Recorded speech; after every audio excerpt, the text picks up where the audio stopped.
Big bucks, Bronco.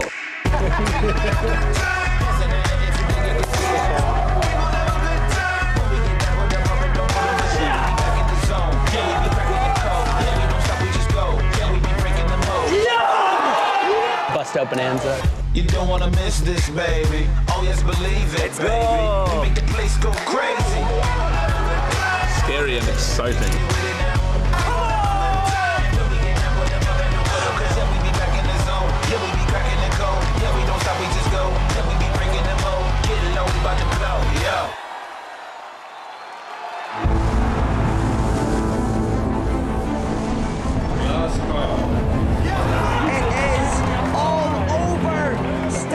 Takes the win here in Barcelona.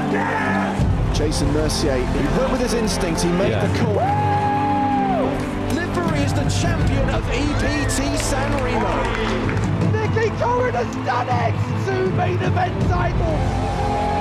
Sebastian Mallets has gone from poker fanboy to poker champion. I have no words, James. No words.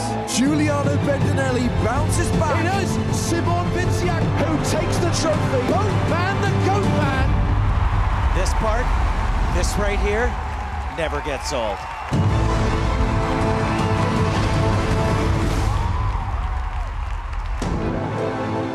Hello once again and welcome to the PokerStars European Poker Tour as we celebrate the EPT's 20th anniversary back where it all began, Barcelona, and it is day 4 of the main event. 113 remain from the 1975 who started, but there is still a long way to go until the final table and that first prize of more than 1.5 million euros. It's James Hartigan alongside Joe Stapleton. Hello, my babies. And Griffin Bencher. Hello, everyone. 4 more days of live coverage, including today. Tomorrow we play down to the last 2 tables.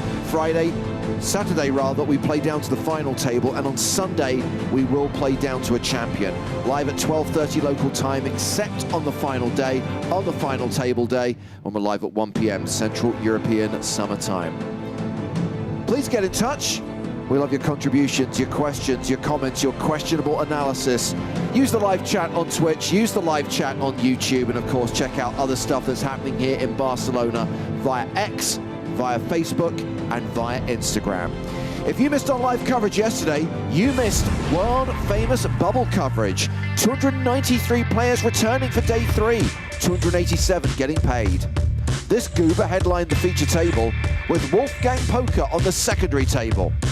He cooled Laurie Turnier as she hit the rail just before the money. That's my favorite hand, too. And another big Barcelona bubble ensued, with Alex Raymond surviving twice during hand-for-hand play. Canada's Zachary Habayed was eliminated on the pure bubble. The remaining players guaranteed a min cash. Then came the post-bubble bust-out bonanza. Sadly, Griffin and former champ Tom Middleton were among those to hit the rail.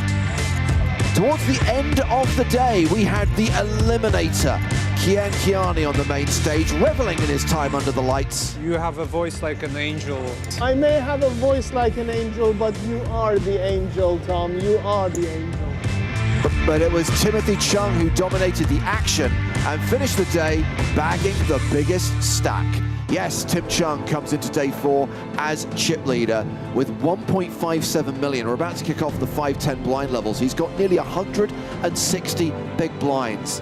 Great to see both Stephen Song and Rania Nasruddin in the top 5. And I can reveal at this point that Rania, a Monte Carlo finalist, 3rd place finisher in that event, will be headlining our feature table today.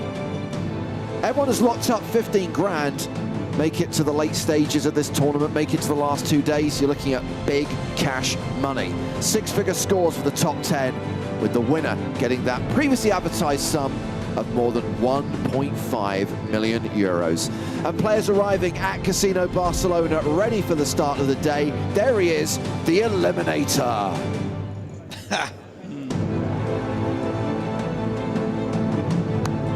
Mark Telcher, a former champ, greeting Govert Matal. Speaking of yappers. There is Griffin's friend/nemesis, Jack Kiriakus. What a character. Love this guy. We better get him on the feature soon. Tim Chung, start of day chip leader. Played so well yesterday, Tim. Everybody, Tim Chung tonight. We continue to follow Ramon, repping the red spade on day 4 of the main event. As is the reigning champion of EPT Barcelona, Simon Vinciac. Whatever happens with Simon, to win it and then make the top 113 the following year, pretty solid achievement. And last but by no means least, Wolfgang Poker. That's it.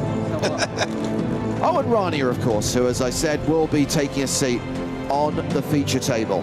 Run good, Rania. Welcome back. Here is the full lineup on the main stage. Rania, as a top 5 stack, is the table chip leader with 1.3 million. Oliver Weiss is an EPT reg. He just happened to qualify for this event online via a 530 euro satellite. Adam Martinson's going to need to make something happen pretty quickly. He only has 4 big blinds. He is in the danger zone. Danger zone. Griffin, I didn't do a good one. You do it. Danger zone. Okay.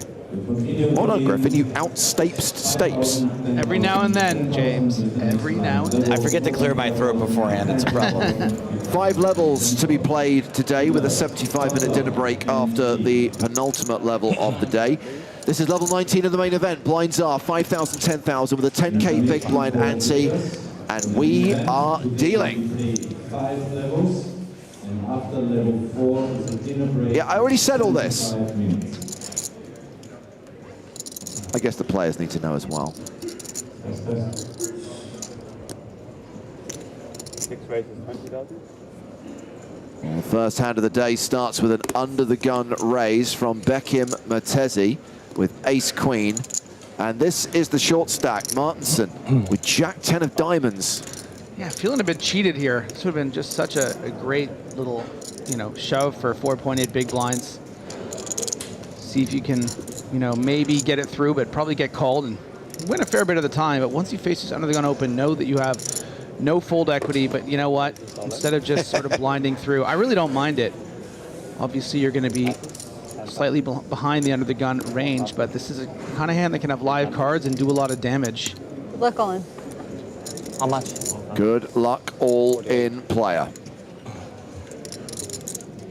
Well, too much. What an interesting question from 5-3 offsuit. Well, Lin Jianwei's got a hell of a lot of chips, but yeah, 5-3, not a playable hand. Mertezi, however, makes the call, so we are going to have an all-in on the very first hand of the day. Martinson behind, but live cards.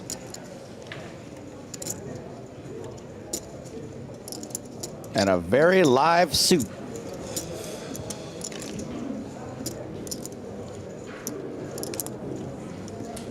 I want percentages. There we go. Yeah.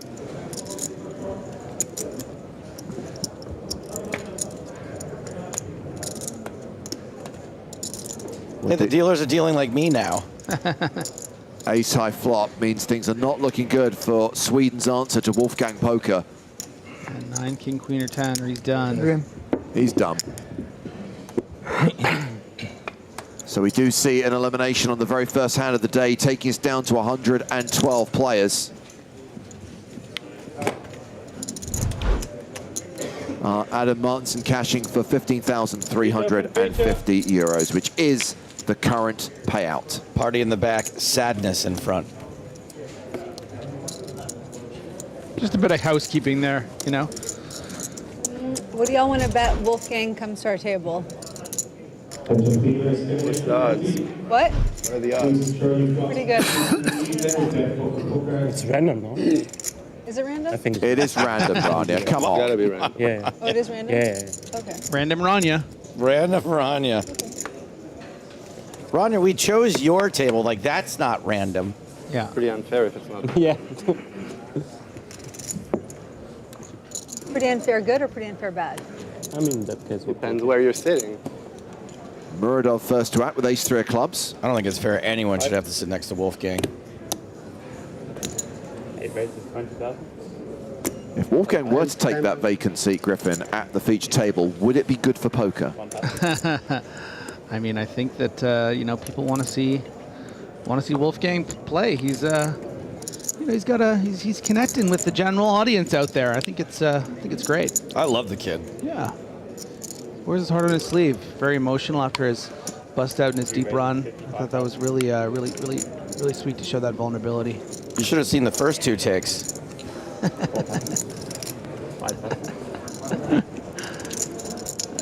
Good one. So that tickled me though. Muradov open to 20K, and Oliver Weiss has 3-bet to 55K with a better ace, ace-queen. Action back on the original raiser. And he's folded. So Weiss chips up. He's hovering around the 50 big blind mark right now. Average stack is 533K. So 53 bigs at the current blind level. Got a contender for best name in poker at this table.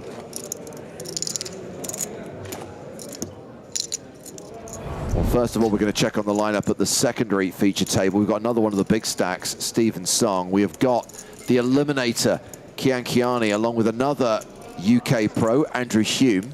And we are following Ramon. He's pretty short right now with just 12 big blinds. 6 call, 10,000, 7 check. Well, this is a blind v blind situation. Kiani versus Hannes Jeschke from Germany. King Jack 8. Each player flops a pair.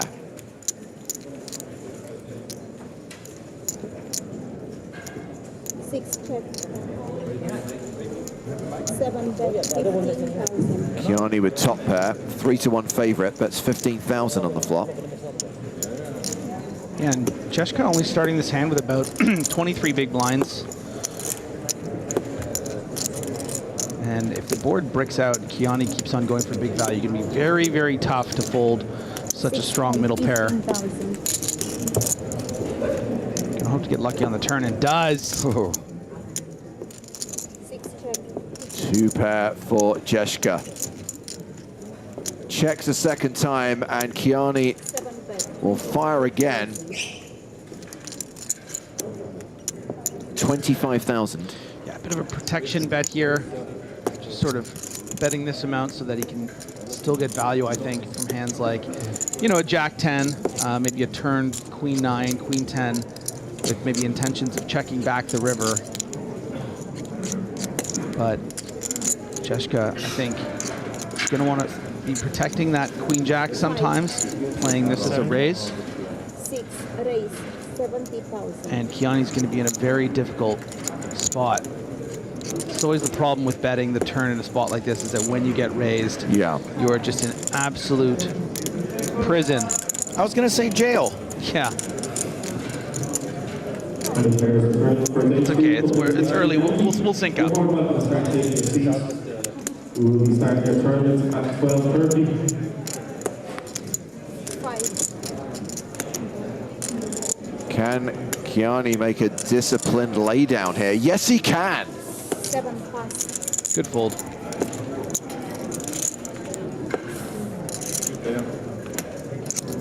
And we've got a new player coming in at the secondary feature table. Nice betting. Oh, it's one of our former champs. No?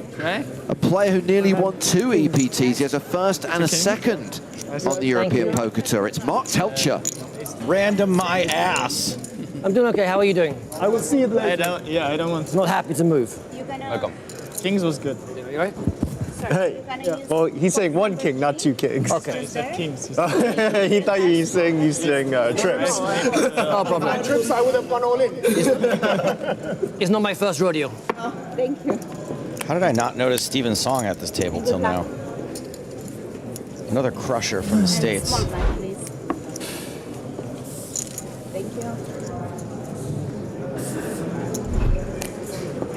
10 pass. A lot of chips for Stephen Song coming off that very deep run in the World Series main. Looking for some redemption. I think I'm going to call him Swan. Action has been folded to Ramon. He folds the ace-4. Telcher's first hand at the secondary feature table. He passes. Round to Andrew Hume.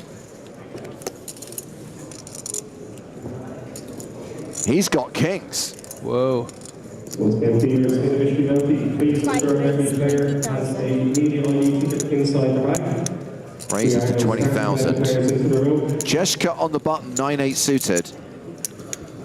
Please 3-bet me, please 3-bet me. Just a flat. 20,000. 7 call. Kiani is going to call in the small blind with King 3 of hearts. And then we have Call 20,000. Ivan Zeshev from Bulgaria in the big blind. He calls as well with 10-9 offsuit. We're going 4-way to the flop. Don't often see it. Somebody. See ya. Making a run again. see if we can close this time. Ace 6-4. I mean, when you've got kings, there is always an ace on the desk. So However, stupid. none of the other three players has an ace. Hume's kings are still good here. 5, check. Is this going to get checked around? 6, Yes. check. Let's have a free turn card, which is the 8 of diamonds. You know, looking at the other three hands, I don't know if there's a better ace-high board that you can see with kings that the 6 cards combined the other three people have. You know? So Jeshka has turned a pair of 8s. It's a gut shot now for Zechev. Action has been checked to him. He checks. Delayed continuation bet from Andrew Hume. I mean, It's I so don't think hard, so. right? I Yeah. think you just give them the free card and hope. I mean, you know, players might still be playing from the blinds with an ace a bit slowly, you know, not necessarily wanting to bet into the 3 diamonds on the turn. Players in the blinds could also be electing to play this spot as a check raise with a flush. I mean, the big blind could have even king 9 off with the king of diamonds and check raise here, or something of that nature. So Boom is just going to try to get to the river and hope it's not something like that. And look at his expression change, because he should have the worst hand here. Also because it just opens up the door for the 3 players. Any one of them could bet here and take it down. How are 2 black kings still good on this straighty, flushy, ace-high board? But they're not. But look at this. That's what I mean. They're just... 50,000. And Oh, look he at bet this. so little, right? Oh, 50,000. Sorry, Yeah, no, I heard that'll 8. do the trick. Kiani leading with nothing. Hey, good for him. Bluffing into 3 people on the river and getting away with it. Masterful gambit, sir. Yeah, I love it. Well, we spoke to Kiani before the start of play today. I'm over the moon. It's a miracle. It's a miracle because I'm not a pro, I'm not an expert. I play it for the love of the game. So I represent the underdog. Even though I have to tell you something, I'm going to win the whole thing. Today you're going to see a different me from yesterday. Yesterday I was Kiani. It was me. I was joking, laughing, making connections, making friends. Today you're going to see the Eliminator. I think we've already seen the Eliminator in action, the way he played that King 3. Oh my God. He is so cute. 1 pass. Game face mode today for the Eliminator. You just love to hear it. We just adore characters like that here at the EPT.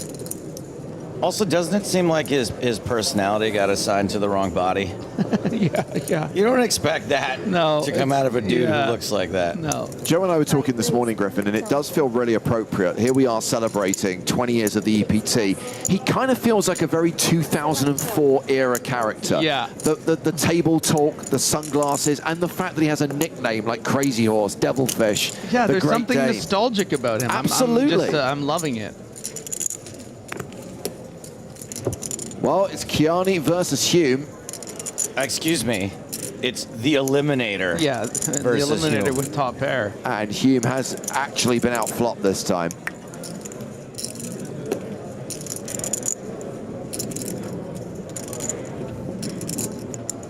I told you we'd get some armchair analysis from the viewers. Ronak, watching on YouTube, says, should have had the continuous bet with the kings. Well, we do get a continuous bet with the 4s. And that bet has been raised by the Eliminator. Love it. See where you're at. Also 2004. Also very 2004, yeah. Andrew, because I'm taking you to the final table with me. I don't want you to think that I bluffed you like my friend bluffed me. Seems like you promised a lot of people that. Yeah. Take it to the... I mean, you can take 8. That's the only time you show it. The only time you show it. The other 2 times. Well, we'll come back to the secondary feature table in a while, but we're going to go back to the main stage right now. And while we were gone, that vacant seat was filled, not by Wolfgang Poker, but by Georgios Zakmanidis. How were you at Commerce playing? When I That was a bit anticlimactic. I thought it was going to be someone like that we knew. It was just, you like made up a guy. Like, Them's the jokes, Griffin. Them's the jokes. Oh, I got it now, yeah. Anti-comedy at play once again. Yeah. LA? You in LA? No? This one, where are you? In LA? Rania Los freaking Angeles? interrogating people is It's one the of my best. favorite Yeah. things. It's one of my love languages, actually. Wait, you know, Sapulus. Where you I still from? start LA? for You live in LA? Vice, I think. Oh? 2 for 2. What do you call that 3 and this? Using the We block. made it in Sapulus. Rania, always very keen to find out where people are from and often assigning Maybe their location or place of Yes. origin as their Vegas, nickname. Las Vegas? This Maybe? early of this year. Yeah.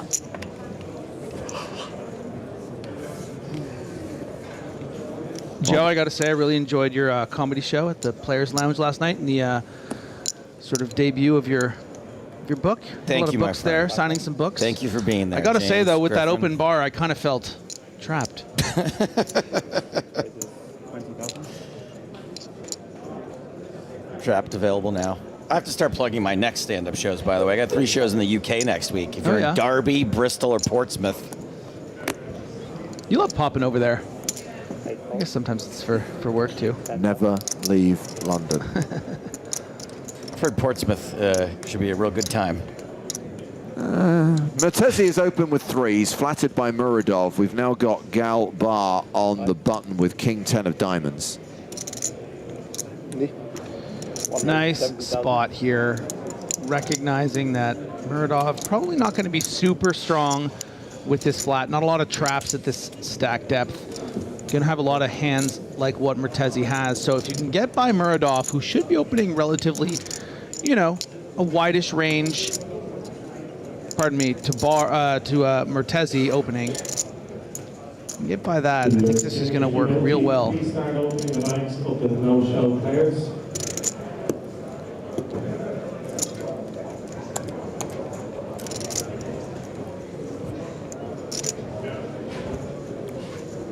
It's not a particularly large sizing. It's only 3.5x. Well, Should do it's the trick, yeah. Nice. gonna work. Squeezy does it for Galbar. Hovering around the 40 big blind mark. By the way, we have lost 7 players since the start of the day, down to 106 now. Still got 75 minutes to play on this level. 2 pretty big stacks at the table. Rania Nasruddin and Lin Jianwei. Zach Manidis is the shortest stack. He's still got around 25 big blinds.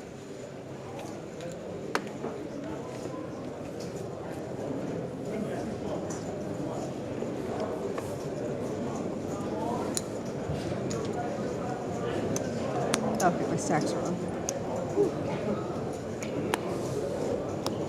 6,000. Action has been folded to Zach Manidis. 2 of the best names in poker. We got Zach Manidis, but here he is, everybody. Shakabid and Muradov. Muradov not getting involved in this hand. It's been folded around to Galbar in the cutoff. He passes. Oliver Weiss on the button. Ace deuce.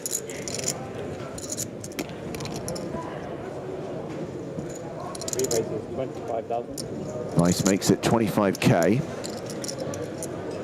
Rania Nasruddin, also a pretty good name. Electing to size up here with this weak ace, hoping to maybe dissuade the massive stacks from continuing pre-flop, but is going to run right into the blades of Nasruddin. More like Rania Nasra Queen. Nice. Jianwei with King 10 of diamonds. Strikes me as a guy who likes to play a lot of hands and doesn't like folding. Yeah, he does give that impression, but makes a disciplined fold here. And Weiss folds as well. The 3-bet gets through. What? I have pretty big. Oh. Well, we're going to step away from both feature tables for a moment and check on some of the famous faces in the field, or certainly faces of players we've come to know and love over the last couple of days, including the Couch to 5K qualifier, Marcin Baranski, in for €5.50, guaranteed more than 15,000 euros right now. We saw Byron Kaufman in the Super High Roller earlier this week. He's making a deep run in the main event. Captain Kaufman to you. As is Jelle Myrna, who spent a decent amount of time at the featured table yesterday. He played great yesterday when I was on the feature with him. He was tough. Yeah. Also, he looks like a different person today. Yeah, I like the shirt. Scott Margerison made a very deep run here in 2022, looking to make another final table appearance. Dear friend of mine, actually. Might have gotten a little swap. Alexander Shilko. It's random, no? On the PSPC in 2023. Gotta be random. Nice sweater. Oh, it is Digging random. the fits today. And another former Barcelona finalist, Fabiano Kowalski. Another player who came oh so close to victory back in 2022.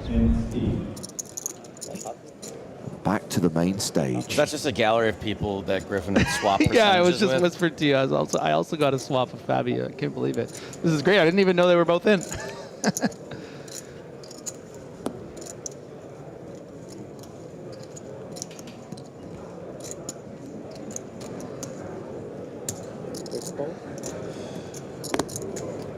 Cigar opening with King Jack of Hearts, flattered by Rania on the button with 6-5, and Mertesi coming along with Ace-6. So a pair of sixes for two players, and Rania is out-kicked. Yeah, never a peel in the big blind as the third man in that you're really excited about. Something like Ace-6 off. This is one of the better flops you can see. Not only do you flop that middle pair, you got that backdoor diamonds. Facing the 30K bet from Nasruddin, you're not thrilled. She's going to have a lot of 10x in her range. But, of course, with the strength of your hand, plus the backdoor equity, you're going to continue.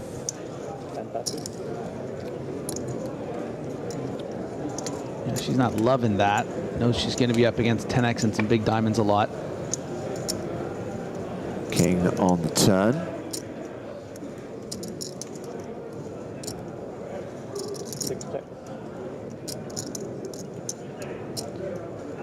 Actually, a turn card you would be comfortable just folding to, but hard for Nasruddin to really bet it for the reasons we discussed. Jack on the river.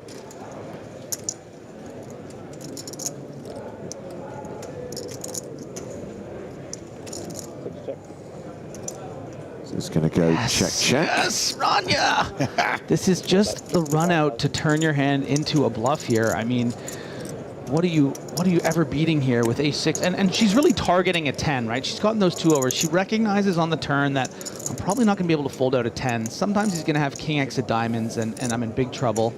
But once it comes King Jack, I know this 6-5 is no good. He's going to have a 10 a lot of the time, or a better 6. And this just goes to show, you know, Rania she's pretty dialed in. This is not the first time she's been here, and she feels very, very comfortable with the bright lights. And that's just a really, really great hand. A lot of people just check back that river, hope to be up against Ace-5 of diamonds or something, but she knows and gets it done. Yeah, we saw her make that final table appearance in Monte Carlo a couple of months back. Third place finish for 442,900 euros. And here she is making a deep run in the very next EPT main event that she has entered. We're talking about Fabiano Kowalski. Ed made a good point. He was literally fab in last year's Mystery Cash Challenge. And don't forget, a new season of that YouTube series is coming soon. Barney Boatman, Lex Veldhaus, Spraggy, Tonka, Wolfgang Poker, and Olga Imolcheva are the players who are taking part in the high-stakes cash game with a mystery bounty element. I loved filming that show. I had a really great time with Fabi and Sam Grafton and the lot. You were very good. Thank you, Griffin. You're a solid 8. I'll take it. A bit later on today, you'll get the chance to play in one of our EPT 20 free rolls. We're running one every single day of our live coverage. 2.5K in the prize pool. That's $2,500 in WCOOP tickets, with a bronze power pass going to the winner. When it is time, when registration is about to open, we will give you the password for today's free roll. I don't know about you, Joe, but one of my trying to flop sets is one of my biggest vices. Yeah, I love set miming. All your advice, right? Griffin, when you draw attention to the pawn, it kind of undermines it. Yeah, it was my delivery. Hopefully we can get one here. One of the biggest regs left in the field So far, so good.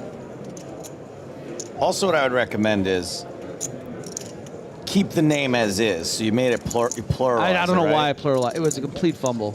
I was just thinking about it a lot. He wouldn't stop talking. I feel like I was losing my moment. It was going around the table. It was like, no, the camera wasn't on him anymore. Look, can we just move on? You could have just let it fly, but by drawing attention to it, you've now opened the door to analysis, feedback, criticism. I'll say that the joke was close, but no Zagar. Well, that ace on the turn has changed this hand substantially. That's why he's the best. Rania and Nesruddin now a 69% favorite. There is the prospect of a chop with Zagar. Yeah, and quite under-repped here with this ace-jack. So Zagar's going to think he has the best hand here. Frankly, almost always. Vice, you know, I think misreading this situation here. I'm very surprised by this bet.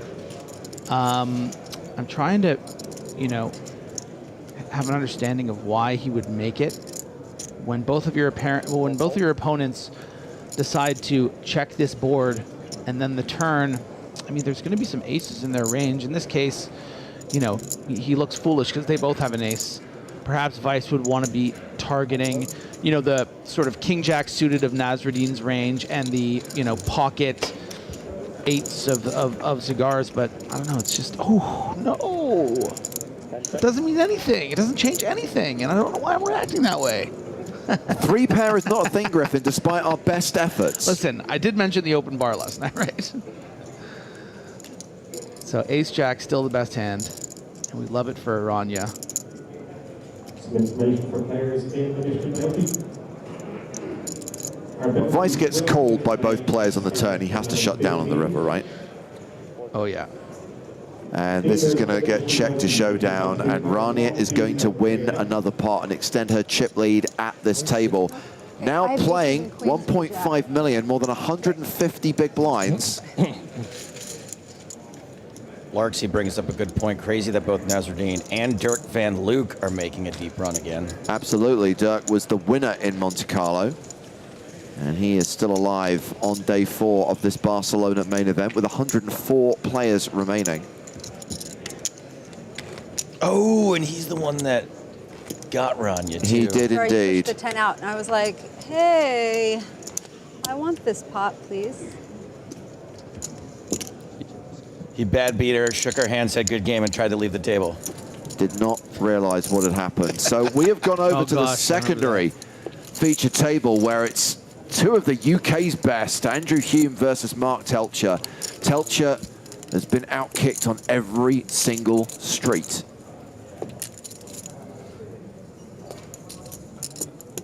I feel like ace-queen should be a straight here. Yeah.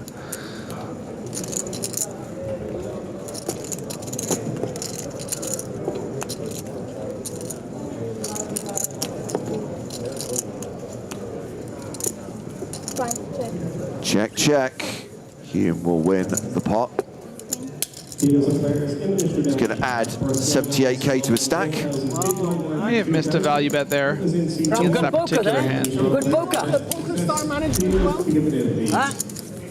You know the PokerStar? I was asking Ramon if he knows the PokerStar management. Listen, my friend. Outplayed me. Well, no. From every. Not well. From pre-flop. Behind to flop. The turn to river. You got me. Things happen if I want to favor from PokerStar. Mark, don't call me Welcher Telcher. You see that badge, Team Pro? I want Team Amateur here. You can ask for Ramon, Yeah, can you get me Team Amateur? I will ask. So I can get one? Who do we have to ask? I want Team Amateur. What about the Eliminator? Team Amateur? No, the Eliminator. No, Eliminator, people should know. I shouldn't be. Oh, you don't have to brag about it. Okay, no, I don't want to brag about who I am. I want people don't Takes know. away from it, I guess. Team Amateur. I love it. Team Amateur. How have we not come up with that till now? Team A, Yeah. The A How did it escape? A-team. I'll be the A-team. It's my turn? Yes. Are you playing, Hannes? No, I folded. Then I play. The limp, the amateur-esque limp from the ace-3 off in early position.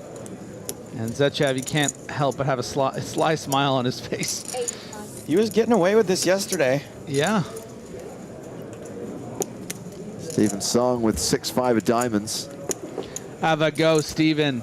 Can't help it. 10 call, 10 call. He's going to limp as well. Why not? I love when this happens. 9-3 of diamonds for Ramon Calillas. Don't get hot. Get in the pot. Ah. Telcher, queen deuce on the button. 3 pass. Round 2 at Wozniak in the small with 8-4 of spades. Why not? Come on. Yes. Discount day. And is Andrew Hume going to check his option? Yes, he is. We're going 4-way to the flop. Let's go, Mihaela. Let's show the fantastic 4. Does he think there's 4 cards on the flop? 9 is my number, by the way. That's my number. Mine too. We can talk about this. We know that. Yeah. 10 check. Action checked around. Hume with the best of it right now. Still ahead on the turn. Hume deserves one. He just won ace, king, ace, queen. He deserves 2.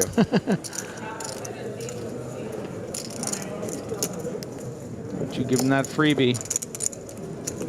5 bet, 20,000.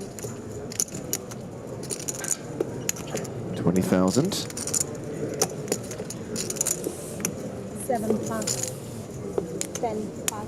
And everyone else folds. 4 pass. Andrew, that was 20,000 without smiling. I knew I had to take you seriously. If you do that every time, you'll get all my chips. He's so charming. I remember that. You Yeah, don't remember think that, like, a Never guy bet and smile. You bet and smile, I fold. nicknamed the Eliminator, it makes it impossible for you to not do you think, smile when he Steven? talks to you. Am I doing okay? You're my lucky charm. You gotta tell me how I'm doing. Yeah? I'm okay? Yeah, you're doing great. All right. Thank you. Thanks. Ramon, can you give me an analysis of my game? No, don't go. Read the room. I was Don't worry, intrigued he's to always hear talking. what kind of Yeah. chat pro feedback Ramon was going to give on the Eliminators play. We have gone back to the main feature table because we've got three-way action here.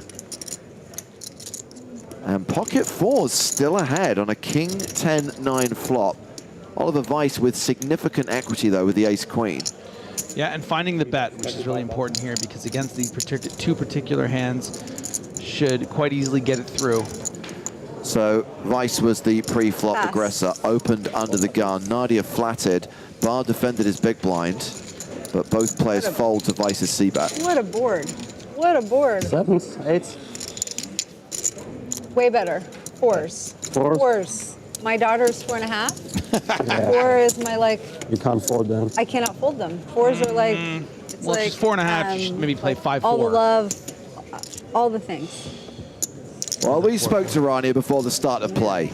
I mean, day 4 of the 20th anniversary of EPT Barcelona, and I've somehow survived almost, I think, 1,800 European American killers, so I'm ecstatic to be here on day 4 with some chips.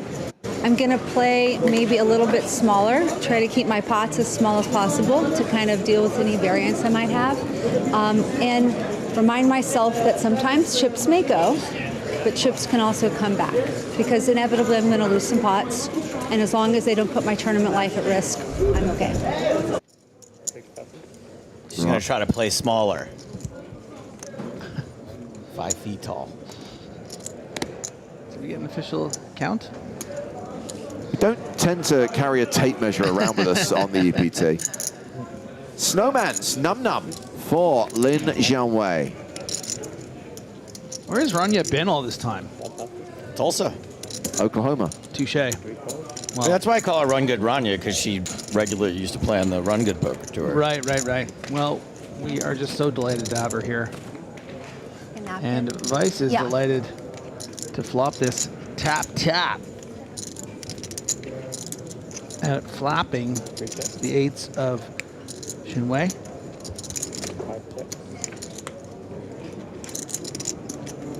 Weiss still ahead. Okay. Oliver, I think, about to punch a ticket to Value Town from his opponent. And I think with that turned equity, he's going to take that ride, but we'll have to see. 3-bet 70,000. Ooh, goes for the overbet sizing. This shouldn't be allowed. No, I don't know. I mean, it's... I know it's No called no napkins? limit, but there should be some limits. No napkins? It's just rude. Okay. Yeah. You know?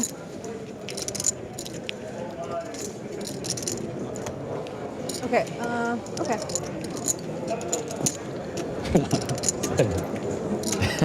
Did you say 7?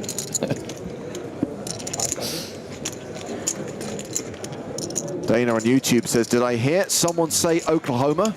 You did. We know we belong to the land, and the land we belong to is grand. Don't look at my cards. You're doing fine, Oklahoma. Oklahoma. Don't look at my cards. I'm gonna have to do it O-K-L-A-H-O-M-A. Oklahoma. Oh, why are you doing the I got hands? orange juice You on my can't hands. do I'm gonna go a like Rodgers and this Hammerstein musical for without my doing jazz when they hands. come, all right?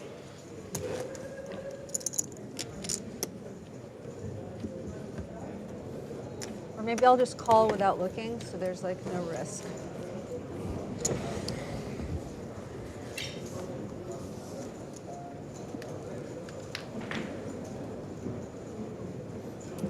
That one's just for us.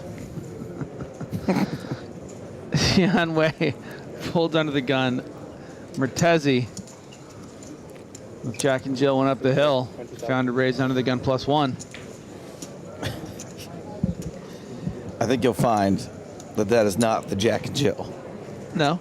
That's the James Joe. That is Oh my the God, it is. JS Okay, James and Joe did all that yes. then. Jack and Jill stayed home.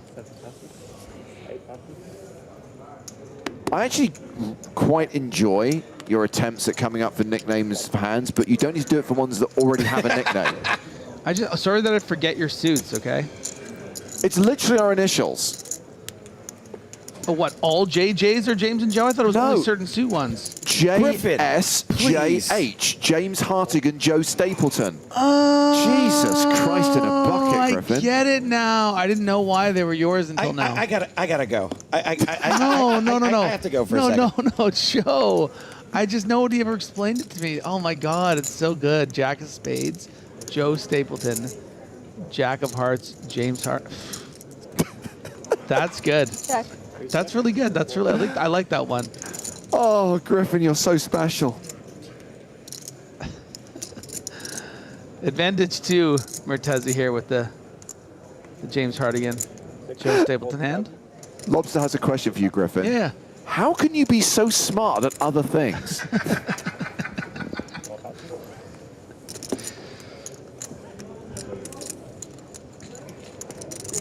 Should have threw that free. But I have orange juice on my hands, so.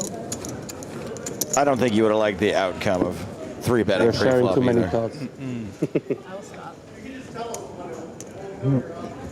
Thanks so much. Michaela writes on YouTube, Wolfgang Lego. He's got his own Lego line now? It wouldn't surprise me. Do you live in Germany full time?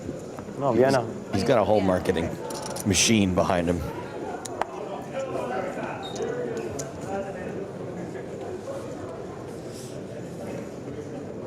I think that'll be like my new benchmark in life is that I want to get to the point where someone posts to social media for me.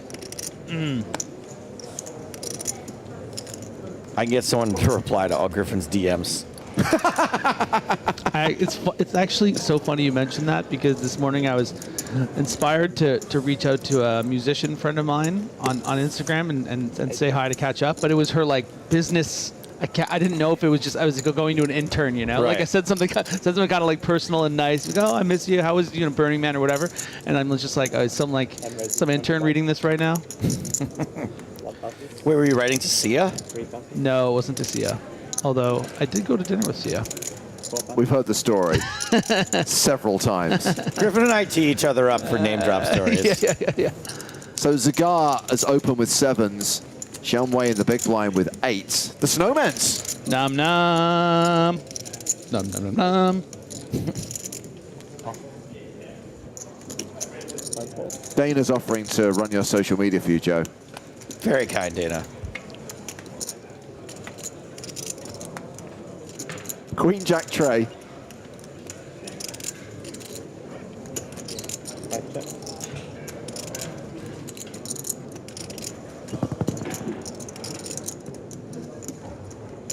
And about 16,000.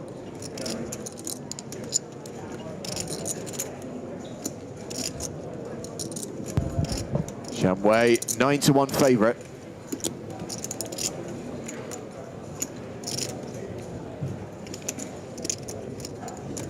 Looking like he's got those folding eyes, but we can see is a massive favorite.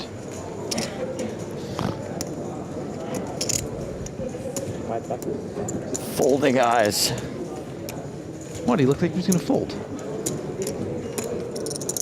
This is why when you play on the feature table, and I'm like, you guys don't understand this, but like, Griffin is a different person when he's playing poker. When he's commenting on poker, I don't know, like kindergarten level I've heard Vienna, thought you're in process. Vienna, right? I get it. It's amazing at Christmas, like the most beautiful. At Christmas, I'm never there. Where are you? Either home or overseas. Where it's warm. Okay. I heard like the Christmas markets and every. Okay. Yeah, I mean, like in Germany is nice Yeah. as well. Like, but yeah, Christmas market in Vienna is famous. I want to Not go as one famous as time. Prague, which we will be later this year. Indeed, 2 more stops. EPT 2024, Cyprus in October, Prague in December. Still got a few days to run on this Barcelona festival, though, as we see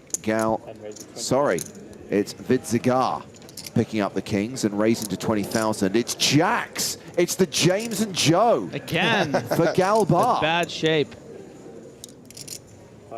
Yeah, they in big trouble this time. 60. What makes it 60,000? 3 bets to 60K.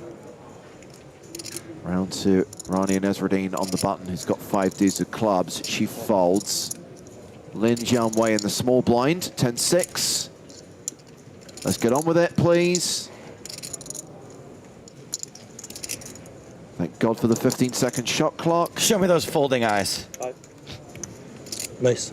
Oh! Oh! Wow! Oh, no! No way, Jinwei. A cold You fallback dirty dog. You from got the small blind with You 10-6 just offsuit. ran out of patience. Enough seeing the king 10 suited, someone 3 bets, you're folding it. Enough. I am putting my foot down. I came here with 1.3 million chips. He's got the hot. The straight blocker. Oh man, seeing these young European kids think they can just run around. So this goes shove, fold, fold, right? Yes. It goes shove, fold, tank, fold, because Shanwei haven't, I mean, Yeah, at this point, let's let's get the attention, make it look as a big fold. You don't want to snap dump. Ironically, this is saved bar. Yeah. No, absolutely. He was playing for stacks.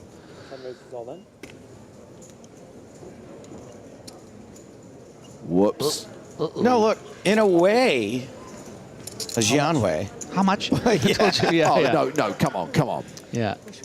He's got to ask. I guess he has to make it look good, right? Yeah. I can't talk over this. What if he calls? Let's just make sure he folds. I mean, look, he's put out 185. It's 200,000 more to call. If he thinks the guy's got ace king, there's no way he's calling. It's a call. I mean, if he calls, I'm walking out. I'm going to hold you to that for once. I want you to take at least 10 minutes. I'll take over. I'll pretend to be you. 390. People keep saying they're going to walk out, and then they never do. No. If this guy calls it off with 10-6 here, I'm walking out. How long are you going to you gone for a while? I need at least 10 minutes to really show how outraged you are. Almost 4. You're too committed to your job sometimes. James, if he calls with this, take the rest of the level off. and if he calls with this and doesn't go broke, you have to leave the booth, go down, shake his hand, and then you can't come back in until it happens on stream. I'm not going anywhere near the set. You never want to have any fun. Oh my God, he's putting them all out there. Let's go. This is the EPT. Yeah, this is a 5K main event with a 1.5 million euro top prize, and this guy's deciding whether to call an all-in with 10-6 offsuit. Cigar is just thinking, please call with your pocket jacks, man. Please call with your tens. Even call with your ace queen at this point. Let's go. Like, I'm ready to double up. Oh, come on. You coward. That was ludicrous. Luda. Ace queen. Yeah, definitely. Ace queen. Yep. Sure. He should tell him. He just go 10-6 off. 10-6 off. No, what would be great is if the guy went 10-5. We'll find out. And you can see the sort of the blood has left his face, but man, does he still have a lot of chips? The average is 580,000. He has 915. It's a bad start to the level, but you really got to have some composure here and realize you are in an incredibly fortunate situation. I am going to go on a limb here and say that hand is making the TV show. Yeah, I just do. Do you live there now? Oof. Tough times. Tough times. Note to self, remember to threaten to walk out. I'm limited, so tough times. So we're halfway through the level. Still 45 minutes on the clock before the first break of the day. 102 players remaining. I think Hezbollah has stopped. Chances are we will end this level in double digits. Pause, I hope. Yeah. How many players are we going to end the day with? We're not trying to hit a specific target. We're just playing 5 full levels. Very good chance we get down to maybe the last 5 tables, maybe the last 40. I was going to say 50. Can't believe I got pipped on total field size. Still mad about that. It was a very Stapleton-esque loss. Oh my God, just bad beat on the river. Muradov opening with 7s under the gun. Go on, 3-bet 8-5, why don't you? Nope.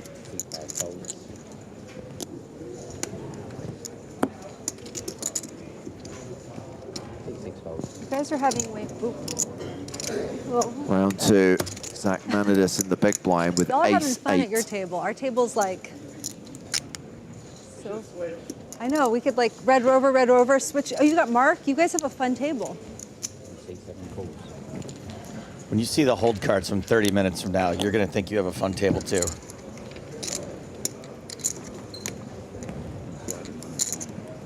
Still the 7 rolls off. Case 7. Always coming.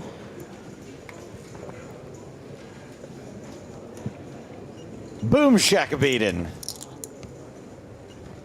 That'd be funnier if you guys could see his first name, but it's Shakabeaton.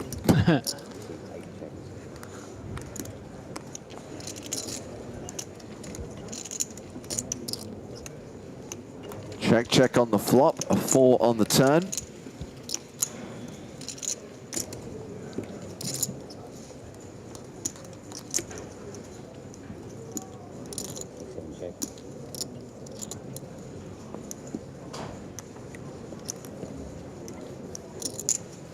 We get the delayed continuation bet from Muradov with his flopped set. Makes it 20K.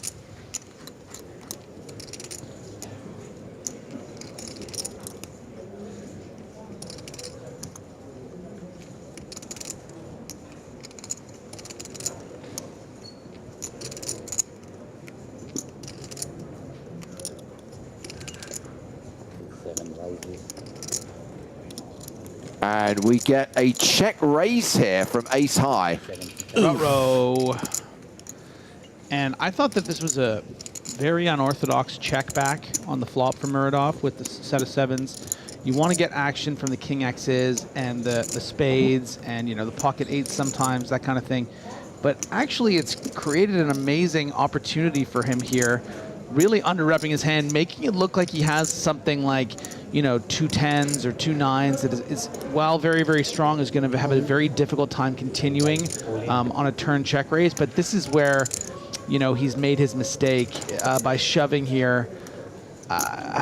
Yeah, Maybe he thought the bet, the raise rather, from Zach Manidis was committing, right? 70K with 114 but it's not. behind. Yeah, I appreciate what you're saying, but it's just not. I mean, there is still 114 left. He's going to have some bluffs there. Like, just give him an opportunity. I mean, I don't know if Zach would have done it on the river, maybe on particular, but if the river's an ace, or if the river's a queen and he still thinks he has that range and wants to try to bluff him off it, he could have really got all the money here. But I think this is quite a big misstep from Muradov after a very creative flop play. Well, Zachmanidis has left himself with 10 big blinds. Muradov chipping up there over the 90 big blind mark. Very similar stack size to Lin Xiaowei. And Rania Nesruddin continues to be table chip leader with around 150 big blinds. And again, still 40 minutes to run at the 5-10 blind level.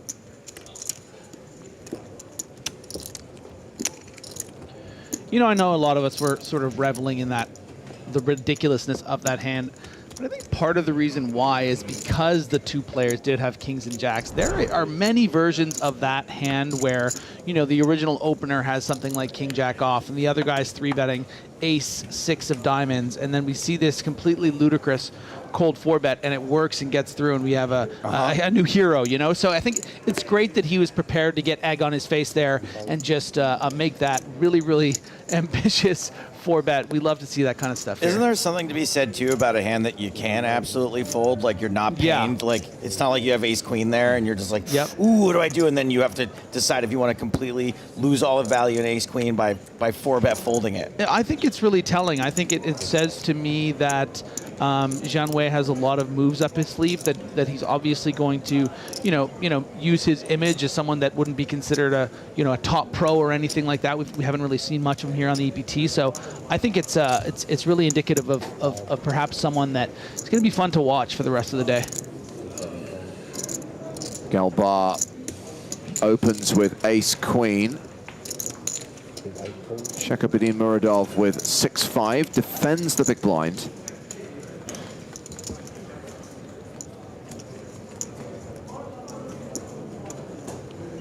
And we have an ace-4 flop. Boring. What are you talking, man? Flopping trips is the best.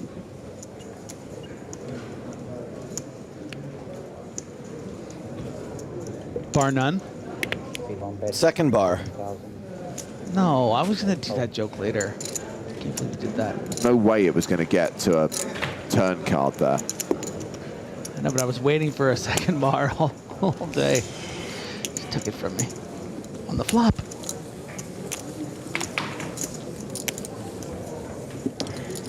Got to raise the bar. Over to the secondary feature table now. Stephen Song still table chip leader with 1.3 million. Ramon still the low man at the table with 117K. Still a big stack for the Eliminator. Kian Kiani. Is it me? Yep, it is. Yeah, that's what I'm Andrew and talking Hannes about. are not playing? I'm not playing. 7 folds. We're up. Yeah, remember, Stephen Song was Player of the Year at GPI 2022. Correct. Oh, big breakout. We played yesterday. Yeah, I showed you one. You can't expect both. You might show it on TV. It's possible. You killed a lot of time, You Ben. can see it on TV. They might not show it either. I don't think they'll show it. They probably they don't show a lot of hands. Yeah, they don't show that many from They here. will show that one. So I never know, eh? All I can tell you is never bluff a bluffer. Telcher in the small blind completes. Wozniak in the big blind with Jack 3. No, I'm not talking about that. I'm talking about the first time. The first, do you remember the first time? Yeah. You got to remember all the hands. Checks his option. What we did to you. Got to get the information out there. 9-6-3. Telcher outflopped by Wozniak. They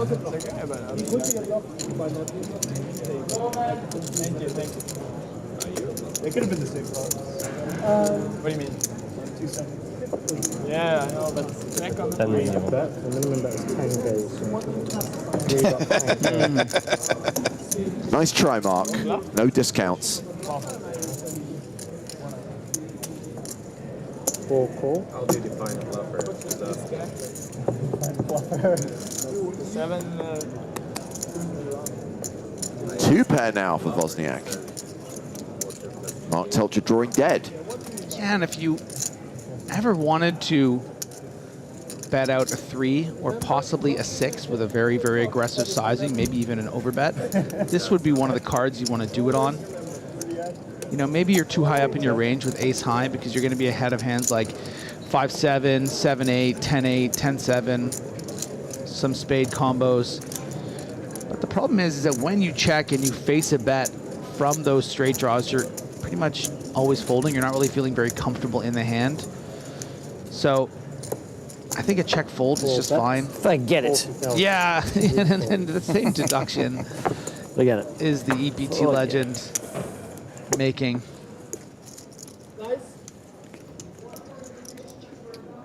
Oh, we've got an all-in from Zach Manidis. And a call from Zagar.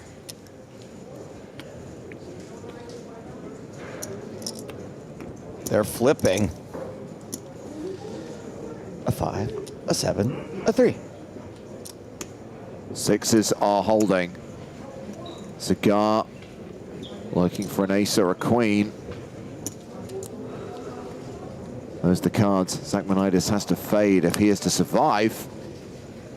8 on the turn. Same outs needed for Cigar. Ace and queens, the cards that the all-in player has to fade. I got a bad feeling about this for the sixes.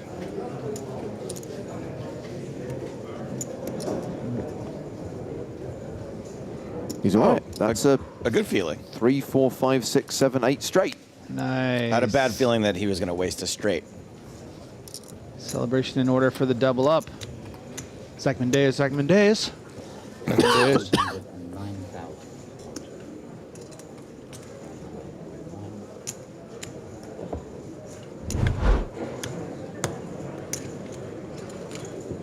So we got a double up at the feature table. Okay. Yeah. Go. Not stop. Not stop one hand. Not stop his. Who's getting a warning there?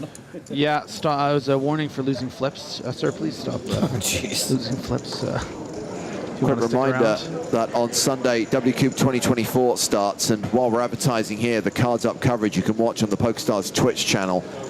Over the course of the month of September, a reminder that there are plenty of ways to get involved with $80 million guaranteed across the series. Buy-ins starting at $5.50.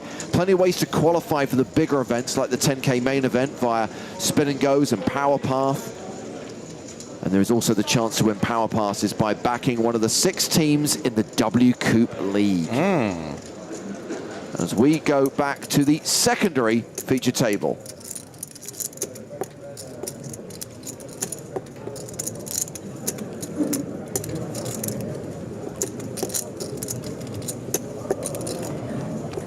I just have to say, I haven't seen a lot of the Eliminator, but in the coverage I did yesterday and today, I actually haven't seen him eliminate anyone. Does he eliminate people? I have not seen him eliminate Yeah, I think anyone either. there's maybe some. But he said today we're going to see. Oh, okay, so yeah, you're right, you're right. Yesterday we saw Kiani. Yesterday when I was sitting to your left, I couldn't see your face. For 2 hours you didn't give me any cards. And I got the wrong impression about you. Now that I'm sitting in front of you, I can see you have a heart of gold. You really do.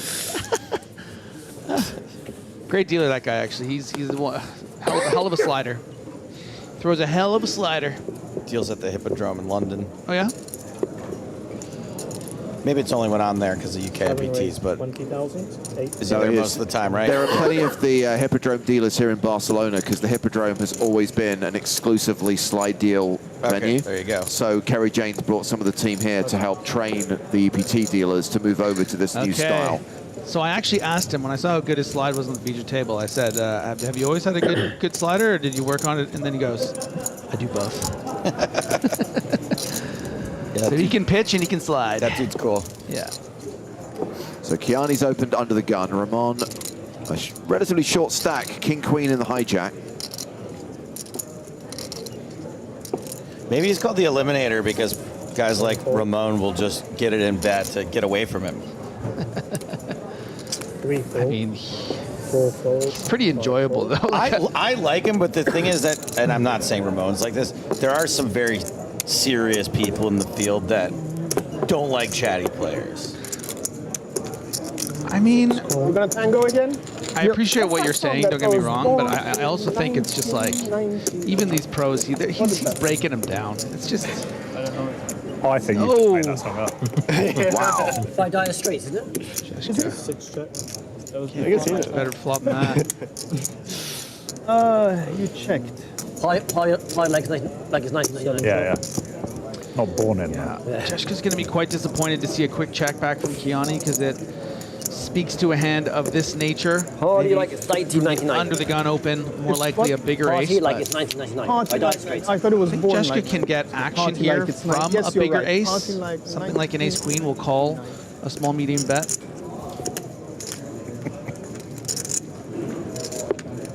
At ace 4, I don't know if it's going to be the candidate.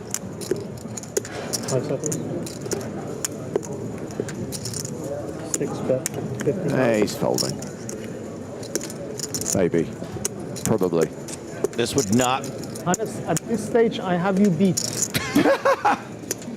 Just worried about the next card. I'd be worried about the first thing. Is it worth 20? Maybe not. He bet 50.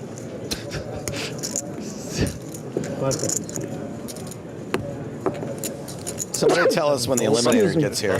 Yeah. Excuse me, everyone. He's having a sneezing fit right now. So I have got By the way, Mark, I owe you one. Don't think that didn't go Ramon unnoticed. at the secondary feature table. Earlier this week, Ramon had an opportunity to give away a gold power pass at the official PokerStars players party. I didn't want to have a big pot with you. I like it. Line to 90, please. That's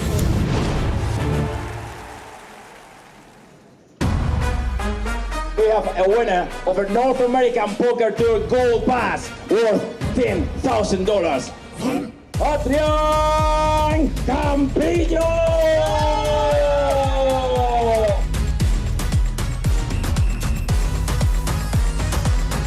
Felicidades. Muchas gracias, Ramón. Bueno, ¿qué sientes? La verdad que es una sensación indescriptible. ¡Vamos! ¿Será tu primera vez en Las Vegas? Será mi primera vez en Las Vegas. Justamente uno de mis propósitos para el 2025 era jugar un EPT e ir a Las Vegas a jugar. Y mira, por suerte, gracias a PokerStars, este año voy a cumplir estos dos sueños.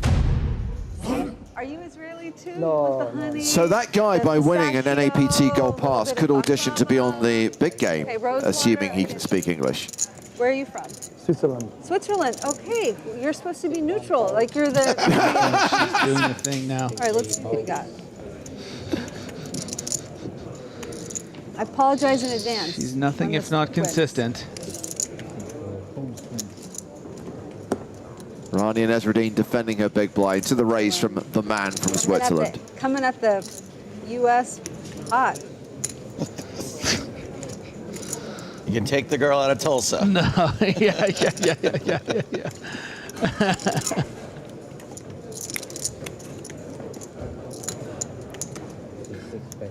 Continuation bet from Mertesi.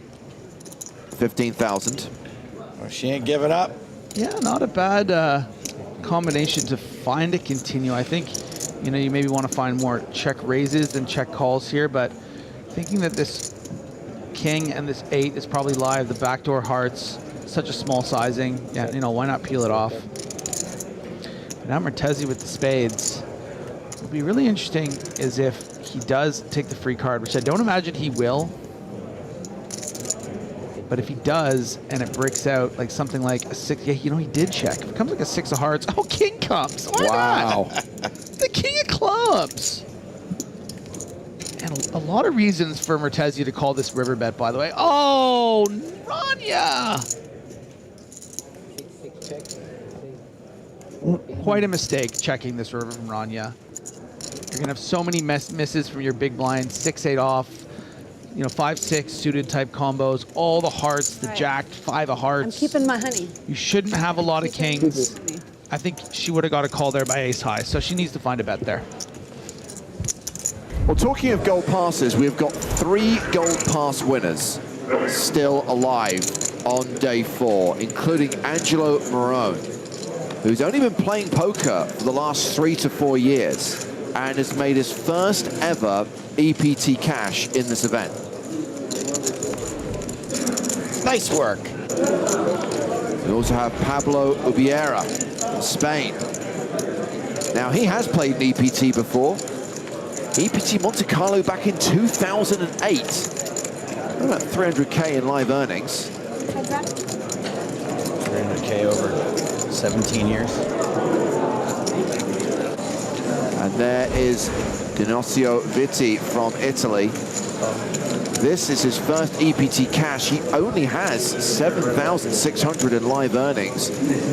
Played online for a while, but now just plays for fun. No longer trying to make a living as a poker player. I mean, notice how snugly they're all wearing the sweaters all the way up. Every zipper of those three dudes. Let's do another one. Another one. Boom. Okay. Must be chilly in the room. Not on the feature, though. The Stardom Brights. Well, actually, we're going over to the secondary feature table because we have got an all-in here. Ramona's shoved with eights. Jeshka's got ace-king. Follow that man. If he gets the double up here, guys, we are singing. I'm really upset because I love everyone on this table and I don't want any of you to go out. 7 fold. What a darling. Yeah. 8 folds, 10 folds. All in a cool feature. I wouldn't be surprised if that man's in your phone What is by that, the end of the week. 51, 48? What is the percentage? You'll get that number. Sounds about I right. don't know these things. Ramon, what is the percentage? 50%, more or less. 50-50? Basically 50-50, yeah. I love both of you. One's a slight mathematical favorite. Oh, hey, Like shirts versus skins. But if you lose, you're almost out. And if he loses, he's, oh, this is What do you mean almost out? put No. the point to No, see. James, for the viewers at home. What happens is bad. So No, you can really. No, because what? Oh, yeah. Go for the chop, Don. Let's see a chop. So far, so good for Ramon. Yeah. And I was just going to ask Doesn't you, look James, like about the percentages pre-flop. It's rare to see ace-king as a favorite, but that's a part of card removal, I guess? Yeah. It's so interesting. I love that. You're a PokerStars professional? Yeah. So, You're a PokerStars despite professional. having the pair, Coleus was actually behind by 4% here, and now has to dodge not just the ace-king, but a jack. Yeah, 10 outs for Jeshka, 10 cards for Ramon to fade. Come on. Hope I remember the song. Ah, we're not going to be singing because Ramon Coleus has been eliminated. We can no longer It's really follow nice Ramon. meeting you. Unfollowed. I love the Spanish. And you are Nick Walsh, if the you're epitome watching. of a true gentleman. He does ever lose. Thank You can see his eyes now. He's a lovely man. Cash is for 15.5K. Yeah. I feel like that's swear to almost you, Nick's I didn't want catchphrase to at this whisper, point. but I thought This guy never loses. I don't know how to explain it, but that's the national dish. Okay. So I don't eat pork, so I'm probably not going to be happy in Slovenia, is what I hear you saying. But if you like mountains, I do. I love every time we come in midway that's through like a in the range conversation of with like Rania, I 50 kilometers, bloody you love have, like it. mountains and coast as well. So beautiful. If she and caves. Ken end up at the Like same this. table, it's going to be pandemonium. Oh my gosh. Oh, we're done. And Jack? Is Jack still kicking around? Is someone keeping an eye on Jack? I'll just switch these buttons off. I mean, yeah, put Teltra in the mix as well. I man. mean, Telling you, we got some good characters at the EPT Barcelona 2024. Cigars open with ace jack. Bah! With king queen. 60. One raises to 60,000.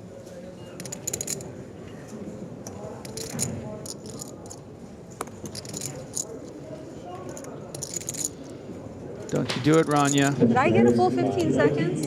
I fold. 1,000 big blind, 92,500. 1K, 12K, next time.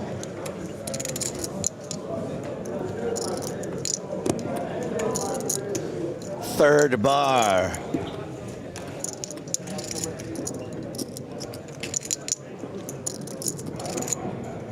He raises to 60,000. Thank you. I wonder how much collective time we've saved with the reduction of the 30-second clock to the 15, do you think? Right? Like, how much quicker does it make the event in a whole? Great question. Yeah. How did we not get a cold 4-bet from Lin Jian Wei there? I mean, that was actually, what, was it the same two players? And this time they both had medium holdings, so I pocket fours. that Thought does about speak getting to my one. theory. I pocket fours. Yeah, thought about, what? You folded? We need to get to the my outer daughter's going to tables. disown me when she finds out. Wolfgang Poker has been shoved on. A former EPT finalist, Dominicus Camazinas, has shoved on him. calling range here. The people's champ. Wolfgang playing a time bank and deciding whether to call here. Is that a Pokemon? Have we already gone over this? Looks like one. I'm too removed from the game. From far away, it looked like a Squirtle to me. I've caught none. You've never got a Pokemon? In your life? Never. James, you've got a Pokemon in your life, right? I have no interest in that. Come on. Hey, there's the call. Wolfgang Poker all in and at risk. 10's the hand for Karmazinas. King 5, the hand for Wolfgang. Yeah, I mean, King is going to be ahead of the range sometimes, but this is a bad board. Going to need a king on the river. No king on the river, and that will end Wolfgang Poker's run in the EPT Barcelona main event. Didn't realize he lost. How embarrassing. He'll be fine. What a tease to myself. Well, I made it to double digits. That's kind of cool. He did make it to double digits, and he cashes for 15,350 euros. You know what he really made it to? Good for poker. Yeah. Well, can I take a picture of that? Thanks. Good call? It's not cool. Yeah, must have had 6 or 7 bigs then. I'd love it if everyone at the table was going, no, terrible call. Should never have called that. No. Awful play. Beat it, nerd.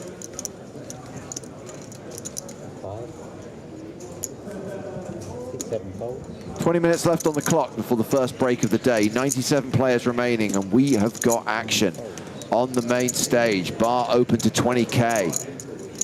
Nasruddin 3-bet to 80K. And I just want to say for those big Wolfgang fans that might have been watching, and maybe you're thinking about heading out, and why not hang out with the Wolf Pack? Huh? Wouldn't it be the Wolf Gang? James, Joe, and Griffin. No, we're the Wolf Pack. Yeah, we just lost about 500 viewers because of that joke. No, just you know, it's great. There are people that weren't three going betting. to We got leave and now are because of what you just said. Dude, we got so much to offer here. We have snacks. Don't go, please. We do still have Rania.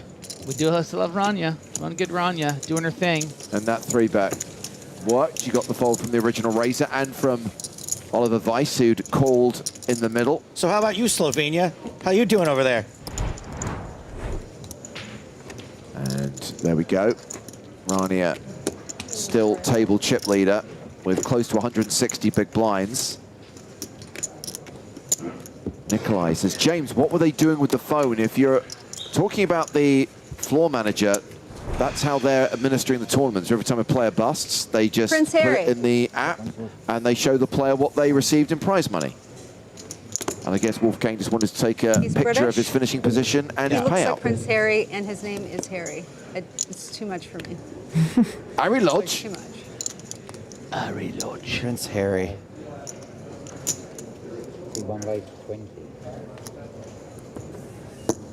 Scott really does have a nickname for everybody. I want a nickname from Rania. I'm surprised you haven't gone on your way to get one yet. Ice Cold Spear asks, is this the November 9? Wow, where do I start? Number 1, not a thing anymore. Number 2, this is not the World Series of Poker. Number 3, it's not November. Number 4, there are fewer than 9 players. Number 5, this is not even the final table. Number 6? You're banned. I mean, I was going to say you could do 9 answers to it and take until November to answer, and then it comes full circle. And then you finally ban them. But by that point, they've seen everything. 6 is still ahead. Bar versus Muradov. There is something cool about having 6-6 and being called bar. What am I missing? When you get 66 from a bar, I don't know, is that a thing? Nope. Bar 66, is that a thing? Not really. Can you explain what you're talking about, person in the comments? Now, if it was 86, that's fine, that's good. You get 86 from a bar, you know? You've been 86 from this broadcast 4 times today. If you had 3 7s and you were called bar, I'd get the joke. Yeah, right, the slots joke, sure. Yes. Muradov getting that very fortunate turn card and checked all the way down is going to start going for value. far should be able to sniff this out as probably value. But the problem with the river in particular is it doesn't really change anything, right? So maybe you're thinking, well, if Muradov had a queen, would he bet this turn? Is he the kind of player that would value bet? You know what? He doesn't think so. He thinks that this is just a bluff too often and is going to be shown the bad news. If he was up against someone that he thinks might value bet a 9 or even an 8 at this stage, I think it would be easier to let it go. But I think probably deduced that Muradov was more polar. Boom, Shaka Beaton. He looks like a Shaka Beaton, doesn't he? Yeah. There's Rania. To the outer tables once again. And here is the guy who beat Rania to the EPT Monte Carlo title, Dirk van Luke, all in and at risk. He's got king, queen against tens, classic race. At this stage, I have... And that is a queen on the turn. And that is going to be a double up for our most recent EPT champ. Dirk van Luke now playing 230K, which is 23 bigs at the current level, but blinds will be up in less than 15 minutes' time.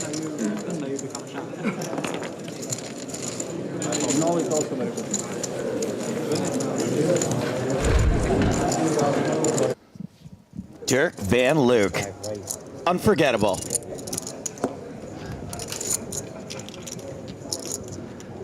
You know, everyone was luckily he won the last event we were at. Rooting for Rania so much in that EPT, but he was awesome though. He was such a sweetheart, yeah. And genuinely overshadowed by, Rania and stuff in that incredible hand where he thought that he was eliminated.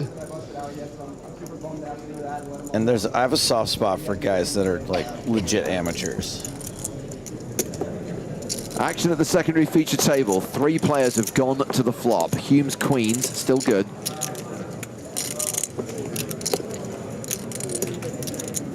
This guy, he just can't fade the ace on the desk. This time he couldn't fade 2 of them, but that makes it less likely that one of the other players has an ace. It's not as bad as 1. So we are joining the action on the flop, but I think I can make a pretty fair prediction of how this went pre-flop based on the pot size. The 140,000 out there, you have to imagine that this went as a limp from Kiani under the gun, which is not something we would normally see from other players. Zechev with the over limp, and then the big raise from the small blind with the 2 queens, getting 2 calls, and here we found ourselves. And it's Zechev who's leading here, Griffin, with the king-jack. Yeah, it's an interesting lead. I mean, it doesn't make a great deal of sense because, Hume should have most of the aces in this scenario. But Hume would also probably bet them on the flop, so maybe, Zechev has the designs. He does have the backdoor hearts to start repping that ace and fold out a big hand like 2 queens or 2 tens. Are you saying Hume or Hume? I'm not sure. What should I say? For Hume, for Hume the bell tolls. As in Sir Alec Douglas. Okay. Now, that's a very good turn card for Hume. Hume. Hume. The L is silent. Okay.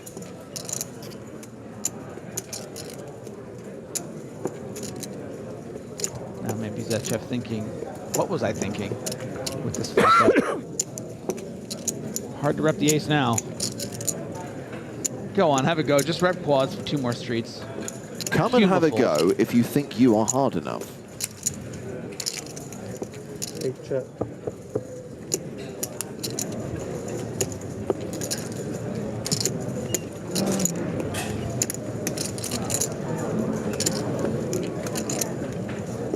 Well, the 8 of spades completes the board.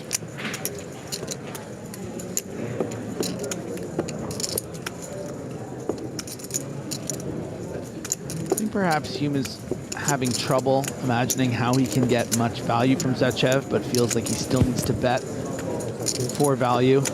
Maybe Hume does have something as strong as 2 tens and would be prepared to call, maybe 2 nines. So goes extra small. He says, "Come on, let's just find out for 15% pot. Why not? Very fair question from Now Shred on YouTube. Why is everyone mixing their coin stacks?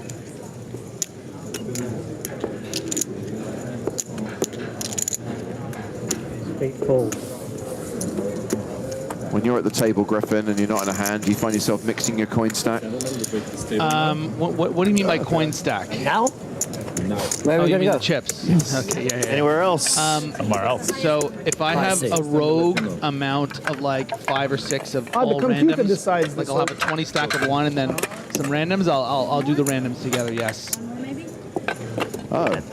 Secondary feature table is breaking, so we'll go back to the main stage. I guess we'll have a new secondary feature table on the other side of the break.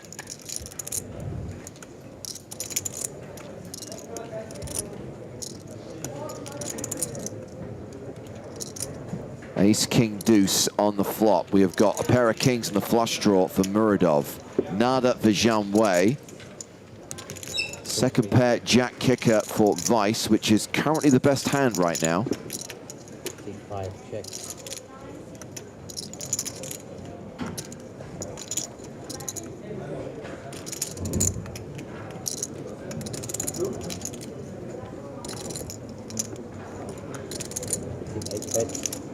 Muradov betting his pair and flush draw. He's got the most equity right now. I'm calling it right now. He's going to make the final table.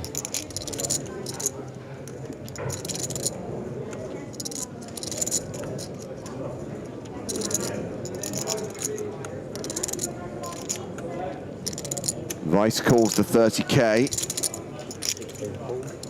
Zhang Wei says no way, folds, which means we're heads up to the turn. Jack of hearts, 2 pair now for Vice, and almost a 3-to-1 favorite. Check.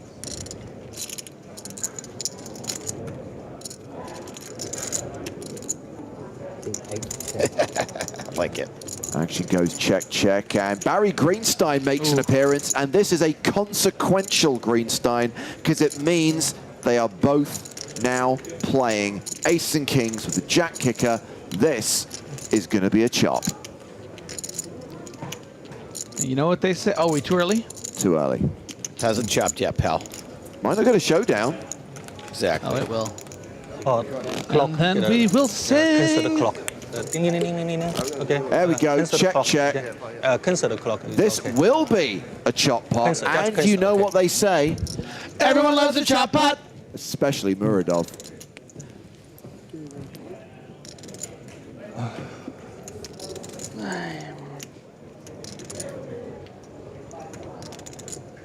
Yeah, and a little disappointment there from Vice, seeing that went so far ahead on the turn. Sorry, But that suck.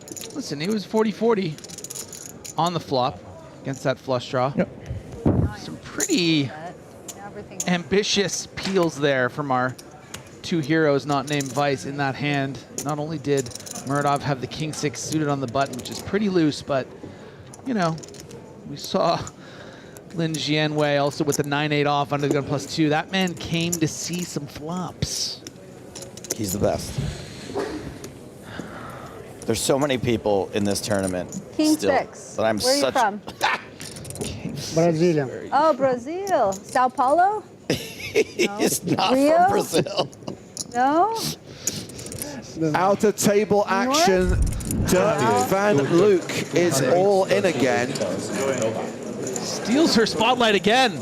And he has been called. He's got king 9 and he's up against 10s again. This time not a flip, just the 1 overcard. And there's a 10 on the flop.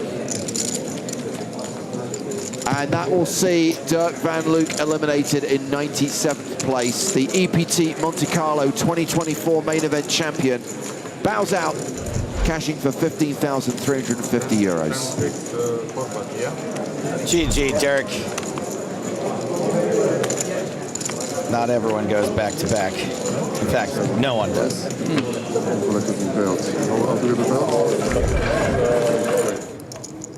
Are you sure that that's them running the tournament that way? I think Seb's just showing people TikToks.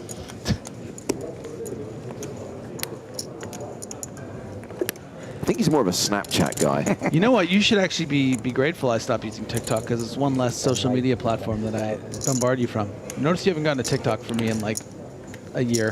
I literally never check my TikTok anyway. Isn't it weird how like I'm the same way? I never opened that inbox. For some reason, I have no interest in the inbox of the TikTok. Yeah, it's just too much. But I think I wouldn't even send them in I would personally send them to you on like Messenger back in the day to make sure you watch them. Yeah. But I got stopped. I think you needed a break, you know? Flush draw. Yeah, against top pair. When Griffin says he's giving me a break, it means he only sends me 9 videos a day instead of 14. And you've only already seen 7 of them. Well, we must have the same algorithm at this point. Yeah. Like, I'm sure some of the ones I send you, you must have seen already. Yeah, but I pretend I haven't. Better man than I. This is fun. Yeah, this Top is pair, fun. flush draw, that classic matchup.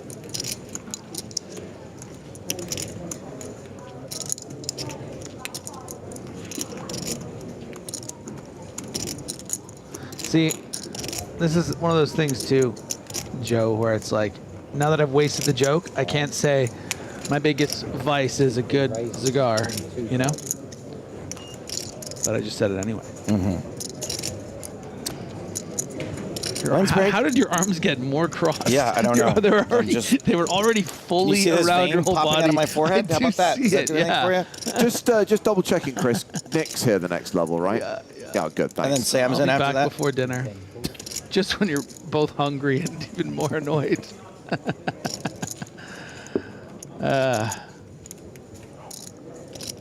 So this was played as a check raise from Cigar, and I don't blame him. Let's represent that 8, and we'll fold out all those continuation bets. We're not going to ever fold out the ace, but he doesn't always have that on the button here.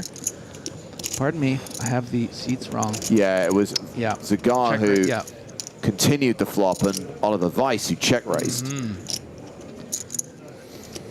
And I really like this check raise from Weiss because, yeah, you do have more 8s in your range from the big blind, but also you might get floated by hands that, first of all, are worse than you, of course, like worse aces, because ace 10 is very strong from the big blind. But also, if you're just not believing your opponent, you might float with worse here. You're going to take the free card, try to hit that flush.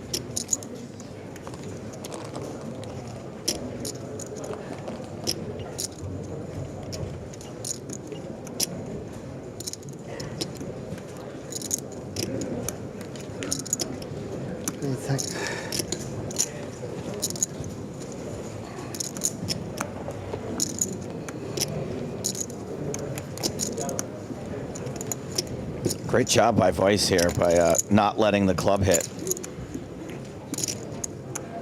125. 125,000 bet. Gets value on the flop. Fades the club.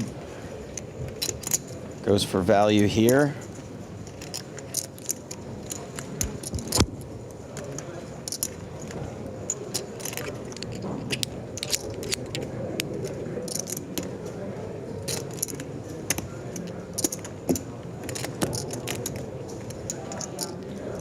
What are we thinking about here? Just a little balance timing? Well, I think it's probably mostly balanced, but if you think your opponent might just have something like 5-7 black, like a 5-7 of clubs, or even a 5-7 of spades, like a hand that like, okay, you know what? I'm going to take my shot on the flop here because I have backdoor flush, black, backdoor straight opportunities.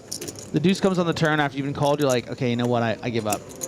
When the river How about comes, your opponent's going to have some 8s here sometimes? No, because your opponent would have bet their 8 on the turn to try to get value from. If you're the guy on the button here and you have the 8. So they're going to raise flop and bet turn and river with the 8? Yeah, that's pretty much how the strategy like works, right? Because you want to, if you check raise this flop from the big blind, and you have the 8, you want to get the value from the ace. You want to get the value from the flush draws. So, I mean, there is a version of this hand where Weiss had just check raised the flop with, you know, worse clubs or maybe some backdoor spades, and then saw the weakness by the turn check and decided I'm just going to bet really big and rep something like ace 10, but he actually had it this time, you know, because ace 10 would take that kind of line. I don't know. I'm with Voland here. It says fold the cards. and stop seeking attention. Thank you for your comment.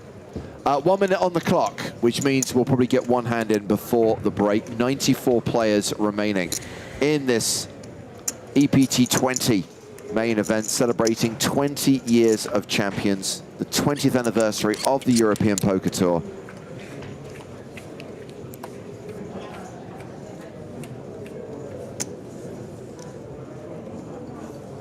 And I think we're going to keep the same lineup on the main stage for the next level. Of course, we saw our secondary feature table get broken, so a new secondary feature table for the second level of the day.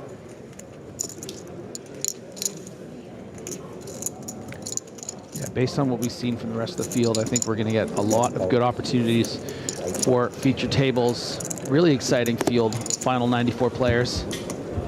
Yeah, I think right now, among the big stacks, we've got start of day chip leader Tim Chung, the Dutch pro Jelle Myrna, and this one I'm really excited about. Simon Witziak, the reigning champion, has got about 1.5 million right now.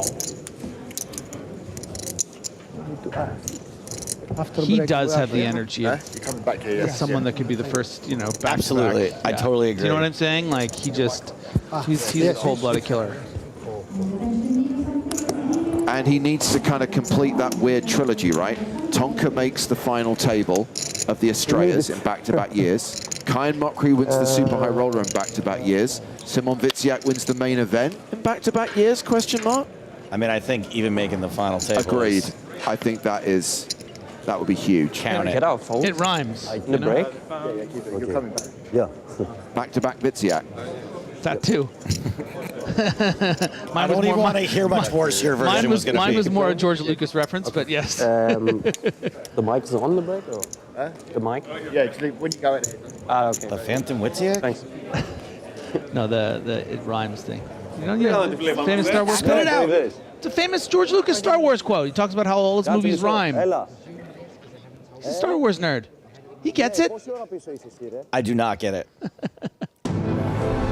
So we are going on break. When we come back, the blinds will be 6K, 12K with a 12K big blind ante. No sweat for Rania Nesruddin, who remains one of the top 5 stacks in the tournament right now. We'll check on the rest of the chip leaders when we return and play another 90 minutes of poker here on day 4 of the Barcelona main event on the PokerStars European Poker Tour.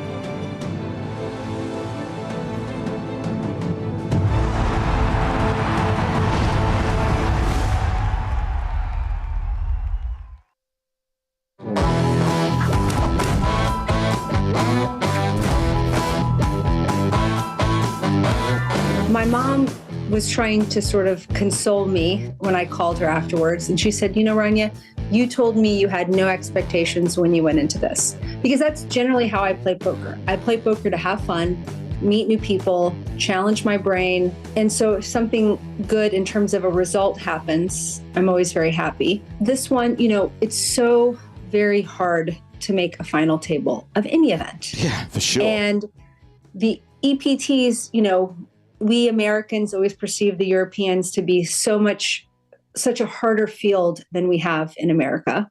So, you know, A, to make a final table, B, to make a final table of an EPT with all of these, like, you know, very, you know, game theory optimal, like Europeans putting maximum pressure on you, not especially, but, you know, as a female, sometimes I felt like a little extra pressure Sure. to make that final table. I mean, what a dream. What a dream. And one, you know, I had a couple of French poker pros come up and just say, you know, as good as we are, and that's not exactly how they said it, but, you know, as accomplished as our resume is, you know, we've never made an EPT final table. And that was sort of their like, hey, we know this sucks right now, but just in perspective and like the grand scheme of your life, like you made a final table of an EPT, like congratulations. Absolutely. We have to talk about the hand that did all of the damage. And I'm sure you've relived it a million times, but it is one of those situations. And it doesn't help. It doesn't, I think, make the situation any easier, but you want that call, right? You know he has a jack. You get it in with 2 pair. Unfortunately, to use your phrase, the deck can be a cruel mistress and the river changes everything. But you played the hand well in the sense you got him to overplay top pair there. So if we're not going to track results, if we're not going to play the outcome, it was a good hand for you, but obviously a bad hand the way it went. Bad result. Yeah, exactly. And also, I guess the sting is the way that he didn't realize that he'd even won the bloody hand. Yeah, that was like, it was not intentional on his part. Like, he's a really nice guy, so it was not intentional, but it just added a teeny bit of salt into the wound. Of course. And it made me second guess myself, because I was like, well, wait, is there there's literally no way I think I win when a 10 hits, but it made me second guess the fact that I thought I had lost correctly. At the table, I thought, like, if I had had that hand with Boris, for example, I would not have shoved on the turn. I would have maybe min clicked up or just checked and then maybe check raised the river.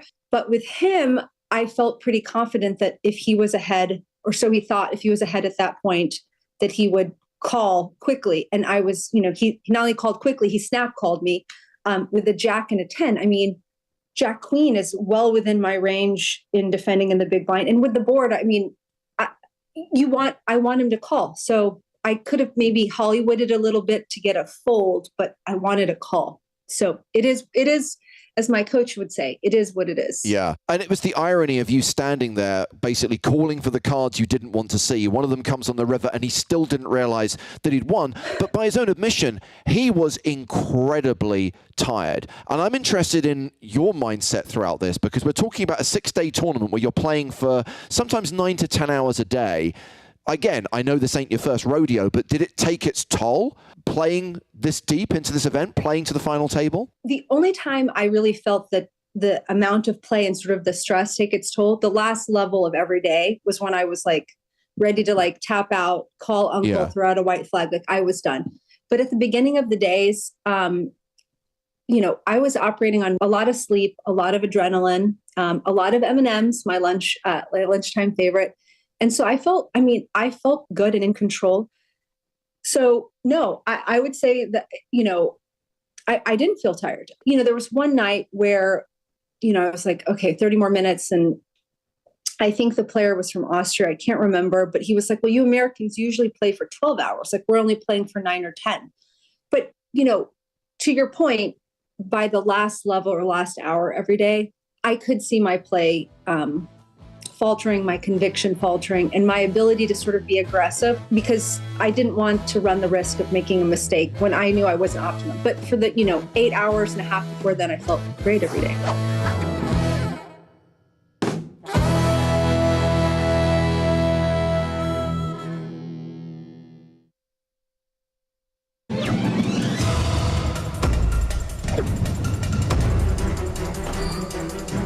Brazil is definitely on the map of the world's biggest poker stops.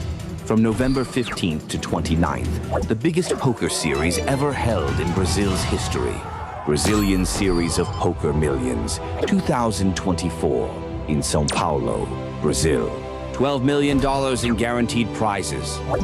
And a huge new addition, BSOP Millions Championship. $5,000 buy-in, $2 million guaranteed. $400,000 guaranteed to the champion.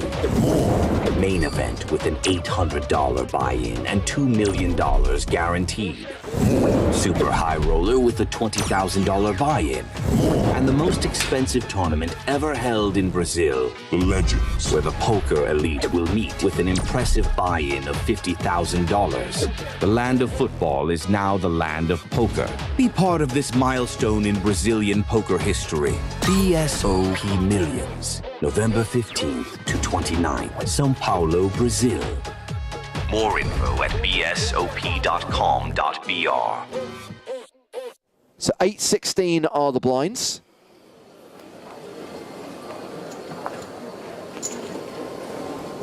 Sander pass. Turn pass. And action has been folded around to Patrick Bruel, who's going to open here with pocket tens to 45,000. To 45,000. Greg pass. Adam pass. Nicolas pass. Small blind pass. So round to Mark Telcher in the big blind, who's got ace-9.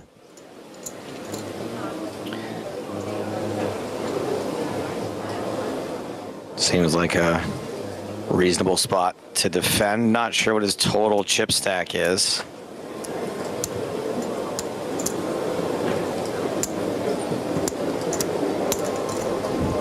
And a call from the big blind. Doesn't look like Bruel has a ton of chips either.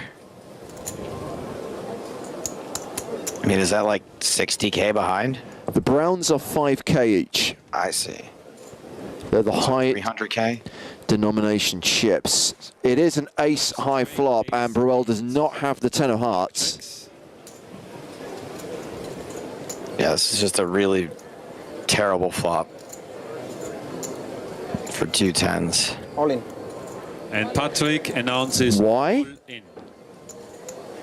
I think the rationale is if your opponent doesn't have an ace or a big heart, they have to fold. That's a lot of what ifs.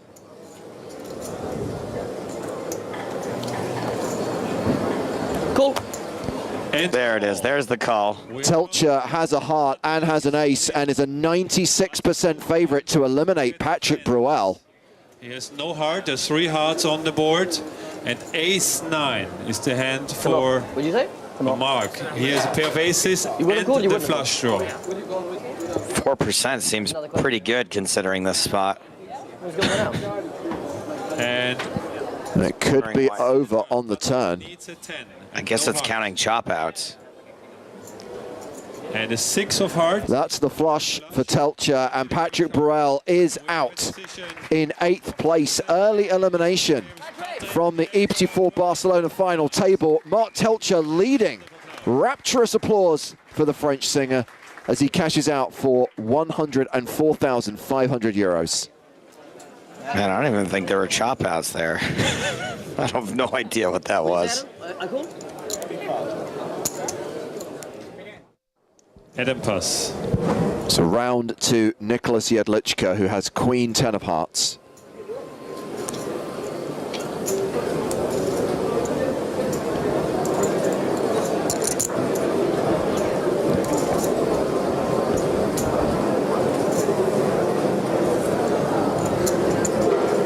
Nicholas in the small blind call. Completes from the small blind. Free flop for Mika Parsonen, who has 8-3 in the big.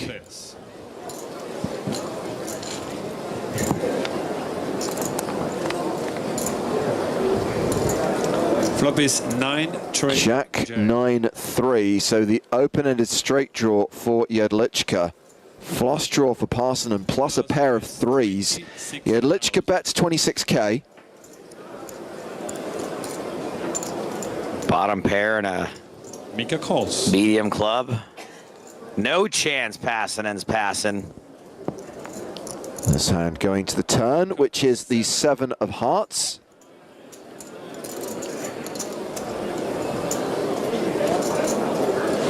Not the straight card Jedlichka was hoping for. Keeps on betting on the come, as it was called back in 2007. And Parsonen now has a pair, a flush draw, and a gut shot. He calls a second time, this hand going to the river. The river shows a which is another 3 trips for Parsonen. 3 check, 7-3. What an improvement. What a fun way to improve.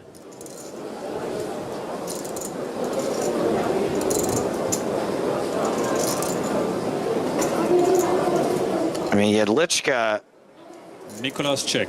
maybe will want to give up on this considering most of the flop draws missed. It looks like he does.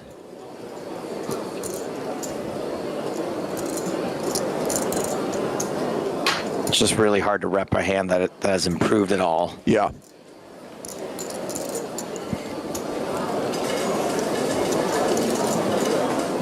Parsonen gonna value bet his trip 3s, hoping to get a call out of top pair. 140. Pair and a straight draw that missed.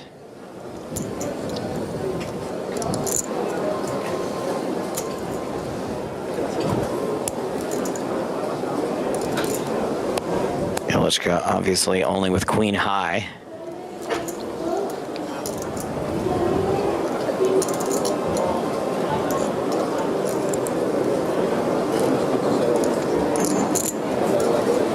It really feels like this isn't just a Hollywood decision, you know? No. And I think if he is going to do something, it has to be for raise, just because Passanen can conceivably bluff with like the... Wow! Mika shows wow. He got 3 threes, trip threes. Queen high hero call. And Jedlička loses a huge pot to Mika Passanen.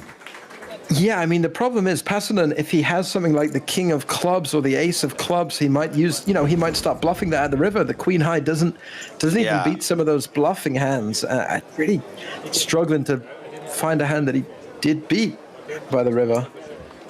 I mean, even a lot of the non-big card hands are going to have some kind of pair there. Are going to have a 7 or a... Mika pass. Yeah, really. I was in the middle of saying if he's going to do something, I feel like it has to be for raise, since he does just lose to some of the king high and ace high bluffs. But an absolutely outrageous attempt there from Jedlička. How much? 51. 51,000 this time. Telcher opening with Jack-10 suited. Sandalilov with ace-queen suited.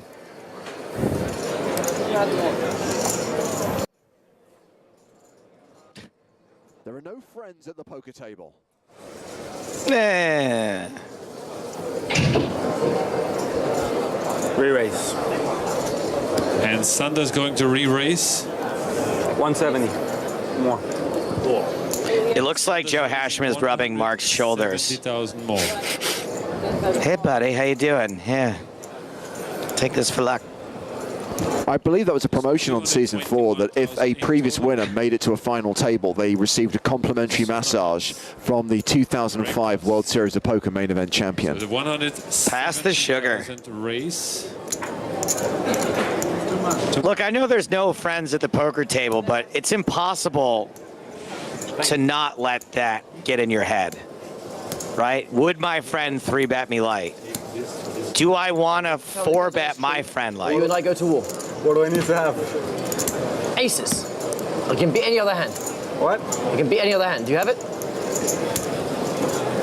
Do you have 2 aces or not? Nope. I don't have aces. Not a huge fan of friends chatting about it this much.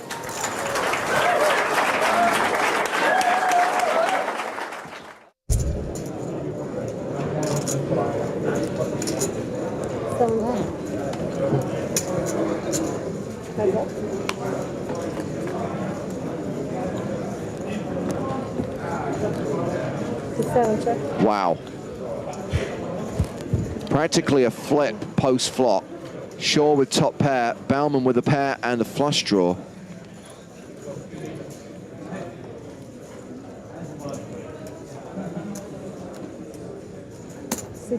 But 85. Shannon continues, 85,000 into 135,000.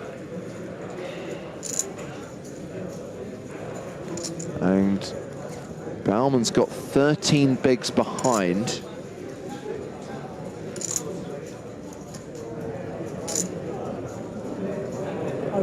Check raise all in. Call. Called by Shaw, and we are off to the races. 11 outs for Gail Baumann. Post-flop flipping. Kings, sevens, and hearts all working for her. She is. She is? Yeah. All right, switch hands if you don't mind.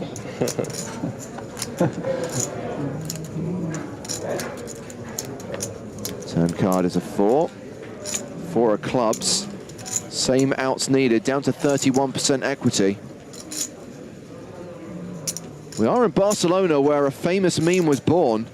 Is it always coming? 7? Yes! Oh, it man. is! 7! 7! 7! Bring me can you bring And me just like that, Gail Baumann survives and doubles up.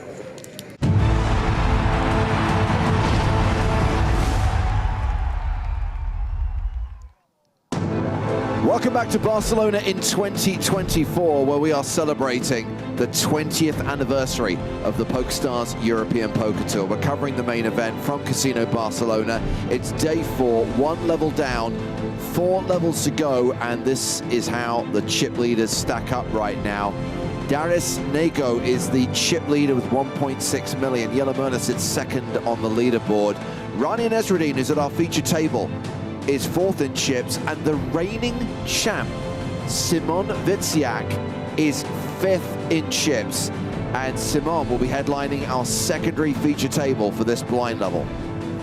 Blinds currently 6,000, 12,000, the 12K big blind ante. So yet Rania's table still on the main stage.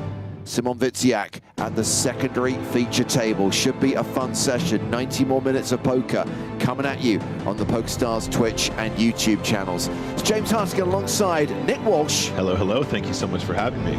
We enjoyed the first session, Nick. We had a lot of fun with the Eliminator at the secondary table. Rania doing her thing, building a stack, finding out about her opponents at the main feature table. Looking forward to this session now. I'm very excited. Huge fan of Rania. Was very, very sad to witness the way that she exited the last time we saw her on the final table in Monte Carlo, of course. That was a really sick bad beat. But yeah, back with a vengeance, and I'm very excited to see who's on the secondary as well.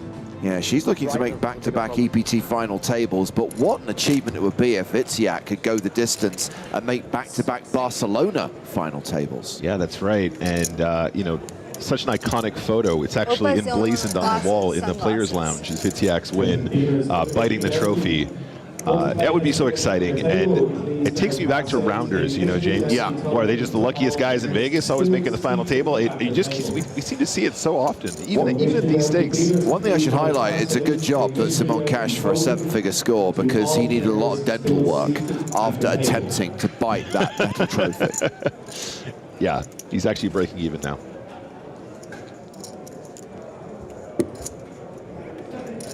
Players back in their seats, ready for the start of level number 20 of the EPT main event. 6,000, 12,000 with a 12K big blind ante.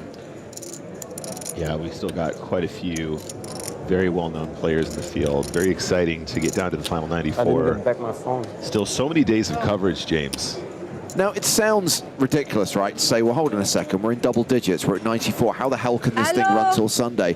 You're going to start to see the rate of elimination slow. You're going to say it'll take a whole day, for example, to get from, you know, 100 to 50, then from 50 to 16, then from 16 to 6.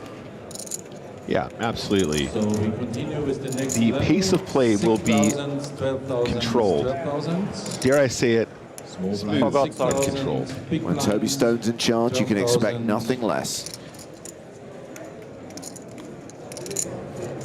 Witziak is wearing that iconic hoodie that he had on when he won here 12 months ago.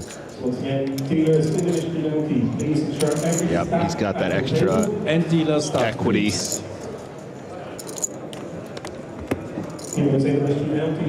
And yes, we do not have phones at the feature tables in an EPT. Players on the outer tables can use phones, but where we have the RFID scanners, where we have hole card information, players do not have electronic devices. No phones, no iPads, no smartwatches. That's the case for both feature tables. No headphones. Yeah, I dig that a lot, James. And actually, I don't know if it's too soon to comment, but I feel like the adjustment to the 15-second clocks has been a roaring success. I feel like the pace of play at no stage have I felt like it really dragged. Perhaps we might have seen a spread of cards that was a little bit less engaging. That's just for card distribution, but I feel like everyone's been taking it on, and I'm very pleased to see it's having a positive effect on the tables. I would not disagree. As we get the late position raise from Gal Bar with 8-7 suited.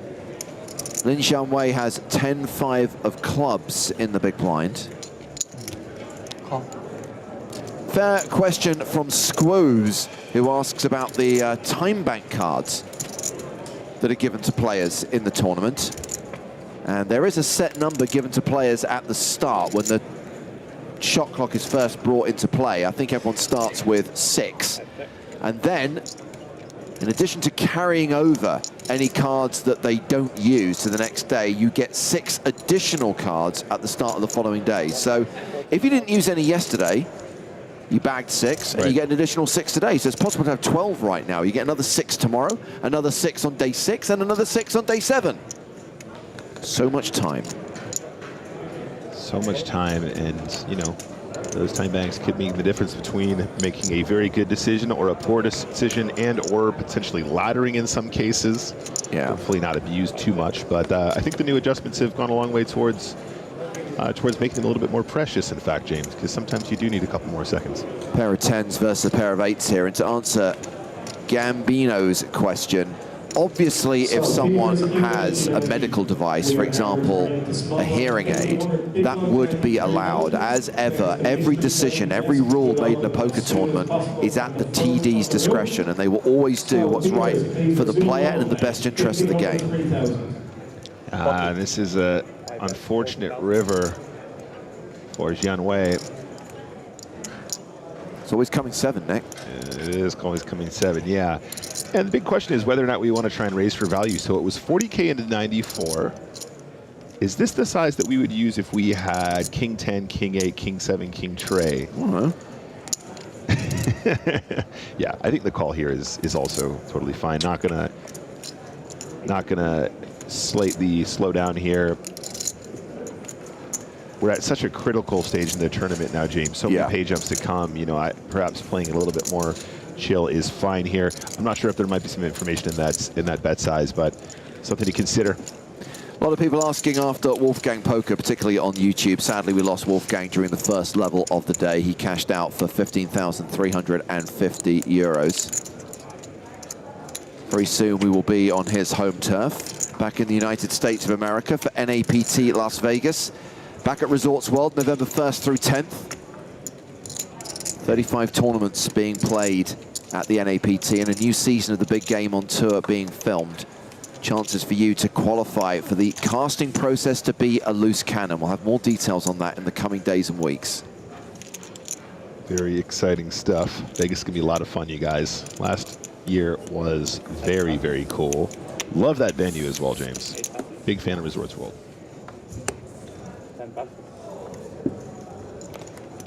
1 passes.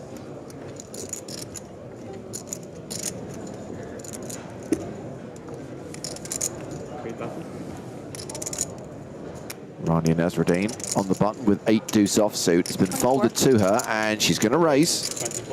Rania. OOL Rania. Okay, we got Mortezi here, 43 big blinds in the big blind. This is a 3-bet and or call, never a fold, in my opinion. 6 calls? Yep, call is good. I think I prefer the call with the offsuit combo here, but obviously you can mix in a little bit of whatever you want to do.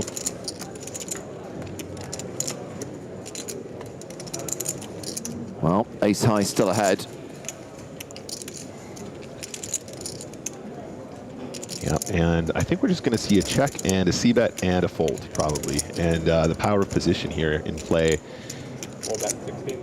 I think part of the reason why we see Rania competing in these fields and succeeding in these games, James, is this aggression. Turning on the 8-deuce offsuit here at this stage in the tournament and getting those through, just so cool. And yeah, she's going to take this one down. Great to see Rania during the break, by the way, when Joe and I interviewed her for the Poker in the Years podcast after her 3rd place finish in Monte Carlo. And I remember the only pair of headphones she could find for the interview were her daughter's Minnie Mouse headphones. Yeah. And I just thought they looked perfect on her. Yeah, absolutely. No, it was very streamer e-girl. I liked it a lot. It was cool. Yeah. And actually, I didn't see that until just now. It was shown in the break, and I was like, why is Rania wearing those? That's great.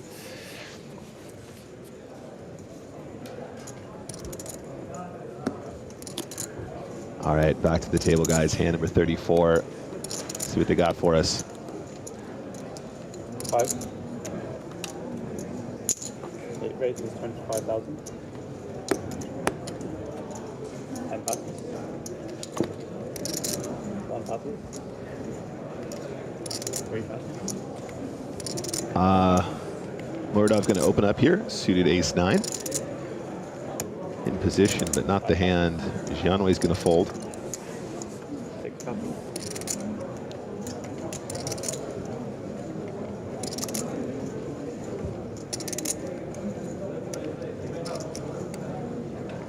In the big blinds with the dirty diaper. Going to fold it. Yeah, well spotted by a few of you that coming back from break, Muradov did not surrender his smartwatch. The guys are on it.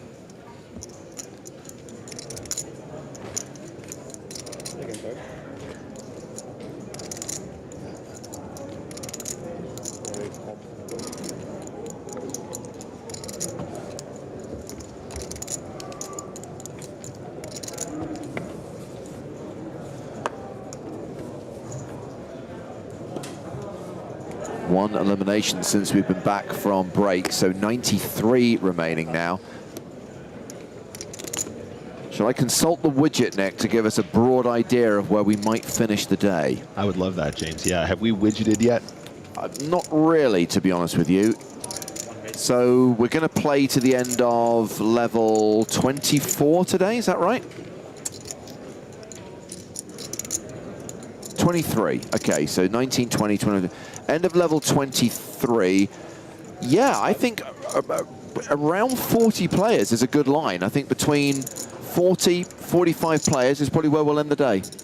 I was thinking we would lose approximately half the field from the start of play, so that makes sense. Yes. Yeah, story checks out there. And as you say, James, the pace of play will slow down slightly, but also just sort of the actual willingness to gamble and the willingness to get chips in the middle. Pay jumps now becoming more significant. ICM pressure is on. And here we go. Here's a little 3-bet.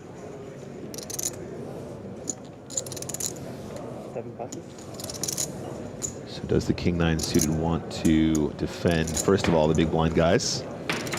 Sorry, I thought it folded around there. Yep, there it is now in the bin. King-9 suited. Definitely potential for defense here. Might be a little bit loose +1 versus cutoff 3-bet range, though. And bar 336K behind. Yeah, I think it's, I think probably with 28 big blinds behind, that might be a little bit too loosey-goosey. Nicely played there from Lin Jianwei, though, using that big stack and finding a less frequent 3-bet combo there to use as a bluff, and it worked out just great.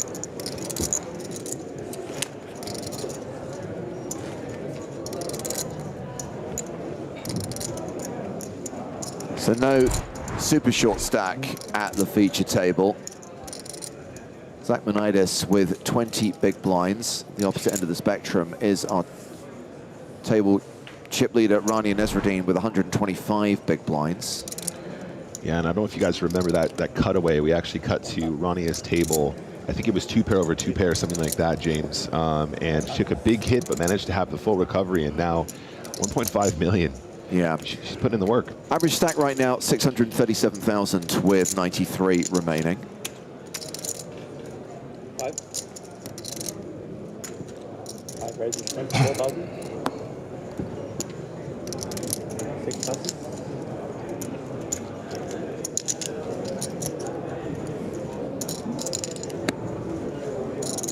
Jianwei back in action, opening in the hijack. King-9 off, rounds the blinds. 10-8 for Muradov.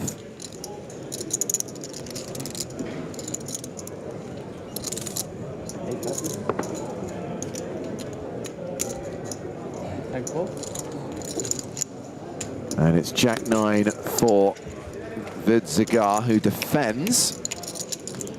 And we get a Queen-7-5 flop.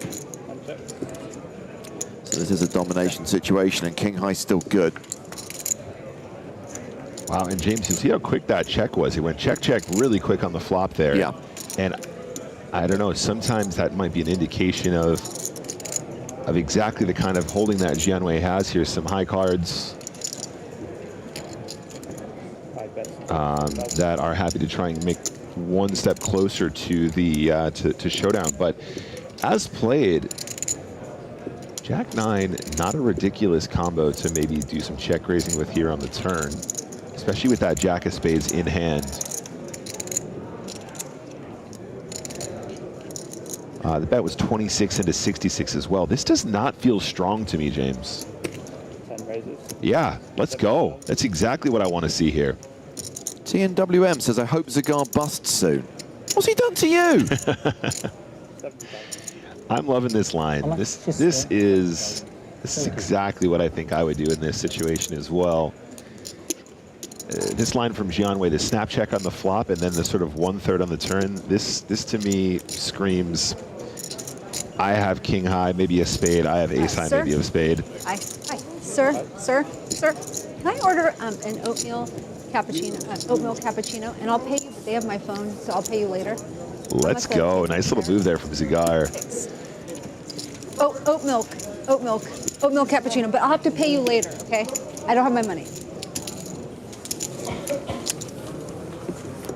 She's good for it. You can dock her wages later when she gets her payout.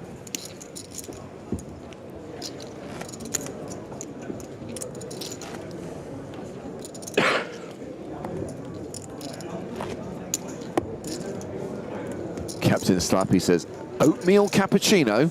Nice. Yeah, she did say oatmeal cappuccino. That sounds good, though.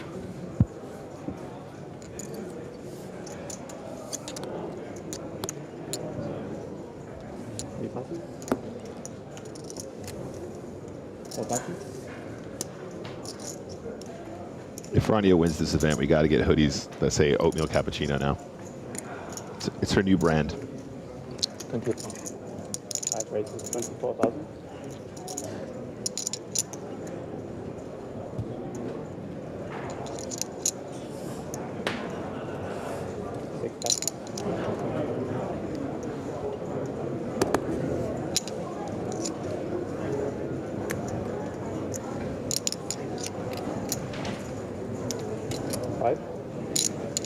John Way has raised with King Jack. Zachmanitis decides to fold the sevens in the face of that raise. That's an interesting one, James. I actually don't know that spot particularly well. There's a chance that we sometimes want to be shoving sevens there. Jean-Way's been very active as well. That's important to note here. And again, big question as to whether or not King Jack should actually call the 3-bet jam. Probably with ICM, might be a little bit loose, as Zachmanitis is going to be quite strong putting chips in there. But yeah, he's not sure either. You can tell. Errs on the side of caution, but I think there is a chance that maybe, you know, sevens plus, maybe it's 8+ perhaps. You just want to be getting in there, creating some fold equity, potentially getting called by worse once in a while, and trying to chip up here as the shortest stack at the feature table.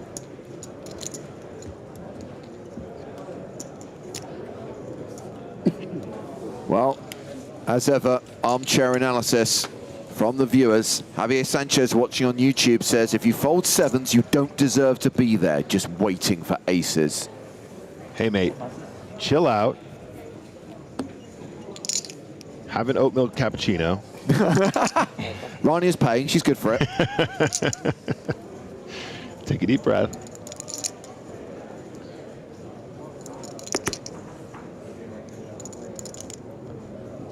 $25. 7 raises, 25,000. All right, this is the moment instead. Gonna start with a little raise. Smidge over the min. 5. 8,000. See, I'm going to take issue with something that Mason Pye has just written. He referred to that last comment as a classic YouTube comment. No, this is a classic YouTube comment from Nintendo. Oat milk isn't real. It's not milk, it's oat and water. That's YouTube at its best/worst. Oh, man. 3,000. Oat milk isn't real. Good Lord.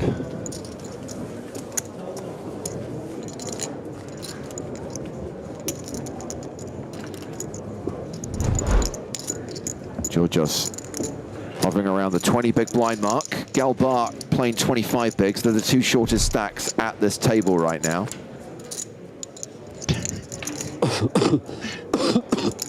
Okay, this says, guess what? Cow milk is also cow water.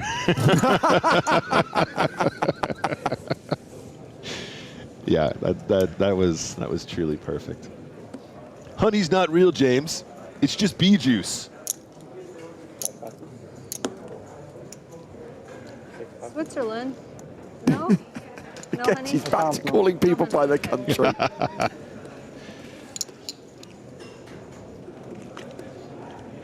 He says no. What is the geographical spread at this table? So Rania is from Tulsa, Oklahoma. She's American, in case you hadn't realized. So we've got China, Switzerland, Sweden, Latvia, Slovenia, Israel, and Germany. Decent geographical representation at this feature table. It's a good spread. Big fan of Slovenia as well. Big flan of Slovenia. All right, so Muradov's going to kick it off here on the hijack. Yepa makes a good point. Coffee isn't a drink. It's just muddied water run through beans. Exactly. I mean, let's not give anything a name that makes sense, guys. Let's just say it how it is from now on. Tea isn't real. It's just hot water.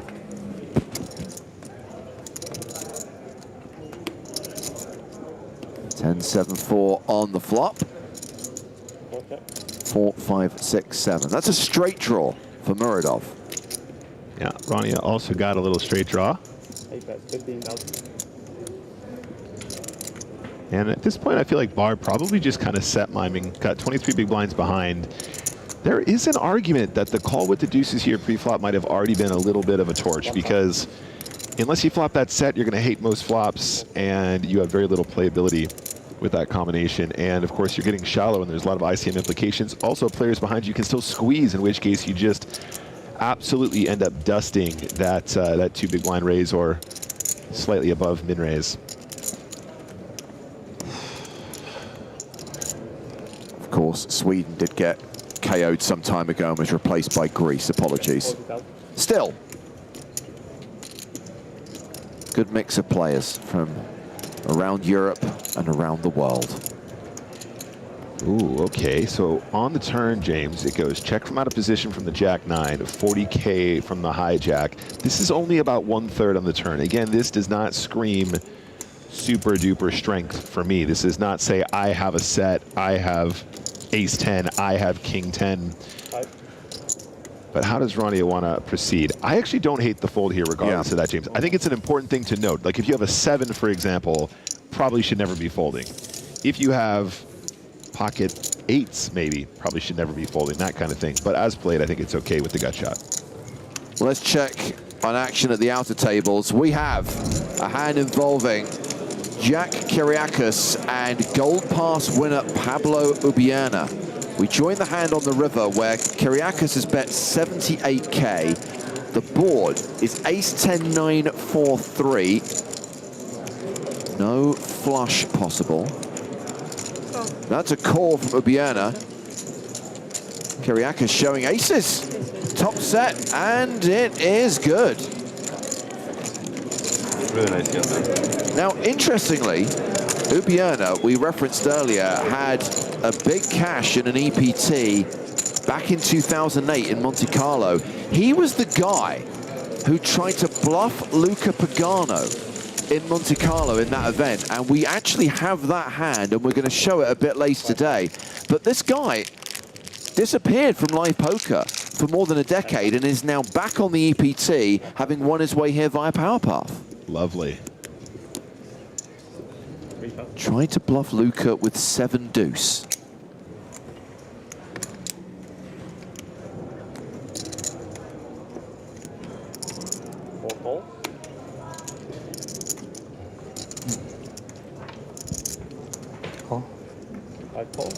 Muradov, the original raiser. Nasruddin calling in the small blind. Janway defending his big blind. 3-way to the flop. Jack, Jack 3. Huh. Well, this is an above average flop for Jack Deuce of clubs. And Muradov is continuing into 2 opponents. With the action check to him, he bets 20K. I like the size here. If he's going to have a continuation bet here on this board, I think keeping it small is good. Goes 20 into about 87, so a little bit less than a quarter, which I think is great. And Rania will find the float with the king high and the spades, and obviously the opportunity to bluff as well if his opponent slows down, or if her opponent slows down in this case. John Way deciding whether or not he wants to raise or call. Keeps it cool.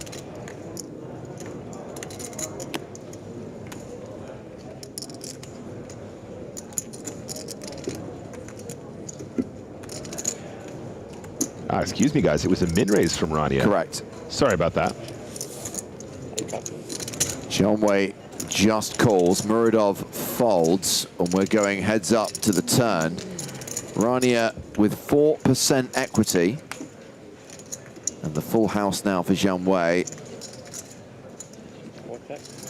Yeah, and you have to imagine at this point, we're pretty much over the hand. The cold call here is going to be a 7 or a tray. Sorry, a jack or a tray, excuse me, pretty much every time. It's got different combinations of a full house now.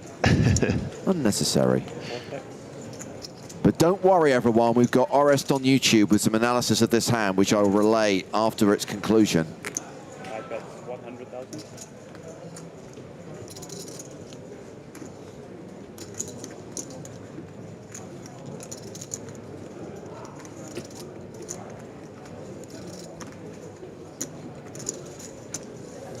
Listen.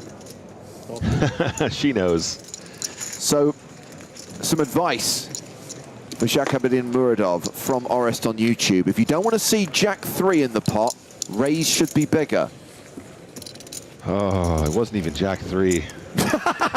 Good Lord. That's the bit you're going to take issue with?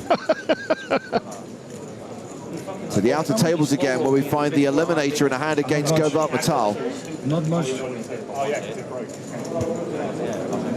Tell Telcher slow rolled me so hard in his hand, Mark Telcher, the void. King, Queen, 5-5 deuce. A shove from the Eliminator, snap call by Govart Matal. Table 8. Showdown. Ace Jack for the Eliminator, King, Queen, top 2 for Govart Matal. The Eliminator not living up to his name there. He's just doubled up Matal.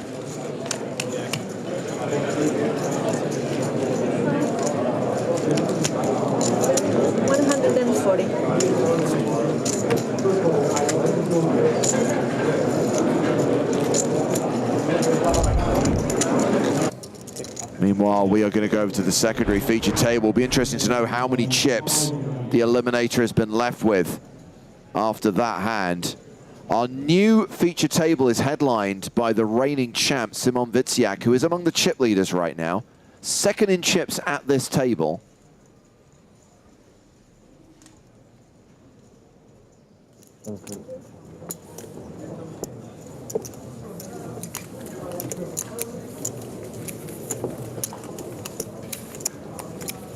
Tom says, James is clearly excited for Chat Pro Saturday. How many Chat Pro Saturdays have I vetoed in the last 2 years? I'm going to say 95% of them. Let's go for 97% this weekend, shall we? Too many, James. We got to let them live sometimes. No, you don't.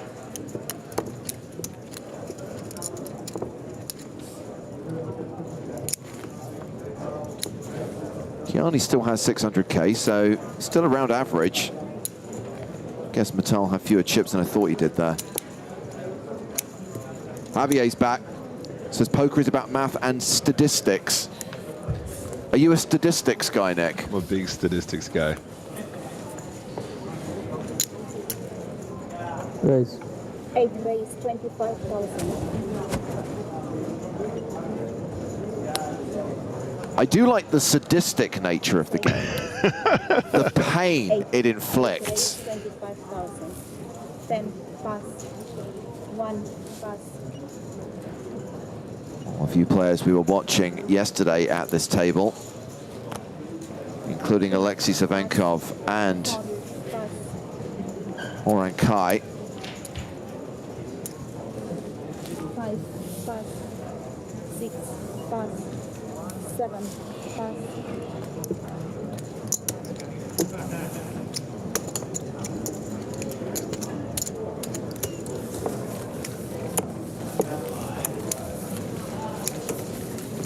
Let's raise and take it. Fake Griffin Benja in the 8th seat. That's actually Daniel Edward from the UK. I thought we weren't allowed to do other poker players. I didn't say it was a bad lookalike. Okay. So it was a fake. You see, you can choose your words carefully and you get away with that.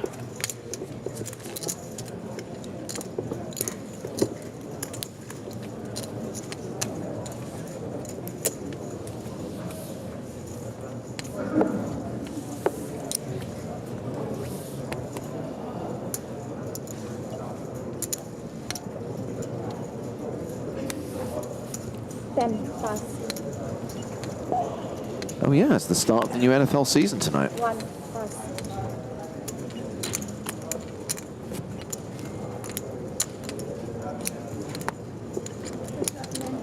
Mohamed Mangro. I was looking if there was an opportunity, because, you know, obviously the 49ers play the Rams every year and they have a home and away game, and I was hoping that I might be in LA when the 49ers play the Rams. But of course, that's happening while I'm in Prague. Oh, Prague. But I do know a man who has tickets, season tickets to the Tottenham Spurs. Oh. And there are some NFL games being played at their stadium. And he's promised to take me. The Tottenham Давай, Hotspurs. блайнд забирай.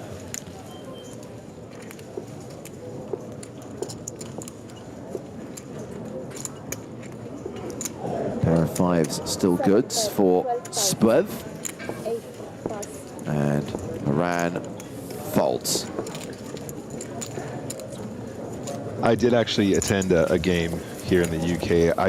It might have actually been the Tottenham Hotspur Stadium. I don't recall. Apparently the stadium is epic, so I'm actually really looking forward to go. I went to a few of the Wembley games. What's his name? The Russian guy. Valeri. Back in the day. Yeah, I know. It was a lot of fun. I had a great time. David Smith says, what are the crowds like at the UK NFL games? Sold out every time. Yeah, and it's a great vibe. It's really, really good.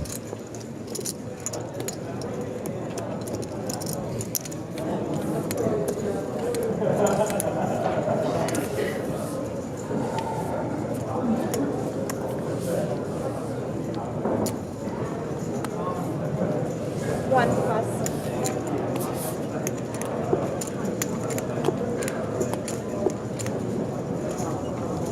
Three pass. Four pass. Bitsiak, Jack Deuce, folds. Christian Sare with the Snowman's Num Num. The official Num Nums.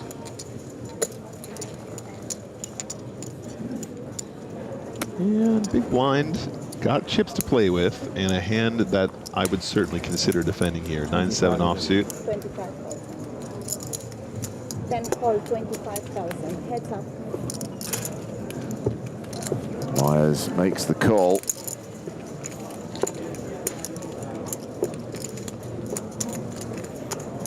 Ace, King, Queen. I mean, how much do you hate that board when you've got eights? Yeah, you beat me to it, James. I was going to say, this is not exactly the texture we're looking for with the Ochos. I think checking here is fine. 6 check. I mean, look, you're not going to get a queen to fold. You're not going to get a king to fold. You're not going to get an ace to fold. You're not going to get a 10 to fold. So you're probably just going to either have the best hand or you're going to be dusted at some stage. And it's difficult to turn your hand into a triple barrel bluff when you've got this much showdown. And 9-7 is going to find a lead here, which I think is really, really cool. 18,000. And, you know, once your opponent misses that flop bet, you know, they're probably not going to end up having a ton of Jack X, Ace X, King X, Queen X. Nice work there from Myers. Really like that move from out of position. Sacramento, I'm glad you asked the question. James, do you mind if people eat at a football game? I know movies are a little sensitive.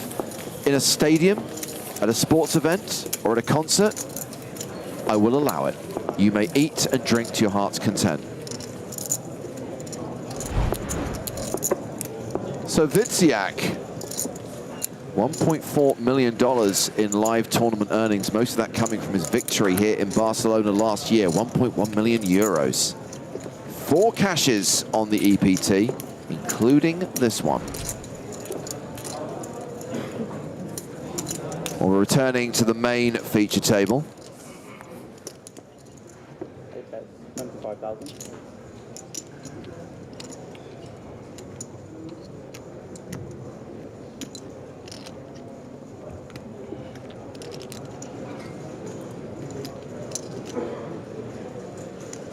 Who doesn't love a halftime pie? Pie. Yo-Yo Skybomb says James would be a good dictator, unlike Joe, who bans too much. I would be a phenomenal dictator. Oh God, I'm sounding like Trump.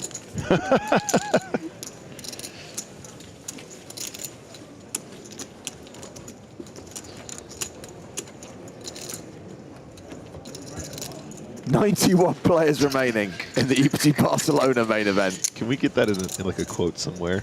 Just, I would be a phenomenal dictator, James Hardigan. The difference is I'm a poker commentator saying it sarcastically. When there are politicians who say stuff like that and it makes people want to vote for them, that's the stuff you should be worried about.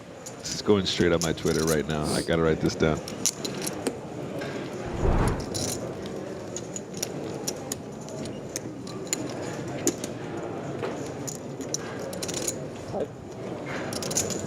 He raises 24,000.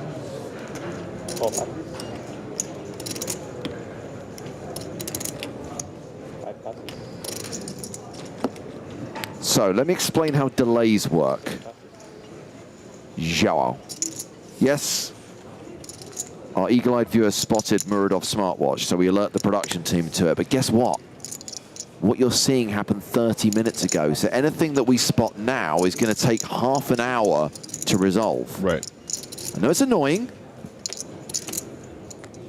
That requires a little bit of patience.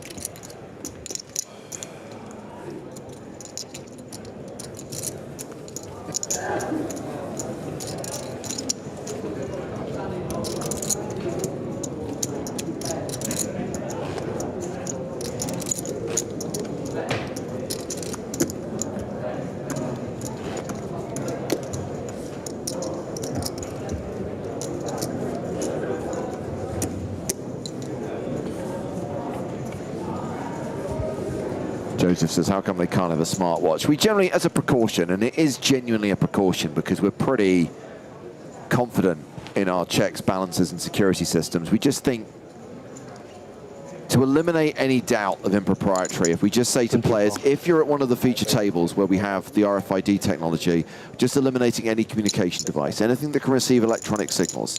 So phones, tablets, smartwatches, you obviously can't wear headphones, just means trying to present that this game is above board. Yeah, and I think it's great. Just why even invite that chaos into an otherwise smooth and controlled environment? Now, as far as the house tables are concerned, you can have your phone. Right. Just going to make sure that this hand doesn't escalate quickly. But to be clear, because I know it's a hot topic at the moment, there are certain things you should not be looking at on your phone. You know what I'm talking about. I'm talking about solvers, sims, charts. And there is a very clear rule on the EPT, and it was clarified at the start of this event. You cannot consult any software, any real-time assistance anywhere in the tournament area, whether you are a player or whether you are a spectator, whether you're at the table or away from the table, whether there's live action or whether we're on break. If you are in the tournament area, that does not fly. Yep, and I like that rule as well. I think it is very pertinent. And I don't know about you guys, but we might be seeing an all-in here from the Jables. Mr. Barr is 3-betting to 84K, leaving himself with 14 big blinds behind. And I'm not sure if this sizing, James, might actually end up making his hand look a little bit stronger. 3-betting not all in off of a 20-ish big blind stack. Yeah. From the small blind, you have to imagine hands like ace-king offsuit just want to be all in straight up. Maybe ace-king suited is a hand that he does have in this range. So, you know, maybe this is balanced for his game, but I think maybe if we see a straight shove in this particular setup, I think Jianwei kind of has to call with jacks regardless. And it looks like that's what he's thinking about here, James. He's really trying, he's looking at the stack like, why is he doing this with this particular stack depth? Not saying it's wrong. I'm just saying that's definitely a very pertinent detail in making this decision. Of course.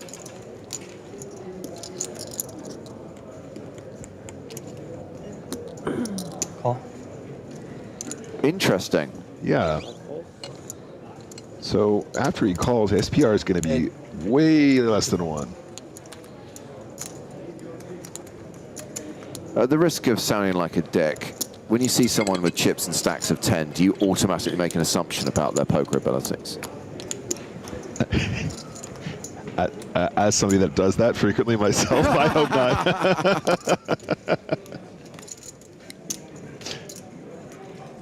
And it's ace high. This might be the exact kind of texture that John Way was hoping to get away from now.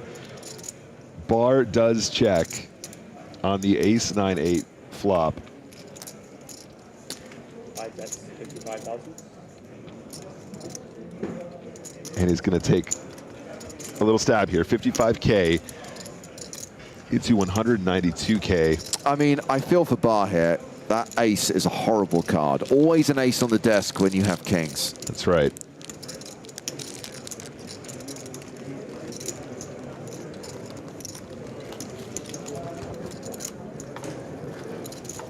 And yeah, folds it. Wow, wow, wee wah. Folds the best hand. Oh, the agony. Lin Jianwei chips up to over $1 million, has 90 big blinds.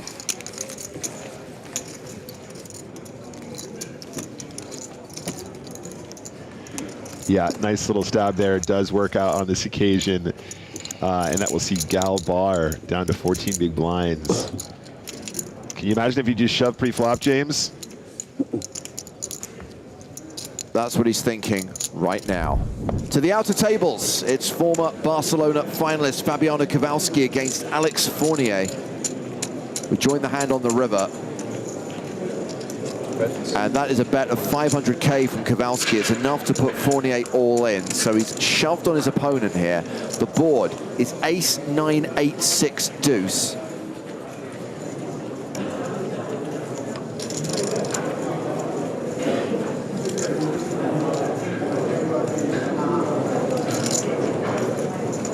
All in to call for Alex Fournier.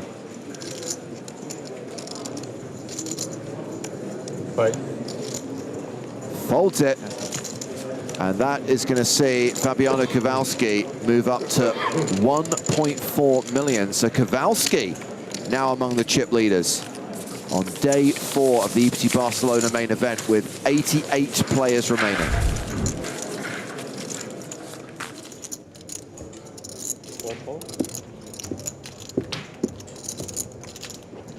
Galbar, after that hand, by the way, left with 14 big blinds. This hand is between Rania Nesruddin and Shakabidin Muradov. 8 versus ace 10, and there's the ace on the desk again.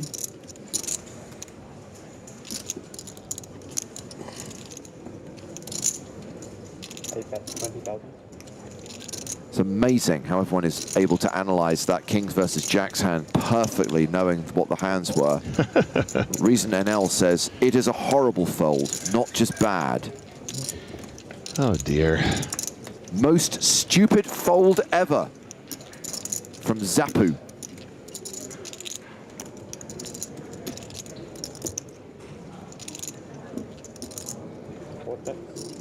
So Muradov continued the flop for 20K. It goes check, check on the turn. And Rania improves to 2 pair on the river. And I want to see Rania go like 75K here. Well, that's 55,000. 55. Yep, closer to half pot. Feels good.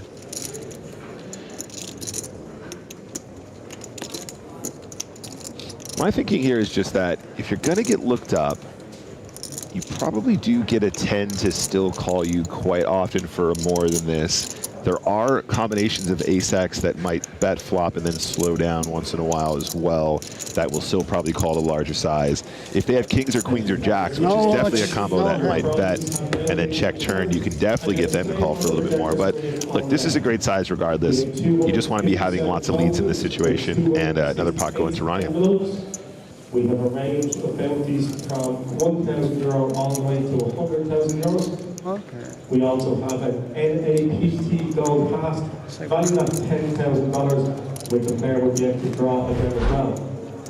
Our mystery bounty desk is towards the front of the room, and if players wishing to draw, we are now open and ready.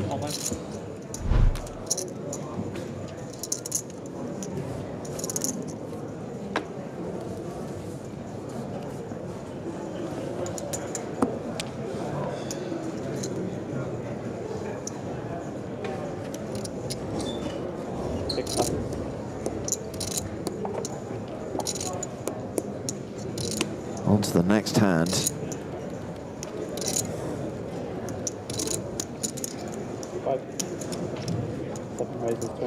Players, please send your fully covered value chips in the mystery bounty before the need for your term of break.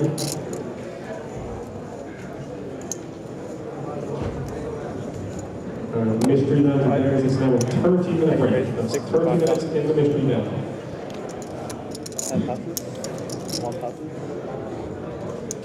Anzi says, no, I missed them removing his watch. I mean, they weren't going to make a big spectacle out of it. And now the ceremonial removal of the Apple Watch as Muradov is shamed into surrendering his device. Woman with a bell. Shame. Shame. Well, Muradov is 3-bet here with Ace King. Queen Jack of Diamonds for Georgios. Wow, what a look.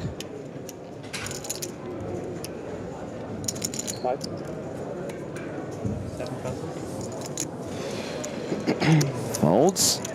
Muradov third in chips at the table, an above average stack with 991,000, just over 80 big blinds, and still half the level to play.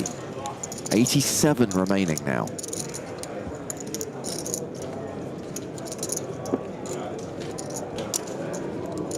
And we are going over to the secondary feature table. Cards on their backs, we've got an all-in here. Savenkov at risk, but ahead. Domination rotation for Savenkov. Sare looking for a king.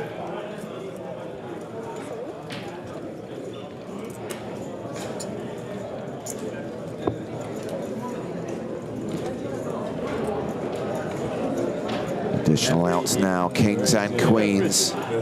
Cards that Savenkov has to fade.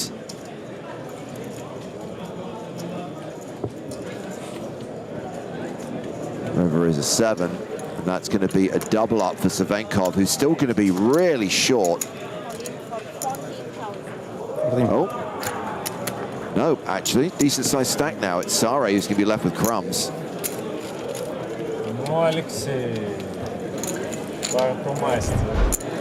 33 big blinds for Alexei Savenkov, who the Eliminator made good friends with yesterday at our feature table.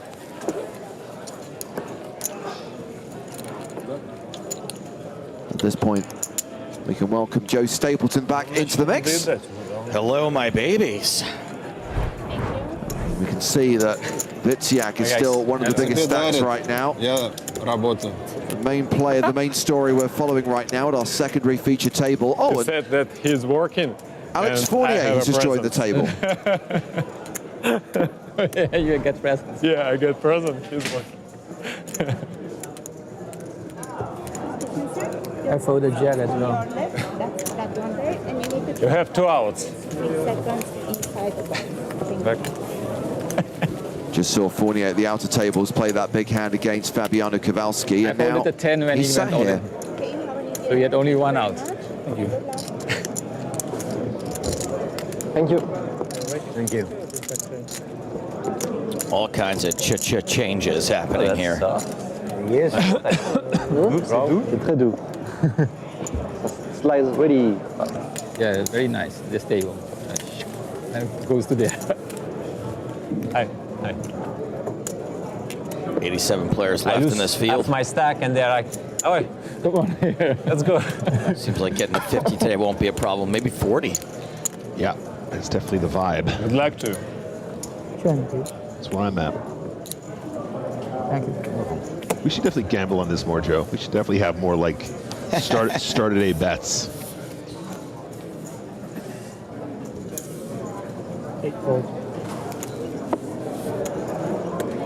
Myers 8 tray offsuit UTG +1. No, thank you. One fold.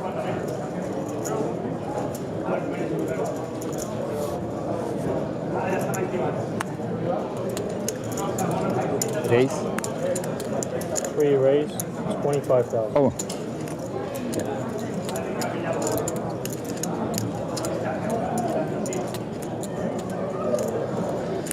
Mangrove, nice. 25,000 with ace jack suited. And now the Snowmen's. I think that might be the hand of the day today. Pocket eights. Might be hand of the day every day. Num num. The num numbers. Just a flat from Vitsiak.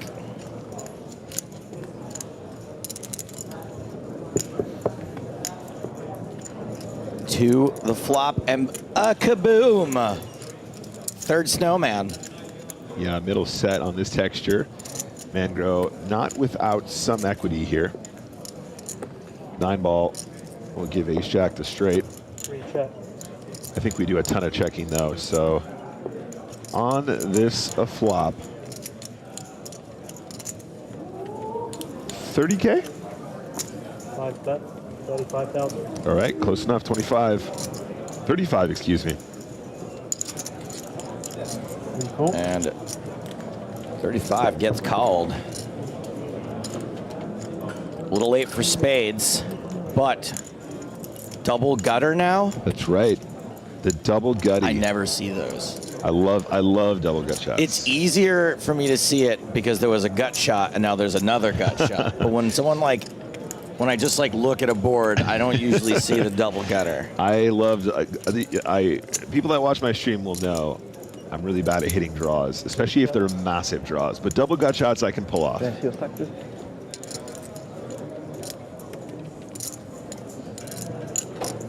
Vitsiak asking to see stack. And 1.5 in the middle. I think we can size up here, Joe. I'd like to see 125. 5 bet, 125,000. Oh my, we drilled it. We did it again. So that was a prediction because you got it right? Well, I didn't call it, so I'm not gonna claim it. Okay, all right, good. I respect that. Yeah, but it was a solid guess regardless.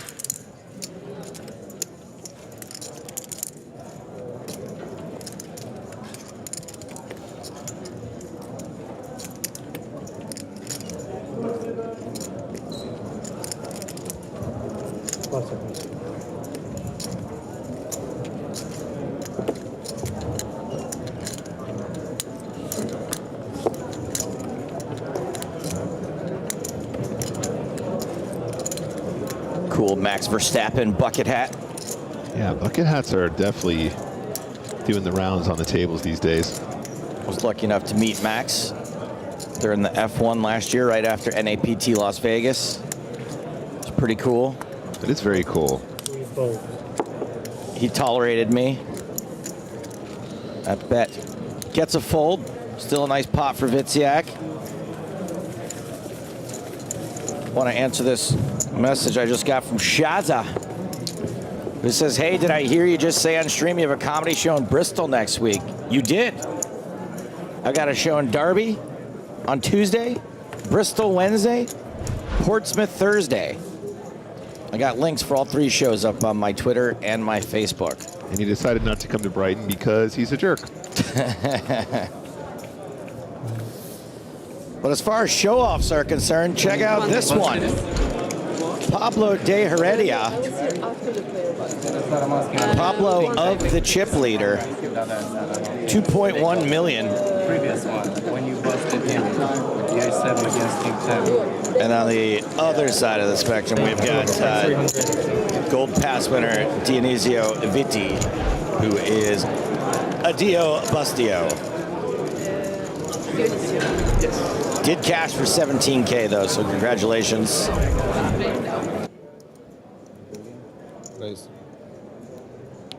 Can I get a count? 130. 130,000. Speaking of double gut shots,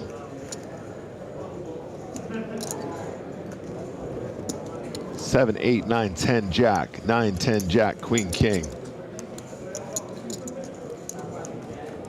But this time, of course, drawing up to the ace. Was up and down on the flop.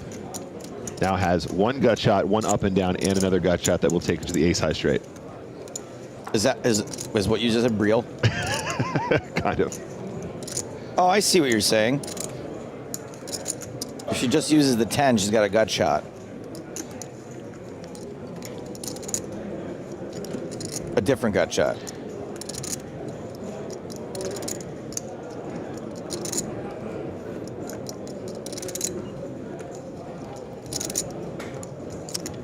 Well, she certainly has the chips, but is gonna make a cautious lay down. I wouldn't say cautious. It feels right. I think so too, Joe. It was for like full pot, and obviously we need to hit to win there most of the time. I mean, very specifically, we can see that that was a draw as a semi-bluff shove, but that was also one of her outs in the hand. Snap call. Snap call? Normally a snap call. Ace jack. Ace 10. Ace 10. Yeah. I assume you had ace queen or queen jack, 2 pair. Kings or aces. I still was like, kings would have been a problem. We got to cut away from Run Good Rania for this cooler alert happening on the secondary feature. Savinkov all in at risk. Saboev on the business end of the cooler. Excuse me, the cooler. Aces into ace king suited.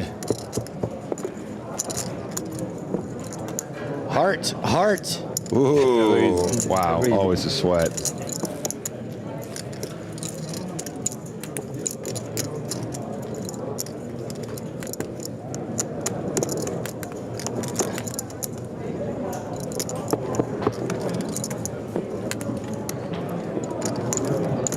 On the turn. Saboev needs to catch one of those 9 hearts to eliminate Savinkov. Savinkov needs to fade a heart to stay in the tournament. River. Black Queen. All good. All good, but it was a sweat there. Thinking you got the gift of the day, but those hearts were sweaty indeed.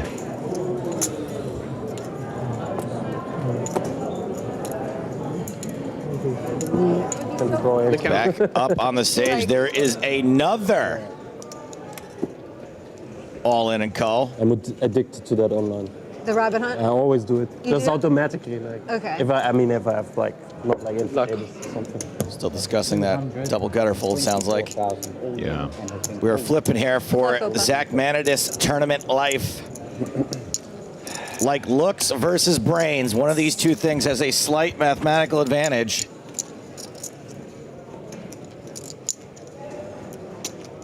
Bothers me? Not sure.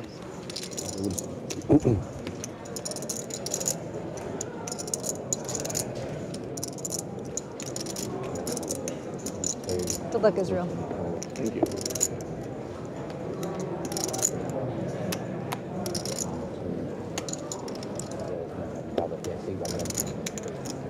Has more? Here's more.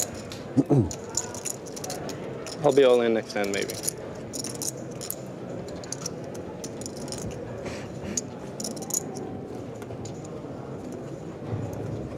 Queen 8-4. Probably not. You think the 10s are going to hold? Prediction? I can't put these in predictions. You can't just make a prediction happen. It has to come to you. It has to be based in some realm of fact. Jack on the turn. That makes things a little juicier. Yeah, Bar does not want to set here.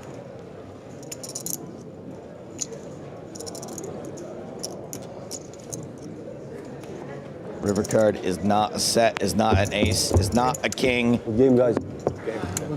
Good luck. Thank you. Looks like we have found a cure for Zach Manitis. Pocket 10s is the cure. 17.6K. And an exit from the tournament as we see Galbar up to now 39 big blinds. What a hold. Same stack now. Huh? Same stack. As before what? Are you and me? Yeah, they have a bunch of gal bars in West Hollywood. How much is the set? Oh, yeah? Yeah. What's the set now? For gals only. Minus, I have a little more, maybe 500 and use like 480 or something.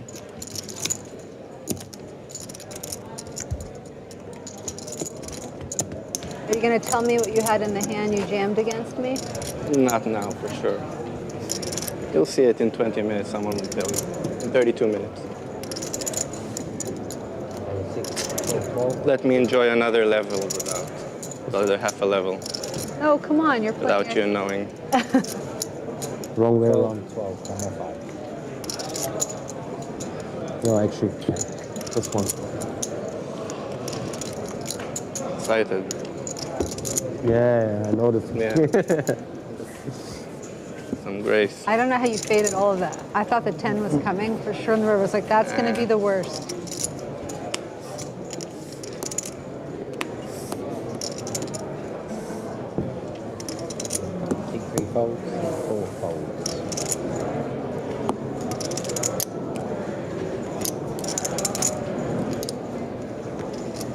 Okay.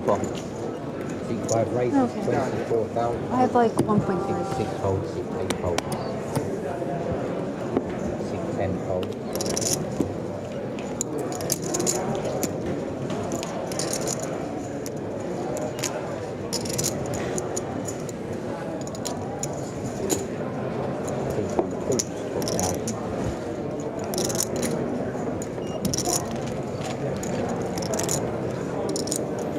All right. Seems like the conversation's died down a little bit. We've got Jian Wei versus Bar this hand. Jian Wei raising late position with ace-6. Bar defending 7-5 suited. Jian Wei flops an ace. I don't know if you've watched Jian Wei play at all, but he's got a style all his own. Oh, yeah. No, I've been really enjoying it, actually. He's been doing things his way and definitely keeping people on their toes.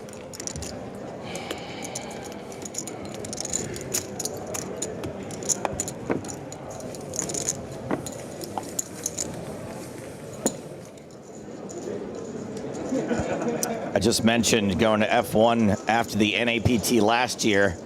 This year it is back at Resorts World in Las Vegas, 35 tournaments, shooting more episodes of the big game. We will have a process for the general public to try to get in the mix. Obviously, we need loose cannons. If you win a gold pass, you get to skip right to the audition phase, but we'll likely be having some qualifying tournaments at Resorts World on the early side of that, November 1st through 10th.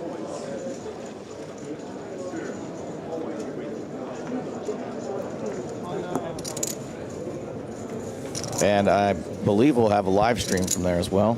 I'd like to imagine so. Otherwise, what am I going to do there? I guess you just have to play poker. Oh, no. Put the predictions to the test. Then people will discover I don't actually know what I'm talking about. It's going to be terrible.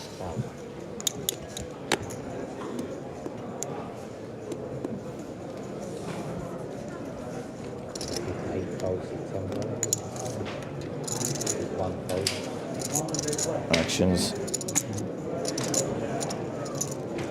been raised by Beckham Mertezi. He's got the Queen of Hearts. Vice is going to defend King 5 of Spades.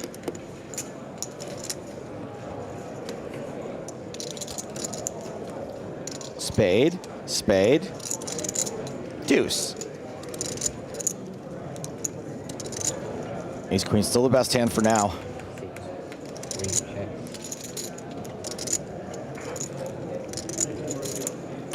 Vice is checked. Mertezi checks it back. Le turn. King ball. Top pair for Vice. It just keeps getting better. And I guess the question is, do we lead? I think a check is better here. I prefer that. Your hand has improved, but it's a card that your opponent can represent as a bluff, and obviously you're going to have the best hand here quite often. You are blocking your opponent having some king-queen and that kind of thing. 48. Okay, 48 to go. It's not going to be a mistake to have a lead. 48,000. 48. Perhaps his opponent is a little bit concerned about some ace highs checking back here, maybe some pocket eights, pocket nines. I don't know if the king is one that would slow those combinations down too often, but I guess it is somewhat player dependent. Besides, he's just gonna make a move right here. 48K into 66. As a lead though, Joe, this is pretty big. He's gonna have a lead here. I don't know if perhaps the idea is to actually allow a size that keeps the ace, queen, ace, jack combos in there a little bit longer, especially when you're blocking the draws so heavily.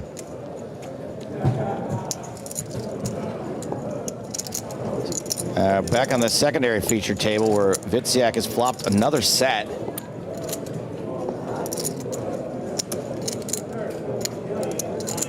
Savinkov with ace king.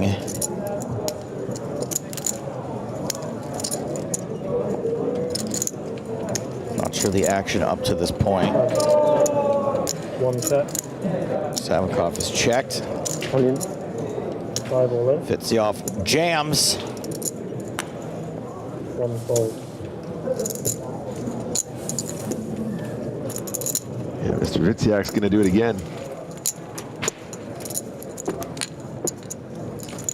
OG Kenobi asks, so NAPT is in PA right now. What are the other stops? I cannot find a full schedule. Please come to Cherokee, Harrah's.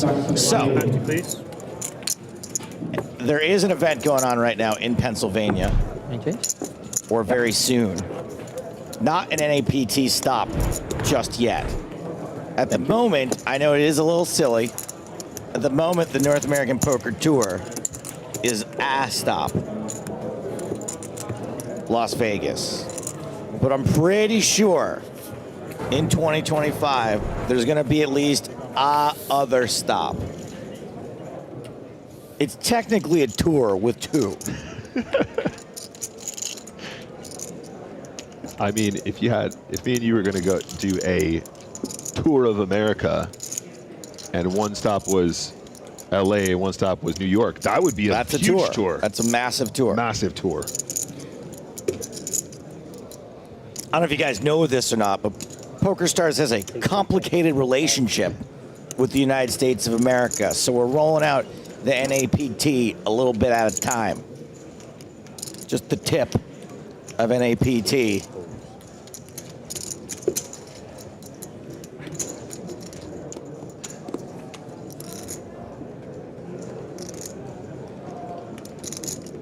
The action here was a call and a check, blind be blind, and a bet from the gut shot.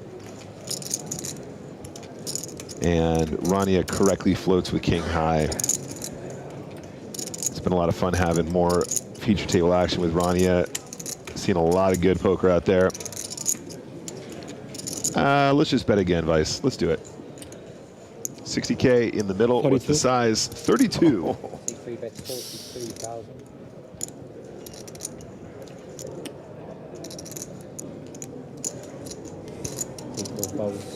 That time it gets it done.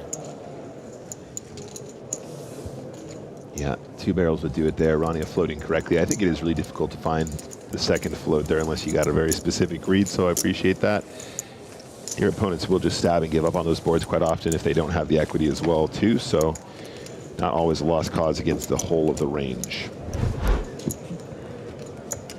This gentleman qualified online in a 530 euro satellite, and we're down to the final 81, Joe. This is pretty cool. Everyone guaranteed 17.6 thousand European dollars. You ever had one of those 500 euro notes in your hand? Yes. Aren't those the ones that like nobody ever accepts anywhere because they were like super counterfeited or something at some point? It's just not worth the risk, yeah. Yeah. No, that's... I have my one 500 euro note story is that I hosted the European Poker Awards once, and Alex Dreyfus, who put them on, paid me in cash. Yeah.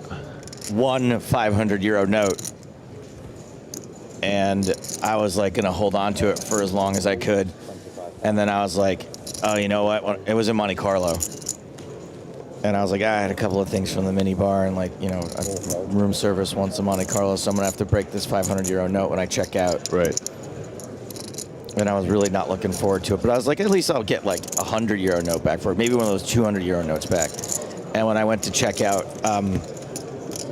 my room service and mini bar was 840 euros. What? So not only did I have to turn over my 500 euro note, but I also had to 8 days at the Monte Carlo Bay. Yeah, okay, Nick? fair enough. Story checks out. I was making a face, but you're right. So we're 3 ways to this flop. 2 players hit a 6. Murdoch with the best kicker to go with it.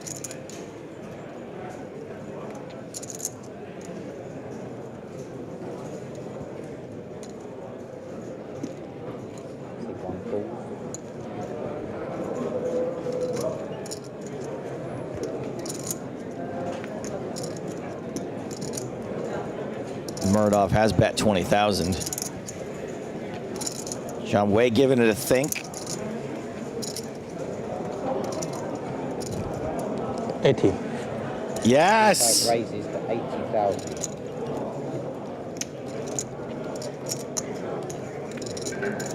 Jacobeaton can't believe it. Bewildered. Or maybe his regular face, I'm not sure.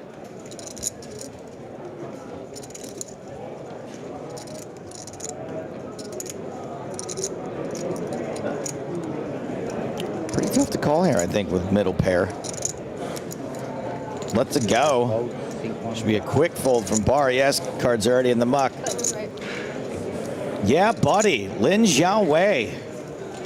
That's the Jiawei we like it.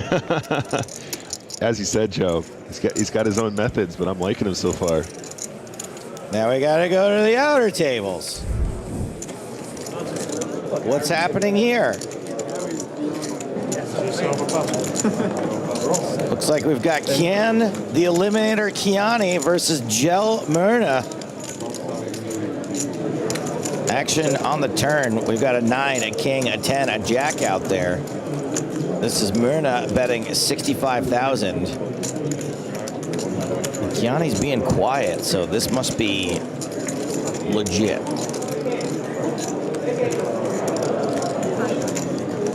Kiana folds. Leaves himself with 1, 2, 3, 4, 5. Just under 400K.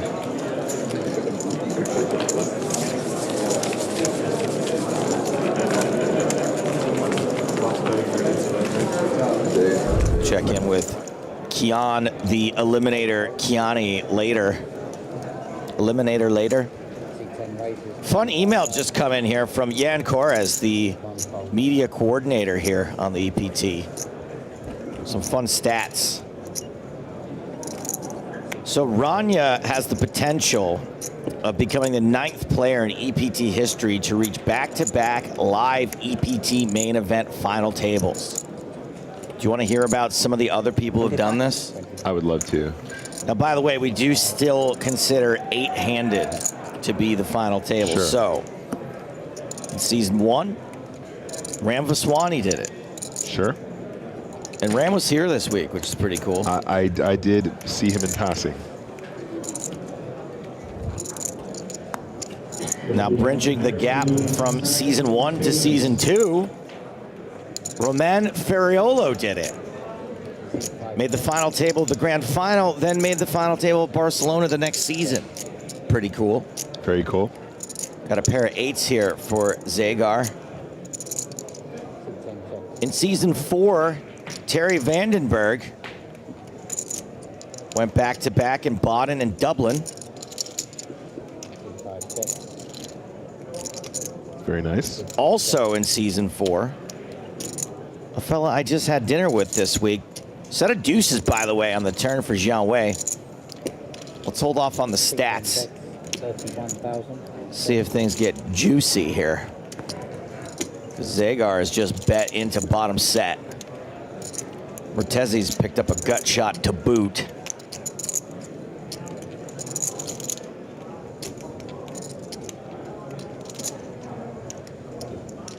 85. 85,000. And Jiang Wei kind of has a rep now for being a bit of a windmiller. Bit of a loose cannon. Yeah. I'm not sure second pair is going to be the hand to stand up to him, but when news of the world gets to these players and seeing what Jiang Wei has been raising most of the time, it would be hard to give him credit here. This is the Jiang Wei. And it is good enough to call for Zagar, drawing dead. 257,000 in the middle. Ten of spades on the river. Would hit some of the hands Jiang Wei could be raising with. And Jiang Wei bets 100,000 on this river.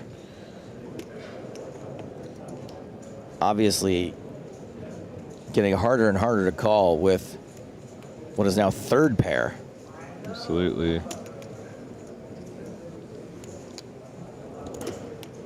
Because if you think your eight's good, one of the hands you're going to be up against a lot of time is what, 9-10, right? Sometimes a queen 10. If they're getting real out of line. A 7-10. These are all hands that you were doing okay against till this river. That's right. And now, is this size going to be just right to entice a hero call? Nope, does make the fold. No bluff, no bluff. Nope, no bluff, no bluff. No bluff. Somebody ordered the duck. It's coming.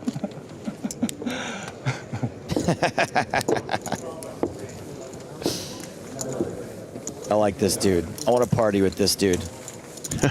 All right, Rania, you can come. She heard you. She's like, where was my invite? And well, well, well, look who we have here. Yeah, you're right. Jack Sinclair. Thanks. As long as we're talking about final table appearances. That's okay, I'll start next time. You can choose, right? Jack made the final table, London 2022. Ian Hamilton took that one down. That's right. All right, so back to the back-to-backs. Yeah. Welcome to the fun table. Thank you. Christian Harder did it in season 4 as well. Oh.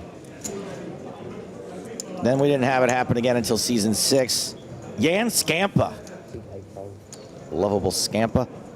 What a lovable scamp. Did Villamura and Prague. Season 7, Max Heinzelman did it. Berlin San Remo. I should have known this one, but I didn't. Yeah. In season 12, Rainer Kempe went back-to-back, made the final tables in Barcelona and in Malta. That's right. And the last person to do it, there's a big gap from Rainer Kempe doing it to the most recent fellow doing it. And by the way, this one's a little iffy. Vladislav Naumov made EPT Sochi 2020 and EPT Sochi 2021. Which is kind of weird that they would be back-to-back events, but, you know, we didn't have a lot of events during that time. Technically, there was an EPT online in between the two of those. And we had a back-to-back winner for those. didn't we? That's true, too, right? Yeah.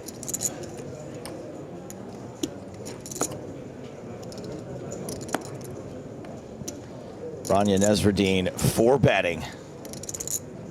She was the original raiser here. Mertezi got a little excited in the small blind with his ace-6. The good news is this is an easy one to get away from, and get away from it he does. So earlier today we asked Rania how she was finding her second EPT experience. Do you guys want to hear what she said? I would love to. I'm not going to do it. All right, you can see it.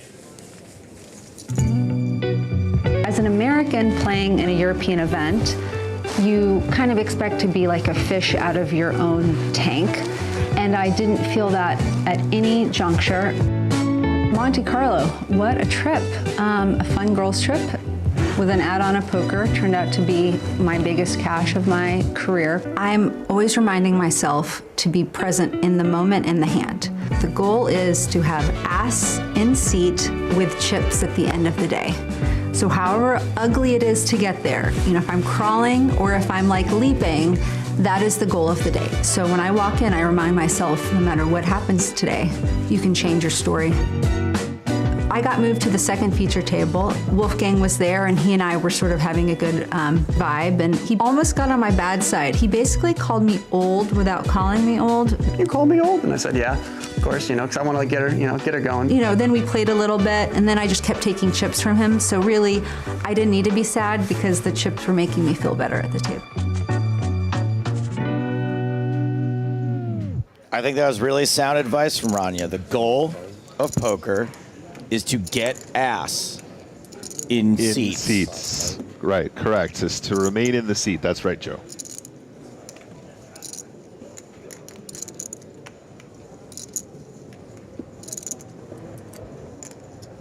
Vice opening, queen nine suited.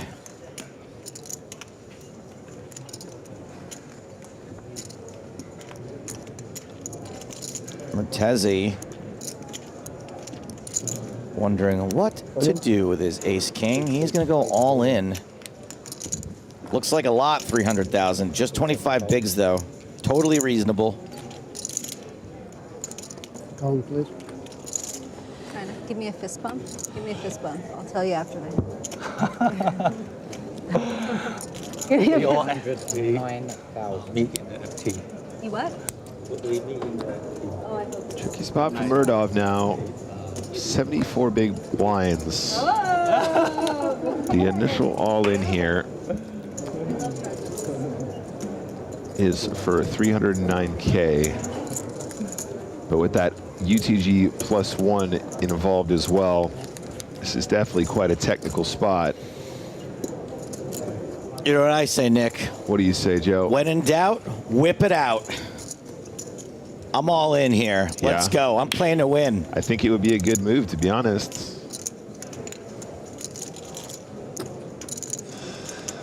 I mean, really what you're trying to figure out is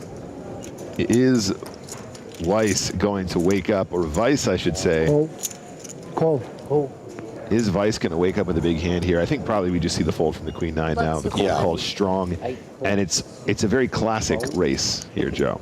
It's not the most classicist. It is a race. Like Shark Tank versus Dragon's Den. One of these two things has a slight mathematical advantage.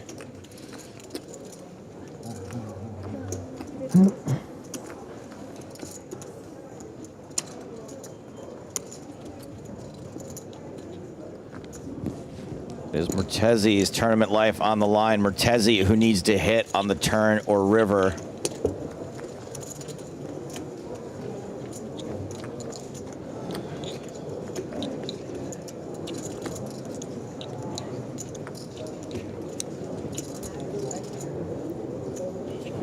No luck on the turn. Yeah. Seems fine. Martezi needs some help, and he needs it on 5th Street. Last chance. Sayonara.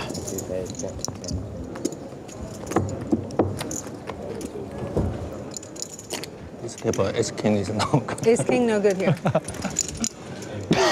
One more. Becca Martezi Straight flush. eliminated around 78th place, cashing for 17 grand.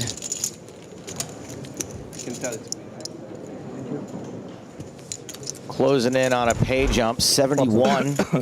Everybody makes a couple more bucks.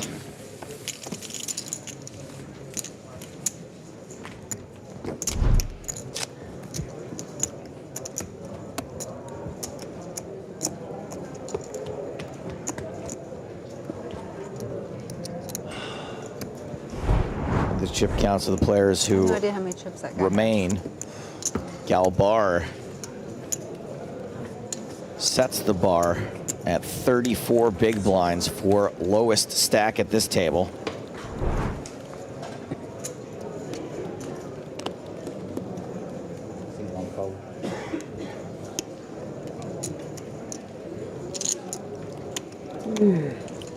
Hey-o. C3 rate 24,000.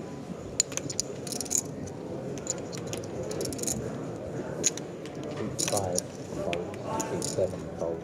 Pocket Cowboys.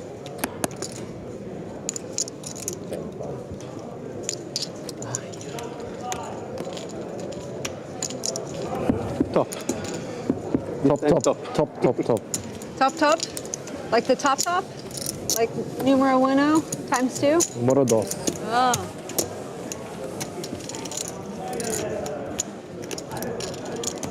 Run good, Rania. So glad to see her back. So glad she... That table, look at that excitement. Exactly. Over there. A lot of happiness.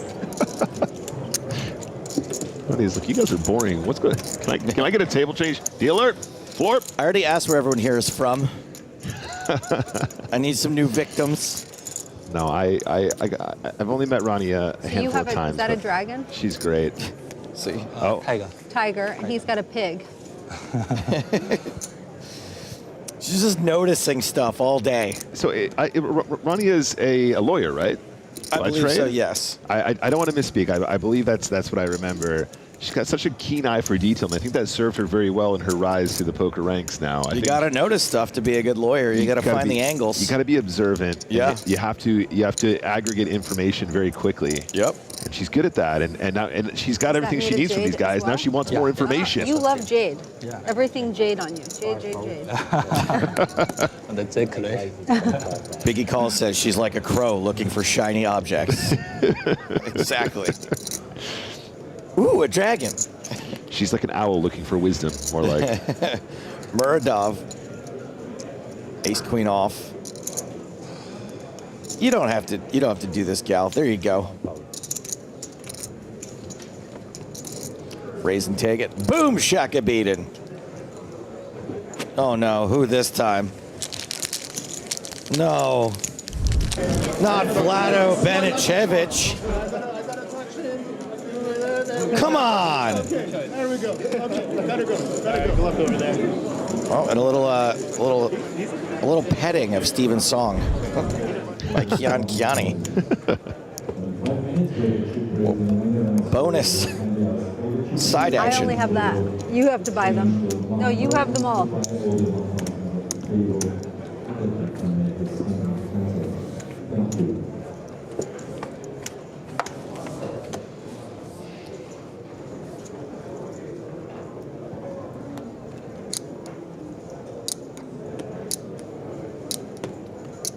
Looks like Rania's gonna open this pot. Under the gun with King 10 off. Ooh. Yeah, and Rania has obviously shown a propensity to play wider ranges as the bigger stack, which is exactly what you want to do.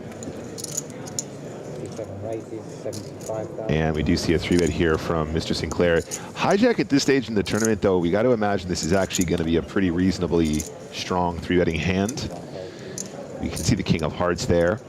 You can imagine some King Queen, Ace King, that kind of thing. Maybe even some King Jack suited. She's just taking a look over at Sinclair's stack. 33 big blinds after. 33 big blinds after the 3-bet, Joe. And yeah, snap call. How much you got? Yeah, I want all of it. Thank you. This is capricious. This is egregious. No, I like it. And we're going to a flop. Queen deuce 7. I must say, I find this ruling to be capricious and arbitrary. Queen 7 deuce. I object. Sinclair with the biggest of kings. 7 bets, 45,000. You can't give up now after you snap called the 3-bet. Nah, I think you can. I was being sarcastic. I know, but the 45K into 180 is quite small, so we might actually see a float regardless. That don't look like a float to me. That is a raise to 100,000. When in doubt, click it back. Your Honor, sidebar. I hold myself in contempt. Sinclair doesn't fall for it. I don't know if did Rania recognize it when he came over? Did they speak? Did they have an interaction? This is not a player I would try this against, I guess is what I'm trying to say. I mean, you know, she's in the mix. She's in there battling. This is cool. Sinclair glances at his chips just then. I think he probably does want to find a bet here at this point. 307K behind and 380 in the middle right here, right now. So what's the line, Mr. Sinclair? Does check back in position, going to the river. Another 7.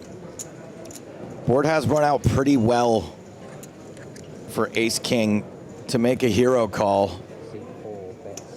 Rania is going to bluff this river for 150,000, not even half pot.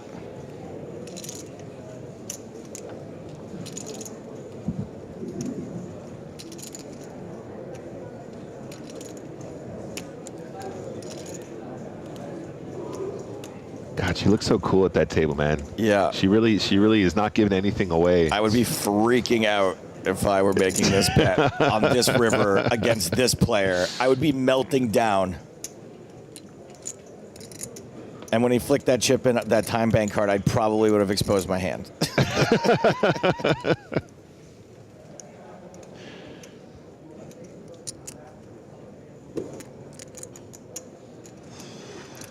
I get so nervous when I'm bluffing that I just want to confess. I want to go, just call me. I think that means that you're an honest person, Joe. You're somebody that doesn't like secrets between friends. I really don't. And so you know, it is natural to wanna be honest.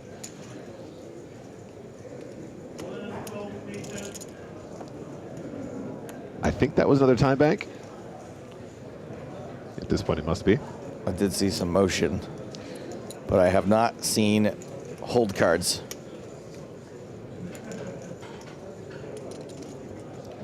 I mean, good for her for the sizing, giving him some pause. Queens. And does get the fold.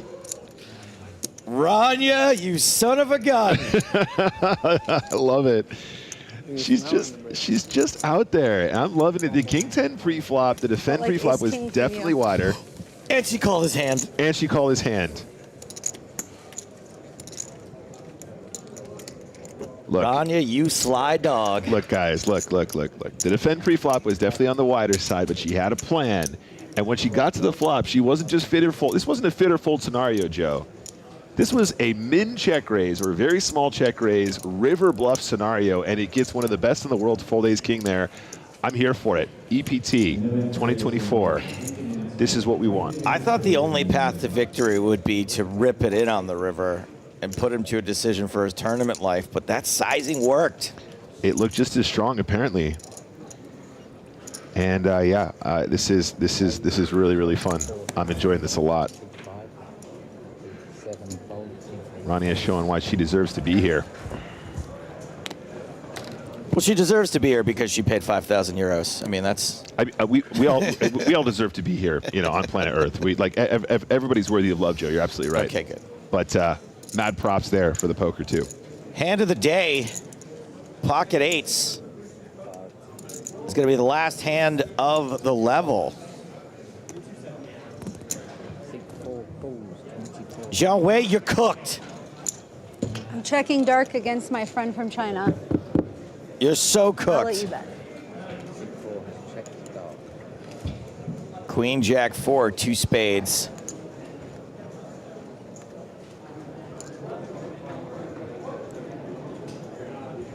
Rania has checked dark. Action on Zhao Wei.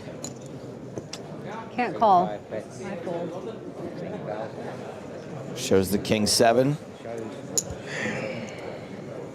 And these players are heading to break. Okay, you needed someone to have bought all the 1K chips. Obviously that didn't happen. Do you want me to do it? If you could do it quickly then. Wait, okay. Oh, wait, they haven't started. I'll do it. Color up happening during the break. This is a red chest after you have a big bluff go through like that. Apparently it has gotten to her just a little bit. That heart is racing, but Rania Nasruddin continues stacking chips. Top dog at this table, 104 big blinds. Jack Sinclair at the bottom after getting bluffed in a recent hand. We're going to break. More from EPT 20 in 20.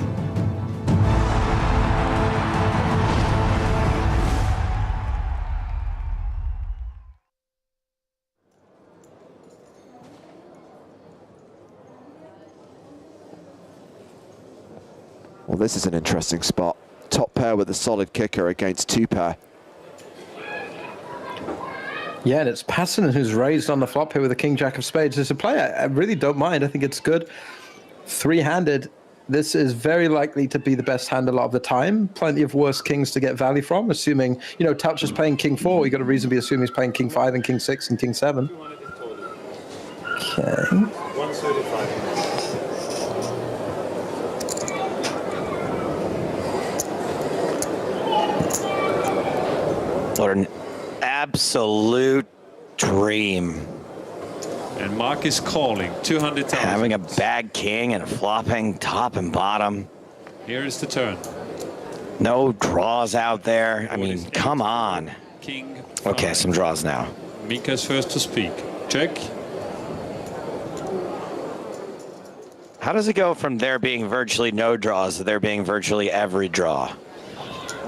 Because it's never easy. There's got to be a sweat, Joe. There's got to be a sweat. So annoying. I think he's still going to be pretty happy with his hand, though, right? Like, okay, 6-7 gets there, but it's a lot more likely your opponent just has something like king queen, king 10, king jack, which is still in pretty good shape against. He'd much prefer if he had the king of spades in his hand, because even though blockers aren't a thing, here they are a thing. It'd be harder for his opponent to make that backdoor flush. But I think Mark Telcher at this point still very happy with his hand. Mark bets 300,000. Cool. Re-raise all in and call. Snapped it off too. Wow. Be all in. We just want to check the chips one more time. Maximum drama with one card to come. Hand is king. And Parsonen does have a lot of outs. Can make a better two pair.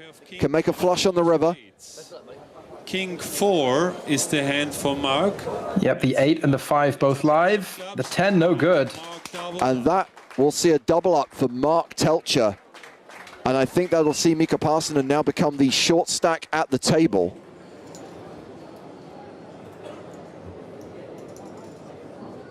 Raises to so Dyer's getting 3-bet here. 140 more. And we saw him punt pretty hard with king 10 moments ago.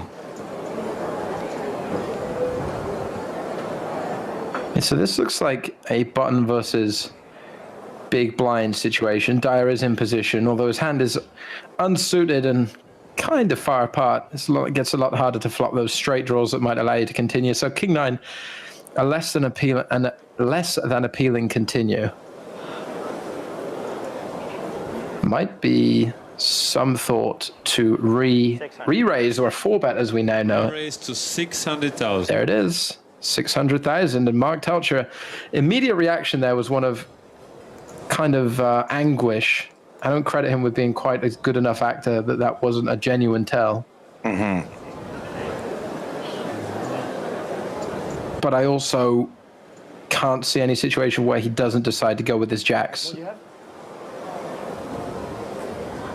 Maybe he has me fooled. Maybe that was, you know, acting. 1 million plus this.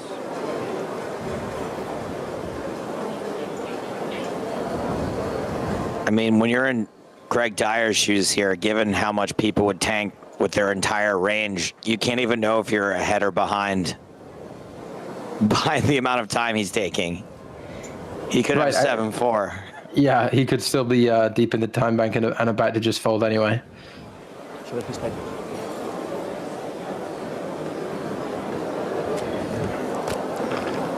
Who says ICM considerations weren't a thing back then. There you go. He's looking at the pair.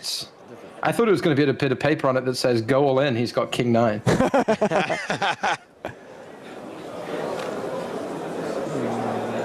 I love that stare off into space from Mark Telcher. That's like, I'm definitely doing very advanced ICM maths in my head.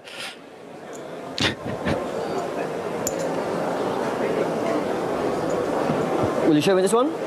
It's a big pot. It could be a life-changing amount for you.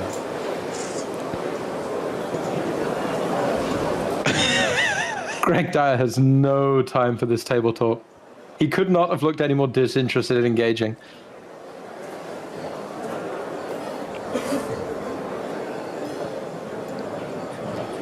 I'd be really surprised if Telcher decides to 3-bet fold the jacks here.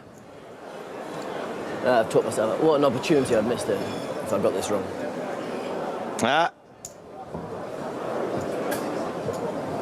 Uncaps his cards. And folds. Wow. Another buck. Greg wins the pot with a re-raise to 600,000. I've got the biggest hand you've ever seen in your life, I swear to God. I already told you it wouldn't be life-changing. Greg is showing a king. Out of his seat. He shows the King 9 offset. I've already told you it wouldn't be life-changing, talking about the pay jumps. Greg Dyer puts in the 4-bet bluff. He's not afraid. Those Americans. Tilted Telcher. I haven't seen him move from him all day except for him against you. Huh? He always had it in the beginning, but now he's starting making moves. What you called? I don't know what you called. What? I was so sure he had it. Whew. What's the risk of $200,000? A huge amount of chips. So actually, the Passanen stack is a pretty competent ICM fold, right? It looks like Passanen's not got many chips, so to put it in with jacks, actually, from an ICM perspective, is a little bit of a punt. Maybe Mark Telcher was, he looked at the pairs. I guess that's what he was thinking, right? So we've definitely seen some evolution there in terms of final table play. Sure. Good point. So Dyer is open with King 10 suited. Passanen all in with Ace 7 suited for 56,000. Dyer loves King 10. He's raised. He's gone all in. I love that. Have they folded? No, he's raised and he's gone all in. 60,000 to call. Uh-oh. Oh, 1 ace. Oh. 1 queen. So what on earth does Liloff do now, given that Dyer's the chip lead? Passanen's, a couple big blinds left in, probably about to be eliminated in 4th. But if Liloff gets it in and they both lose to Dyer, I guess Liloff makes the ladder, right? Like whoever had the biggest stack takes 3rd place. I call. Call 60,000. Just calling. With a side pot of 6,000, 3-way action, Mika all in. Okay, so Passanen's chips are committed. Now there'll be a side pot. I think I heard about 6,000 chip side pot. So basically nothing between the King 10 and the Ace Queen. Sanders first to speak. And we'll see how this one plays out. And check. Check on the flop. That 7, by the way. Turn cut is a 9. Sander check and Greg check. Good point. Big favorite to double up. Oh. Scratch what I just said. Dyer loves King 10. And Greg bets. Passanen knows it's over.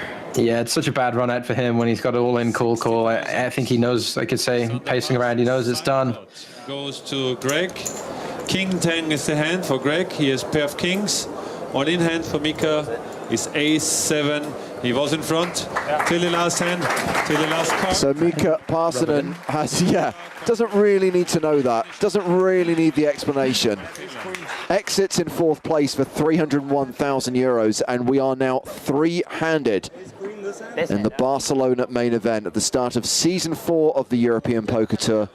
13 years ago in Spain. First I bet him out, but I was afraid he might make a move. Did we just hear the word ICM, the letters ICM? I think he did, right? I guess it was definitely being considered, for sure. There's definitely value in knocking someone out at You just knock the guy out. That's all you ever do. Jesus Christ. I normally don't play like that. Silas, don't talk anymore. You're giving your nonsensical understanding of the game away. So keep quiet. Only 80,000. All you want to do is just to knock the guy out. That's all you ever want to do in this game. Just trust me. Your value goes up massively by knocking a player out. Just take my word for that, okay? Take it to the bank. That's the best piece of advice I've ever given you. Knock a player out in this level. Back to the feature table. Action will be on John Duanda. He has ace king under the gun and he raises to 4,500. Now, I'm not sure what country this flag represents, but I'm pretty sure this guy actually hails from his mom's basement. For the record, it's Lithuania. Oh, thank you. Simelionis has called with 5-7 suited. Xuan Lu on the button has Jack-8 of clubs. Uh-oh, Xuan getting frisky. She squeezes. It's a 3-bet to 11,100. How much are you playing behind? Talk to my lawyer. Xuan not happy with that answer. Not really sure she's obligated to do much else. If you don't want to tell me, it's okay, but you have to stack them in stack of 20s. No, I don't think she does. I think she just has to make them all visible. The dealer can count them down.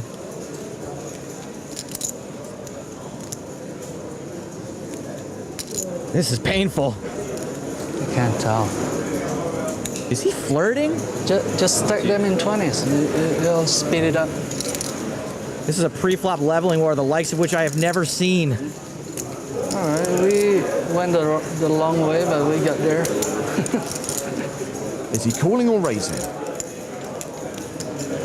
We could have done it faster. He's calling. He did say Xuan was the player to watch. I just didn't think he meant this closely. Simelionis has called as well, so we're going three-way to the flop. His call's a little out of line, I think, but he is stacked pretty deep. The Jack 7-3 flop. Lou flops best. Duanda checks. Simelionis flopped a pair as well. He checks as well. On to you, pre-flop aggressor. Should have no problem c-betting.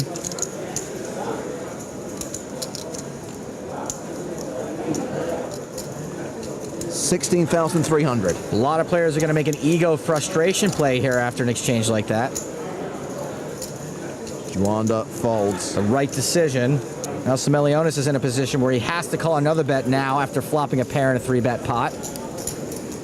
He does call. Xuan can check back the turn now. Even if she thinks she has the best hand, she won't want to bloat the pot too much, and assuming Simelionis doesn't go crazy. Ace of clubs on the turn. Oof, Duanda would have hit his ace. Too soon.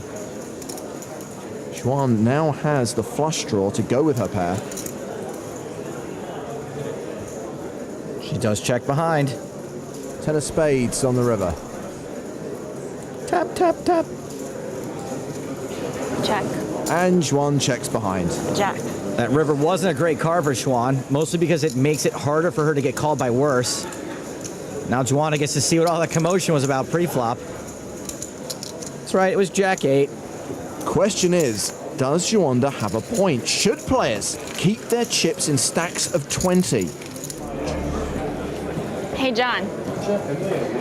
Like earlier, I wasn't like trying to be rude or anything with the stack thing. No, you do whatever, Xuan. That's fine. Yeah. We can talk more about it later if you like.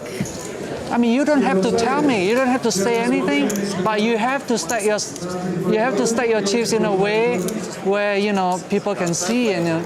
I need whatever edge I can against you, right? They say aggression wins poker tournaments, but how about passive aggression? Zing! Yeah. As the players come back from a break, the blinds go up to 1,200, 2,400 with a 300 ante. Action folded around our feature table to Zimnan Ziad. Ace-9 in the cutoff. And he min raises.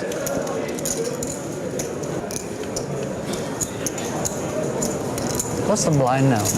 1224. 1224. Duanda with king 10 of clubs on the button. 3 bets to 7,800.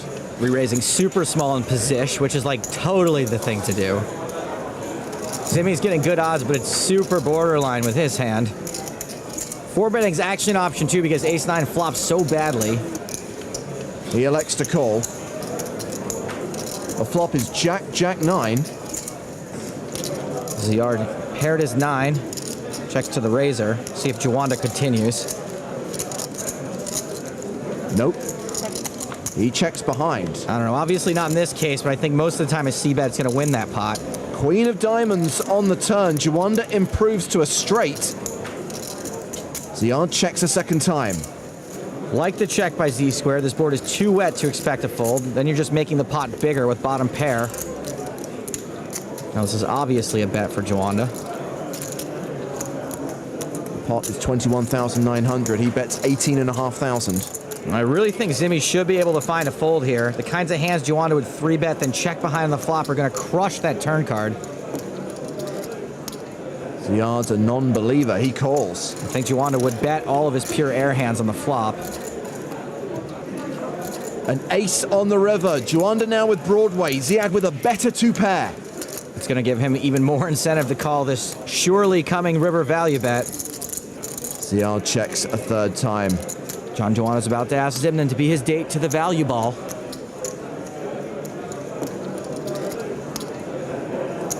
Zimnan, do you accept? Here's a dozen roses and a corsage for you. Juanda's bet is 28,500.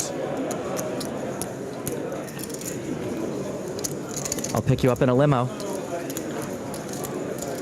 I'll have you home by midnight. Ziad calls. Yep. Should have folded the turn. Juanda adds nearly 61,000 chips to his stack.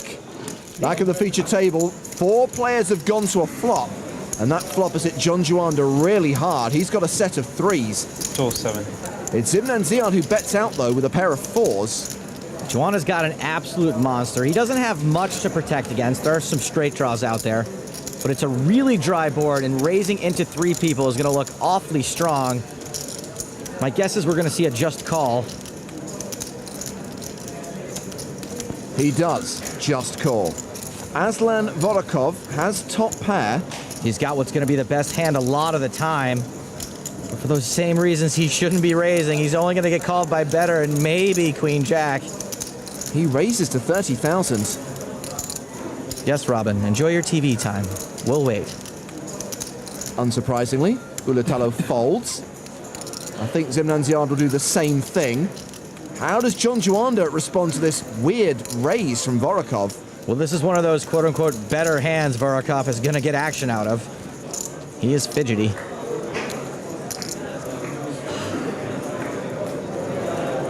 And here comes that action in the form of a stack. It's a 3-bet to 100,000. Vorokov is being sent a very clear message. He should absolutely know he's beat right now. He has top pair with a cruddy kicker. What? Oh, no. He's just shoved for 110 big blinds with not much of a hand. All right, call. All in and call. Sweet value bluff, guy. Show me King 10. Don't worry, Johnny. It's not even that good. You think he thinks there's a chance he's ahead once he gets called? If the first raise was for value, the second raise for... Kids, please let this be a lesson to you all. Vorokov drawing dead on the turn. Does he know he's been eliminated? Not sure. Take the walk, my friend. I actually just feel kind of bad. Christmas came early for John Juanda this year. What a gift. I didn't expect to see that one, I'm going to tell you. I haven't seen this many chips given away since the online marketing blitz of 2006. John Juanda is now the tournament chip leader by some considerable margin. If I ask you how much you have, will you tell me? John? If I ask you how much you have now, will you tell me? Get a room, you two. She asked so innocently.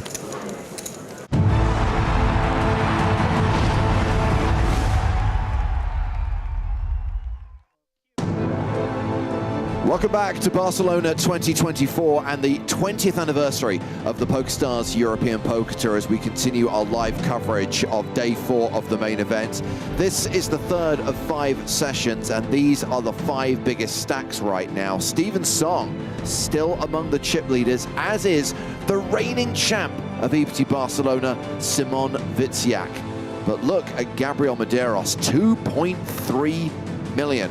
Near enough 3 times average right now, with 75 players remaining, 75 players returning from the break. And we've got 2 new feature tables for this third session.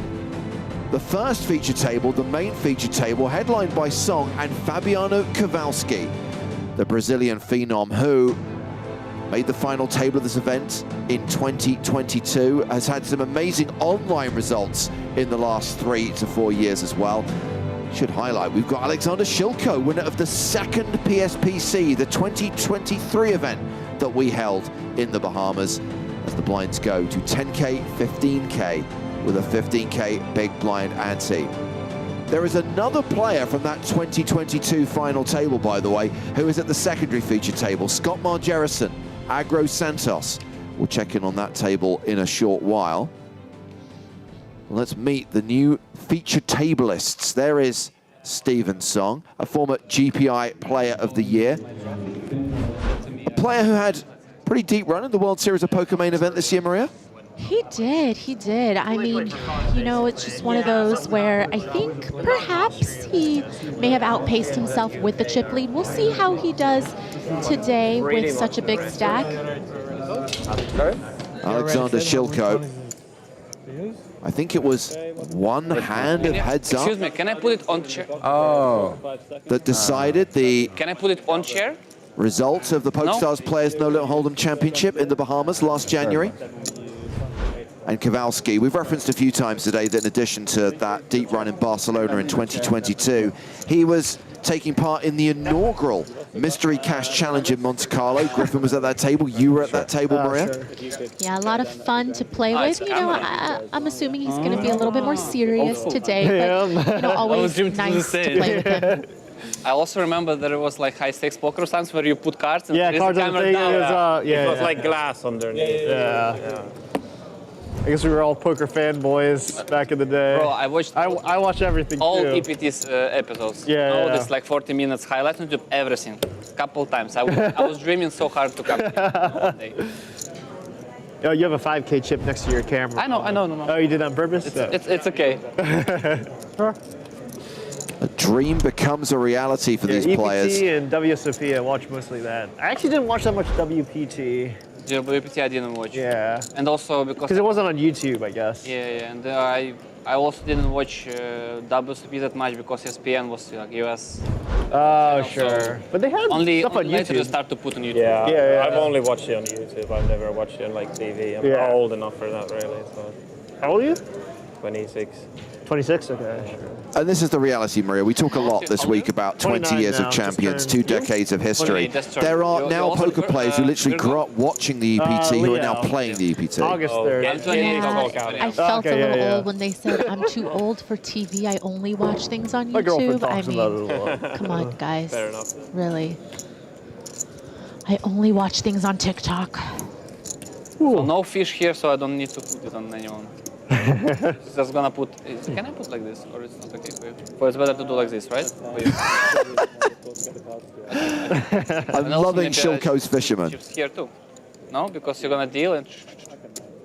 Okay. Just in case. He's a There's plenty of stuff. I could feel like how calm he's speaking. You know what he's doing. He's his position. Okay, we are getting the action underway now. This is level 21 of the main event. And most of the time it's the good players who play on TV tables. So they should. They get too much money to deal. Yes, I know. Blinds are 10,000, 15,000 with a 15K big blind ante. We are dealing again. It's James Huskin with Maria Ho, guiding you through the action on this 4th of 7 days of the EPT Barcelona main event.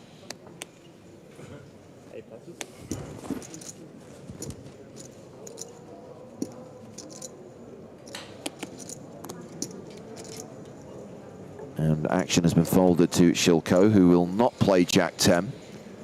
Sindra Hansen, Queen 8 of diamonds. That's a raise. 30,000. Stephen Song is in the small blind with Queen 9 of hearts. Decent holding. Just sizing up the big blind stack. 110. Deciding that he wants to 3-bet here. Does he now?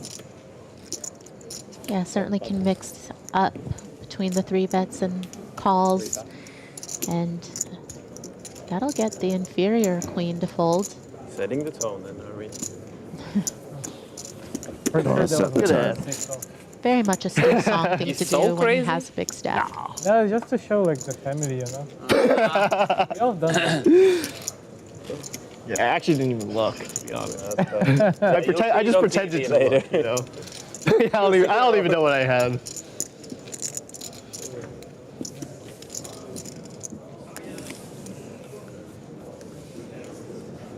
Well, it's going to be Shilko first to act here.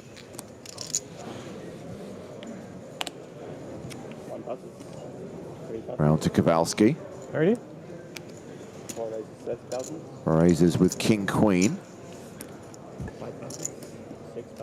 So Kowalski, not only a feature of 2022's final table, he was also on the rail last year.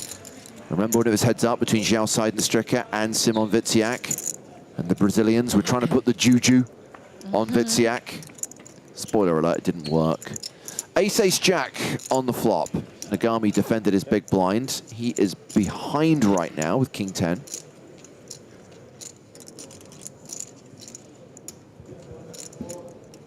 Facing a C-bet from Kowalski of 20,000. And he calls with the straight draw. Yeah, both players looking for each other's outs.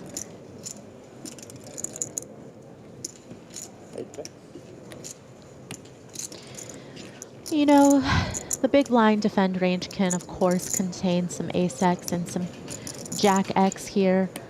So you do see Kowalski just trying to realize that equity for Broadway with the check back and playing the board. Oh. I know. Is my voice warmed up? La la la la la. Well, we need to go over to the secondary table. We'll tell you what happened at this table in just a moment, but we have got an all-in and a call. And it is the Eliminator who is at risk and behind. Kiankiani with Jack 7 against David Coleman's Jack 10. 2 pair ahead.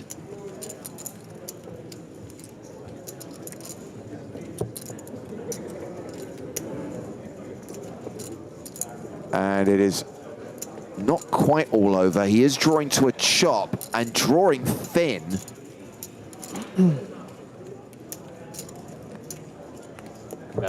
Combat suspense. The river card is an 8, and the Eliminator has been eliminated. You're really ready for a comeback. 340. And I don't think he can quite believe it. Yeah, and the stacks are very close. It looks like Coleman just has 25K more.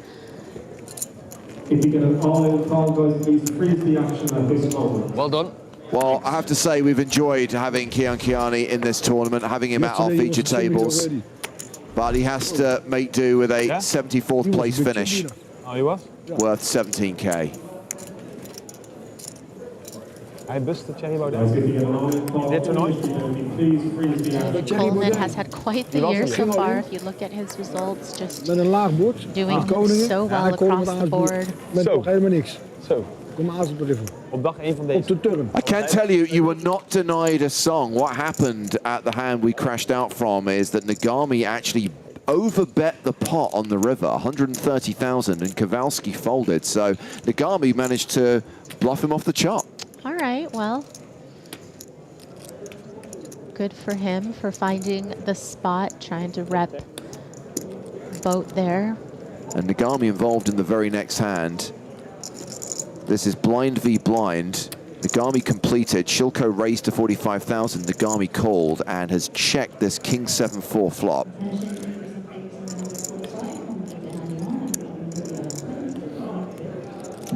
That's 20,000. It's a pretty favorable flop for the pre-flop aggressor, and you know, these days you will see, because the meta has a lot of limps now from the small blind, you will see the big blind raise those limps with the bottom of their range here, and Nagami not ready to fold quite yet with ace-8, and not a bad turn card for either player, really. No. Shilko with the advantage right now, pairing his 5. So he continued for 20,000 on the flop. Now he's turned some equity. How is he going to play it? Yeah, now it's just about, you know, if you have enough showdown value, you know, you're not really going to be beating King X, obviously, or 7X, but you're beating 4X now, and you're beating these ace highs that might have continued. And Barry Greenstein sees Nagami with the advantage now. Top pair on the river. Kind of interesting here because, you know, this river card is potentially one that Shilko will rep, and that's why you see Nagami checking it over to him. But if Shilko did not have the showdown value in terms of the pair of 5s, he might have tried to barrel this particular river card, but because he did have some showdown, he elected to check back. So, Maria, you can decide how long an answer you want to give to this question from Paul McLean on YouTube. Maria, did you play in this event? Yes, thank you for your question. There we go. Big jumping on 7. Just when I thought I was over it, you know, just an unintentional needle. Yeah, someone asking a legitimate, perfectly reasonable question, and I mean, it's supposed to be random. So in the words of still a Celine chance to Dion, beat it's all break, coming right? back to me. That would seem pretty ridiculous. The random draw from 5 tables. Hmm? The breaking order is random from 5 tables. Oh, from 5 tables on. Yes, from 5 tables, the Oh, breaking right. order is random. Right now, we're breaking high to low, and that's why we can afford to pick a feature table that we know will not break during this level.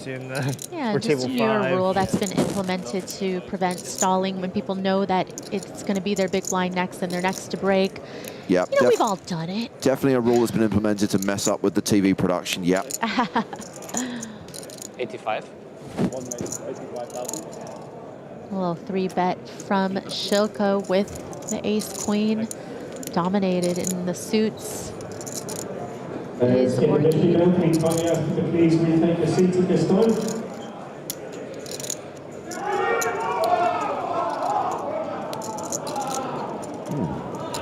Someone being tortured out in the field? Mateo Okida calls the 3-bet. Yeah, this is just a case where you just assume that you've got some live cards, you got a hand that has potential for straights and flushes, although in this case he is dominated in hearts. This might be the most important question of the day from the reviser. What is the point of this poker game? I mean... Sometimes I ask that myself, you know? Yeah. Like, on every single level, I just don't know how to respond. see, blockers are real. This is why there are no hearts on the flop. There's just too many out there. Ace high, still the best hand. Shilko, a 3-1 favorite, bets 40,000. Yeah, and I think you're just looking for a little bit more interaction when you have the 9-7 of hearts. It just feels like unfortunate, but you might just have to let it go. I think it would be better, obviously, if there were 1 heart on the board, if maybe there was like an 8 versus a 10 on the board. But okay, all right. Yeah. Hold on. Okay, no. Fake out.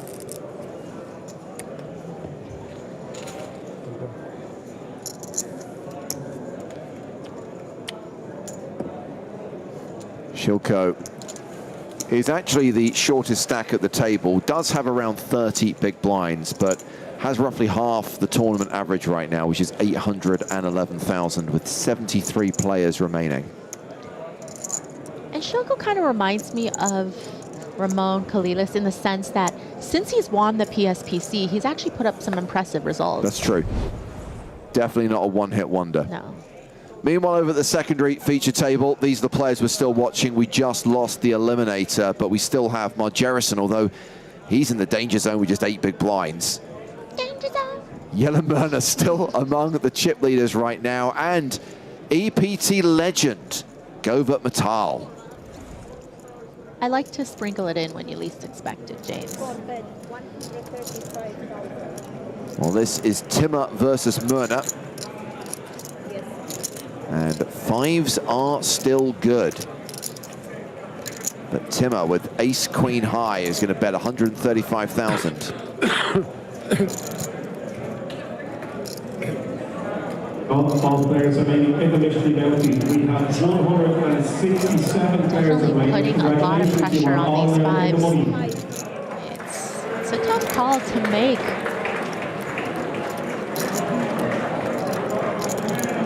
And I like the sizing because, you know, it's not polarizing.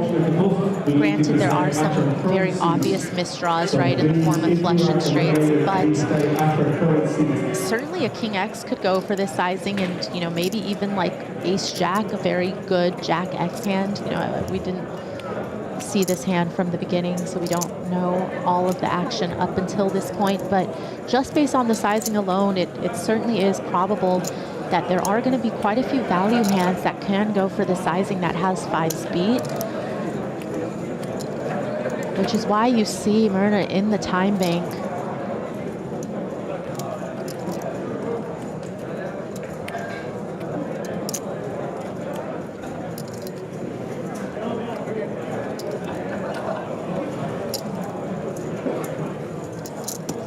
Makes the hero call.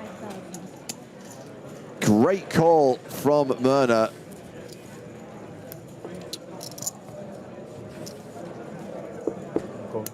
Respect from his opponent. And thank you to Elkanuts on Twitch for reminding us that Shilko also ran deep in the World Series of Poker main event this year, not just Steven Song.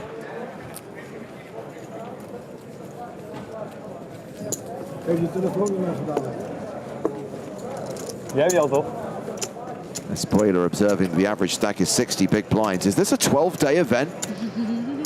7. Long enough.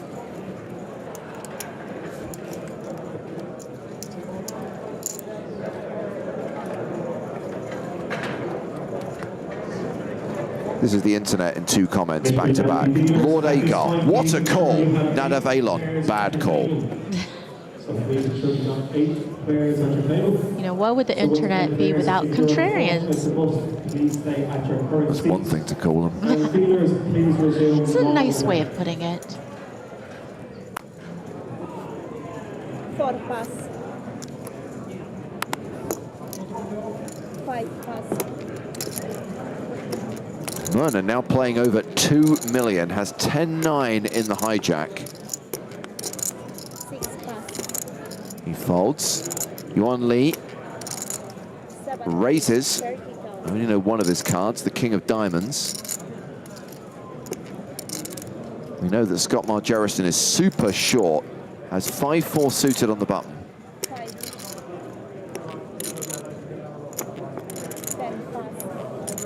Metal in the small blind.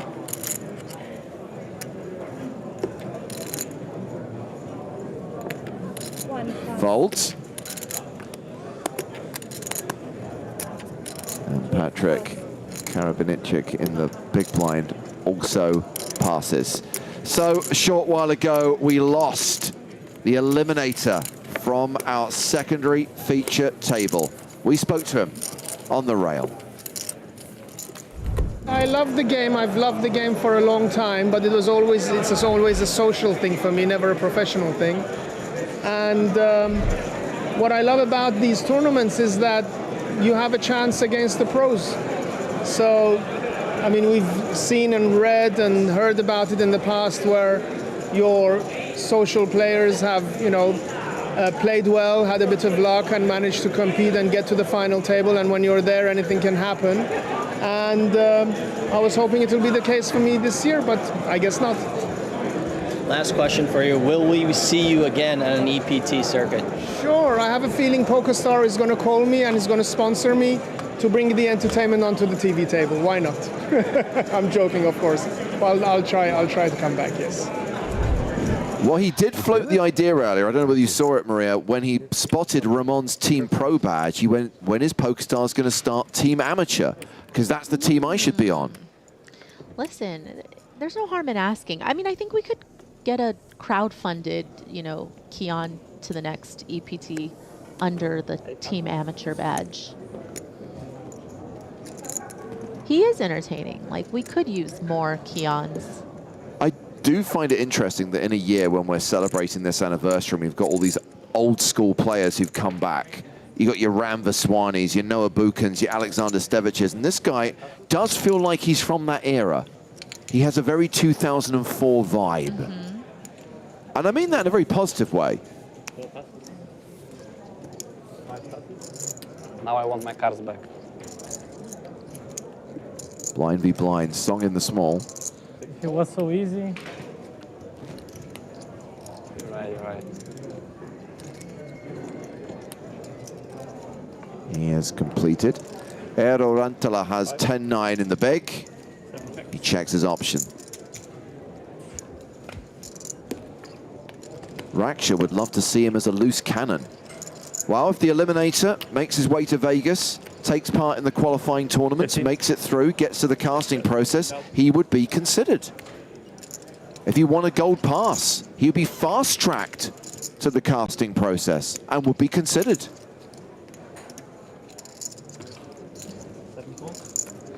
Looks like the 10-9 is going to float Song's bottom pair bet here. And, you know, it's not a bad float when you turn a pair. You know, you expect that Song's going to have some random stabs and going to have some hands that you will have quite a bit of equity against, like 2 overs in this case. And, you know, also was looking for some backdoor straight potential, of course. And now decides to check back with Showdown. 8 on the river. Rantala still with the best hand.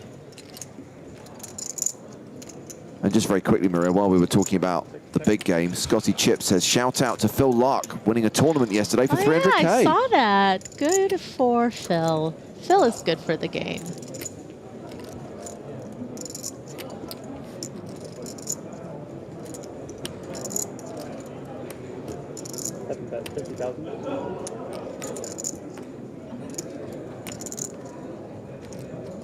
And now Rantala decides that he's going to go for value, which definitely puts these 6s in a tough spot. You know, there are maybe some natural bluffs in the form of some busted straight draws, but maybe just not enough. You know, a Jack X certainly would play that way, call the flop, check back the turn, bet the river, and just going to be a lot of better pairs that can go for value there on the river.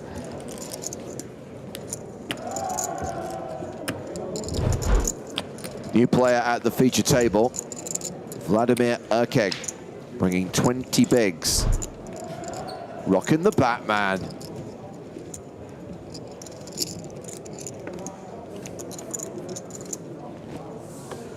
We don't have freedom anymore. So why? Let's see how closely people were paying attention the other day. How do I know it's the Batman and not the Batgirl? What is the difference between those 2 Rolex watches? I remember you saying that. I just don't remember why. I remember this part of the convo. Winfield says the links. Yeah, I need to do better than that. Need to be more specific. Yes, it is related to the bracelet, but what specifically about the bracelet? Nope, not President. Yes, Dre, congratulations. Jubilee versus Oyster Bracelet. Oyster Bracelet on the Batman, Jubilee on the Batgirl. Right, like what do they win, James? I mean, My respect. Worth so much more than money. Worth so much more than a Rolex. All right, a little bit of problem here for Kowalski. You cannot blame him for calling pre with the ace-queen, but just absolutely crushed against the ace-king of Shilko. And certainly, if this type of texture continues, just super dry, There's going to be quite a few chips that can go in here. Both players, strong value.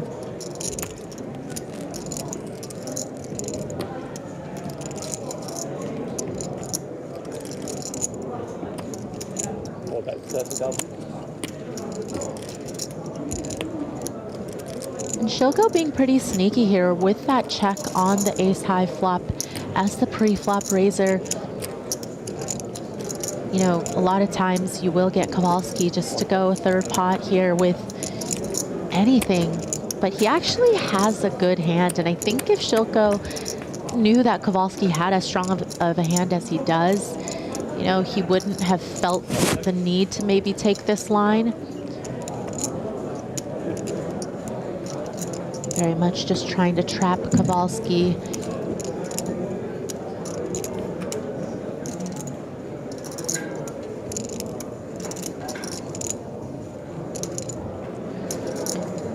Again, as I mentioned, you know, just wouldn't be surprising to see either of these players want to go 3 streets with their holdings. It just appears that Shilko is trying to take the line of trapping Kowalski and hoping that Kowalski is just barreling with air, trying to rep an ace. But in this case, Kowalski just has it.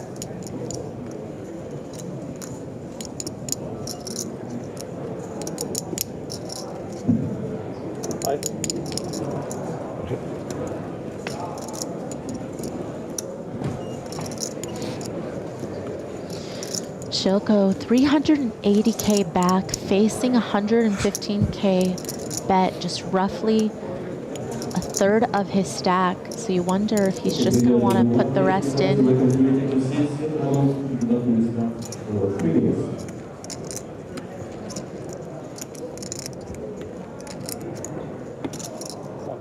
Looks like he's just going to call and hope that Kowalski fires a third barrel. Yeah. River card is a 10. Ace King's still good. Yeah, you know, you look at SPR and it's hard to imagine that Kowalski, even though maybe he thinks that the check call line sometimes will contain traps, it also contains, you know, jacks through kings. You know, it does contain some of those hands that might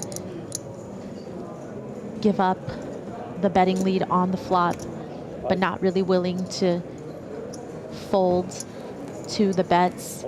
Ace King. Okay, it looks like Kowalski does check back and saved himself some chips on the river. Yeah.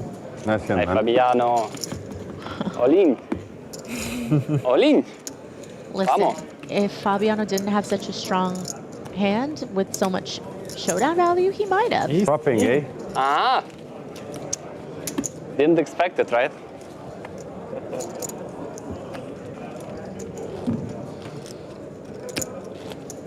It's so good to be the only Brazilian in it.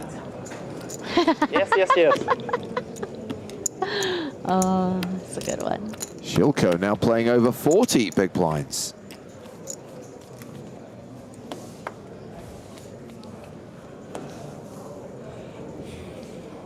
Good spot from Dude Rocker that Shilko is rocking a Breitling Super Ocean on a mesh bracelet.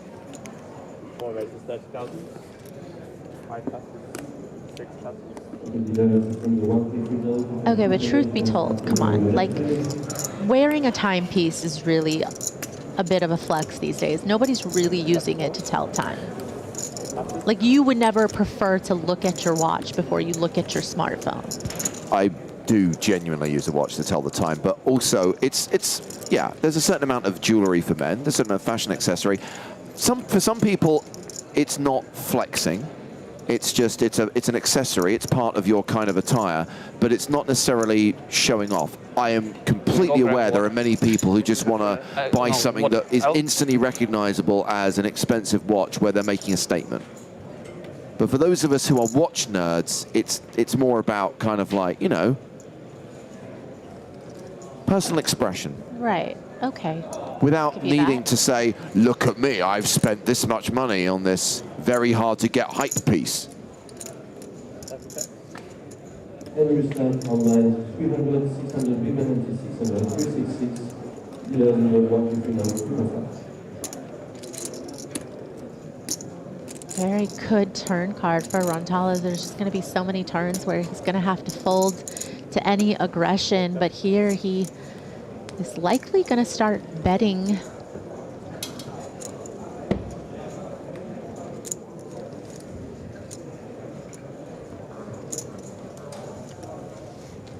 Yeah, that's a fair comment from No. Wearing something nice doesn't mean you're flexing. But equally, we know there are people who are flexing. You can tell.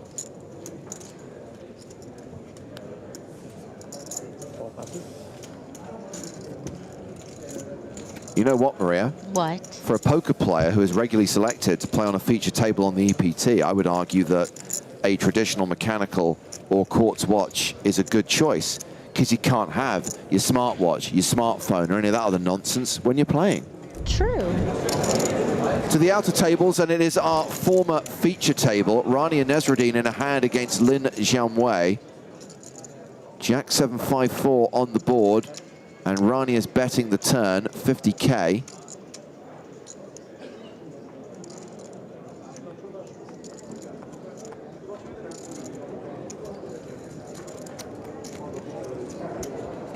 That's a call from Jianwei. Deuce on the river, so no flush possible.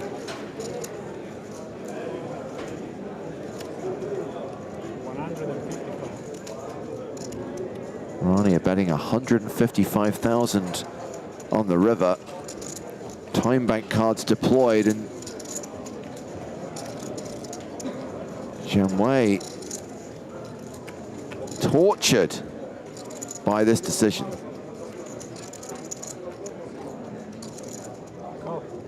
Does call. Well, she tables Jack 4 for the memes.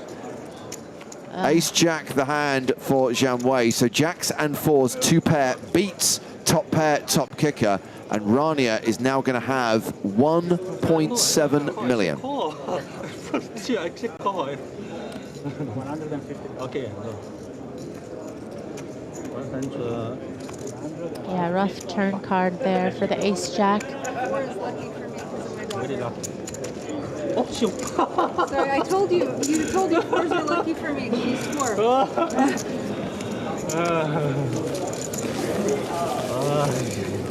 No gift for you. Oh, no, you said you were going to give me a gift of Jade. So no, don't take it back. Don't renege. Come on, we're working on U.S.-Chinese relations at the table. Back to the feature table.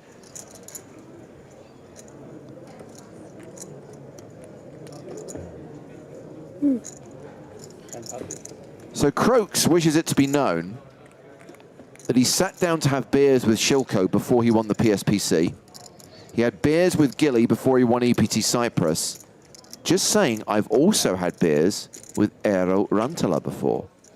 So are we meant to take that as a prediction / premonition?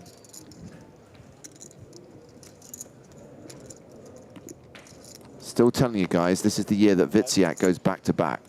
55. Winner. That was a quick fold. But not to waste time if I know what to do.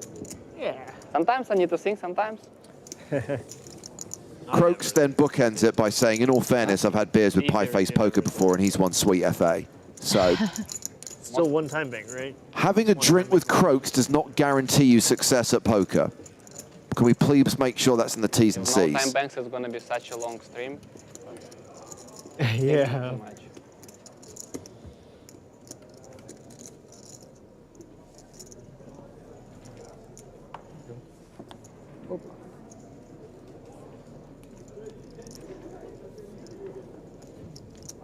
I've thought of another one, Maria. Yep. So in addition to the fact that you can only tell the time at the feature table with a traditional watch, if you've got a ticking or sweeping seconds hand, you can randomize.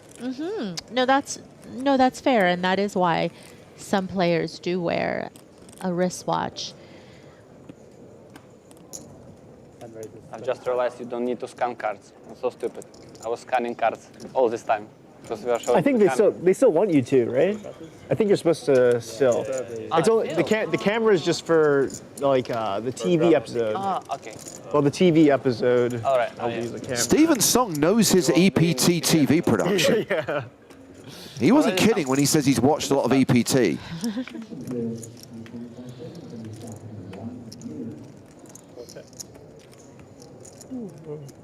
That's what this guy's dice is for, though. That's his randomizer. Wait, he has a wristwatch and dice.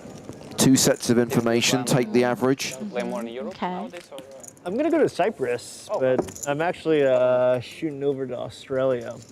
Yeah, I know it's a nightmare flight. I honestly wasn't even gonna. There's a chance I wasn't even gonna come here because I'm going to I already planned to go to Australia, but rocking chairs for coming. So. How long is the flight from US? Irish Bryn says, can you explain what you mean with the watch randomizing? What is randomizing in simplistic terms, Maria? Vegas to here. I guess just in the most I don't basic know. I came terms, from like if Maryland. there's a close decision, hours? right, and Probably like 12 let's hours. say, you're deciding 13 between a minutes, not call too or a bad. fold, you can randomize your outcome by, looking, Actually, are you gonna be deciding in what's Taipei? the randomization You will? factor, Oh, right? you Is will. it like All right, I'll see you if you there. look at your Maybe watch and there let's after say the you don't APT. have any second hand on it, it's just then I'll- odd or even. They're doing Odd great you stuff call, there, even by you the way. fold. Yeah. It could be I'll be at a Cyprus, number though. of things that That's you like my use, favorite stop but now. that's usually the Top most six. obvious. Good mix, cards and also. Yeah. Especially in October when the weather getting worse. Yeah. You could get a little more specific, obviously, but that's just going to be the most basic.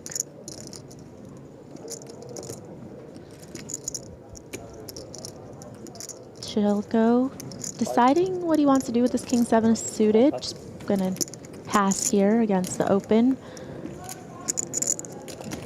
And now looks like Hansen is going to get involved with a 3-bet with Ace-10 offsuit.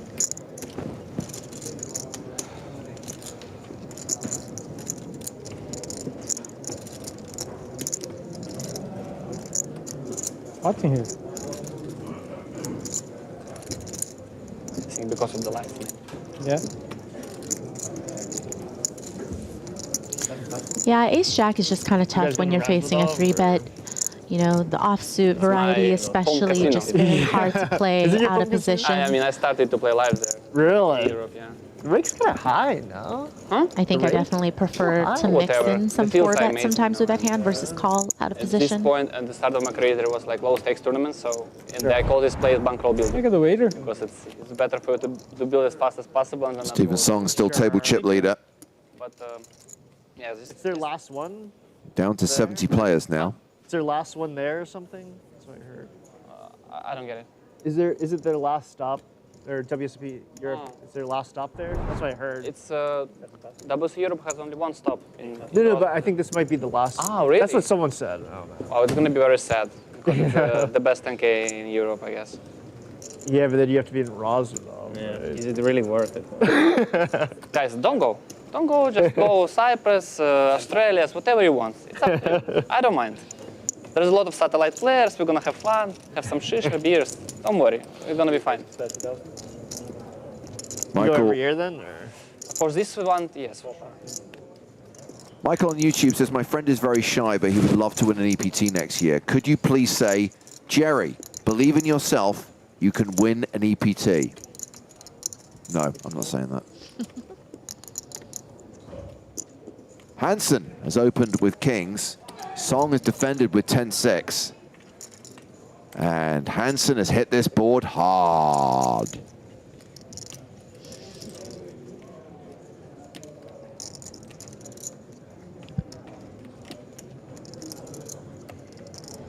Not much here for Song. And you're expected to be c-betting this board at a pretty high frequency as the pre-flop aggressor. So, this is a spot where you just want to continue, even though it's so tempting to maybe slow play. You have to remember, what would you do with the rest of your range in this situation? And if They have this like a is likely 25, going to be a 50, and then c-bet the main. anyways, then, there's some other stuff you too. have to be 25, balanced 50, it's with the values kinda and small bluffs and just field-ish. go ahead and bet. I don't remember last year. I think it was for sure less than 100 entries. Maybe even less. Over at the secondary feature table, there is an all-in. Gerardo at risk with 10s and has been outflopped by Scott Marjarison. Good game. Okay, guys. Seat open. Enjoy. Thank you. So Gerardo just came to the table, took the seat vacated by the Eliminator, and now he's been eliminated. The electric chair. Adios, Carlos. 20,300 euros. And we're down to 67 players now. Did it?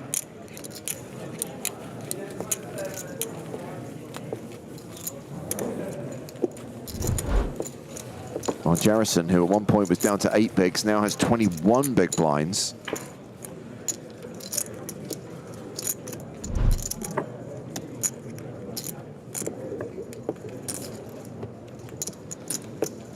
And we are returning to the main feature table.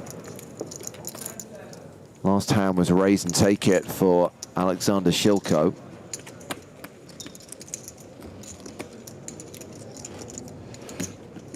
For this hand, Vladimir Erkek is going to be under the gun.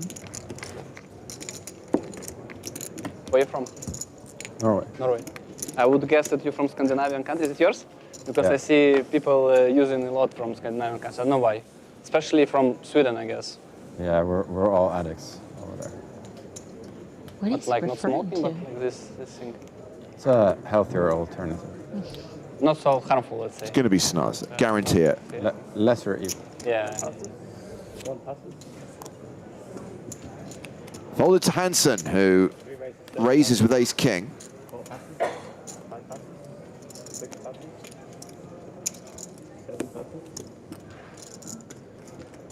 Nagami in the big blind with 9-5. The old Dolly Parton goes in the muck.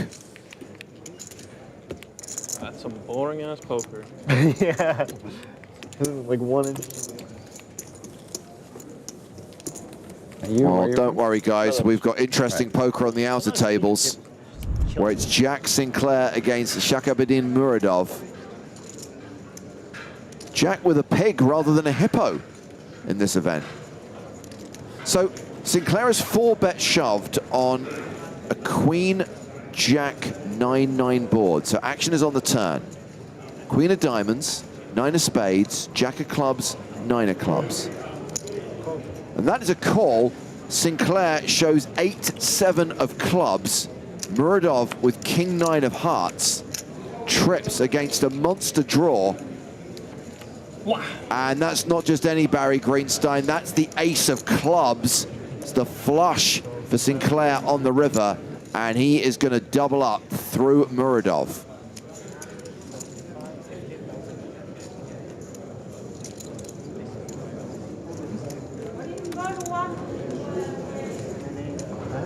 Jack Sinclair up to 1.1 million. Average stack right now, 884,000.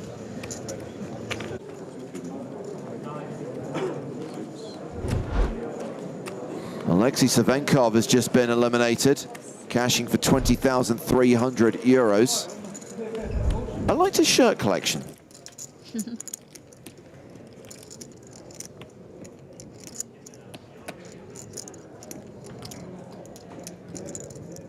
Maybe he can go off for a drink with his newfound friend, the Eliminator.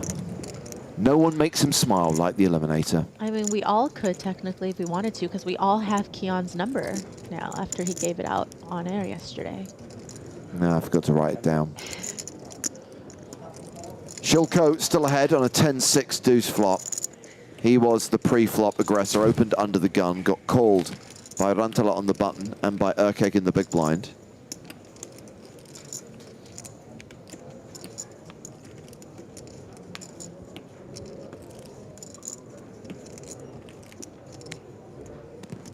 Shoko deciding to bet and just fold out some overcard equity. You know, has to be slightly concerned about Rantala's flatting range there, pre-flop from the button. You know, certainly those can contain some 10x, you know, the 8s, the 9s, you know, all of these smaller middling pairs.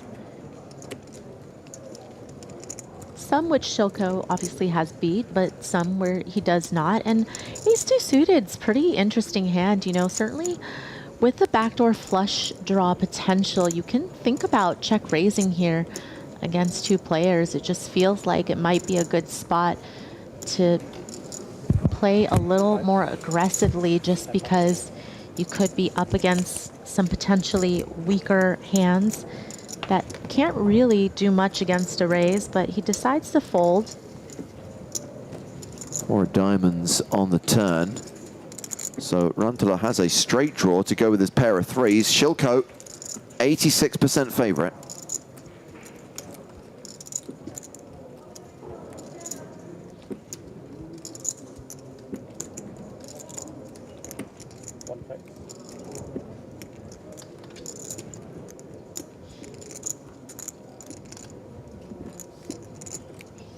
Interesting decision here for Rantala. You know, does have that additional equity with the straight draw. Perhaps threes is going to be good sometimes against the 2 overcards that Shilko could possibly have that he c-bets with. So electing to check back.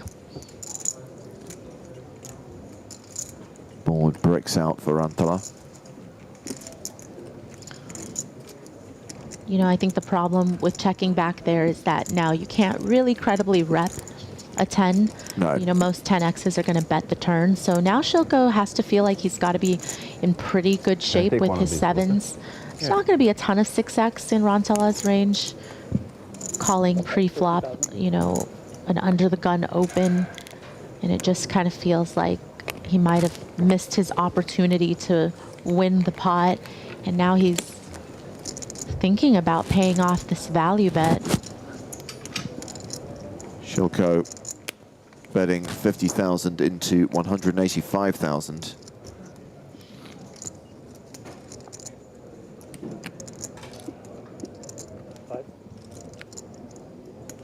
Sevens. Makes the call. Shilko gets paid. Continues to ascend. Now 4th in chips at the table. 820K, 54 big blinds. Rantala still 2nd in chips at the table with 81 bigs and still half the level to play.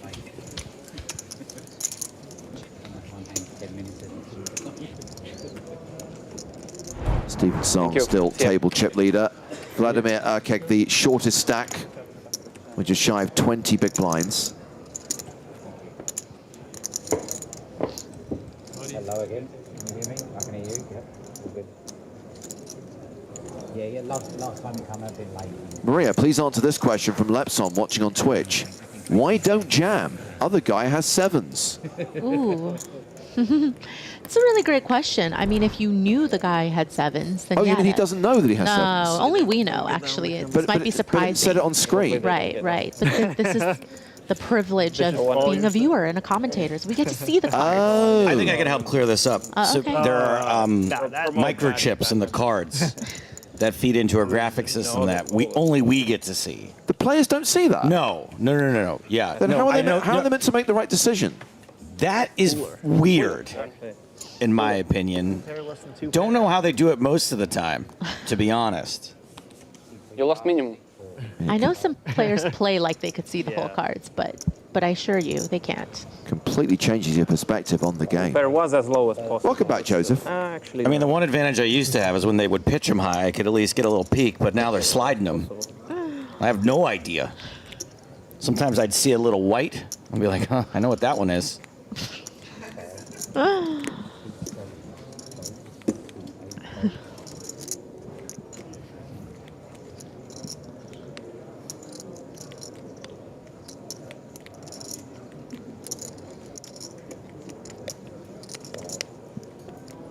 Hey, how about a quick shout out for the mods, huh? We haven't done a mod shout out in a while. Thank you, mods, for keeping the chat streets safe. The likes of Raksha, Tom, and Ed doing sterling work.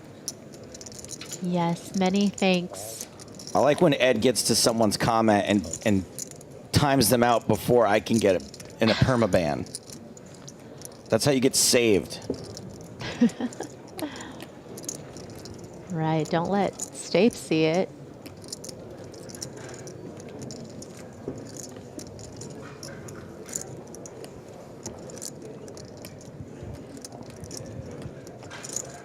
JWare92 has just joined us. Says, Joe, how did the comedy show go?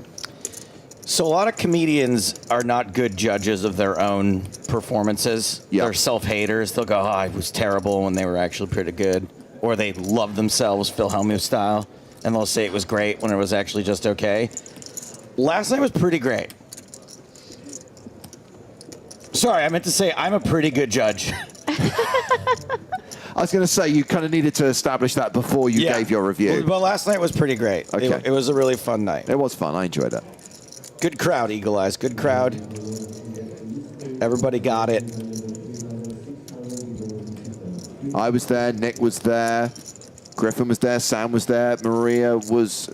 Maria, were you there?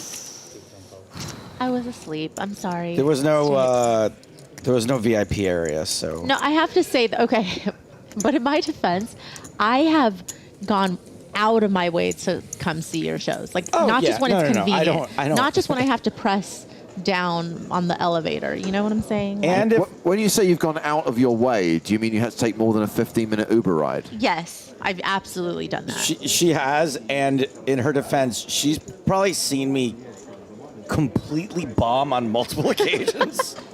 So but I still keep going. That's to what the I mean. next So one. if you didn't want to go again, I would understand.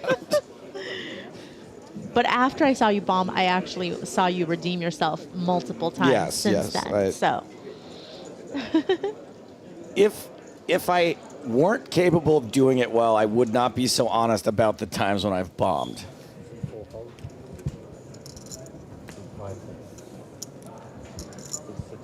If you do want to catch a show of mine in England next week, on Tuesday, I'll be in Derby, even though it's spelled Derby. Derby. I'll be in Derby on Tuesday.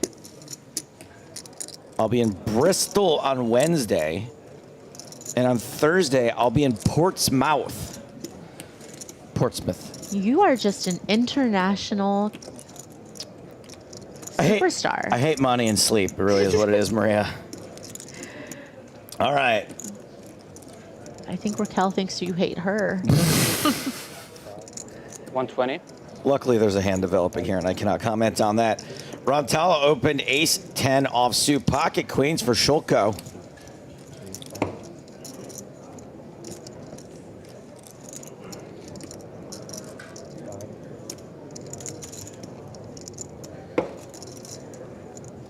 Seneda says Derby might be doable. Bradders says Joe's Mr. Worldwide. Sorry, Payday saying Bristol's a very good night out. Bristol's the show that we have sold the least number of tickets to so far.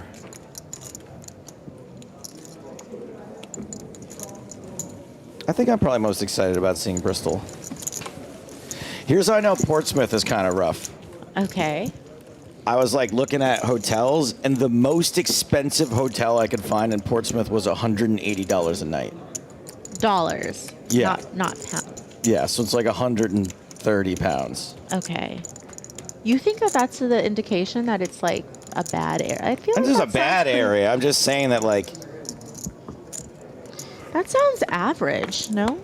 Like That's the most expensive. Okay. All right. You have a point. You need to bring Toby Stone's minder with you. Luckily, the comedian I'm traveling with, Sam Rhodes, he looks pretty So is this just an unapproachable. extension of your summer? Yeah, it's like the Rhodes trip UK version. Gotcha. That's what we're going for.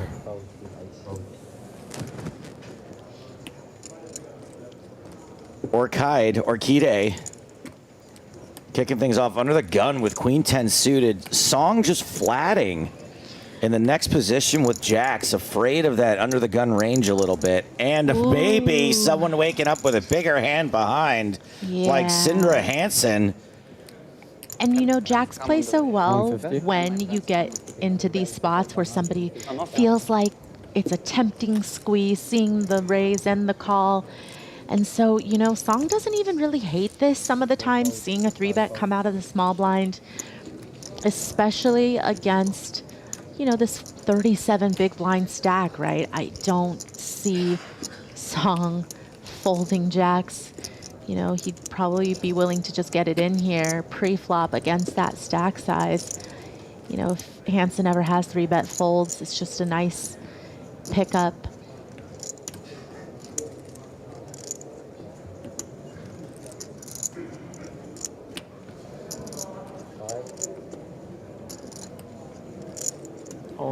Here we go. Song ships it.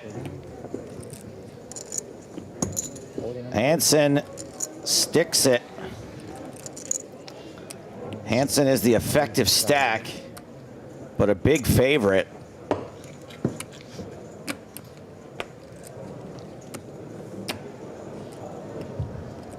You know, just a very unfortunate situation for Song. You know, against a deeper stacked opponent, maybe he just finds the call pre and, you know, sees what happens post, but just 37 bigs, it's just enough for jacks to feel comfortable moving in against.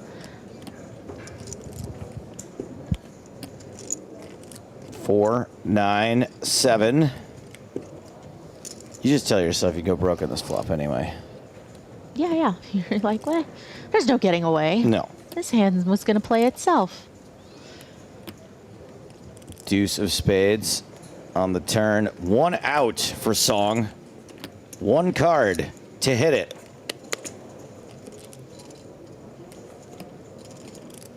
Wow. Oh my the goodness. 1 outer. Wow, shoot. Hansen ejected. Steven. Gross. Good. If you're gonna sell some action for higher tournaments, I'm first in the queue, okay? Hansen is now handless. Grody. That's sick.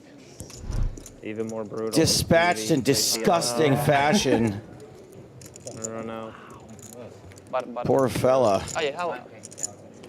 It's like sure he had ace king. We are now Syndra. How much he had? Like 600? Or like That's close to gross. 7. Almost 8. Feel for the Was it guy almost this deep. almost 8. Yeah, man. Ow. Dang. Yeah. Frickin' Joker Anyway, you got stars. my number. Steven Song now far and away chip leader, 176 big blinds. I think he could probably go to the beach. Yeah, he likes It is nice out today for a change. Come back for like the final 3 tables. It's been like 2 straight rainy days and it is nice out today. Like, no way Jack is not coming. I was like, oh, almost sure. But then like, oh, it's Steven. Okay, maybe. I was expecting the 8 or the 10 on the turn at least. By the way, I realized that Pretty lame turn. I should clarify. He was expecting Jack. Just because the most expensive room I could find was $180 That's why you doesn't mean that I was looking for one more expensive than that. I booked a room that was $95. I had to double check to make sure it had a private bathroom. That's funny. You're basically in a hostel. Yeah. I'm just saying it was odd to see that I didn't have to scroll down as far as I usually do. You had it filtered by like cheapest first. I mean, look, I'm not gonna lie. I can't.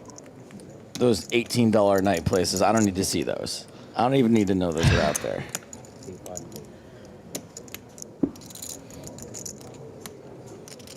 Nagami, I love it when we have Japanese players on tour. Fantastic.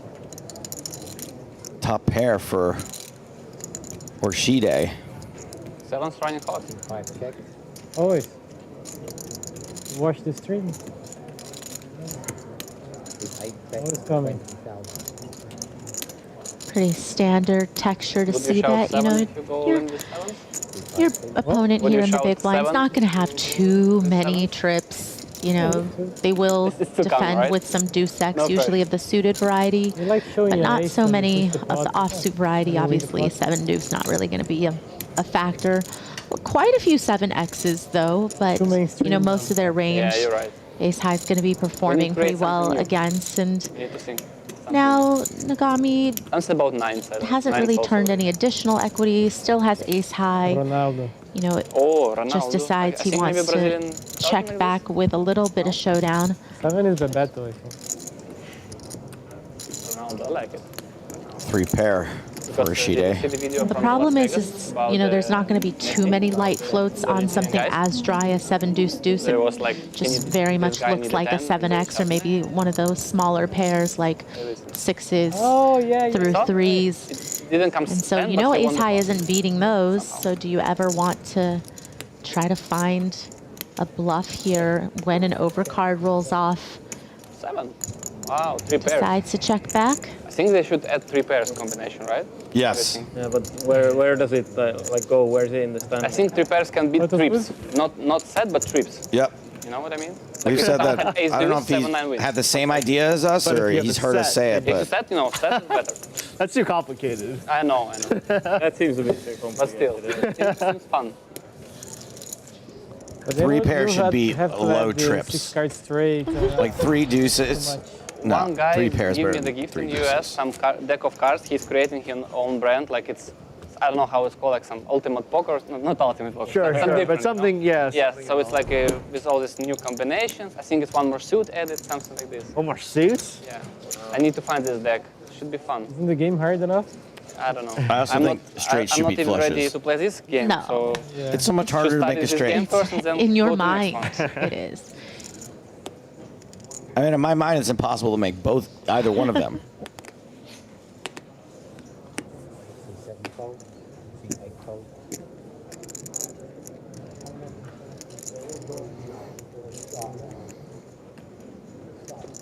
Three pair should definitely beat 2 pair. Yes, Yvonne. Well, yeah, that makes sense. That goes without saying.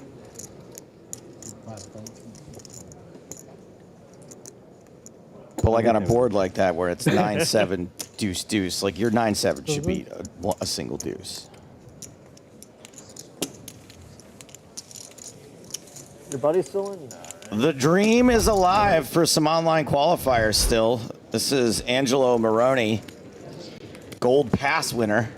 Yeah, he was at my day 2 table, and you know, he never really had a lot of chips. Still doesn't. Yeah, it just feels like he's been hanging around. Pablo Ubierna also with the gold pass. And who can forget, from the couch to the 5K, what is it? Couch to 5K? In this event for $5.50, €5.50. Get a dumb one. And then Brock also. And guess where you can do that? We all do sometimes dumb things. I should probably say that. We're not. A website. Oh, no, they didn't play it dumb. Which one is it? Sorry. Hand, you know? PokerStars, that's it, yeah. Sorry. How did I forget that? I don't know how you forgot that. Maybe because of Super Horrible or I don't know why. No, I think just like it's just a lot of people just like Barcelona. Barcelona's sick. It's like the best stuff by far. Asher told me he was just traveling around. Yeah, he was just in Europe, yeah. And then he just stumbled in, obviously went deep. Guy's too good. Just one day in the office with him. Yeah, it was his first tournament since the name. Obviously, For me, no. I played before something.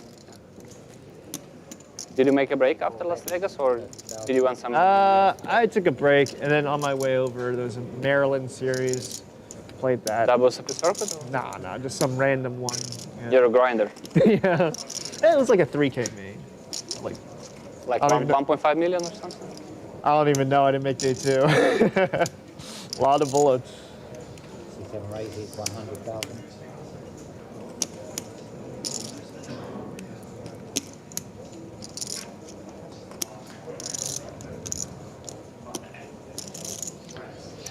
Montala decides to check raise with the gutter. And it's unfortunate Kowalski just doesn't have anything he can continue with, just no club. It's like kind of cool that there's like 2 bullets max for this, but also like 2 a day would be pretty cool too. Steven? As a Belarusian, I like it. No. We really don't need it. 10,000 Like is also we already big money. we have almost 2,000 runners. Yeah, because you don't Come have on. any from before, so. So yeah. Just no. I think you'll be okay to put in 4 bullets. Maybe. But I like as less bullets as possible. Yeah. The first chapter of the plan. 4 seems like a reasonable number. Like 2. I don't know. For 20K, I could live like. I will do the years freeze until- out if you're asking me. Maybe more. I will do the freeze out. This Freeze up? Yeah, but then it's not worth traveling here. Why? Because it's only a Yeah, you're right. Yeah, I think the one re-entry is actually very, very good. Yeah, one re-entry is pretty cool. There we go. I mean, ideally, in a perfect world, freeze out's great, but you know, tough. No, I mean, I think the problem with the freeze out is that So coming from the US. we fly halfway across the world, you know. We want a little more than just one chance at it.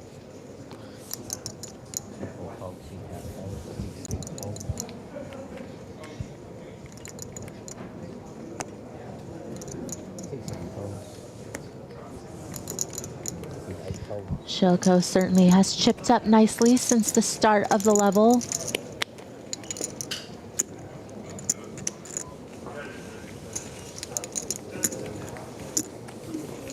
Sorry, I checked out for a second. Poker News posted a clip of my stand-up from last night, and I don't really like it being out there, so I had to watch what clip it was, and it was what I said they could put out. So I just had to double check. I freaked out for a Play second. less on average on the TV table compared to a normal. Did you do anything after? Definitely less. Did you get up too much? Yeah, Really? Probably not Yeah. like a super.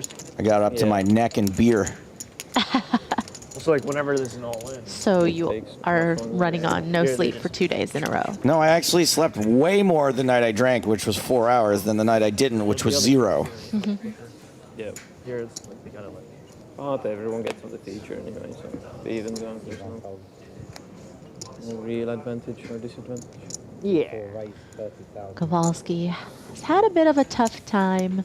You know, got coolered with ace-queen against Shilko's ace-king, and then he just hasn't been able to get much going, and Rantala might just be looking to, you know, take advantage of someone who seems a little down and out.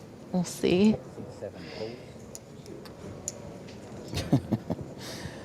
Just calling with King Queen. Nagami gonna do a little set miming with pocket trays.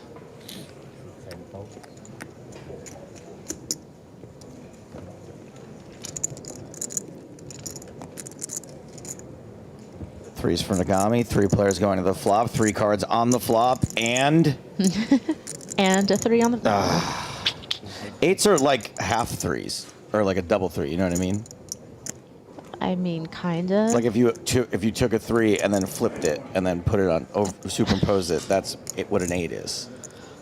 I think a 6 is closer to a 3 than 8s. No, look. No, I know what you're saying. Look I just think this. it's a stretch. Here, maybe if I explained it to you again and slower. 10-8-8, 2 clubs.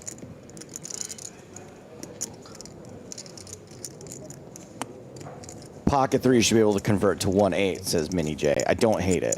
I have to think about it. Kowalski, just happy to take down the pot with a C-bet. Just He's so cool. Long Look at time that no hair. eat. He looks like a Street Fighter character. he does have amazing hair. Yeah, one that was beautiful. And then one more. I Won my first hand. Unless they change it. Vamos. Probably gets like 40-something. That's how it started. Around there, yeah. I mean, I mean, it should look, have slow a down million? because it's Yeah. way 1 too million one? inflated right now. Yeah, like- it is. He's always so smiley. Yep. It's been the whole time, I think. So it's Yeah. not, but it will like eventually it has to. I'm always surprised How when many chips you had when it was final table? really good poker When players it started. can be nice. Started at the final table? Like 50 bigs for next 2 level. million. Okay, so the plan is to make 3 million, sit out. To wait for Yeah, final table. What do you think? Good strategy? I was pretty short.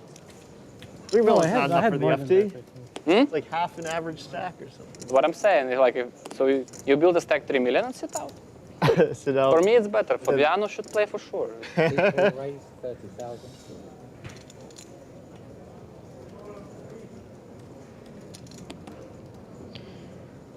Kowalski gonna try to make it 2 in a row. 5 calls, 30,000.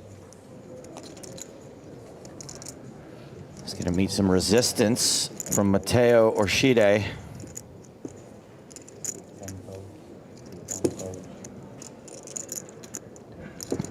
Just calls.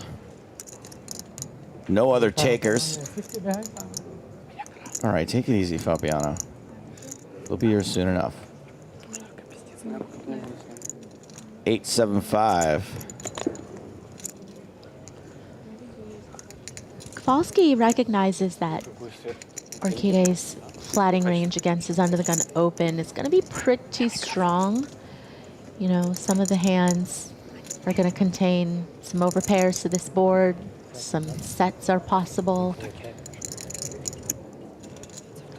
Kowalski does have some equity there, looking at 2 overcards to the board with the gut shot, and goes check, check on the flop. Who do you think is whispering to who? I don't know. Heck of a turn card for Kowalski. Backdoor flush draw now for him, along with that straight draw. And now I think it's getting a little bit more clearer exactly what types of hands Orchide has, because, you know, you would imagine a hand like 9s or 10s are just going to go ahead and bet the flop. Sets are very likely to just go ahead and bet the flop as well. So it does feel like some of these Ace-X holdings, perhaps some suited Broadways, and some hands where, you know, Kowalski would be really happy to just pick up the pot right here. You know, he's not going to be beating some of these hands like the ace highs, like the better suited Broadway combos.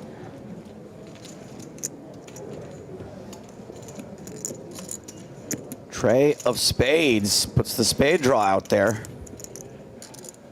And the 6 of clubs on the river makes a straight for Kowalski. Wait. Yeah, it's straight. Kowalski, you know, basically went pot on the turn. So now with the 4-liner out there, you wonder what sizing he's going to go for, considering Orchide seemed interested still on the turn.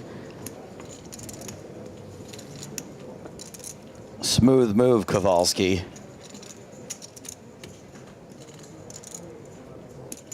Time banking.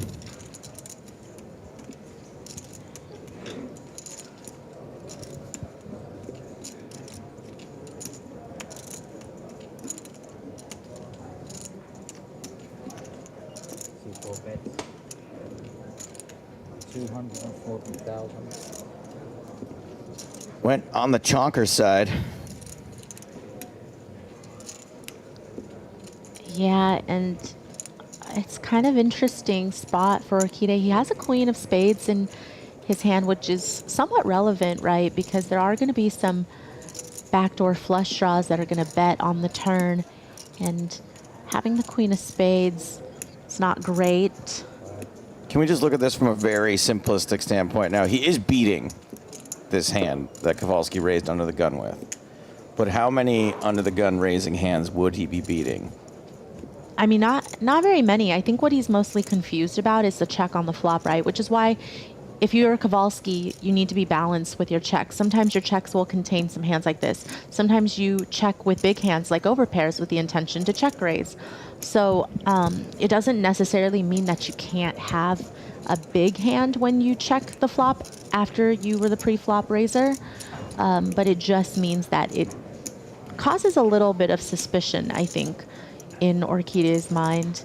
And also, you know, it's about, will you go this sizing? Like, let's say you had a hand like jacks or something, or, you know, something even better. Do you bet this run out so heavy? I don't know. Does hero. And Kowalski is going to pick up a nice pot. Profiting 415,000.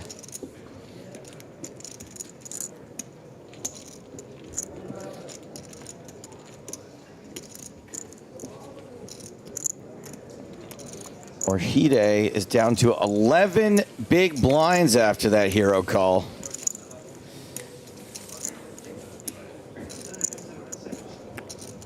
Let's get away from this. Is awkward. Okay, something else. Savon Vitziak has gone to the river against Mohamed Mangro. Mangro. 9 deuce tray, jack 8. 4 diamonds on the board. Vitziak has used a time bank, then checks.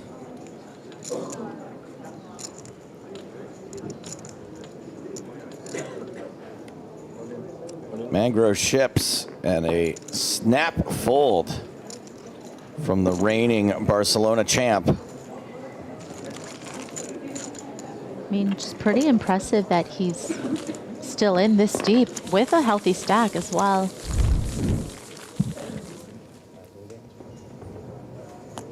So we went over the list earlier of players that made Time extensions? back-to-back final tables in consecutive events. Not what Simone would be doing. Obviously, that'll be the same event a year later. But Rania, for example, 175. made this final table the last event we were at. That's good. One of your friends is on that list of players who made back-to-back final tables in consecutive events. Yeah. Do you know who I'm talking about? Reiner. Yes, two of your friends. Oh, okay. You weren't counting him. I forgot about him, but you're right. Yes, Reiner. Okay. And.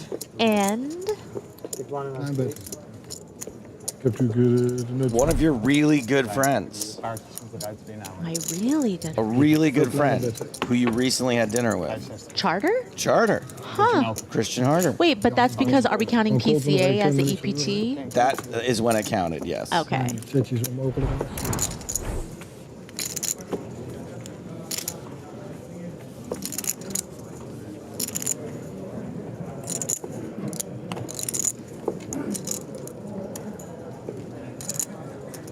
Six raise, 30,000.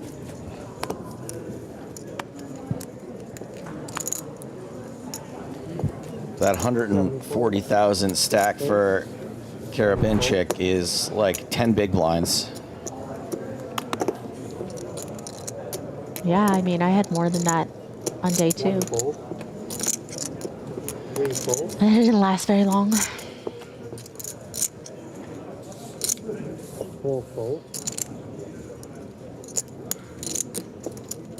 Jilla Murner.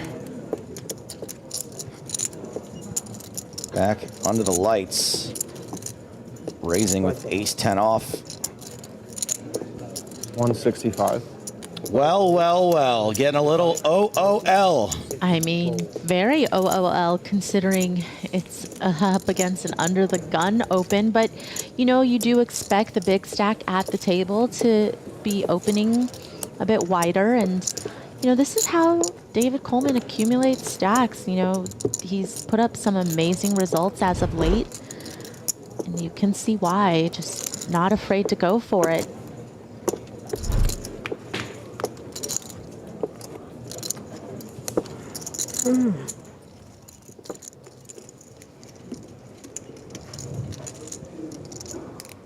Back to the main feature table. Ooh, 3 ways to this flop. 2 pair for Archide.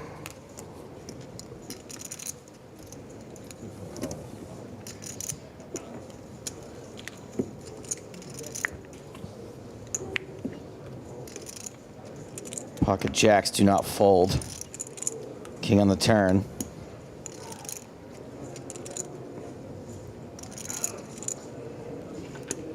And Archide is going to put the rest of his chips in, those 9 big blinds. 45. Oh, not song with jacks again. You got no shot. You better hope he folds. No fold. 1 outer incoming. Yeah. It's more than 1 out, but you got no shot, bro. Everybody say GG to Matteo Archide. 7 outs, it's 6.5 more than Steven Song needs. He can still hit the 1 jack. That would be the best way to do it, please. If it's going to happen. I'm not rooting against this guy, but... River. Almost counterfeit, but Almost. wrong pair. Boated Wrong up for pair. Matteo, but that was a close one.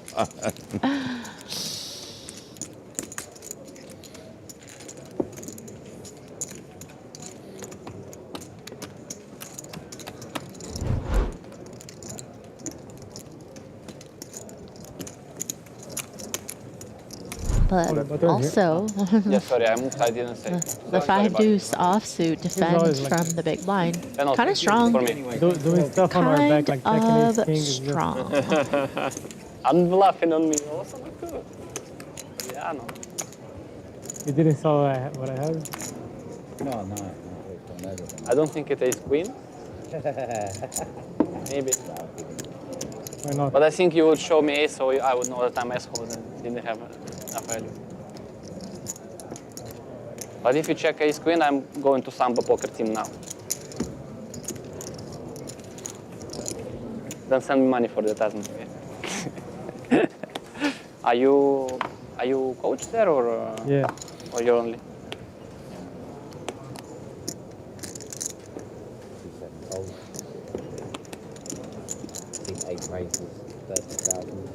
Callum just commenting on the Portsmouth hotel situation like 40 minutes later. What would he There was say? a lot of Samba poker. Of course, Portsmouth has hotels above 200 USD, lol. It has like a 200K population. Me, Kevin. I don't even know what that means. I don't know either. Is that a lot? A little? It's a little. You guys but- have to understand that England is half the size of Wyoming. You have only Brazilian? Brazil is Portuguese, It's a fun probably, right? fact. We have some Peruvian. I heard it in a movie once. I don't know if it's American true. general. Just one division, the Latin American division. We speak Spanish. 7-6 suited versus ace queen top pair versus flush draw. That's like 40 years probably. And 8 bets, 20,000.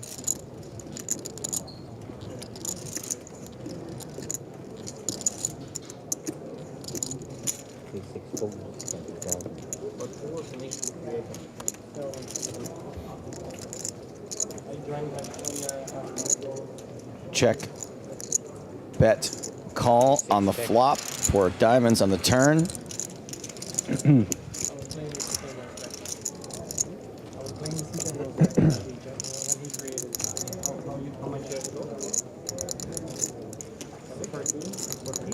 Nagami just definitely is going to want to barrel again. Beating so many other worse ace X's, you know, some 9X's are going to stay curious. And of course, the flush draw.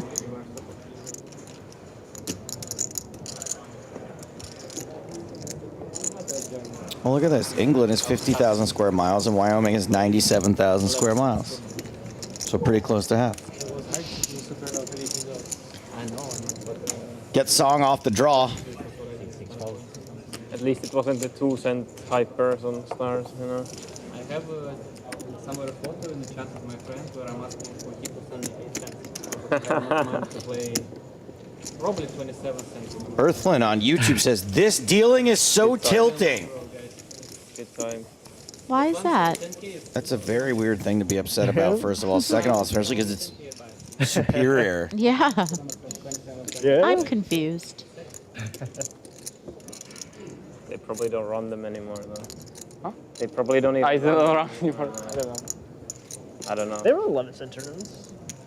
They do? For sure. Fair enough. Wait, someone's actually watching My from filter Wyoming? Go down to 55 cents. So. What's up, Wesley? I've never been. Well, it doesn't One of take the too few much states time. I've never been to, actually. I haven't been to a lot Wyoming, of states. Idaho, the ones like up in that area. Nebraska, I haven't hit that corner of the country. Should we just get an RV and I would do it. I want to go to Oregon. Oregon's very beautiful. I want to go to Washington, Oregon's Montana. gorge. Are you live in Florianopolis? Big Sky Country? Someday. Because Felipe gets Yep. What about? Let me know. I've when never you go. been to like the northeast much, like Maine, Vermont. Oh, it's also lovely. You got to go see the fall So foliage. that's a good sign that a lot of poker players Maybe you live can there. fly to visit your parents, and then we'll start. And we'll start from there and You're go gonna have to all the m- way to the Pacific weather, Northwest. You're gonna have to make up with my mom. I did. I thought I sent her a Christmas During card that last year, never didn't I? done after midnight. Well, maybe. Maybe a red envelope. Maybe I try to bribe her on Chinese New Year's. Do you give different amounts of money to different people, or is it random? Oh yeah, it definitely depends on your age. There's like a hierarchy of, and a rule of, okay, you're not supposed to give somebody, 15 years and under more than X amount of dollars. There's a lot of rules to Really? follow. Yeah. Is there like debate? No, there's no debate. Okay. It's just the rules are the it's rules. accepted Okay. and followed. And then sometimes it's like a lucky number, right? You don't give round numbers. It's more like, okay, you give them $88. 88, right. You give them $108. Not $44. Definitely not. Would you send someone $44 as a threat? Maybe. But that's an expensive threat, I feel like. All right, that meatball feeder guy had to go. Well, you gave him what he wanted and mentioned him on the air. The 3-bet from Ratala, called by Song. And Ratala gets the exact flop that you want when you get called. After 3-betting ace-king. Yeah, these are some pretty strong hands, BVB, though, right? So you can't blame the fact that Song decided to raise and then call a 3-bet with king-queen. And it's a little annoying because you do block some of these big ace X's, right? Some of the really premium holdings that would 3-bet. Some of these big aces are ace, king, ace, queen, but you've got a king, you've got a queen in your hand. I mean,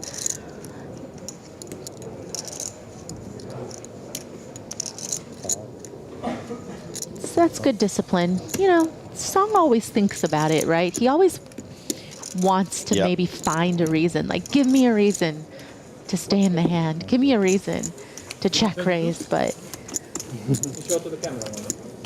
It's definitely something I could use a little more of, and I think a lot of people out there could too, is to, instead Moxie. of giving up, just being like, how can I win this hand? Right. No, that's obviously the toughest players, the best players are always the ones that find ways to win hands and pots that don't belong to them. There is a big rich people place in the north, which is like Beverly Hills and stuff. But I enjoy the south more. Maria, Araha Kust wants to know, as a fellow Taiwanese person, do you also have a superstition about seating in seat 4? I've never done well when I have. No, that doesn't really ever cross my mind.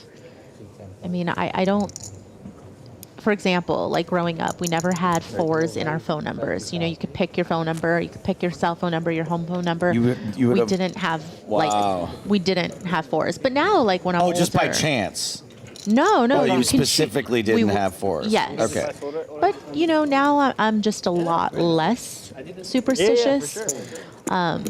But I also respect that other people are. So, I'm never going to give somebody $44 in their red envelope. Because it's also sport, no? Jack 5-6, pair of 5s for Kowalski. Tell someone, and I've been told to watch out. Some of the 9 You actually just gave people a good head start on trying to guess your phone number. I mean, think of all the combinations they can get rid of now if there's no 4 in it.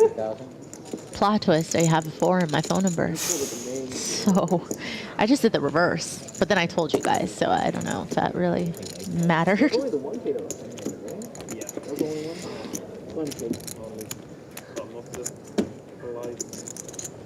Okay, yeah. And then the top. Yeah. I just maxed it. I can't. All right, let's go check in on a gold pass winner out in the field. Pablo Ubierna is facing a big river bet from Lowry Varanen. The board is ace 9, jack, king 8. Ubierna calls. Varanen's got 9s. That is a set of 9s. Ubierna mucks. Is he going to have chips left? It is most of his stack, it looks like. Yeah, he's not standing up, but also, oh my goodness, that is not many chips left. crumbs, as they say.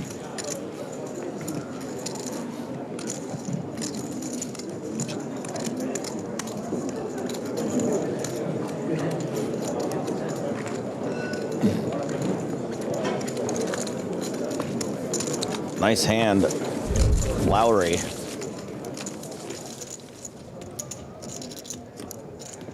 Morning. Just in time for an all-in on the feature table. But I mean, this heads up is also like quite ridiculous. Yeah, but that's good. They never. I feel like they always chop too.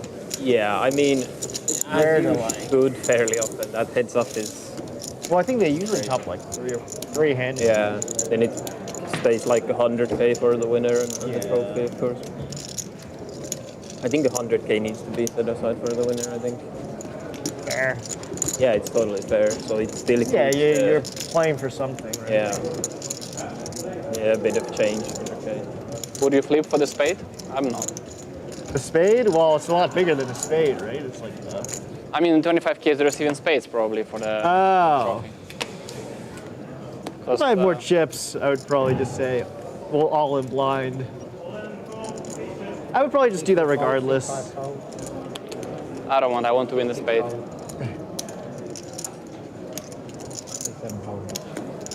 You already have a trophy, mate. You don't need one. Yeah, you don't need a spade. You have one way sicker. It's probably like this high, right? I want separate near my trophy. All right, short stack, all in. Go like here, go like here. Looks like ace 8 of hearts up against the ace 7 of clubs. Domination situation.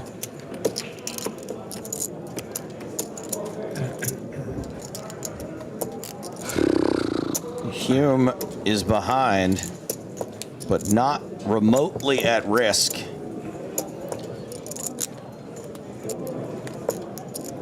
Ace 8 doing A-okay so far. Not even major opportunities yet.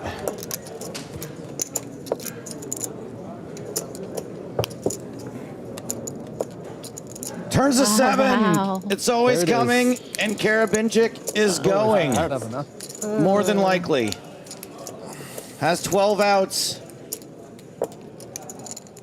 Can still make a flush. Can still hit an 8. Can he do it? Oh. He can. The fun way. Still alive. I take it back. Karabinchik survives and doubles up to 6 big blinds. A whopping 6 big blinds. Actually, I'm just trying to sneak in the word whopping or whopper as many times as I can, just to, you know, I want you to just start craving and caving into your Burger King boycott. If you really wanted to test it, you could go and get one and bring it in and see if I'll eat it. I mean, you would. It's not even a question. Well, Pablo's free to hit the BK Lounge. Gold Pass winner, managed to cash for 20,000 euros. Not bad. Prize was worth 10K. Cash for 20. I'd be happy with that. Of course, I'd be happy with a Whopper.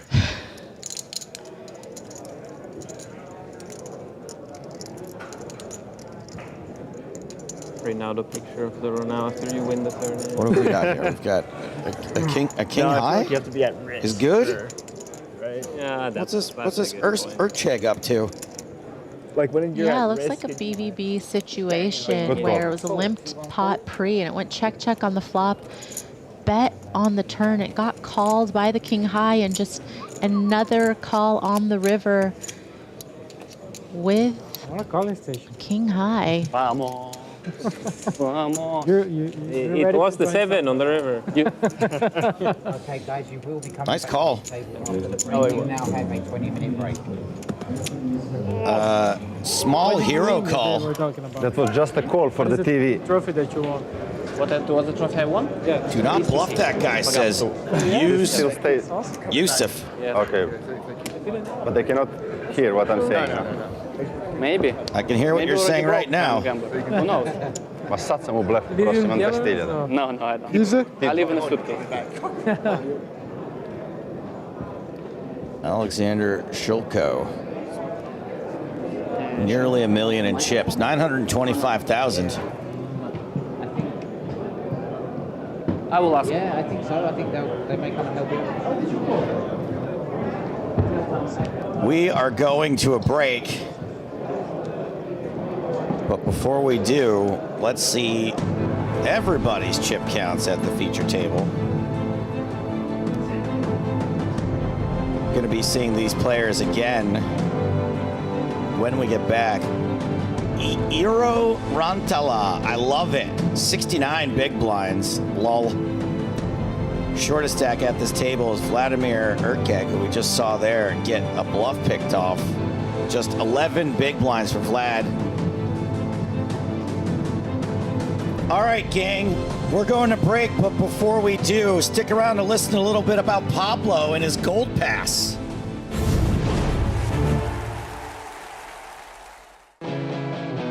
My name is Pablo Birler. I'm from Spain and I work as a BI engineer, but I was a professional poker player like 10 years ago. Now my sons and my daughters have grown up and I have more time to come back to play online, and I have the luck to win the Gold Pass. I was really happy and I was in my house with my wife, so I told her, I think I'm going to play a game, a big tournament. The poker in Barcelona was always great. I really enjoyed dates, good weather, good poker, so it had all. It was amazing to have the possibility to play a big tournament again.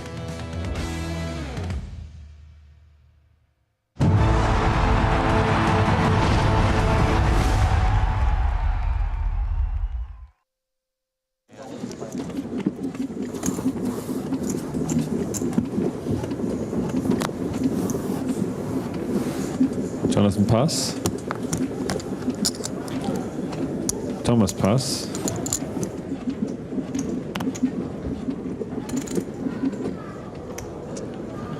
Freddy pass.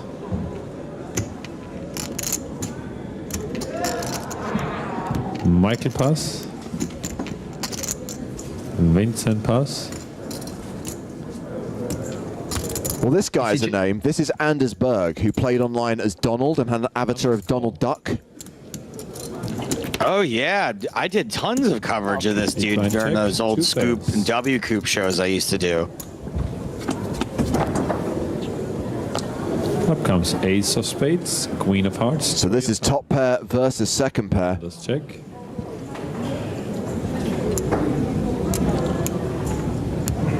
Ten. Well, I said 10 honestly. It's 10, right? Yeah, I understand 8, sorry. Luca bets 10,000 on the score. Very reasonable defend from Berg in the big blind. Seems good to this point. 7 of I was just about to say seems reasonable, and look at that, a very reasonable two-pair on the turn.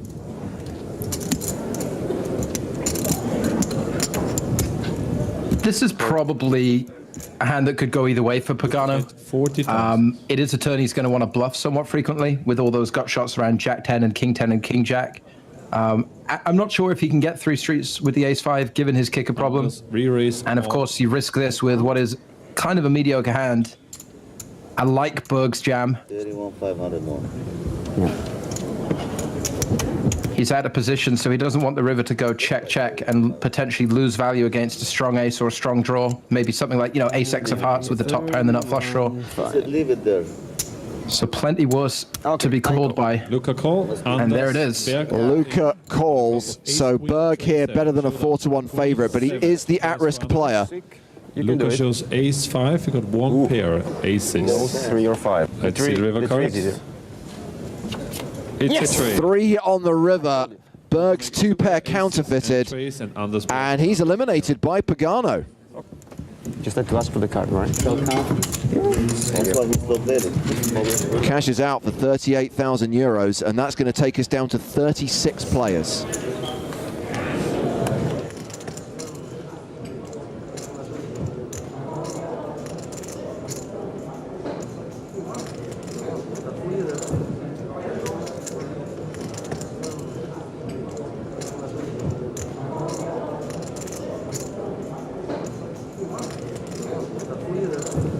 Stanley Tucci.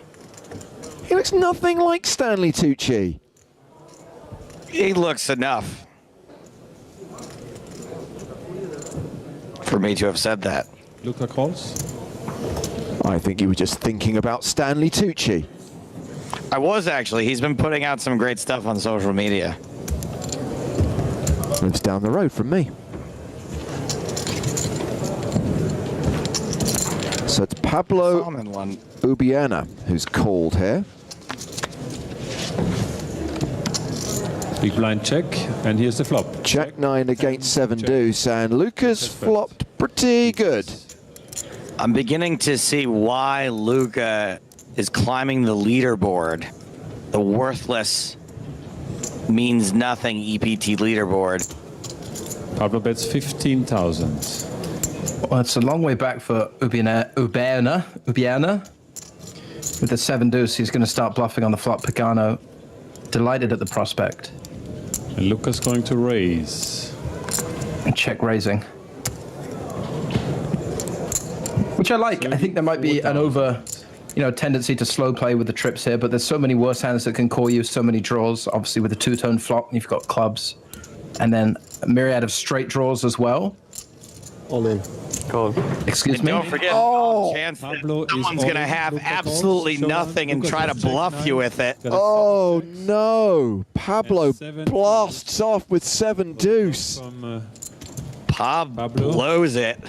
Let's see a turn and river. You're 0% to win. Let's see what comes down. Here's a 3, and we have. Give him a 6 straight. Card. Look at him shaking his head. Oh, that doesn't help. A deuce, and it never will. Next player out. So Pablo Ubiana out in 28th place, cashes for 42,100 euros. What an unnecessary situation he found himself in there.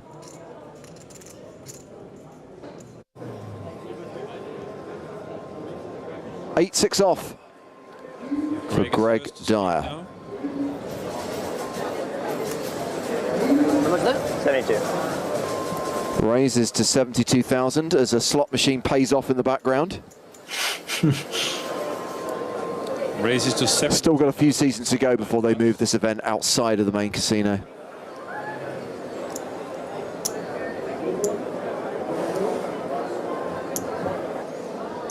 Presto for Sander Liloff. 72,000. Calls. Calls. With the 5s, heads up to the flop. Flop is 9 of spades, check of diamonds. Those of you who've been paying attention, by the way, may have noticed that there has been a logo change with PokerStars. This is the first time that the star has been in the spade. God. 11,000. People love that kind of stuff. Sorry. 110,000. 110. What has now become an iconic logo made its first appearance on the branding at this event. Oh, that's the correct ruling. Okay. Okay, so Dyer is being ruled that he has to, because he said 11, has to bet 24,000. Oh, he meant to go 110? Yeah, he meant 11 10,000s. So that is a min bet. I enjoyed the trivia from James. I'm looking at John on the cam here. I see him sort of turning his nose up a little bit, a little bit flipping with it. I think it's a nice comment. I don't know why you have to be the way you are sometimes, Joe Stapleton. Okay. I apologize. I like the trivia as well. I just didn't think there's any chance that anyone had noticed that. We have got a straight draw for Dyer. 5s still good. Sander checks. Oh no. There's a potentially fire river card. And this hand made all the more interesting that Liloff probably shouldn't even be here if Dyer had bet what he intended to bet on the flop for 110,000. Right. But the good price made Liloff peel. Now Dyer picks up equity with the open-ender, chooses to bet again 140,000. But how does Liloff even see a river here? It's very tough, right? Very tough. I mean, I guess you can still consider it like a bargain, right? Because of the small bet on the flop. Oh no, it's like you're still benefiting from that. 40,000. Right, because the bet was smaller on the flop, the pot is smaller to the turn, so the turn sizing is obviously naturally lower. The river is not the fireworks we might have expected.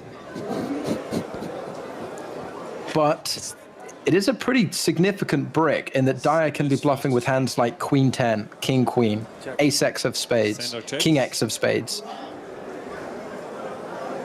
There's plenty that does miss.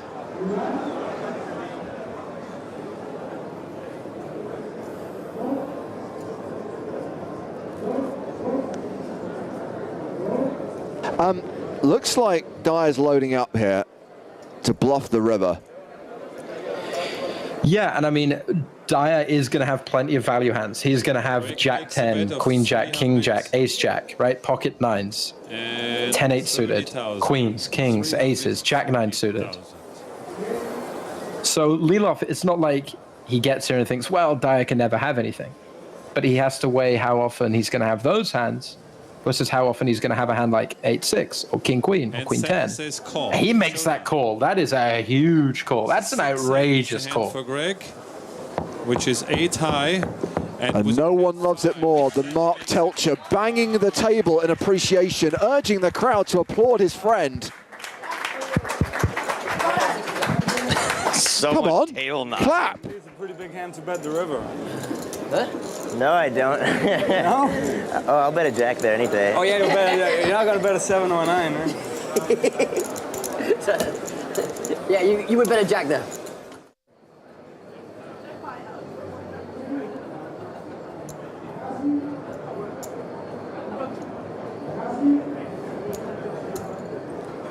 Mark makes a bet of 75,000. Well, we just saw Dyer get caught with his hands in the proverbial cookie jar. And now it's Telcher blasting into Dyer's, I guess technically two pair, nines and jacks.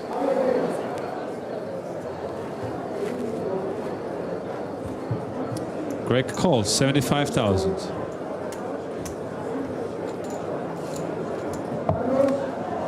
The river card is a king of... Oh, come on. Greg checks.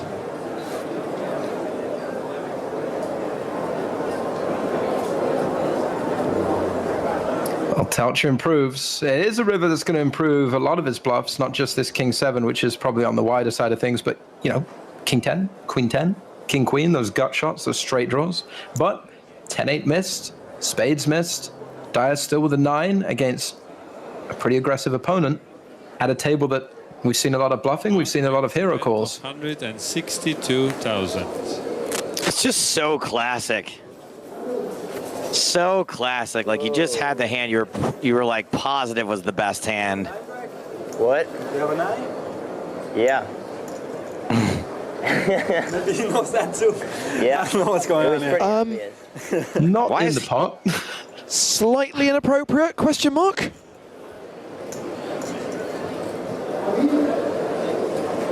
Oh, Telcher's going to blast off after this no matter what, right? Oh, you think he's having an Andy Black moment? Yeah, this should be real good. Okay. I hadn't thought about that. How much is it? 15? If there's one thing we know, it's that 162. Mark loves lecturing Sander. Sander, for some reason, decided to ask Dyer if he has a 9 in this spot. I don't know if he thinks he's in the hand or... I mean, and he said he did. Man, that's actually really, really out of line, influencing the action like that. Well, let's see what happens. For Mark, he has two pairs, kings and jacks. Bet flop, turn, and wins river. the hand. That's the end of this round. Is it coming? Tell him off, tell him off. 15,000. I guess, I mean, he won the pot, so maybe he's kind of happy about it. 40? 20. You're small blind. Oh, thank you, buddy. Nope. No lecture coming. Just letting it go. I mean, he did get more money out of it. So Dyer has gone from chip lead to last in chips. Big swing. Yeah. Is the sultan of swing. Not just last in chips. I think he is in the danger zone. Danger zone. He is in very narrow straights. Mark is raising to 120,000.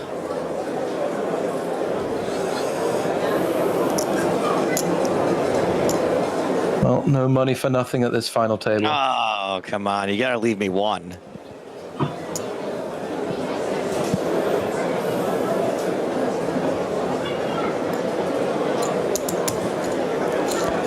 Jack 9 versus Ace 10. Telcher v. Liloff. The flop is Ace Jack 9. Ace. Top pair versus two pair. Hearts, Ace of Diamonds. It's awesome that they're close friends and their flags are inverses of each other, too.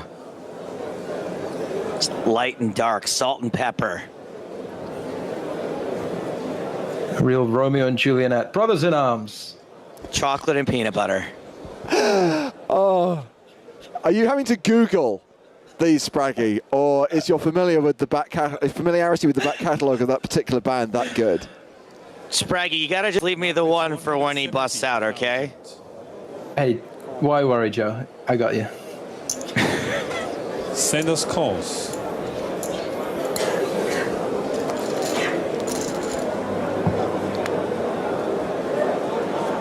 Turn card, 10 of clubs.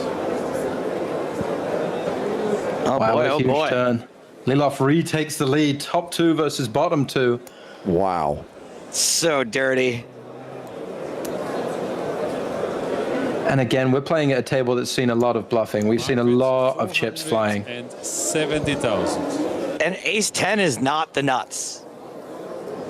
Not the nuts, but nutted. It's a very straighty board.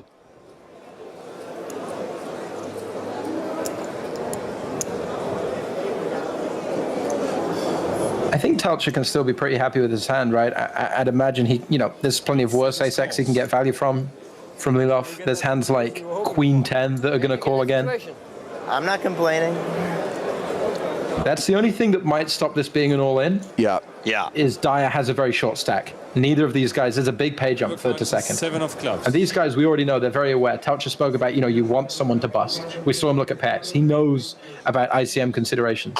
I smell a very demonstrative check here. Well, the board has just got straighter on the river. A very, I'm checking now, Sander.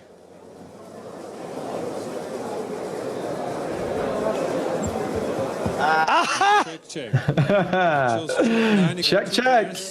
And Ace 10 is the hand for Sanders. You got two better pairs. Take it. Sanders wins a big pot. No bet at the river from Liloff. Snap checks behind with a very strong two pair and a fist bump between these two. I was happy you didn't bluff me. That was nice.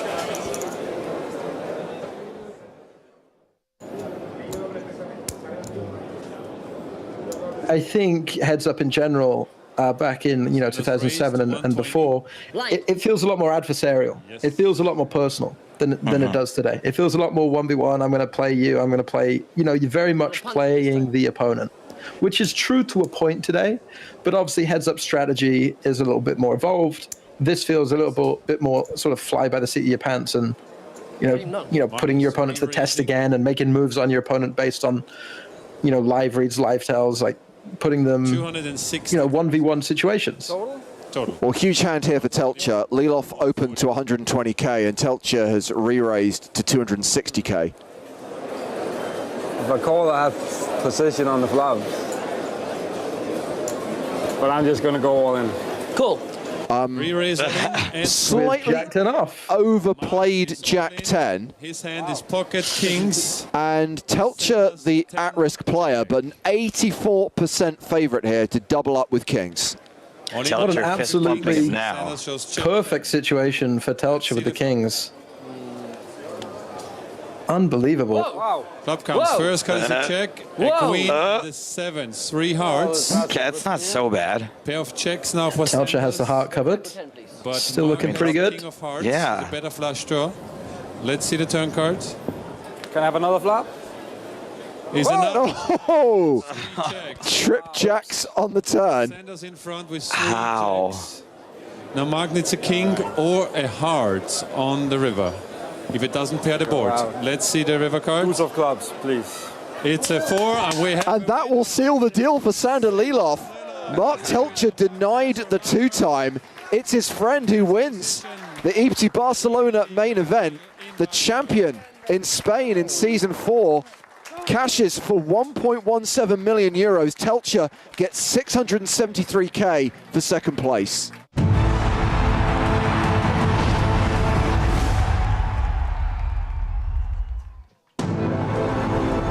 Welcome back to Barcelona in the year 2024, once again hosting the PokerStars European Poker Tour, as it has done since 2004, as we celebrate 2 decades of the EPT this year.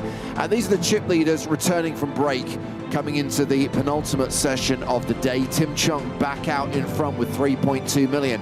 But hold on a second, Lin Jianwei now 2.9 million chips. How did that happen, I hear you ask? Well, courtesy of action replay technology, very new in the year 2024, we can show you what happened just before the break. Big hand against Rania Nesruddin, the all-in from Lin Jianwei. And it was a cooler. Aces against queens. The aces for Lin, queens for Rania. And suffice to say, no help for Rania on the flop, on the turn, or on the river. So that hand just before the break was how Lin Jianwei became one of the chip leaders, second in chips overall, and it has left Rania Nesruddin, who has been a big stack for most of the last 2 days, with just 210,000 chips. She now has just 10 big blinds coming into this new session. Because blinds are now 10k, 20k with a 20k big blind ante. Hello, by the way, it's James Harskin with Griffin Benja. Hello, everyone. And Sam Grafton. Hey, people. It's another Griff Graph session. Yes. I haven't seen a pre-celebration in a while. You see that? The pre-flop celly. You'd think he was going to get punished. I still thought he was going to, despite knowing that he has all those chips. Yeah, and also a celebration snap apology. Oh, yeah. Oh, well, it mixes in the apology, of course. Look at Rania. She's just an old hand now. She's like, this is standard for me. No problem. I'm 55 left with 1.5. This is another day at the office. Yeah. I have a feeling she'll spin it up. And to kind of not add salt to injury, but I guess not perfect timing for Rania, this table is now our new secondary feature table for this next session of day 4.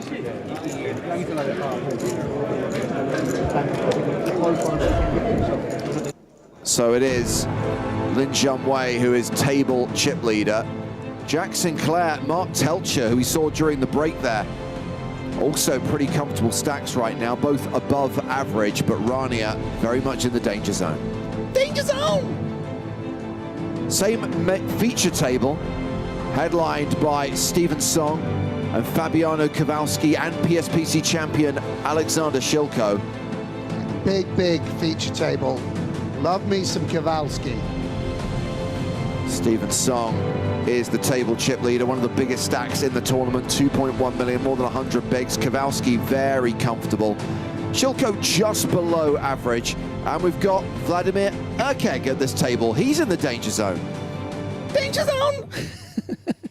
Shilko made a great hero call there with King High on one of the outer tables just there towards the end of the last level. So obviously playing with some confidence. Give it a little fist pump after. Yeah, he's a bossy kind of character. Yeah. And Stephen Song's chip leader energy type guy. But yeah. 2020. I just think that you're capable. It doesn't matter. It's the Borgata. It's the win. Yeah. It's Barcelona Casino. He's just 3-betting people, C-betting people, check-raising people. He's a very confident and accomplished character. Yeah, he's going to be very active, very aggressive. Yeah, it's nice when we get start to get the big names. Yeah, real and also boss. seeing people coming from the online background and the live background. There she is. We've just come across to the secondary table because protect her at all costs. No calling. I'm running down to the floor now. I'm going to prevent. I'm going to muck anyone's cards that tries to call. Rania all in from under the gun. You may have seen we did have a shove at the main feature table just there, but there was no caller. She got called here? No. Good. I mean, what would we do? Maybe we'd have to end the stream if she bust out. Would we do that? Would we show the remaining 2 days, James? Or if Rania is eliminated, the stream just immediately goes down? I think we did. We end the tournament and declare ICM. Well, no, when she finished third, I don't believe anyone finished first or second. We just ended it there. I think you'll find, in the words of Frederick Mercury, that the show must go on. Sure, but it's... I was going to make it... Still. I like her. I like her thing on her arm. Though. Oh, she has been called. Yeah, I thought so. Yeah. Okay, guys, let's hold. She's live or she's ahead. Okay, I don't want to. Okay, no king, no ace. Let's just hold. Ace Nines, versus nines, ace nines. king. I Four believe. nines. Four nines. I just. Four nines. Don't tell me if it's not four nines. No, it's it. I think she has nines then. If she's saying Tell four me when I nines. can look. Because 4 nines would be bad for her if she had eights. So it is a classic race. Nines against ace king. Hold. Baby cards. You know what? I'm using my one time. Hold. Well, yeah. 7. then. 7. Just say 7. bye, 6. Rania. Oh, baby, let's go. Stars nuts. Okay. Okay. It's We dead. love it. How do you flop them absolutely dead? I don't know. That's hard to do. That's That's classic Rania, though. Yeah. No ace, no king. Nice hand, Rania. She's not ready for the dream to be over. Some people look defeated. She's right in there. Don't call that. Despicable call. Ace king. That would have been You bad. could just Doesn't fold even a that. pair. What do you think she has? Yeah. Maybe you can't fold aces Thank or you, kings, sir, but for ace It's these the king. online guys, Live? man. So Rania Nasruddin I have to do that one more time. doubles up. Now playing 23 bigs. She's not greedy either. All she wants is 46 bigs. And quads on the flop. Sure. And covering the eyes, that adds some equity. She's a pro. Yeah. She should have done that when she was all in with top 2 against Oh my goodness. whatever it was. So 58 players remaining. So there has been one elimination since we came back from break, but we're going back to the main feature table, picking up the action. Pre-flop open from Eero Rantala. Fabiano Kowalski called out of the small blind. Kowalski check called flop for 50k. It went check, check on the turn. 9 on the river. Wow. So it's 2 pair versus 2 pair. A lot going on. Let's go, Kowalski.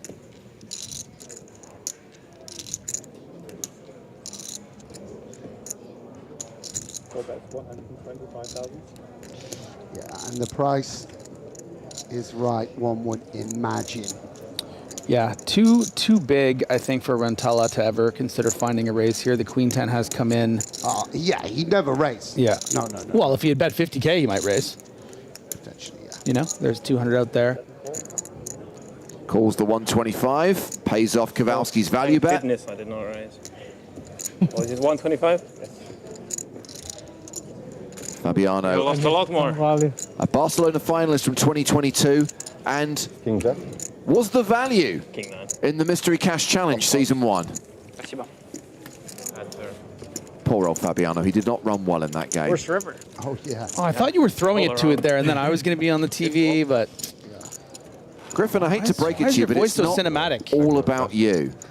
Oh no, flush draw. Yeah, It's not mainly about you. It's mainly about us, Griff. Yeah. It's partly about No, I mean, like, listen, you guys are still side characters. They're important pieces, you know? You're big side characters. Yeah. In Winter Soldier, there was other characters, right? There was other... Yeah. But Captain America, you couldn't make the film without him. No, thank you. Are you trying to pretend that you've seen Captain America, the Winter Soldier? Obviously, I haven't seen it, but I can vibe, you know?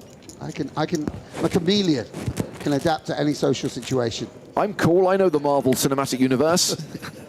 You notice I didn't say a specific character that was also in it. I just said... No, I mean, I guess the Winter Soldier was in it? No, I always thought you were kind of the Bucky Barnes to my Captain America, so it's really working for me. Just say yes, Sam. Yes. Go on, Stephen. Now we're going to watch Stephen Song outplay someone. That's what's going to go down. Hitting the other guy with the camera. James, you can be we're General Fury or Yeah. I want to be the Red Skull. Yeah, and Rantala, who just had an unfortunate run out, also wielding a big stack. Gonna have a nice C-bet here. Blocks some of the check raises, can just, you know, just wants to fold out some overcards, really. Get called by some ace highs and the like. And Song has to decide whether to check raise or just call. And I think, I wouldn't like to say which way he's going to go, but we've got the chip lead with Steven Song. Where? No, just calls. How did you order? How did you ask? I asked the guy to get someone, but I asked Can again. lead some turns also. Not that one though. Oh yeah? Awesome. That's how it works. Yeah. Song It's like a checks. question. Yeah, and Rantala seems to know what he's doing. Very, very good card for in position range. But we obviously You almost have 2 million. beat the 3 and 4. If we bet again, on the road, the equity of our hand sort of plummets. We start to be just up against 9x I would have and the strongest of draws. Rantala checks behind, and no help for Song on the river. Sixes are still good. Yeah, and Stephen arrives at the river with 8 high. not so greedy. And this particular combo for Rantala has got to be a tough bluff catcher, you know, blocking the 6-5 and 7-6 combos, right? Yes. But certainly random hearts like what Song has doesn't go for it. A little Check, surprised at that. And he sees that he had the kind of hand that he might need to fold. But, you know, all the same, you're not going to be betting a 9 on the river, right? You're really representing that you've now turned a king or river to 10 with the hard combos or the floats. Don't you just have king, queen with the queen of hearts? Yeah, yeah, exactly. I mean, you verse that under the gun, you have ace 10. Yeah, yeah, yeah. And you never fold it on the flop. Yeah, but it's not a great calling hand on the river. Yeah. Leave the analysis to us, please. Yeah, no, that's enough, Rantala. Stick to mute the... his mic, please, James. Yeah, James, I know you have that. Well, like, what are we ability. going to... If he starts doing the analysis, what's left for us? James has the mic doom switch on every player. Alas, I do not. It's kind of brutal from Stephen as well. I'm sure he outplays me continually. He bluffs. I know he bluffs me all the time, every time I play with him, and then I hype him up there to outplay someone. Yeah. And he just checks down 8 high. No, it's no good. It's no good. Chip leader. Well, I think it might just be a level for the next time he plays you. So we were referencing Fabiano Kowalski taking part in the Mystery Cash Challenge. Gordon on YouTube says, give us season 2 of Mystery Cash Challenge. We are coming soon, coming later this month. The new lineup: Barney Boatman, Lex Veldhaus, Spraggy, Tonka, Wolfgang Poker, and Olga Yemolcheva. New episodes later this month on the PokerStars YouTube channel.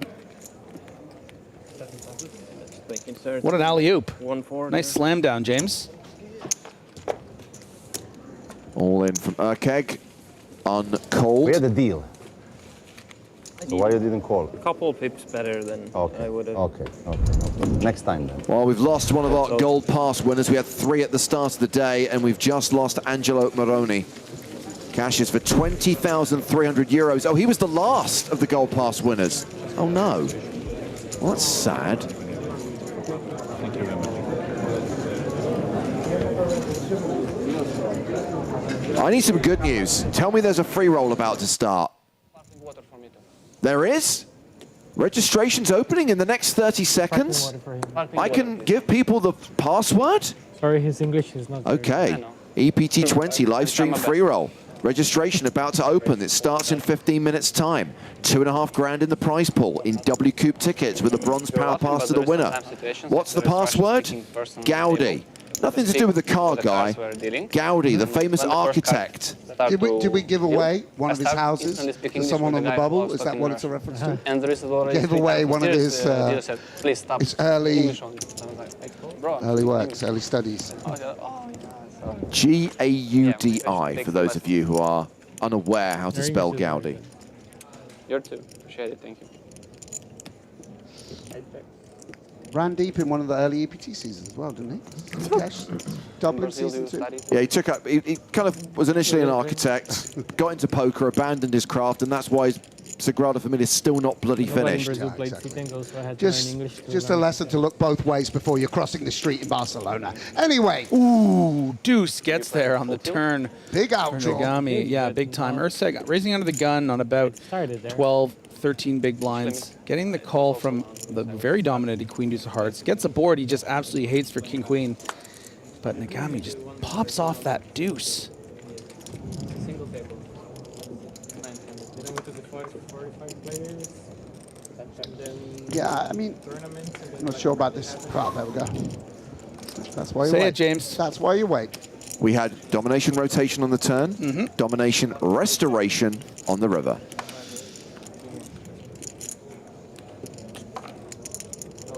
Now he's almost scared. You're scared to bet because he's capped himself. He's like, well, it's pretty obvious what I got. In fact, it looks like I've got ace-king. Yeah, and this is a pretty believable line. Ace-queen, ace-10, perhaps. Potential bluffs. But just as you get comfortable with your deuce, the card you hate to see comes off.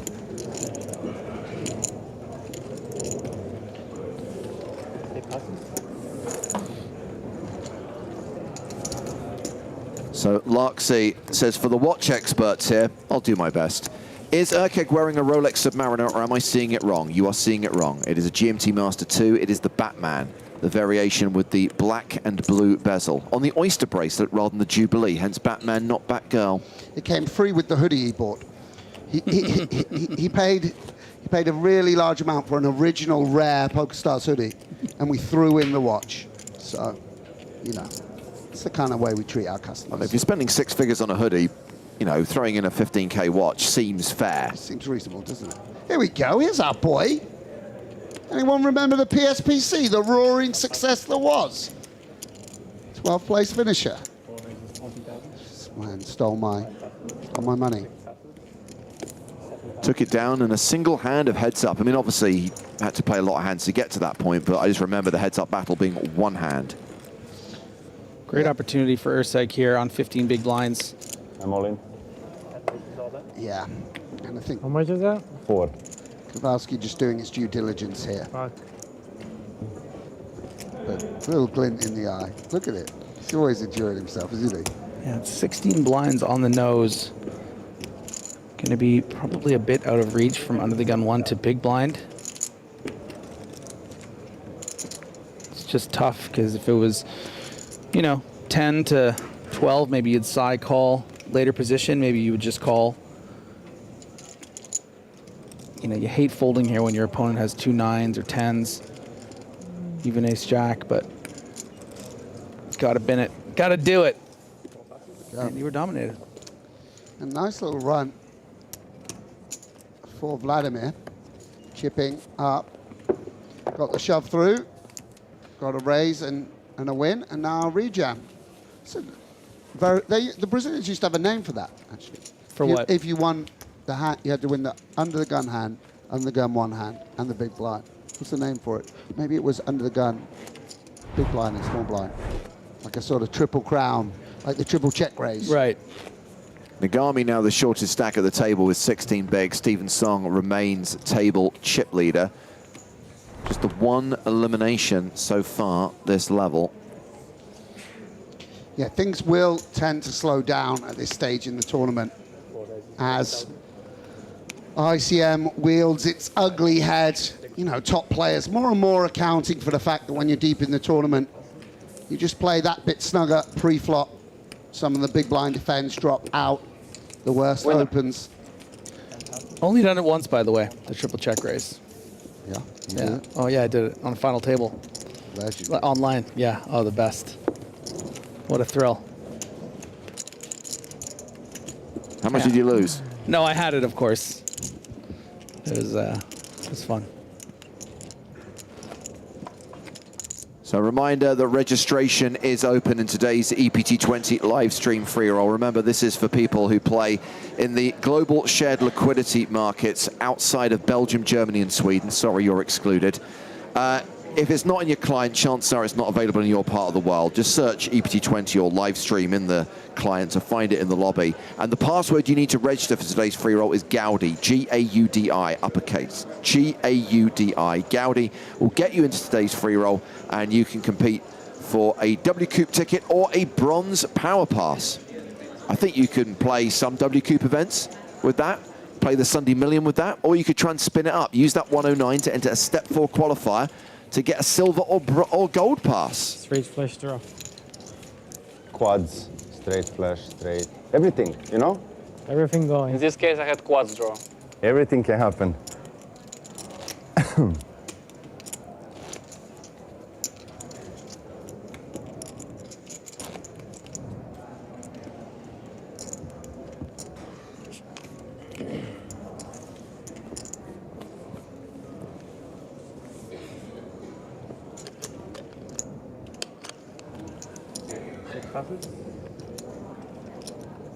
Folded to Rantala.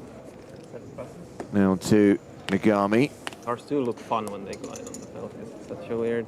Right on to Shilko on the button. Slide's nice. Can I get 5? Blind v blind. Can I give you 20,000? I feel like you said that that's Rantala there really well. It's like a finish, right? It is a finish. So yeah, you have some experience with Finland. You know how to say it. Kowalski raises small to big. King Queen in the big blind. Yeah, This quite is a annoying. matchup. Oh, he's jammed. He has jammed. I'm a little surprised at this, but wow, Fabio calls. Wow. Well, Yeah, and you can just see how differently he values the hand strength of something like King Jack suited for the same amount of chips versus King Queen off when it was early position big blind. The range is so much wider. You know, you don't want to be folding here and them having pocket 5s or ace 4 or Queen Jack, something like that. yeah, and this is now a big old pot. Yeah. Okay, got it in very good. Ooh. Ooh. Wow, outdraw. Big Domination, outdraw. rotation. Yeah, and that is a tough break for Mateo. Still Down cards to clubs come. for this one. You would like to see 10 of clubs. Wow. Queen of clubs. Did he call that? He called it, yeah. Insane. Straight, raw flush draw. Street flash, question mark? Club or a jack or a 10 for a chop. Big river card here for both players. Let's see a 10. Oh my days. 7 of clubs. What a dramatic flop, turn, and river, which sees Fabiano Kowalski eliminate It Mateo. really was, yeah. Literally every chance it got, it changed. Very unlucky. Very unlucky. Got it We in had to good. see- yeah, well, it's a tough break. We feel for him. Yeah. I mean, If it was GG, it would be Captain. Good with the 7. it doesn't matter how, like, since before the flop, we all knew it was coming. There's club draws everywhere, like, I mean. It's true. Sure, I hit that club draw too. Yeah, I had Jack 9 of clubs. He seems so How many confident. clubs are in the deck? Like 40. He's living his best life. Yeah. the 19 best. clubs in the deck. Love this guy. It's more than others, you know, 5 more than He's the got that others, baby, you know. baby on the way. There's a bit of extra run. Oh good. yeah. Oh gosh. Yeah. Man. I mean, it's Come on. Just give him the title. He's going to call his first-born child EPT 20. It's going to be a great. He did tell me he was thinking of doing that. You do what you got to do to Yeah. appease Going for the appease big the blind gods. alone. It's crazy. Nobody respects Crazy this player. anymore. You need to put some 3 bets in. There we go. Looking like a boy genius. Yeah. Looking like he Shilko. wants to defend this Make it 200. castle. Like Maybe he's I a will. knight Maybe I in shove. shining armor. And at this stage in the tournament, I was not even going to look. we go for the 3-bet. Yeah, it makes Guys, I will some fight for you. sense. Yes. Finds Not for me. For Rantala the Just for me. with bottom of opening range. Can't even go a little light anymore. It's just instant Really three digging bet from this guy. Shilko's sweater. Nice. Just a great color. That's what 7 Nice million pop. will do for you. I mean, you can Yeah. get He's a good guy. almost any sweater you He's want. following me Almost. for 2 days. To the outer tables. Wow. We're at Scott Margerison versus David Coleman. We join the hand on the turn. The board is ace, queen, 8, deuce. 2 diamonds, 2 hearts. Yeah, over to you, Griff, for some impartial commentary. Yeah, Scott, a dear friend of mine. UK legends everywhere. Yeah, looks like he's putting it in. Well, Jerison shoves and gets snap called by Coleman. It is ace-3 versus ace-9. The ace-3 for Margerison, the ace-9 for Coleman. It is a domination situation. We hate to see it. Margerison does not improve, and he is out. We hate to see it. Great run from Scott. Yeah, just wasn't his day. Can't even get out of that chair. Poor guy. Meanwhile, David Coleman's now going to have around 1.5 million.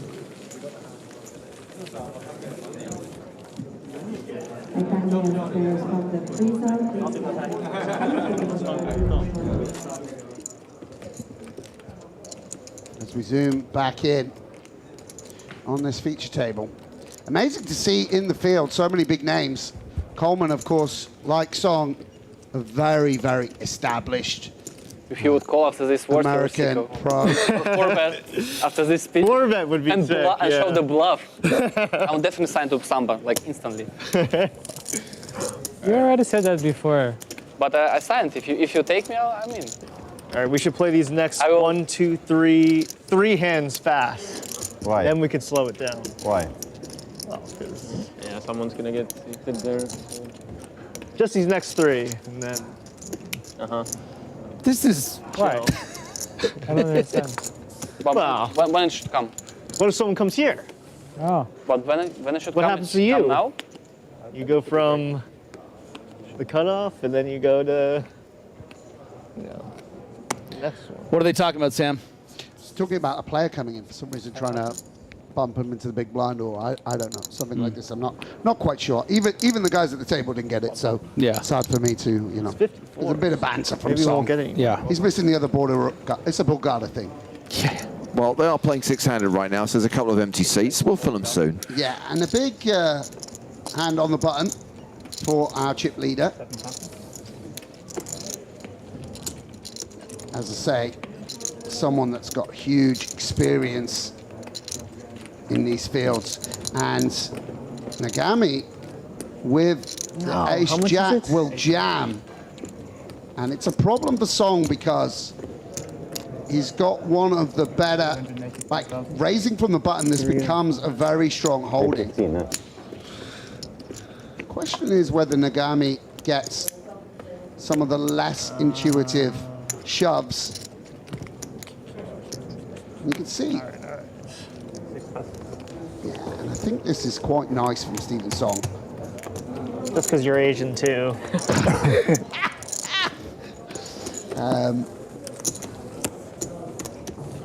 Yeah, good fold, I think, against Because he's another many Asian. opponents. What was it? Oh, a good hand. One more Asian coming. Look at this. Welcome. Welcome. So two new players coming in. Asian final table. We have no Poker go. chances here. Yes, professional. Yuan Lee Wow. and Nice poker. returning Turn of the match. What's the worst to the hand you feature would table fold? is Yellow Myrna. Yalla Shabab. And then I'll tell you if Played I had with that. him on Or start of what's the day best hand 3. you folded? Quite frankly, he Oh, guys. plays really Welcome. strong, really good. Hello. Welcome. This is welcome back. The best hand you'd fold Kind is of looks like he knows what Might be he's doing, doesn't giving he? too much information. Alright, fair Well, we're enough. going over to the secondary feature table. For me. I get the button and all these guys. Yeah. Patrick Karavinchik recently got moved to this table, but action is on Rania Nesruddin, and she opens with kings, and Karavinchik is all in with queens. Understandably so. Huge hand, but our heroine has him beat. Whoa. No, she can't even handle it. Yeah. Better than a flip Karavinchik this time. Better than a flip. Disappointed to see he's dominated. Can he get out of jail? Well, he is the at-risk player, and he is behind.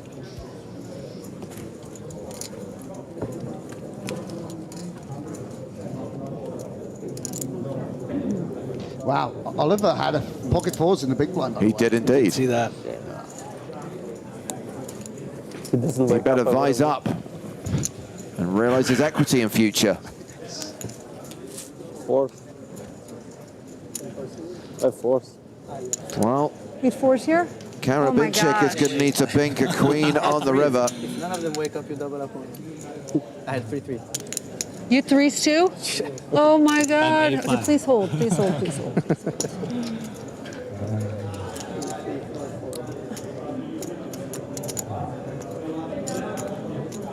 Karabincic does not Good luck, spike a everyone. queen. Okay. He is KO'd. You're saying I faded 2 sets and a straight.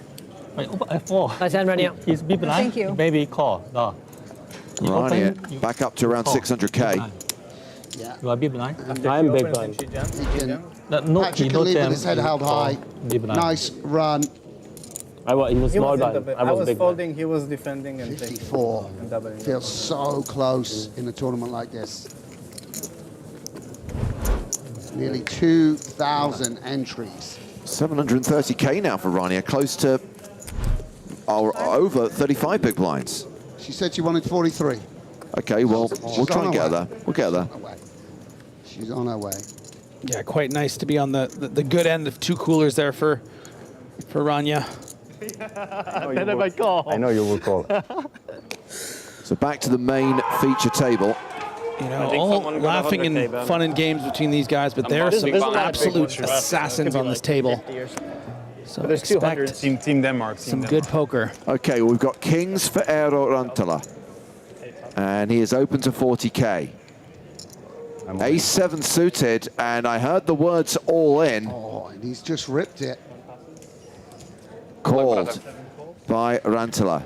We need ace. It's really too bad. Ace always comes. So Erceg versus Rantala. Ace always comes. Vladimir. Ace always comes. When you got kings, there Ace is always comes. always an ace on the Two clubs desk. for some That's what they extra. say. Yeah. Some, you know, some tricky way to win. Like 4, 5, 6 and 2 clubs. Ace of hearts. But this I don't want any. demonstrately like ace. I want ace of Only hearts. ace he wants. That's greedy. Huh? That's greedy. No, it's not. Also, don't you want to river him for max pain? Oh. Not looking good for Ace-7. Backdoor Broadway. Erceg down to Knowing every 2%. trick in the book. Wow. You need to How's he got 2%? seems like less than that. Queen 10. And there's the queen on the turn. So now he has 9% because he can spike a 10 on the river. For a 10? Yeah. Okay, let's do it. Oh, he thinks he's going to get additional equity by standing up. And you need to take your back already. Just take it, but not take it completely. Dreams do come true. He spikes it! He goes runner. Hey, you are so nice, guy. No You told way, me you will dude. double up. Gets outflopped big sweet time. man. Doesn't happen. All right, PokerStars. guys Running are- cards don't to get make it us in good. straight. Insanity. You get it in good on What a the rush. table. Oh my god. Actually, every single time someone's gotten in good, they always get river. Right? That's remarkable. Yeah. Yeah, I really liked your how does he have 2% and then the queen came. That's what happened with. I got it in A7 We will against talk later, Guyan's kings. It came king, queen, jack. I'm joking. When are people going to learn to stop playing the Spraggy? Yeah. Back to the Game Boy. Shit. What a river card. What a run out. 370. Sick game. Vladimir Erceg now playing close to 40 bigs. Well, I'm declaring him champion. you did I'm too, declaring him the winner of Crazy. EPT Barcelona 2024. First hand won every time. It's destined. Unbelievable. Wow. Meanwhile, Eero Rantala is down to 800k. Very similar stack size to Vladimir. 40 bigs. Yeah. Got a feel for Aero. Takes it on the chin with no complaints. Played some hands of poker before, I'm sure. As ever, awesome analysis from everyone watching on YouTube, including Jay Stevens 212. PokerStars had that in the script. Runner is not real. Yeah. Well, the movie is. I just Sadly. wouldn't recommend that you watch it. Rantala back in action with Ace King. Opens to 40k. Lee with 4-3 of diamonds, defense. You hear about this new poker movie coming out in a week or two? Dead Money? Yeah. Yeah. Here we go to the flop. Ooh, advantage Lee. Absolutely, Runtula has been out-flopped here. Sam's like, is the film in black and white with subtitles? Because if not, I'm not interested. Sure. Are they playing poker in, you know, 1946 in Italy? Yeah. In a working class family where everyone's down on their luck. If not,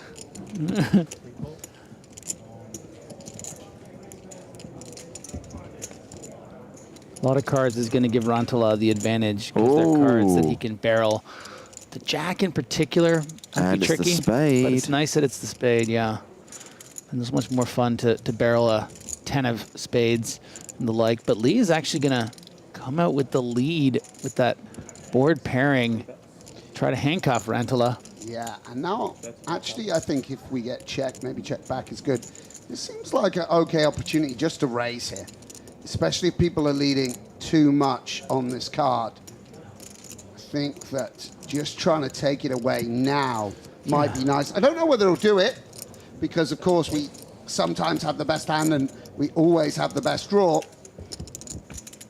Yeah, it's so much easier for us in the booth as he does make the flush. You know, you would hate to, you know, make it 110K there and then get raised again or. Raisey daisy. Yeah, and Lee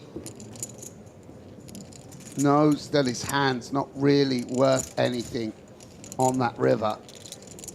Even if by some miraculous eventuality he was ahead, he will get bluffed. So what does he want to do now? Is he stone bottom of his range and wants to just bluff? Can he get nines to fold? No, he can't. Or decides not to bluff. Obviously, we can see that that's a good decision. And now Runtula has to decide what sizing to go for value. Is a paired board. What's the lowest flush he wants to bluff as well? These will be considerations in sizing.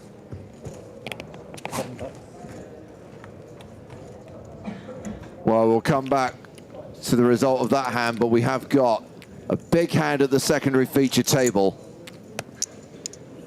We've got Oliver Weiss all in with ace-3. Called by Rania Nesreddin with ace-queen. Yeah, and that big blind fold of pocket threes, obviously a little bit relevant. I don't think anyone's going to inform Oliver of that.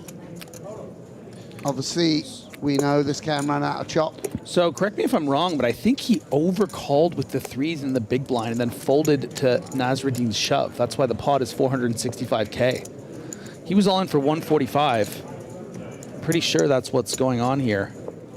I saw him, it said call 145 and then she went all in, isn't that right? Yeah, he's all in for 145. That would be... Huge pop. No, I have it wrong, I think. Yeah, no, 145 would be 290. Plus, that's the 145 you put in from the big. And then folded to her shove with ace-queen. He overcalled in the big. Well, ace-queen is holding here. Is many man? That table is many man. Help me out, James. Am I right on the math on this? No, but how did she shove? If she called the 145, what, he re-upped? Because he called in the big with threes, and then she reshoved for 295 more, and he folded. So it's a huge opportunity for her. With the dead money in there. Well, only one out for Oliver Weiss. By the way, the hand of the main feature table, Lee folded to the bet of 250,000 on the river from Runtula. Wow, and we didn't think of that eventuality, turning a gut shot. Yeah, I don't that's wanna look. one of the best cards. That is the best card in the I'll tell deck, other than the single 3.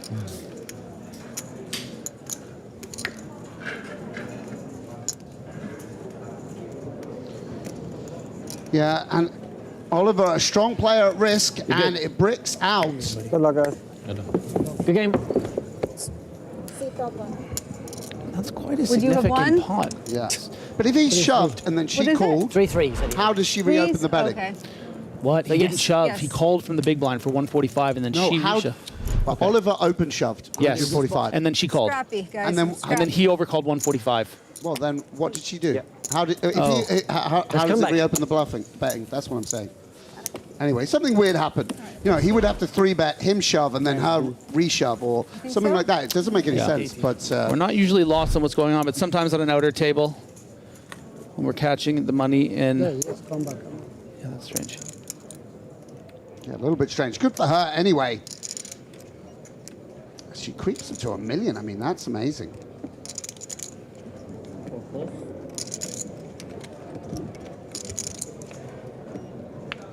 And once we get back to the feature table, and again a reminder that it was a fold on the river in that previous hand, I can tell you that as well as losing Oliver Weiss from the secondary feature table, we've also lost Marcin Baranski from one of the outer tables. He's the online qualifier. He's the couch to 5K guy who was in for €5.50. So sadly, he's gone, but cash for €23,350. has this hand been 4-bet?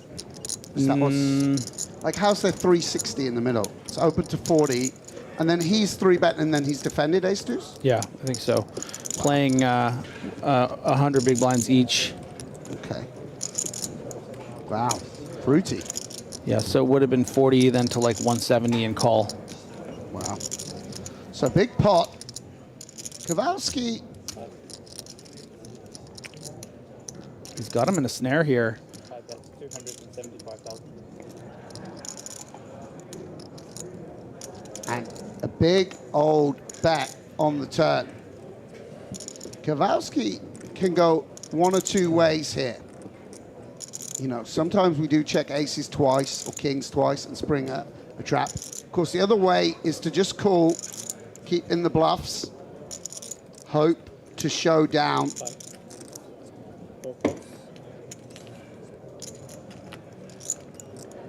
Is playing this hand a little seemingly face up as something like ace-king, and Moine is definitely the type to barrel, and that is going to be a card that I think Moine might go for. I mean, he's limited. You know, he can't bet 8s or 10s on this river, right? Right, but he could have been hypothetically bluffing with something like Queen Jack suited and then gotten there on the river, right? Certainly possible, but doesn't. Yeah, he's got him. Nice pot there for the Brazilian. Yeah, huge pot for Kowalski. These guys showing they're willing to play. Yeah.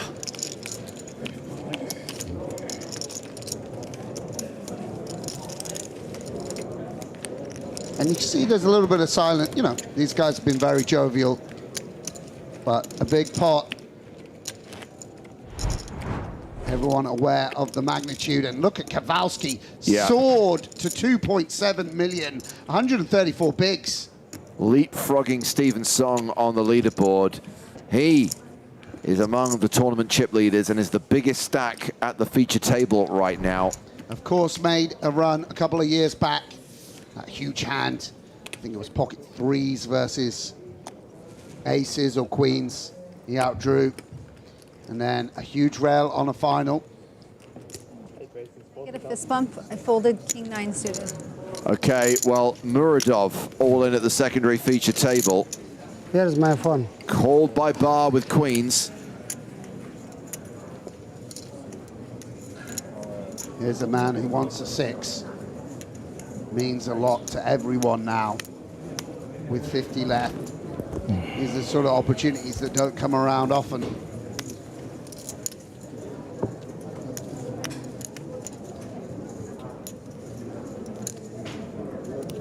No 6 on the flop.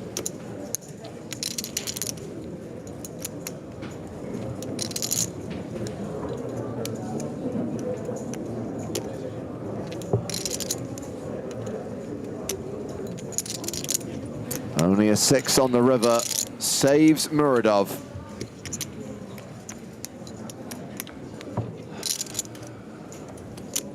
Good game. Thank you. He's KO'd. Okay. Oh. Well, earlier on we were talking about how many players we might end the day with, and we were thinking it would be around 40. Bear in mind we've still got half this level to play and another level after this. I'm taking the under on 40. Maybe he can open 4. With his 6s? Yeah. So much. He can open 4. Yes, Simon, you're right. Joe Stapleton did call Muradov as the winner. Another. That was quite a curse, I think. The kiss of death.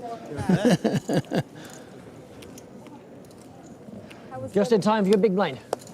How was the other? They keep moving you on. Guess which seat I'm With from, right? Oh, I see. 49 minutes left on the level, How we was have that? 49 players left. Rania is so great. Just like she says to the dinner party. She's Yeah. like welcoming to the table, offering them an amuse-bouche. before Can I they- get a little fist bump here? I folded King 9 suited, like so sweet, you know, just schmoozing the guests. And, here we go. It's all happening. So what's... it's like a puzzle every time we switch tables. Okay. So basically, Shilko's open to 40k, flattered by Kowalski, and now Song has squeezed from the big blind with artisanal sourdough. Gets a fold from the original razor. I don't think Kowalski's going anywhere. Yeah, and this... I guess we do want a bit more playability when we're going after bigger stacks. I would have maybe liked to flick in here. I think we want maybe higher cards, but we'll see. Kowalski, anyway, has not flatted to fold here. I think with the stack depths as they are, similar to the way he played the ace-queen, we just keep in the lesser hands. Our board will get bluffed on occasion. And he does have the great Stephen Song dominated in this instance. Ooh. Song doesn't look too thrilled about it. Yeah. But he's going to like those first two cards. Wow. Yeah, very lucky here for Song.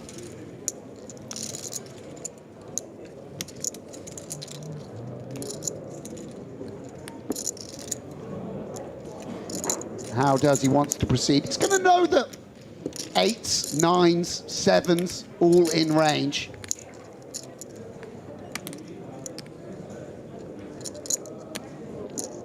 Will begin by betting. Might be nice to fold out a hand like King Jack of clubs and get called by a hand like Ace Queen. That would be the ideal, and that may happen here. Ace Queen can still be best. We imagine some squeeze is going to come from Ace Jacks, Ace Nines, and such like. Would have loved to see a spade on the flop, but does have position. What does the great Kowalski think of this? He just folds. It's a great fold. Yeah, it's a great fold. I'm really impressed by that. I mean, a little... I wonder if we're supposed to continue there, or if Kowalski knows something I don't. But good fold against the actual hand that Stephen possessed. Yeah, I just think maybe 50 left deep in the tournament. We're just it's just murky waters against one of the best players left in the field in this very inflated pot where you have the bottom of your range. You know, it's just 6.5 million. It's kind of nice to fold. Yeah, and Stephen Song, I believe, primarily a tournament player. I've seen him. I don't know him intimately, but see him with a sort of person pops up on your screen, on your Twitter, winning a trophy here, there, and everywhere. It seems. You know those tournaments you feel you can't win, like 1Ks and special 500s and WPT. He's the guy that wins them. Right. That's how I perceive him. I figured there was someone. Had to have been. Well, just before Joe arrives, guys, I'm going to leave you with this hashtag fun fact. Tim Chung, who we were watching yesterday on the main stage, who is currently the tournament chip leader with 49 players remaining, is taking a seat at the secondary feature table. And obviously we're moving backwards and forwards between the two tables, so I imagine it won't be long until we see Chung in action. Stay tuned, all you Tim Chung fans. Yeah, well, you're leading UK's the party. finest. Yeah, I was going to say there is no bigger Tim Chung fan than you, Samuel I'm Grafton. loving it. Huge. My all-time top UK rankings just ahead of Jackson Clare. But here we go. Big flop. Quite sick here. Yeah, Rantala will feel it's almost deceptive, the ace-9. A lot bigger aces sometimes spring into action pre-flop. And Song will picture all the hands he has crushed here. The Queen Jacks, King Queens, 6-7s. That can go for value. That you can go for value against. And I don't think Rantala is even perturbed by this bet. He's actually going to be kind of enjoying it. Yeah. I mean, 850 in play, and it's not, depending on the run out, Song might begin to size up the full amount. And Crossbar will come within a whiff of the outdraw. But the 10 still plays. So he will be negated on an 8 or 6. And I think Song might line up stacks here. He's that type of guy, not afraid to play a big pot, even at this delicate stage of the tournament. Welcome, Joe. Hello, my babies. Yeah, indeed. The comedy all-star. Anyway, I'm a bit starstruck by now, having seen you perform last night, but I'm going to get over it. Anyway, Stephen Song goes again on the turn.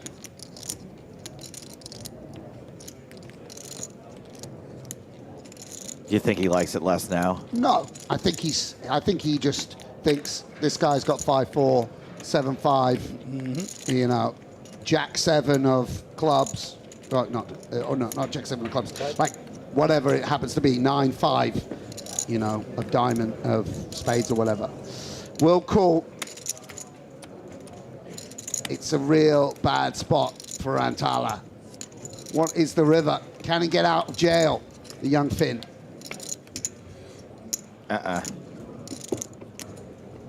Yeah, and that's a great. Stephen's going to really like that card. King Queen is what is a holding, but it doesn't matter.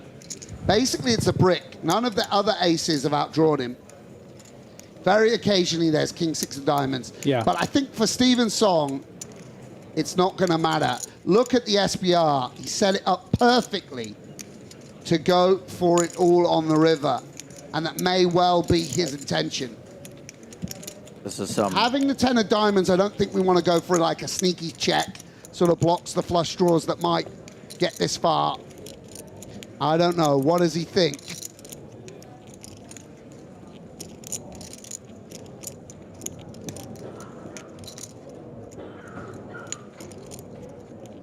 Does he want to put on the brakes? Is the pot big enough?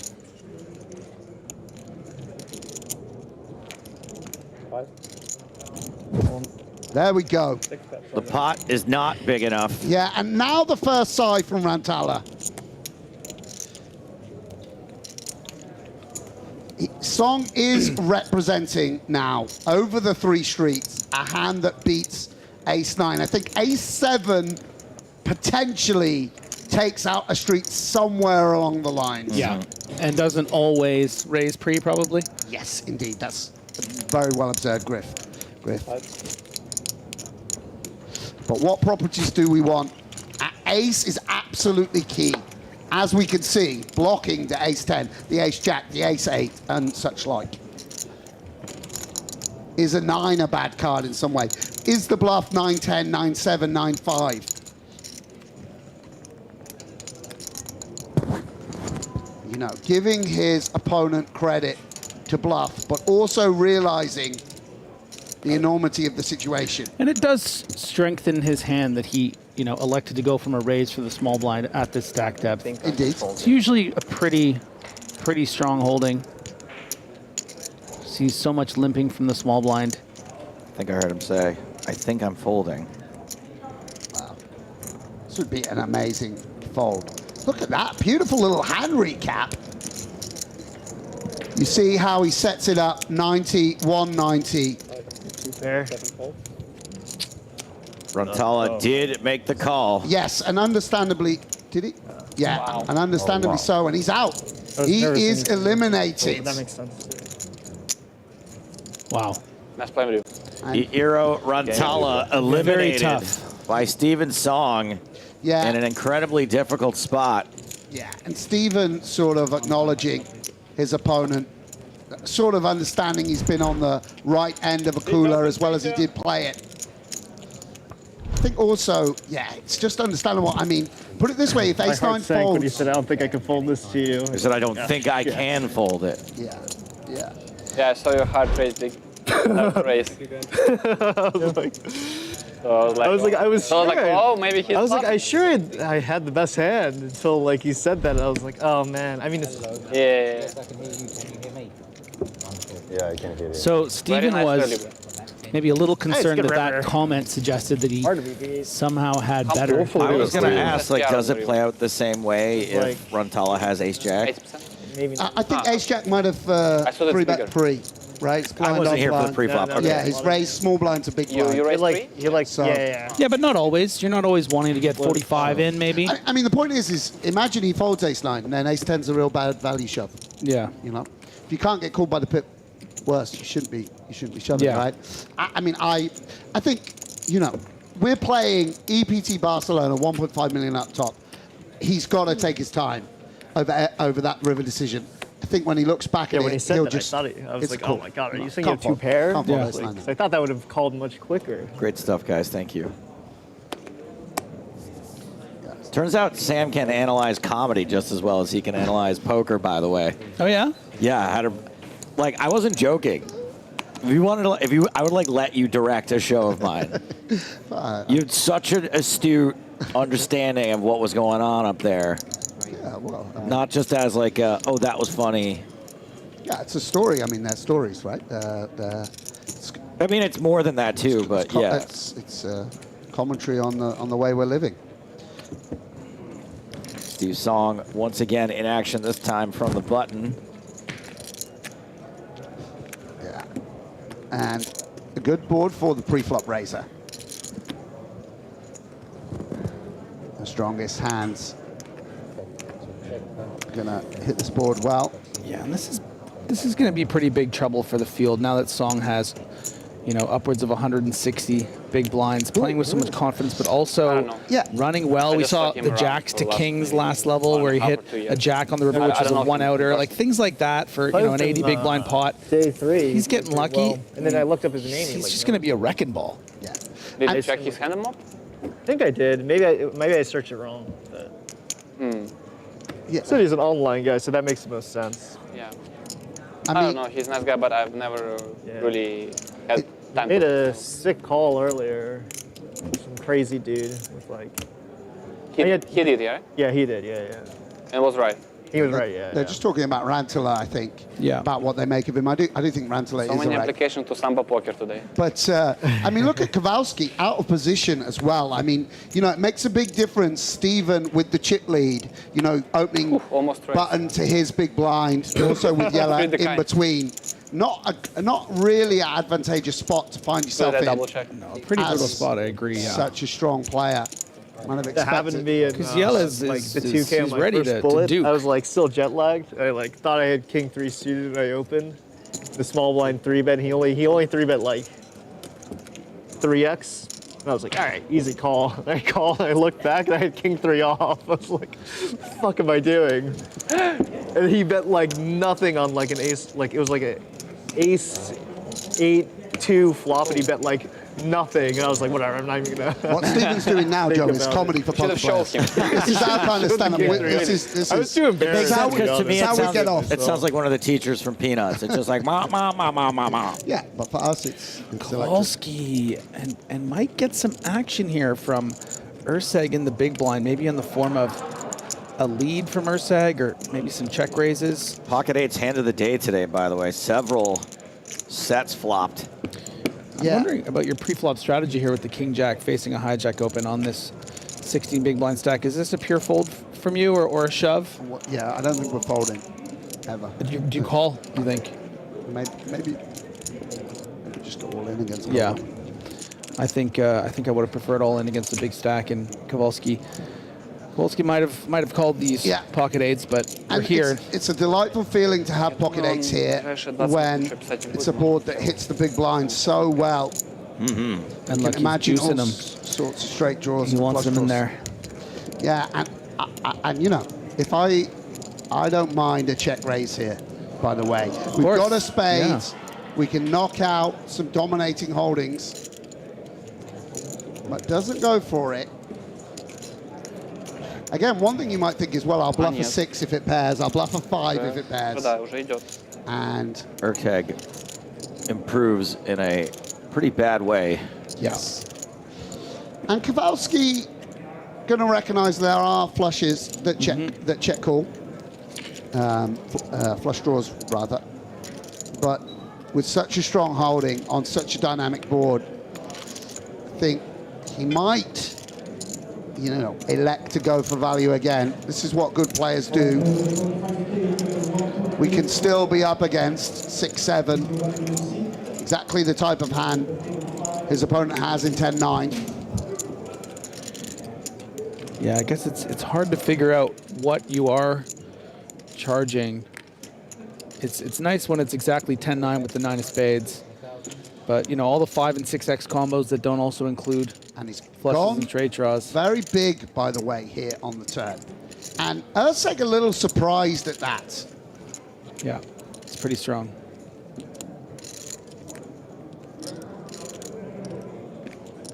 Small on the flop, bigger on the turn. Yeah. And he has got 21% equity. A spade, except the 8 of spades, or a 7 would do it for Urseg. Ways to win. And it is a spade. And that is the worst card Kowalski could see, by the way. The 4 of spades specifically? Well, yeah, with the 7 making a straight as well.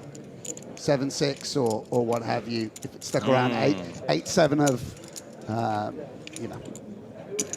I guess 8-7 would also be a flush, but you know what I'm saying. That's the I've gotten. And Kowalski is just like, well, okay, like, can I bluff, basically? Yeah.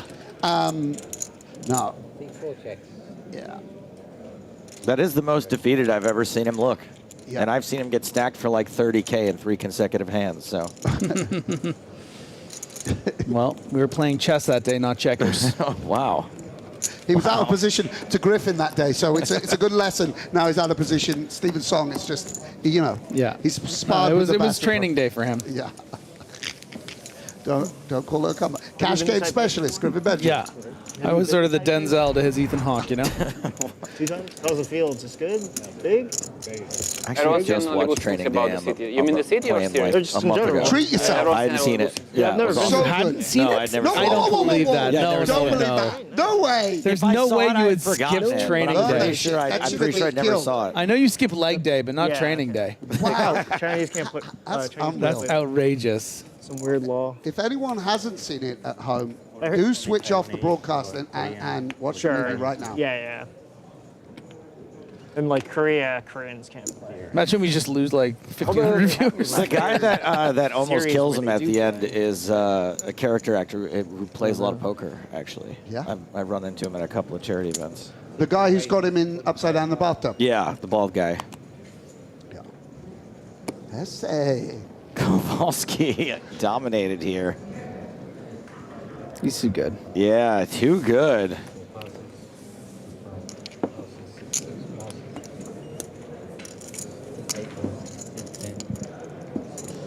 Quick shout out to Kim, watching from Connecticut. Big Kowalski fan. Shilko considering a defend with 8-6, no longer considering it. He has defended. Great poker player posture, Shilko. 8-4 deuce, top pair for Shilko. Yeah, pretty innocuous flop. No real 2 pairs possible. So just c-betting range, small, seems good. And now Shilko has to decide how to continue. Would obviously like to sort of check raise and protect your hand, get value from a hand like ace-king. But your range sort of gets a little bit out of whack, and you can be beat by hands, 9s, 10s, and jacks, which will just, you know, put more money in.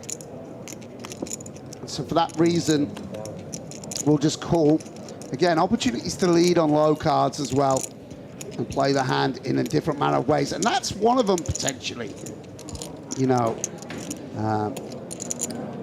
8-6 getting stronger on this board, 4-6, 4-5. A straight comes in that the in-position player, you know, he has we have ace-3, we have 3-6 suited.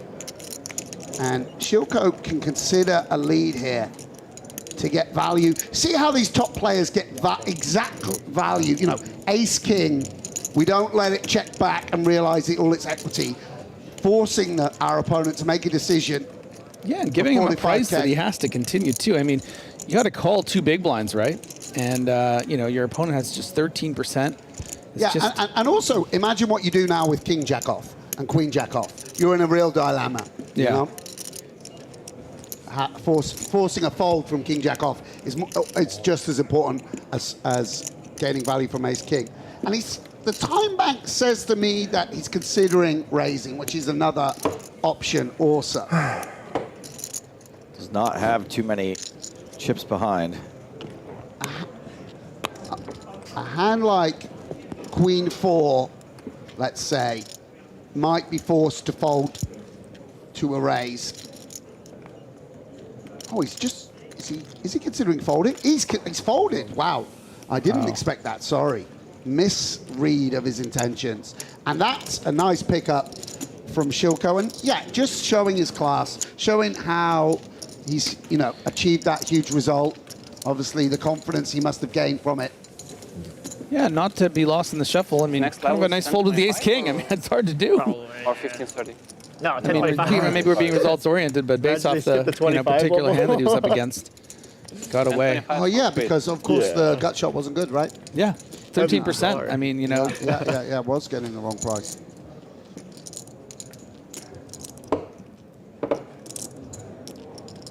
$47 players remaining of the 1,975 that started. Everybody at this point guaranteed 23,350 euros. Next pay jump is at 39.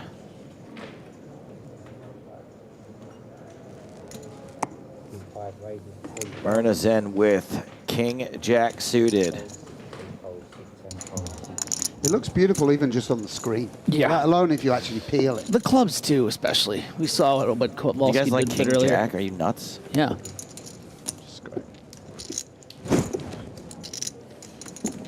Raise and take it, Myrna. Hezebiel asks, any fins left? Yes, thank you for your question. 10%, right? We'll see. I'll get back to you in a few Remember, days. remember we were talking, you have more than 3 million, so now you can sit out as we talked with Fabian. You can chill, have a nice dinner. I can make it to the end of the day. Yes, yeah. yes. No, I think you will have a good time. 3 million is okay for the final table. Yeah. How much? 3. Just chill. 3 million's like you're on the shorter side, but you're chilling. It's half the average. Yeah, yeah. Maybe you can get a ladder or two. Gonna have a peek at the other table. Rania King Jack, I win. still alive and kicking in this tournament. But Looks just like we've got you Bar don't and De call Heredia it. who have Just gone you to the don't call river. I could. Kings, you're lucky. Bar's king is good. Yeah, and again, I mean, maybe I'm misreading it, but De Heredia potentially thinking about a bluff here on this run out. It looks like he put in some money somewhere along the line on flop. I think we got a little hand recap coming up Yeah, momentarily. We might be able to check out the HH here. and he's the player that has the boats more often, interfering very strongly with Jack 10 for the straight. Is there a sizing that could force a fold from Ace 3 325. or a hand like this of in the form of King 9? And he's gone for what sizing grip? Did you catch it? Those 300 and those were big 325. chips. Yeah. He's saying, So, hey, bro. can I just say something? Yeah, go on. He's bar king with the dog. I like Bar King. And he has king 9. It's the dog hand. It's a little the too, K9. It's a little too many. No. And by the way, let's, Barking with the dog. Someone help me out. let's give Bar a bit of credit here because he hasn't immediately folded.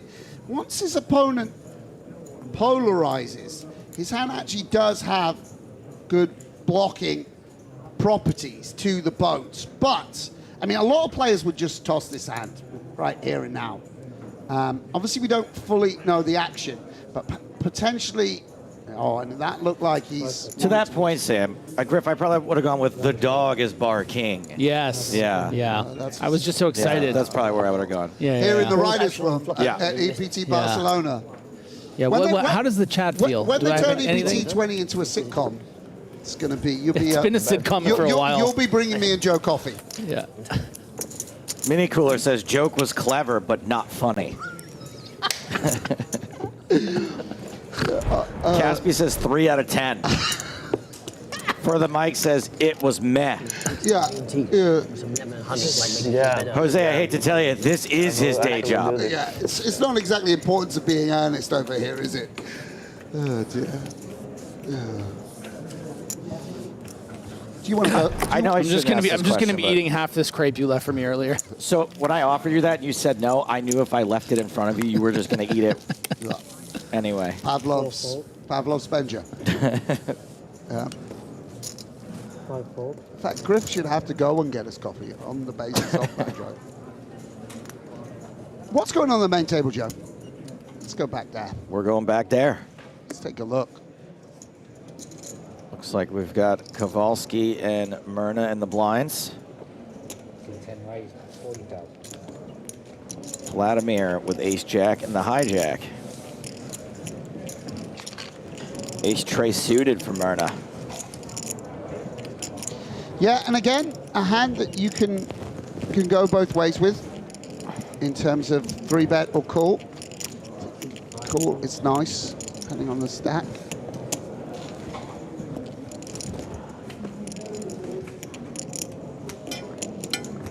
And big flop for Vladimir. Top 2 for Urseg. Check this out, Joe. He's earth-segging the jack ace. What came first, the chicken or the Urseg?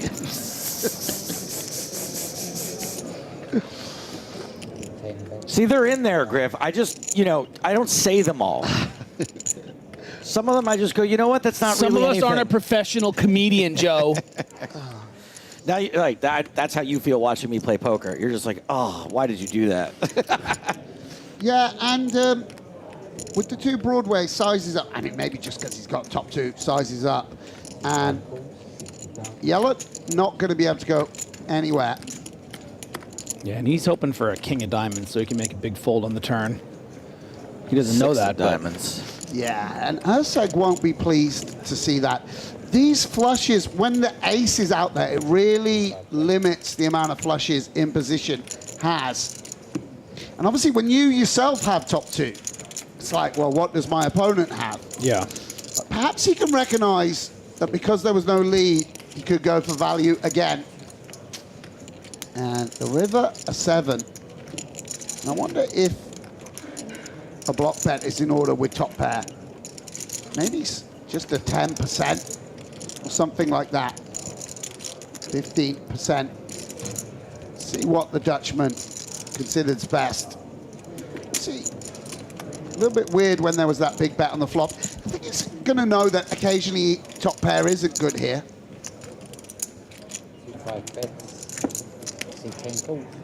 Yeah. Bet a call on the river. 45 that. Yeah. Frustration for Urseg, but still a nice pot. He was, by the way, all in with ace-7 of clubs versus kings. It came king-jack 4, no club. We're not allowed to be frustrated. Yes. If he's still in after that. No. Yes, indeed. Yeah, came the queen 10, the only way. I actually, I didn't know that was like made for TV. It said 2%, and I said, how that... Was that when you guys went crazy? I said, how on earth has he got 2%? And they went, queen 10. I mean, obviously I knew it could come. I just didn't think it was a 1 in 50 pull.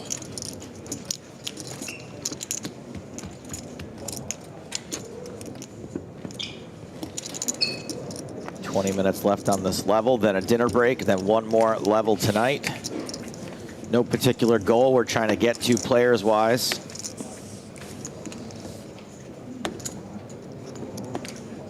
Can we talk about the jackets? Yeah. Pretty cool. Yeah, of course. It's Spraggy season, every now and again they pick some era or some iconic person from the past. It was Brad Summer and it's Spraggy Autumn. Exactly. Everyone's going to be hanging out in the Cotswolds. These girls aren't going to Cannes or Positano any longer. They're heading to Cirencester and Stroud. Kowalski with an opportunity to defend his button here. Going to go with the flat against the hijack range of Shilko. Steven Song with a suited ace. Yeah, and we saw him bump it up with ace-5, but here, as Shilko's perhaps a little shorter, or perhaps the properties of the 6 decides to just call. So, of course, these top guys employ some randomization as well, sorts of things. And it's... Ace-6 tray. Kowalski. It's Steven Song summer here in Barcelona. Shilko does have a heart working for him. And a club, by the way, to block the back door. I think that's just giving him pause for thought. You don't always check to imposition here. And will bet out. You know, really attuned to the properties and suits of his hand. And it's interesting because if it had checked to Kowalski and he'd bet, I believe Song would always just have called. 140. Oh, he's raised. He's raised a little unconventional from the great man. And this C-bet from Shilko setting off a chain reaction where there's now 330 in the pot as it comes round to Steven Song. How do we continue from the big blind? Do we have calls and raises? Do we play only calls? Do we play only raises? What's the size? This is a very unusual spot to face bet and raise in front of you. There's no, you know, I don't think that, maybe it's just my lack of knowledge, I don't think there's an exact orthodoxy. Kowalski's raise a little out of line, actually, in some manner, with this ace-10. If I had to guess, I would imagine Steven will put in a bit more money. 325. So it's not only calls. 5,000. And it's not a significantly large size. I mean, 140 to 325. You know, we're not talking about a 3x raise to, you know, 420. We're talking about only another 185,000 chips after putting in 140. If Kowalski thinks he can do this with something like a 5-7 of hearts, maybe he needs to continue sometimes. I'd love to see Kowalski just fall. I mean, he's messed it. He's messed this himself up here a little bit. But sometimes that's all it takes is just one street of just maybe drawing a little outside the lines. Yes, good way to put it. I mean, this is can throw you off course, right? Yeah, is getting a great price. But if we imagine some of the other hands we're up against, 3s, 6s. Yeah, hands you're drawing basically dead against. Yeah. No backup. You feel a little stupid raise folding. And he will call. Makes the call. Getting stubborn in position. This pot is getting huge. Yeah, Steven Song's reputation preceding him a little bit here as well. There's 40 big blinds in there.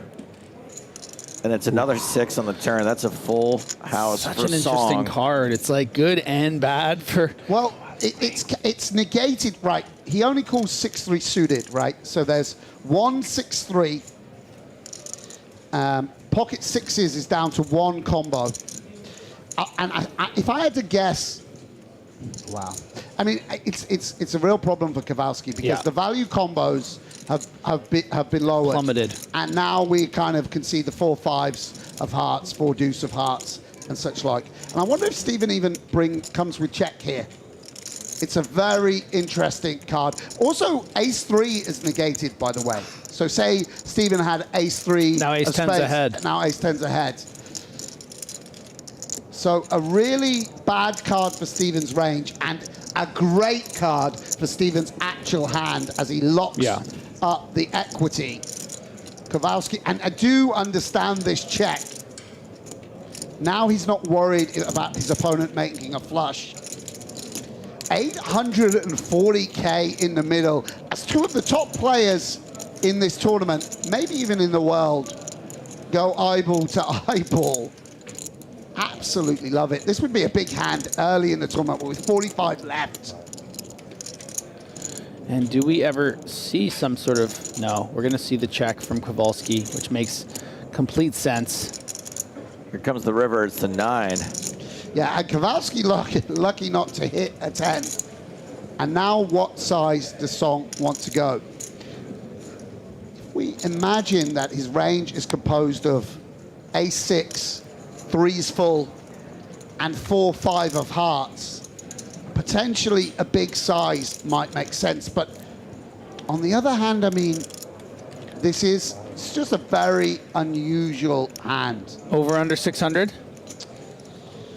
Yeah, I don't know. Quickly. Over. Okay, Sam, you have under. Yeah, I think he'll go over 600, but nope, too late. Yeah, I mean, he's... You guys can both have over. It's a very... I'll take under.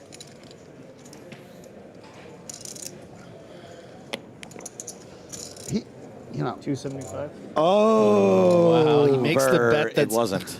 I'm a little surprised at this. I guess It's it's the that if we milk have 4 or 5 of hearts, we just want to fold out King, Queen of Hearts. Yeah. I don't know whether Kowalski's... Griffin, are you saying that behind the third door is a milking machine that doesn't stop till it gets 50 gallons? I don't know the reference, sorry.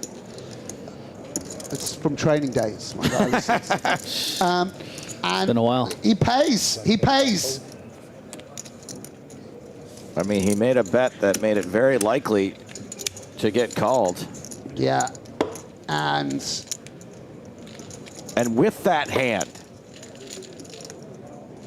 Steven Song has more than 4 million chips, has more than 200 big blinds.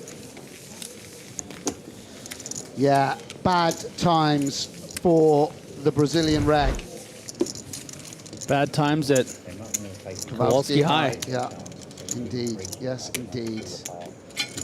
Steven Song over 200 big blinds. But listen, Fabi just needs to, refocus. Still got 74 big blinds here, 1.5 million chips. Still second in chips on the table. And he's got an amazing temperament, but I'm fully punished, by the way, by the run out. The heart didn't come off. Yeah. The straight draws missed. And Song able to come with the deceptive check on the turn. Yeah, and maybe that quick call, we saw a little sort of squirm in Song's face, maybe realizing that it was a spot he could have made a little bit more money. Yeah, I'm surprised at that. I'm a bit surprised at that sizing. But, I mean, who knows? Maybe once you go check on the turn, you go into your, you go into your depolarized side. Who knows? It's a very unusual hand with a 3-bet on the flop. 25. And particularly on a board which doesn't favor the big blind. Yella Myrna makes it 45,000 with pocket 3s. And Steven keeps on singing.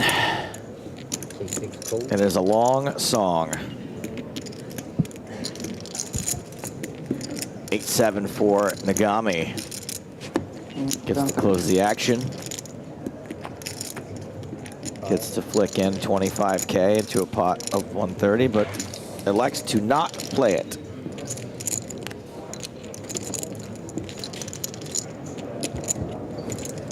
He's going to be so mad if it comes 9-10 Jack.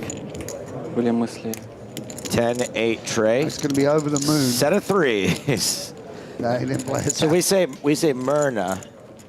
So what I do is when he flops it, out in these streets they call it Myrna. Myrna Inc. There you go.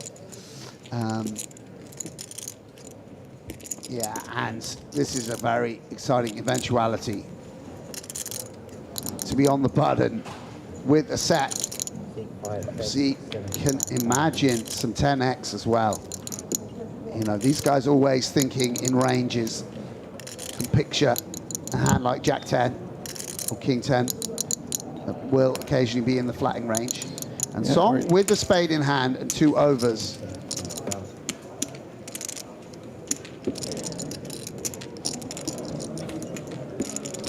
Yeah, what a beautiful size of 75K on the flop if Big we're also blinds. getting this hand to Kicking call. himself. Great job folding 8-7, by the way. coming 7 river, so actually it was foolish. Well, it's always coming. Song checks. Yeah, and Jack, and I wouldn't blame Myrna for sizing up here a little bit. Stacks are deep. Some hands have straight draws to go with a pair, pairs to go with flush draws. 5 bets, 260,000. 6 balls.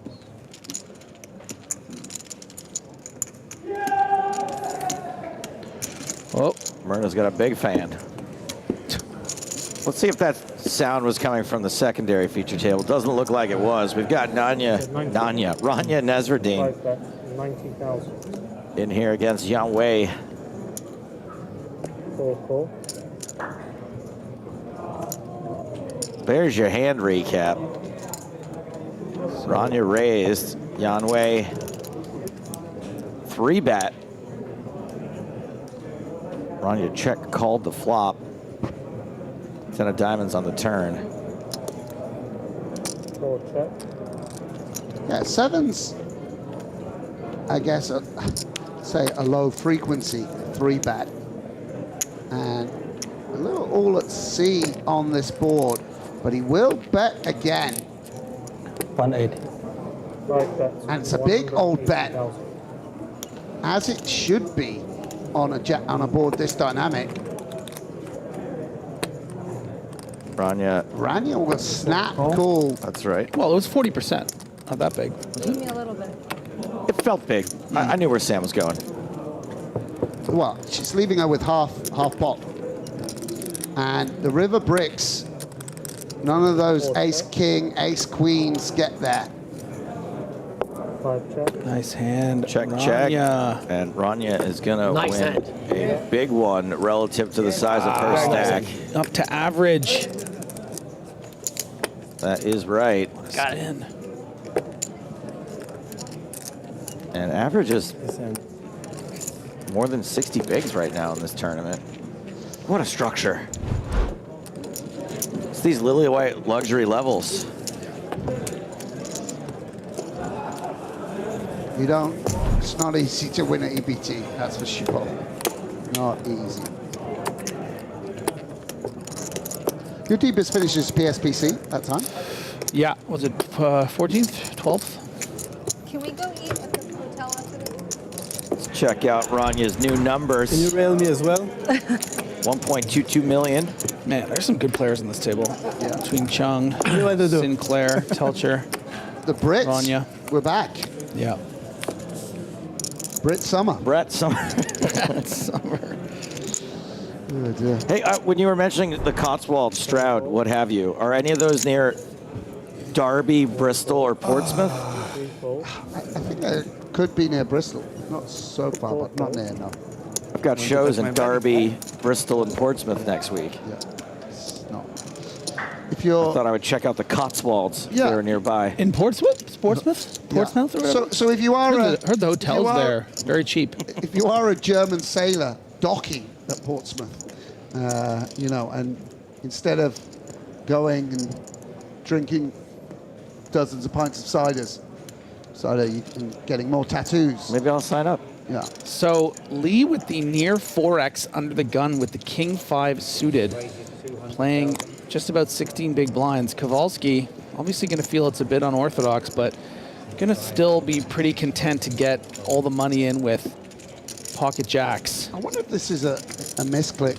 Yeah. From Lee. It's a pretty loose opener, not necessarily one you'd imagine we'd want to size up.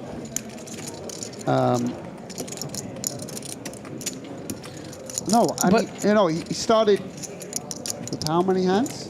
He started with 350 and he made it 75 under the gun at 20K big blind. Yeah. So, I mean, it could be a misclick, but we also can't discount that there are some players that are going to play EPT events that, play differently than you would otherwise expect, right? Anyway, I mean, we played satellites with people that will 3x, 4x, And we welcome they exist, yeah.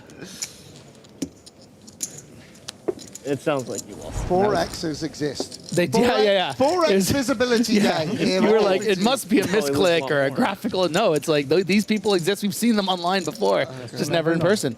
And I think we should normalize it, to be honest. When will the discrimination end, Sam? Yeah. There's some stats for Kowalski if you spotted them. Kowalski, my apologies. I should know better. We were mystery cash buddies. Just imagine how the audience grows when Kowalski's on stream. Well, we had record numbers for the Mystery Cash Challenge. Most viewers of any Mystery Cash Challenge, the one we did with Kowalski. Hasn't there only been one? Yeah, technically. Technically, yes. But another one's coming.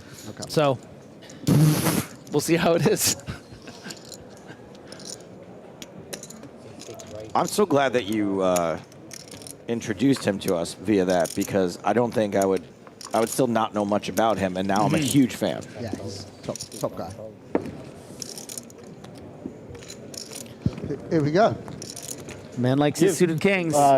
7 greens or 8. Appreciate it, thanks. Leads in with the king tray. Oh God, so nice and affable. It's insane. Yeah. And that jack is good for song. Second pair. Yeah, no club, no pair. Fully song comfortable to just take out the street. Not a hand he wants to get check raised with. And we'll check again.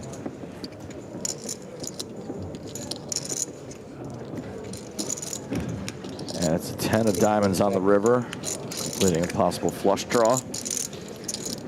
Some straights. Don't really think anyone expects to see too much of that, given the way this hand is played out.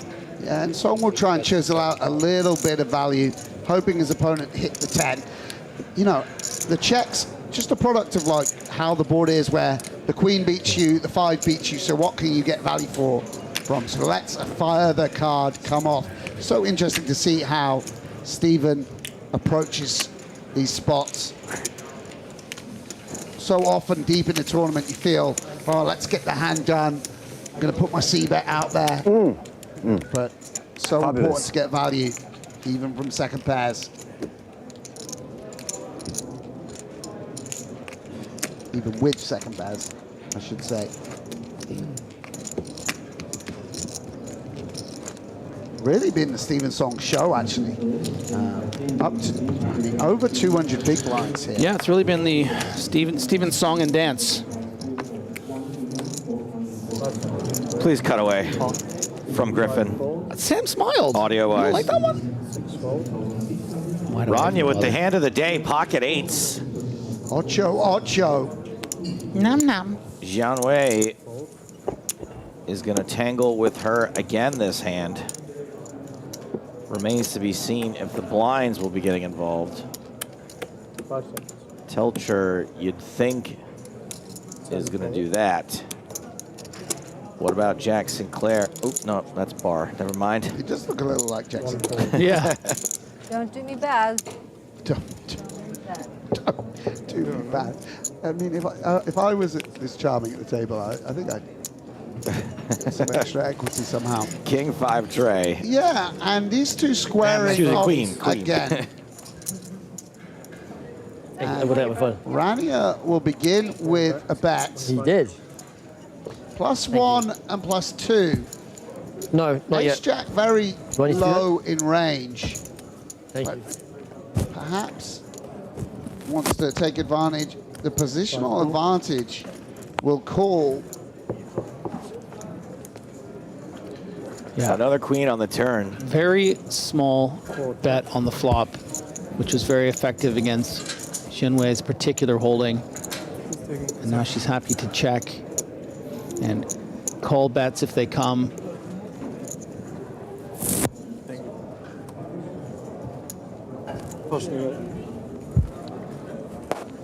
This guy's been really fun to watch. He's had some very detours. He's had some very unconventional lines today.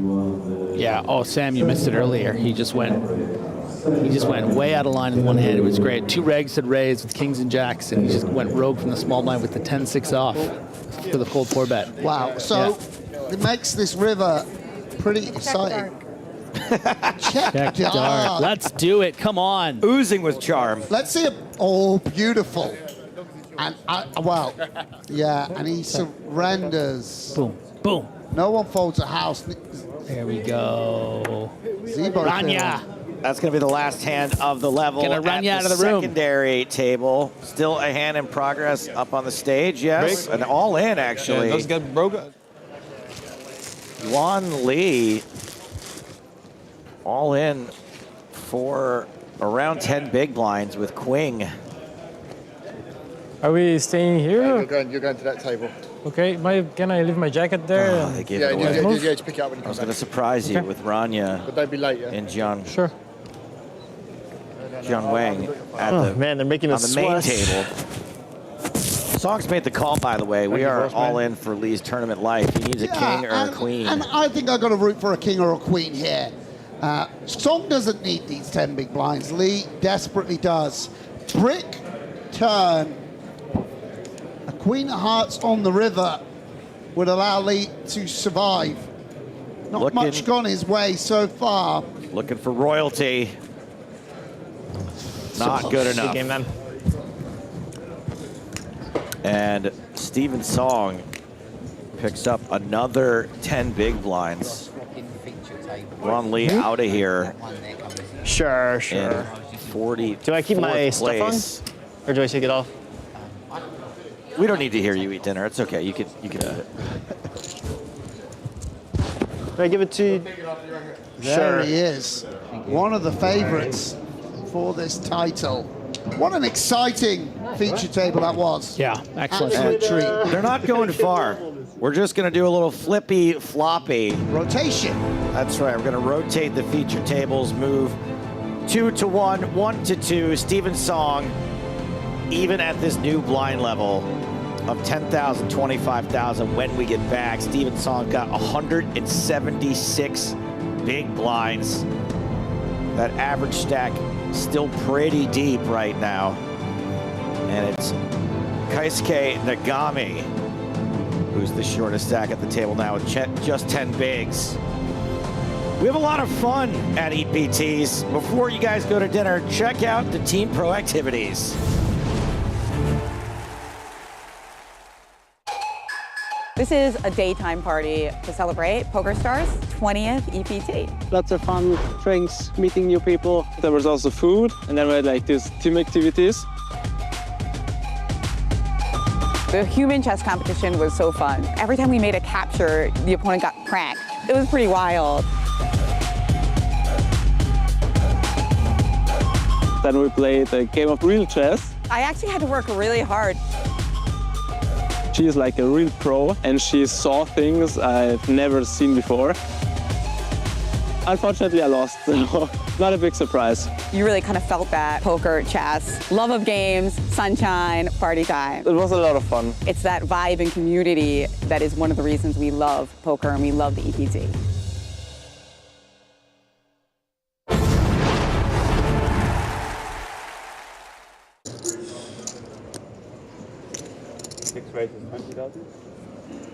The first hand of the day starts with an under-the-gun raise from Bekim Matezi with ace-queen.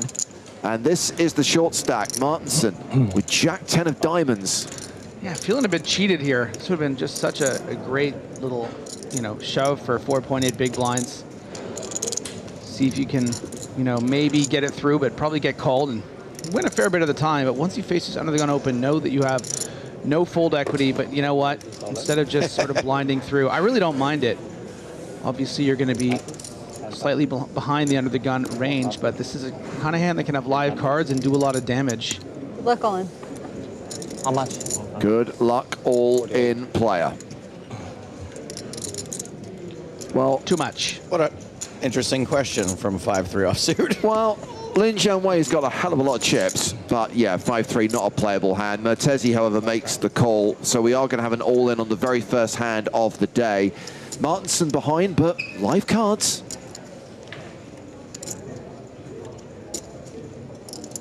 And a very live suit.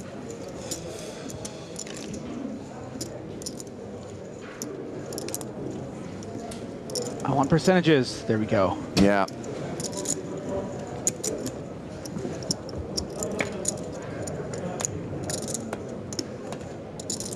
Hey, the dealers are dealing like me now. Ace high flop means things are not looking good for Sweden's answer to Wolfgang Poker. And 9, king, queen, or 10, or he's done. He's done. So we do see an elimination on the very first hand of the day, taking us down to 112 players. Adam Martinson cashing for 15,350 euros, which is the current payout. Party in the back, sadness in front. It's Vidzigar picking up the kings and raising to 20,000. It's Jacks. It's the James and Joe. Again. For Galbar. Bad shape. Yeah, they in big trouble this time. 60. What makes it 60,000? 3 bets to 60K. Round to Rania Nesreddin on the button, who's got 5 deuce of clubs. She folds. Lin Jianwei in the small blind, 10-6. Let's get on with it, please. Thank God for the 15-second shot clock. Show me those folding eyes. Nice. Oh! Oh! Wow! Oh, no! No way, Jinwei. A cold You dirty dog. You from got a small blind with 10-6 You just ran out of patience. Enough seeing the king 10 suited, someone 3 bets, you're folding it. Enough. I am putting my foot down. I came here with 1.3 million chips. He's got the hot. The straight blocker. Oh man, seeing these young European kids think they can just run around. So this goes shove, fold, fold, right? Yes. It goes shove, fold, tank, fold, because Jianwei having, I mean, Yeah, at this point, let's let's get the attention, make it look as a big fold. You don't want to snap dump. Ironically, there's a saved bar. Yeah. No, absolutely. He was playing for stacks.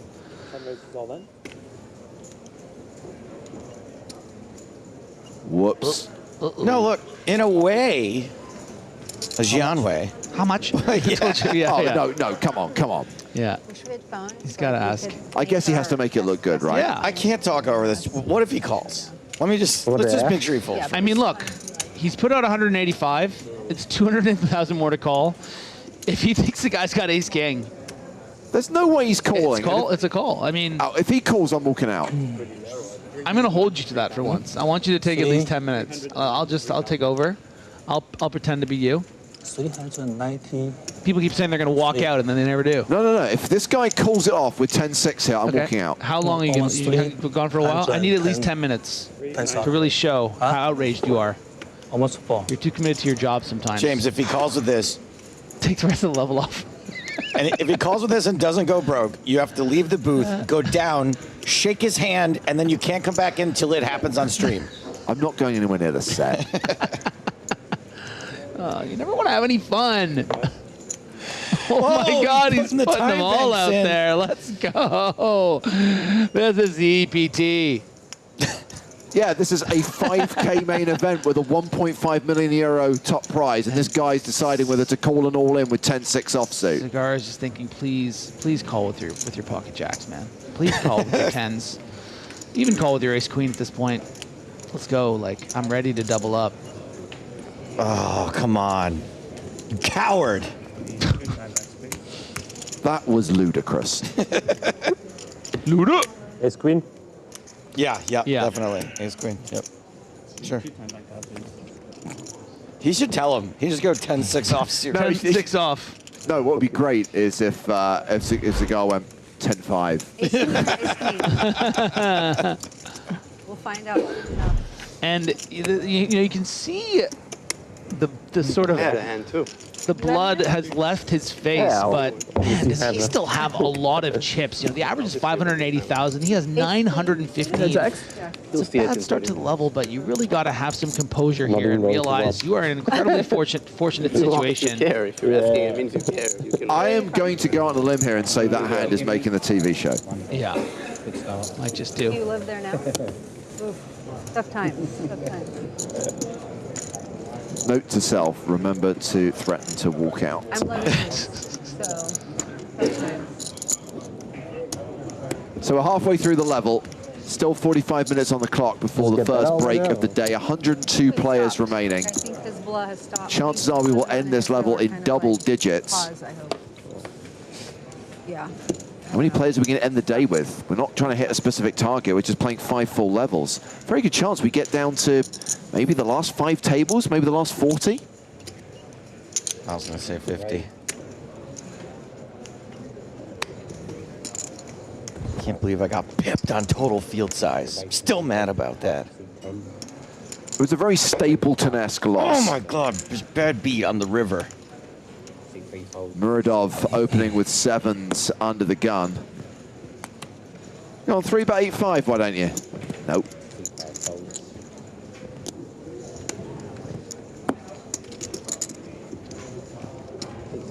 You guys are having way.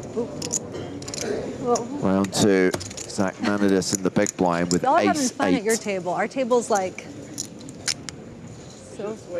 I know we could like red rover, switch. Oh, you got Mark. You guys have a fun table. When you see the hold cards from 30 minutes from now, you're going to think you have a fun table too.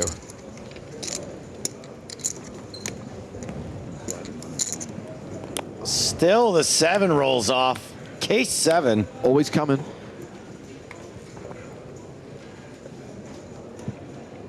Boom, Shakabeaton. That'd be funnier if you guys could see his first name, but it's Shakabeaton.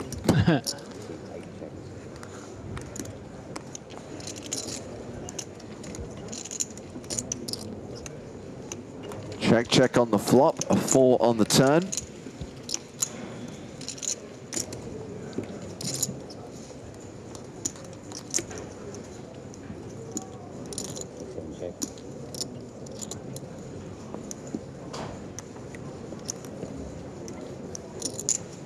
We get the delayed continuation bet from Muradov with his flopped set. Makes it 20K.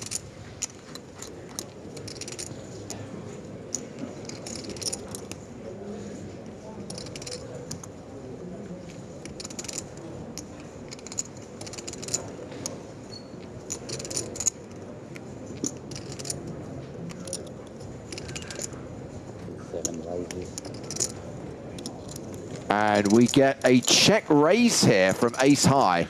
Row. And I thought that this was a very unorthodox check back on the flop from Muradov with the set of 7s. You want to get action from the king X's and the spades and, you know, the pocket 8s sometimes, that kind of thing. But actually it's created an amazing opportunity for him here, really under-repping his hand, making it look like he has something like, you know, 2 10s or 2 9s that is while very, very strong, is going to have a very difficult time continuing on a turn check raise. But this is where, you know, he's made his mistake by shoving here. Yeah, I just... Maybe he thought the bet, the raise rather, from Zach Manidis was committing, right? 70K with 114 but it's not. behind. Yeah, and I appreciate what you're saying, but it's just not. I mean, there is still 114 left. He's going to have some bluffs there. Like, it just give him an opportunity. I mean, I don't know if Zach would have done it on the river, maybe on particular, but you know, if the river's an ace, or if you know, the river's a queen and he still thinks he has that range and wants to try to bluff him off it, he could have really got all the money here. But I think this is quite a big misstep from Muradov after a very creative flop play. Well, Zach Manidis has left himself with 10 big blinds. Muradov chipping up there over the 90 big blind mark. Very similar stack size to Lin Xiaowei. And Rania Nesruddin continues to be table chip leader with around 150 big blinds. And again, still 40 minutes to run at the 5-10 blind level. Well, actually, we're going over to the secondary feature table because we have got an all-in here. Ramon has shoved with 8s. Jeshka's got ace-king. Follow that man. If he gets the double up here, guys, we are singing. I'm really upset because I love everyone on this table and I don't want any of you to go out. 7 fold. What a darling. Yeah. Fold, 7 fold. All in a cool feature. I wouldn't be surprised if that man's in your What phone is by that, the end of the week. 51, 42, 48? What is the percentage? You'll get that number. Sounds about I right. don't know these things. Ramon, what is the percentage? 50% more or less. 50-50? Basically 50-50, yeah. I love both of you. One's a slight mathematical favorite. Oh, hey, Like shirts versus skins. But if you lose, you're almost out. And if he loses, he's, this is What do you mean almost just out? put, Put the toy to see no, who James, it's- for the viewers at whatever home. happens is bad. So No, you can really. chop. No, because what? Oh, yeah. Go for the chop, Don. Let's see a chop. So far, so good for Ramon. Yeah. And I was just going to ask Doesn't you, look James, like a about the chop. percentages pre-flop. It's rare to see Ace King as a favorite, but that's a part of card removal, I guess. Yeah. It's so interesting. I love that.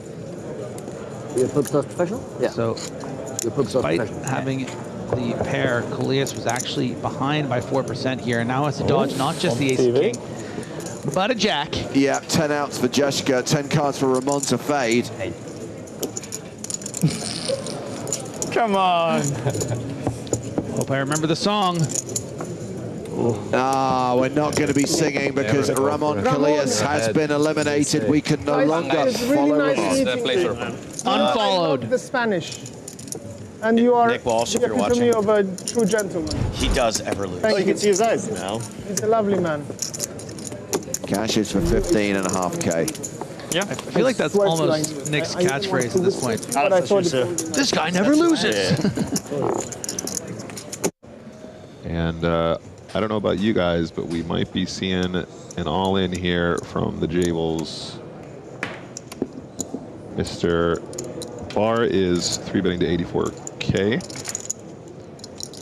leaving himself with 14 big blinds behind. And I'm not sure if this sizing, James, might actually end up making his hand look a little bit stronger. 3-betting not all in off of a 20-ish big blind stack. Yeah. From the small blind, you have to imagine hands like Ace King offsuit just want to be all in straight up. Maybe Ace King suited is a hand that he does have in this range, so you know maybe this is balanced for his game. But I think maybe if we see a straight shove in this particular setup, I think John Wei kind of has to call with jacks regardless. And it looks like that's what he's thinking about here, James. He's really he's looking at the stack like, why is he doing this with this particular stack depth? Not saying it's wrong. I'm just saying that's definitely a very pertinent detail in making this decision. Of course.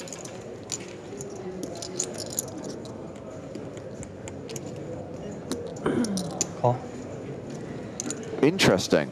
Yeah.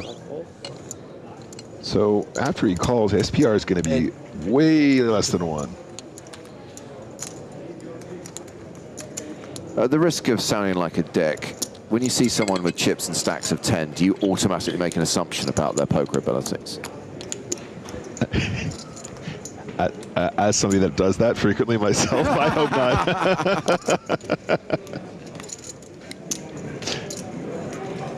And it's ace high. This might be the exact kind of texture that John Wei was hoping to get away from now.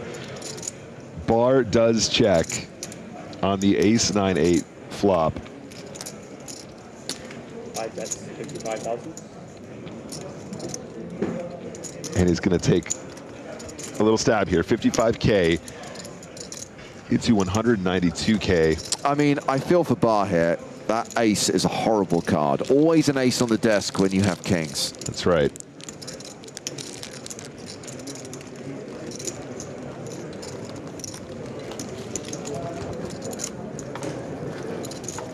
And yeah, folds it. Wow, wow, folds the best hand.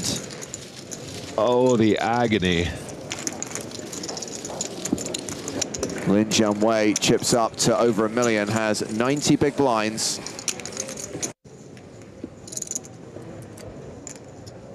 Vice opening, Queen 9 suited.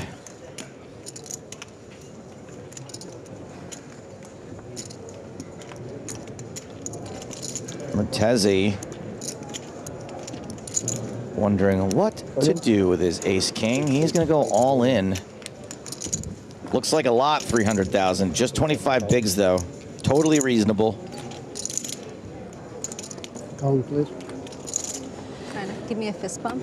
Give me a fist bump. I'll tell you after that. Give me a fist bump. 9,000. You what? Oh, I hope. Tricky spot for Murdov now. 74 big blinds. The initial all-in here is for 309K. But with that UTG +1 involved as well, this is definitely quite a technical spot. You know what I say, Nick? What do you say, Joe? When in doubt, whip it out. I'm all in here. Let's go. I'm playing to win. I think it would be a good move, to be honest. I mean, really what you're trying to figure out is Weiss going to wake up, or Weiss, I should say.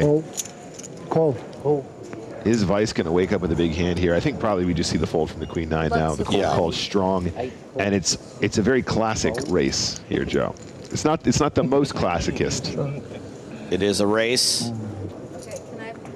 Like Shark Tank versus Dragon's Den.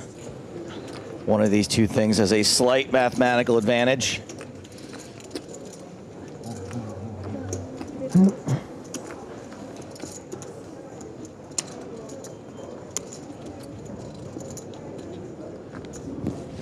There's Mertezi's tournament life on the line. Mertezi, who needs to hit on the turn or river.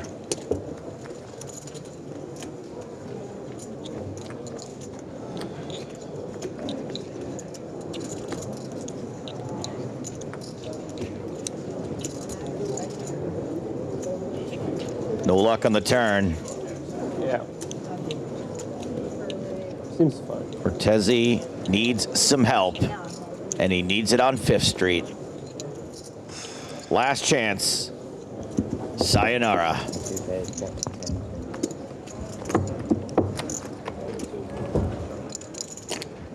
Ace King is no good. Ace King no good here. One more. Becca And I have a Mertezi straight flush. eliminated around 78th place. Cashing for 17 grand.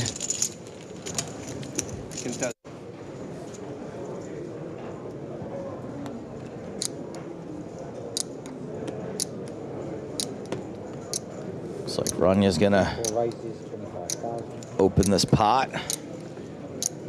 Under the gun with King 10 off. Ooh. Yeah, and Rania has obviously shown a propensity to play wider ranges as the bigger stack, which is exactly what you want to do. And we do see a 3-bet here from Mr. Sinclair. Hijack at this stage in the tournament, though, we got to imagine this is actually going to be a pretty reasonably strong 3-betting hand. We can see the King of Hearts there. You can imagine some King Queen, Ace King, that kind of thing. Maybe even some King Jack suited. She's just taking a look over at Sinclair's stack. 33 big blinds after. 33 big blinds after the 3-bet, Joe. And yeah, snap call. How much you got? Yeah, I want all of it. Thank you. This is capricious. This is egregious. No, I like it. And we're going to a flop. Queen deuce 7.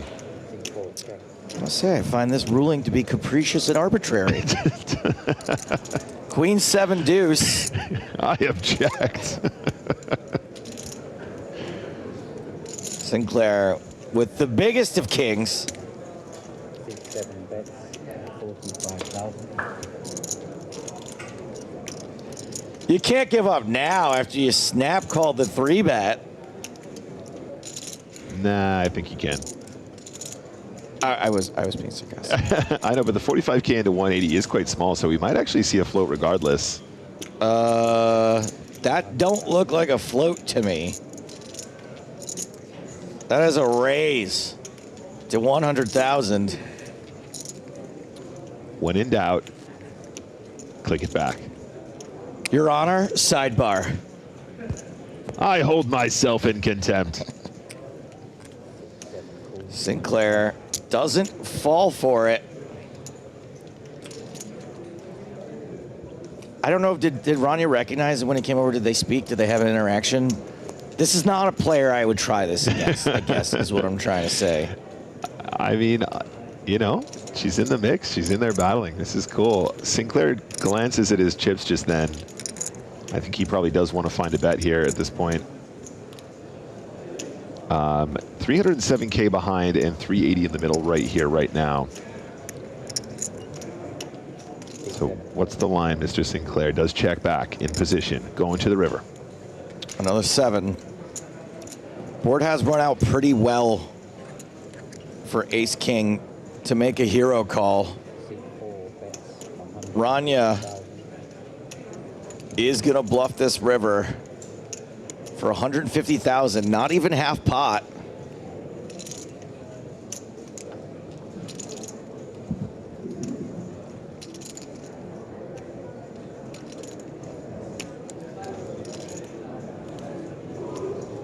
God, she looks so cool at that table, man. Yeah. She really is not giving anything away. I would be freaking out if I were making this bet on this river against this player. I would be melting down. And when he flicked that chip in, that time bank card, I probably would have exposed my hand.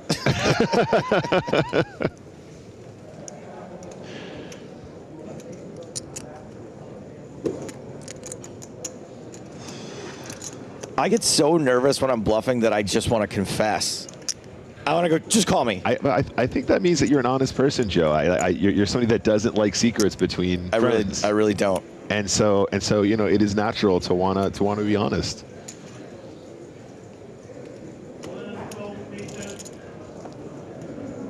I think that was another time bank. At this point, it must be. I did see some motion, but I have not seen hold cards.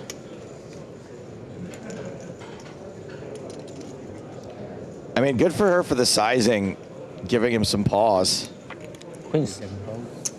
And does get the fold.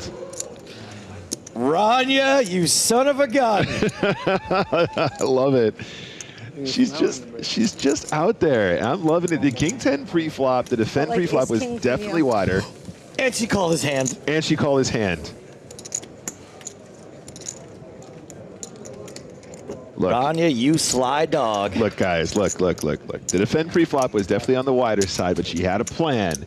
And when she got to the flop, she wasn't just fit or fold. This wasn't a fit or fold scenario, Joe. This was a min check raise or a very small check raise river bluff scenario, and it gets one of the best in the world to fold ace king there. I'm here for it. EPT 2024. This is what we want. I thought the only path to victory would be to rip it in on the river and put him to a decision for his tournament life, but that sizing worked. It looked just as strong, apparently. And it is the Eliminator who is at risk and behind. Kiankiani with Jack 7 against David Coleman's Jack 10, 2 pair ahead.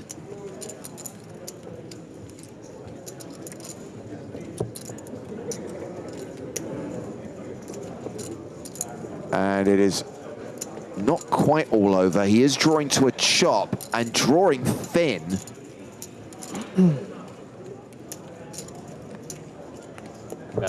Combat the suspense. The river card is an 8, and the Eliminator has been eliminated. You're really ready for a comeback. 340. And I don't think you can quite believe it. Yeah, and the stacks are very close. It looks like Coleman just has 25K more. If you get a call, please freeze the action at this moment. Well done. Well, I have to say we've enjoyed having Kiankiani in this tournament, having him at our feature tables. But he has to make do with a 74th place finish. Oh, he was? Worth 17K. I busted All right, a little bit of problem here for Kowalski. You cannot blame him for calling pre with the ace-queen, but just absolutely crushed against the ace-king of Shilko. And certainly, if this type of texture continues, just super dry, there's going to be quite a few chips that can go in here. Both players, strong value.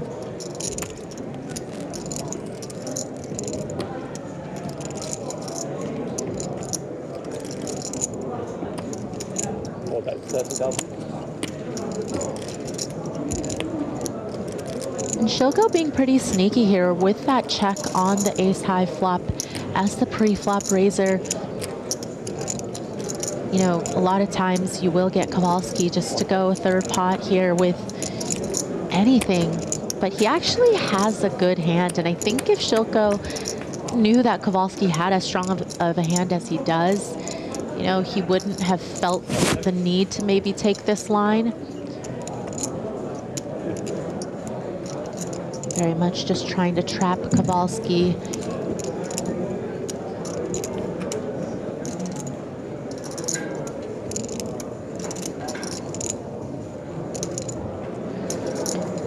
Again, as I mentioned, you know, just wouldn't be surprising to see either of these players want to go 3 streets with their holdings. It just appears that Shilko is trying to take the line of trapping Kowalski and hoping that Kowalski is just barreling with air, trying to rep an ace. But in this case, Kowalski just has it.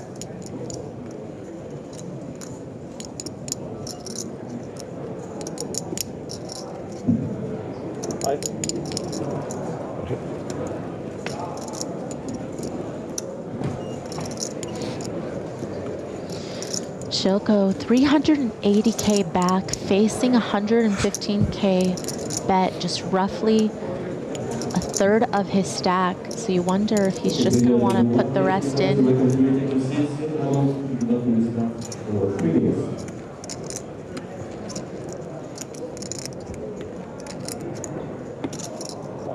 Looks like he's just going to call and hope that Kowalski fires a third barrel. Yeah. River card is a 10. Ace King's still good. Yeah, you know, you look at SPR and it's hard to imagine that Kowalski, even though maybe he thinks that the check call line sometimes will contain traps, it also contains, you know, jacks through kings. You know, it does contain some of those hands that might give up the betting lead on the flop, but not really willing to fold to the bets. Ace King. Okay, it looks like Kowalski does check back and saved himself some chips on the river. Yeah. Nice hand, Fabiano. All in. All in. Listen, if Fabiano didn't have such a strong hand with so much showdown value, he might have. He's dropping, eh? Ah. Didn't expect it, right?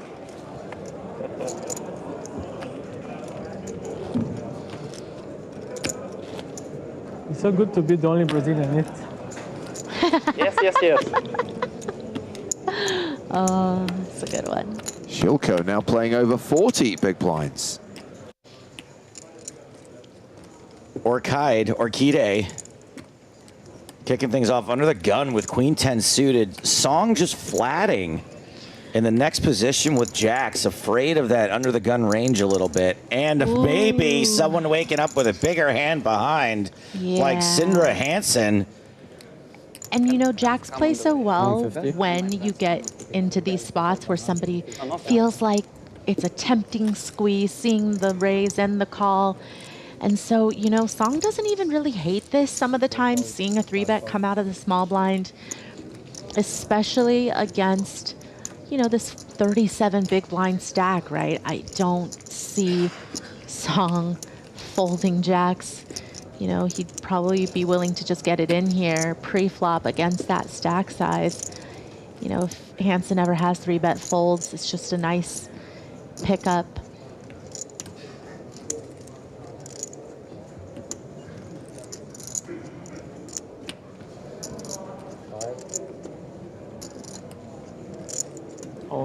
Here we go. Song ships it.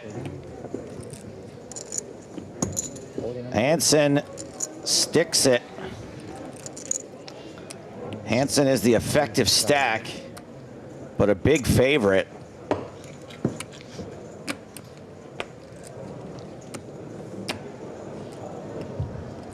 You know, just a very unfortunate situation for Song. You know, against a deeper stacked opponent, maybe he just finds the call pre and, you know, sees what happens post, but just 37 bigs, it's just enough for jacks to feel comfortable moving in against. Four, 9, 7. You just tell yourself you go broke in this flop anyway. Yeah. You're like, what? There's no getting away. No. This hand was going to play itself.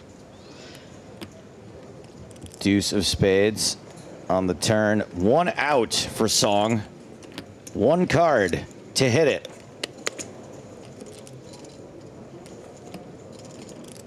Wow. Oh my the goodness. 1 outer. Wow, shoot. Hansen ejected. Steven.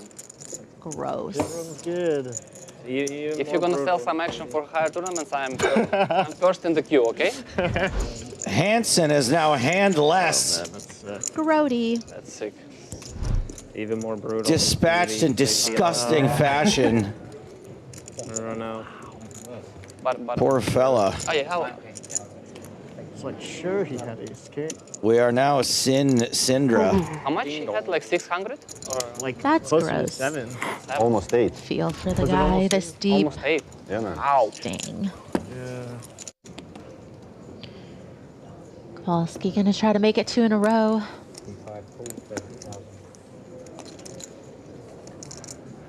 He's gonna meet some resistance from Matteo Orshide.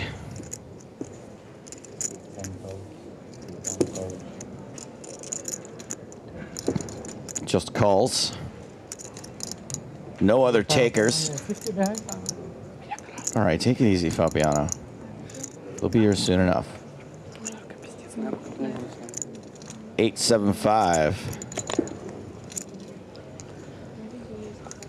Kowalski recognizes that Orchide's flatting range against his under the gun open is going to be pretty strong.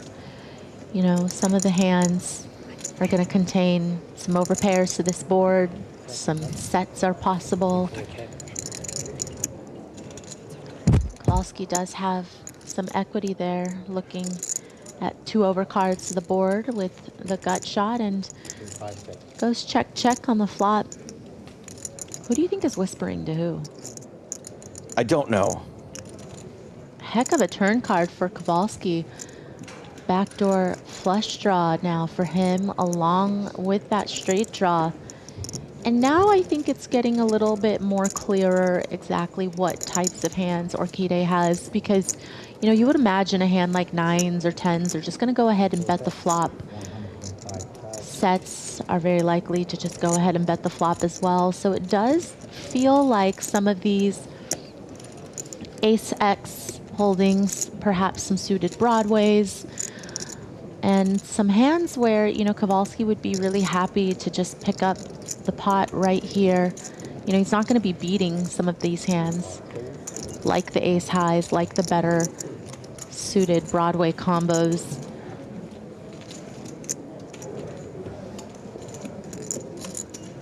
Tray of spades puts the spade draw out there. And the 6 of clubs on the river makes a straight for Kowalski. Wait, fast. Yeah, it's a straight. Kowalski, you know, basically went pot on the turn. So now with the 4-liner out there, you wonder what sizing he's going to go for, considering Orchide seemed interested still on the turn. Smooth move, Kowalski.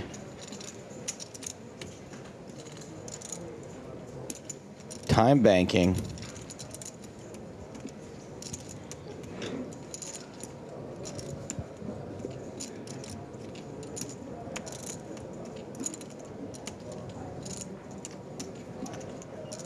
for bets. 240,000. Went on the chonker side. Yeah, and it's kind of interesting spot for Orquídea. He has a queen of spades in his hand, which is somewhat relevant, right? Because there are going to be some backdoor flush draws that are going to bet on the turn. And having the queen of spades, it's not great. Can we just look at this from a very simplistic standpoint? Now, he is beating this hand that Kowalski raised under the gun with. But how many under the gun raising hands would he be beating?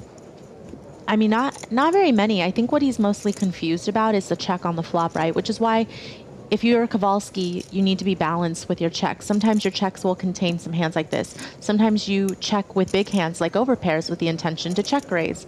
So it doesn't necessarily mean that you can't have a big hand when you check the flop after you were the pre-flop raiser. But it just means that it causes a little bit of suspicion, I think, in Orquídea's mind. And also, you know, it's about, will you go this sizing? Like, let's say you had a hand like jacks or something, or, you know, something even better. Do you bet this run out so heavy? I don't know. Does Hero. And Kowalski is going to pick up a nice pot. Profiting 415,000.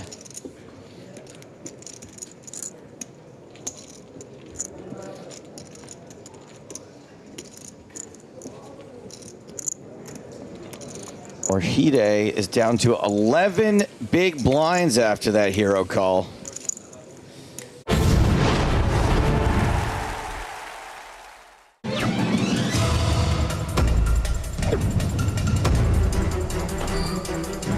Brazil is definitely on the map of the world's biggest poker stops.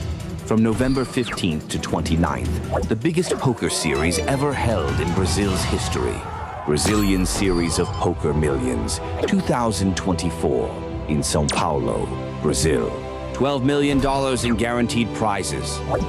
And a huge new addition, BSOP Millions Championship. $5,000 buy-in, $2 million guaranteed. $400,000 guaranteed to the champion.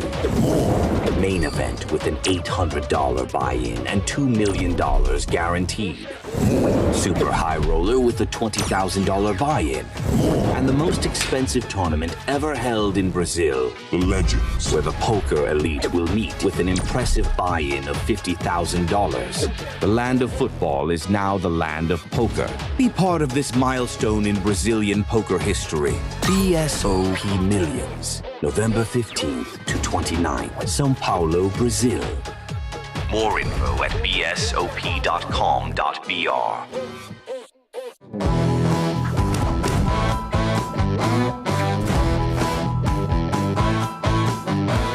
It didn't surprise me, Barney, that your win was so well received by the poker community on both sides of the Atlantic, all around the world. You must have received so many messages in the last, 72 hours, 4 days. Yeah, I mean, it's a really nice indication of how many people I owe money to. It's lovely. It really is. I mean, to the point where it's embarrassing, but it's really nice, and it's gone mainstream. It's gone into the tabloids as well, which is weird. Yeah. They're all doing this kind of old man does a thing kind of angle on it. And a friend of mine who lives in Austria sent me a copy of the headline in the Bild, their tabloid paper in Germany, which said oldest poker champion ever. Which, yeah, I mean, I wouldn't mind so much, but they used a 20-year-old photo with that, and obviously the editor was fine with that. Oh yeah, that looks like the oldest man ever. Yeah, that's They're like, boy, he looks terrible, and you're like, that was 20 years ago. Yeah, I know. I mean, and that's the thing that obviously with friends and people who know me, it's about other stuff. But the thing that seems to make it such a big story is, how amazing that an old fella can do that. I mean, for me, I'm amazed when young people are so great. which they are, and they seem to be born knowing everything. And in fact, I mean, seriously, my favourite, the biggest poker tournament moment for me, up there with the moneymaker moment, and in some ways even more impressive, was Annette Obrestad winning the World Series Europe main event when she was 18 or something. Yeah, correct. And an 18-year-old woman with every, I mean, women were hardly playing then, and with all the things she had to handle, and that was extraordinary. In my case, I mean, I keep showing up. Sooner or later, I've got to, it's just a law of averages, isn't it? I get the headline, the oldest EPT champion, but I do think there's another reason why the news has gone mainstream in the UK. If we go back 20 years, when poker had a much bigger fan base, right? The height of the poker boom, when it was on TV every single night, when it was the big trend of the moment, you were one of the biggest names in the game. So there's going to be a lot of people who haven't followed poker for many, many years and go, oh my God, I remember Barney Boatman. He's still playing. He's won more than $1 million. That's a story. It's true. It's like if Eric Bristow showed up and won the darts or something. Wouldn't it? I mean, it's like, I guess, or whatever. I mean, there's probably even better ones than that. But like, yeah, no, it is. I mean, I can see that. I mean, and obviously, you've got to have a backstory these days, haven't you? It's like Strictly or anything. You don't stand a chance if you haven't got a backstory. And I guess I've got a few of those. And listen, it's lovely. The response. It feels real. It feels getting a lot of love from all over the place, and I do have a lot of friends that I've made over the years playing, and other friends too, and so it really, really makes it even more special, a lot more special. What about non-friends coming out of the woodwork to congratulate you / hit you up for money? Has there been any of that thus far? Hitting up for money, not yet. But I mean, there's people that, I was barely aware that they knew who I was, who've been very kindly saying very nice things about me. And that's lovely. Vanessa Selps tweeted something very nice about me. And, she's like someone I really look up to as a poker player when she played, and as a person, so it was really nice. Things like that, it's all a bonus. And I was listening back to some of the commentary, and Maria Ho was saying really nice things about me. And I tell you what, actually, I mean, I think if I could just play and televise poker events and have Maria Ho talk through my hands and what I'm doing, it would be like having the best coach in the world. I found out all sorts of things about why I was doing what I was doing. Isn't that great? As it turns out, where you had a reason, you just didn't know it? Yeah, no, of course I kind of know. I mean, mind you, I was watching a bit of day 5 just now. On day 5, I hadn't slept at all the night before on the back of several not very good nights' sleep. And I went there chip leader, and I just said to myself, you've got to stay in your box a little bit because, don't give yourself too many hard decisions because you're absolutely knackered. I don't know if that's what I ended up doing because it doesn't sound like me, but it was a struggle at times, and I could see looking at it. I could see I couldn't even keep my head up, So how I got through that day, I think I didn't have too many really tough decisions in big pots. Well, speaking of tough decisions, it seems like outwardly you said a few times, you kind of make it seem like you don't mind embarrassing yourself on a live stream, that you're going to do the thing that you think that you should do. And if it's right, great. And if not, hey, it's another wrong decision in another tournament. How much do you consider what it's going to look like while you're playing versus not really caring? Do you not care as much as you seem to? Neither of the above. I don't play according to what it looks like, but I do care what it looks like. Got it. I mean,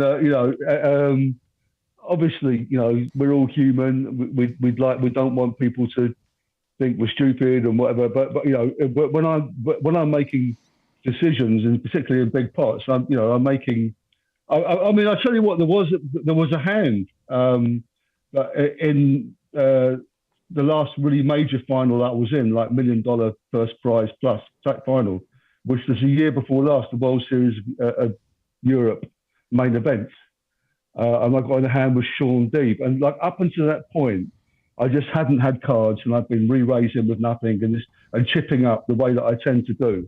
And now I got aces, and I raised, and he called out on the button. He called, and it came Queen Jack 4 or something like that. There may have been 2 of the suit, and I led out small, and he raised, and I started the hand with the 50 big blind stack, and 99 times out of 100 in this hand, I call. I just take a flop. You know, that's, you know, I under-rep my hand. I wait to see what happens. But like, I watched him. He kind of outplayed me in a way, but what he did. I mean, because I watched him, and I was convinced he wasn't that strong from watching him. And when he raised me back, I thought, I don't know what he's got. You know, he could have a one-pair hand. He could be looking for a straight. He's in position. You know, almost anything that comes that isn't, even if an ace comes, it could make him a straight. I think I'm ahead. I'm just, you know, this is, you know, there's enough chips in there. You know, I'm just going to end this now.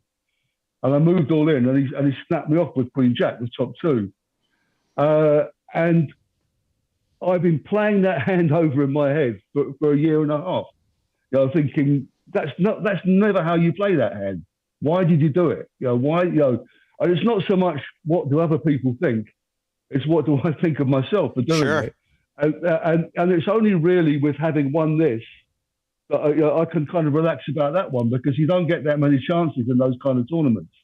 So, you know, I do, you know, I care massively, but more from the point of view of not having done it right.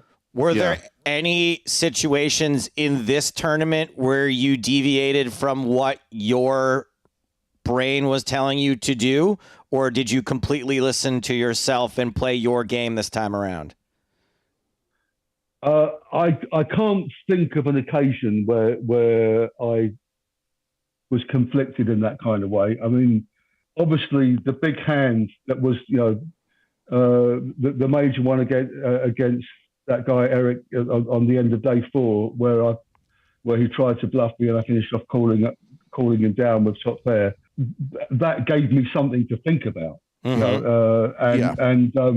You know, I was well over 50% sure that I was right, but obviously it's still a huge decision.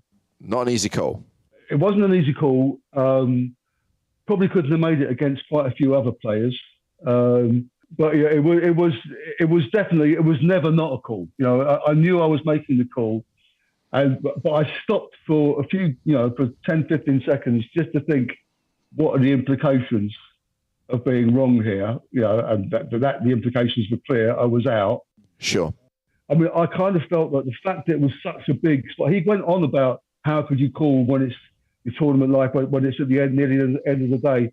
But that's kind of one of the reasons I felt he could put the pressure on so much. Of course. That was exactly, you know, why he could make this bet, because he just felt, he obviously believed that I couldn't call. So that, you know, the situation, what was at stake actually helped me call when I thought about it. No, for sure. I've just realised, Barney, that I alluded to the fact that both Joe and I spoke to you immediately after the tournament, but there's a couple of things that I forgot to ask about, and you just brought one of them up, and that is thinking time. You had a nice collection of time bank cards at the end of the tournament, as well as all of the chips. Can you remember how many time bank cards you actually played? I'm guessing you can count them on the fingers of one hand. The first one was in that hand that we just talked about. The second one was in the hand where I had blocked to 3 sevens and turned the house, and when I checked called, and it was like it was a moody time bank. You know, I was making it look like it was a difficult decision to call, and I think I may have used one more in the same way. I don't think I think I only used the one, you know, kosher. But actually, it's not that. I mean, you know, partly I hung on to them, not because I didn't care about having them, but exactly because I felt that the more we got to the end, the more important. A lot of people seem to spend them in quite trivial ways. I was quite. I mean, people running down the clock or looking over there to see if there was going to be someone all in and thinking they might be moved off the blind. But even just decisions which didn't seem like that difficult decisions. Well, I mean, obviously, I get it. Sometimes you have to think back through all the action. You have to look through all the this is one of the advantages I got. I don't have that much to think about because I don't know what they're all thinking. No, I mean, I do. I'm kidding about that. But there are times when you really need to think, but they're few and far between, really. Most of the time, you've got all the information and you know pretty fast what you're really going to do. I had something else to say, but I've forgotten. He ran out of time bank cards on this question. Let's get back to talk for a second about Eric Afriat and his reaction to that hand, his sort of outward demeanor toward you from that point forward. Obviously, we know you handled it incredibly well and managed to sort of bat away what felt like really passive-aggressive criticism toward you with jokes. Were you as unbothered by it as it seemed, or were you just know that was the right way to handle the way he was speaking to you? Mate, when you win a $7.5 million pot of somebody, it's easy to be chilled about however they react. Right. I mean, he's a funny bloke. He does this thing, I think, where he tries to kind of create these bogus bonds with people, and he thinks he's better at that stuff than he is. But it's obviously part of his game. And then, you and me, and I wouldn't bluff you, and he wouldn't bluff me, whatever, And it's like, oh, come on, But no, it didn't bother me at all. I think I said to somebody else, I enjoy interacting with people. I don't shy away from barbed interaction. I think that, if somebody wants to bandy words with me, good luck to them. They're not going to get the better of it. And that's fine. It seriously didn't bother me. Except to the extent that I felt sometimes maybe I was on the brink of being a bit of a bully myself, which I didn't want to be, because when he was upset, I wasn't going to have a go at him when he was really upset, because I understood. He'd made a big brave move. It hadn't come off. All of a sudden, he was about to go to bed, bagging up a big stack of chips, and all of a sudden, he was under pressure, and that's that is huge. I mean, you would think by his age that he could handle that better, but sometimes the same moment would hit the same person differently at a different time. I don't know what else is going on in his life, so I didn't want to push too hard. But he kept opening the comedy door for me, and I had to step over the threshold from time to time. Believe me, I understand when someone leaves you an opening like that, you can't just completely. I mean, it would be doing a disservice to the comedy universe to leave some of those air balls hanging. Now, we mentioned a few times, Barney, that obviously you've been on the EPT since season 1. You played those early events. We showcased during the breaks when you were at the feature table, making a deep run in EPT London back in 2006. Made that big bluff against Vicky that she called. I know the hand, yeah. Yeah. But one thing we forgot to mention, one thing that I want to highlight now, is that you were also an EPT commentator. You worked with Colin Murray on some of those early TV shows. Yeah, that's true. Yeah. I worked with everybody, actually. I worked with Steve Davis. I worked with Vicky. Obviously, Jessie May. With Porrick. I've worked with a lot of people commentating. Yeah. Before people actually figured out, all the clever technical stuff. We were there doing all the colour, and doing what you do, taking the piss out of people's hats or whatever. But there's hope, Joe. There's hope that EPT commentators can go on to win EPTs. No, there's no hope. No. Oh, wow. There really isn't. That lasted for like 1 second. Okay, cool.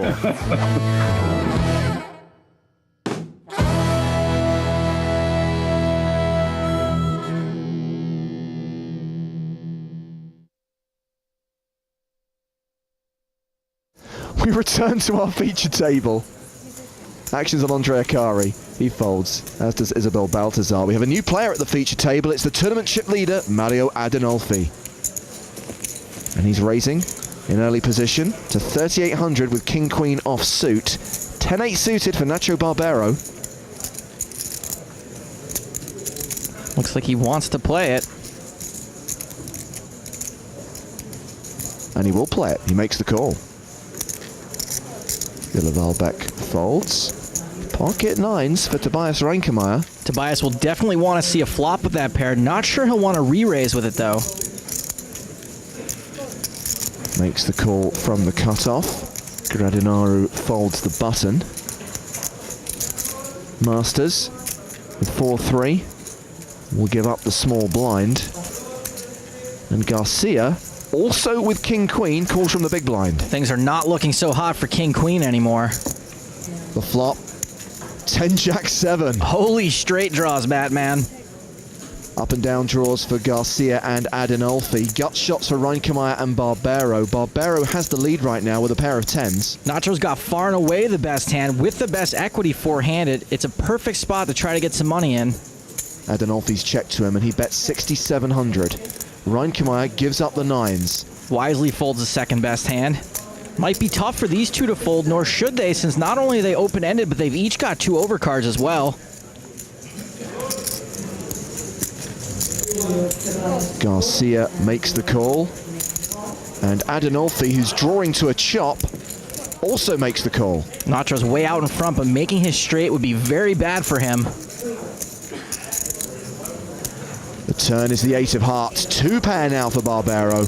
Nacho improves, but the board gets a little bit scarier for 2-pair. Check, check.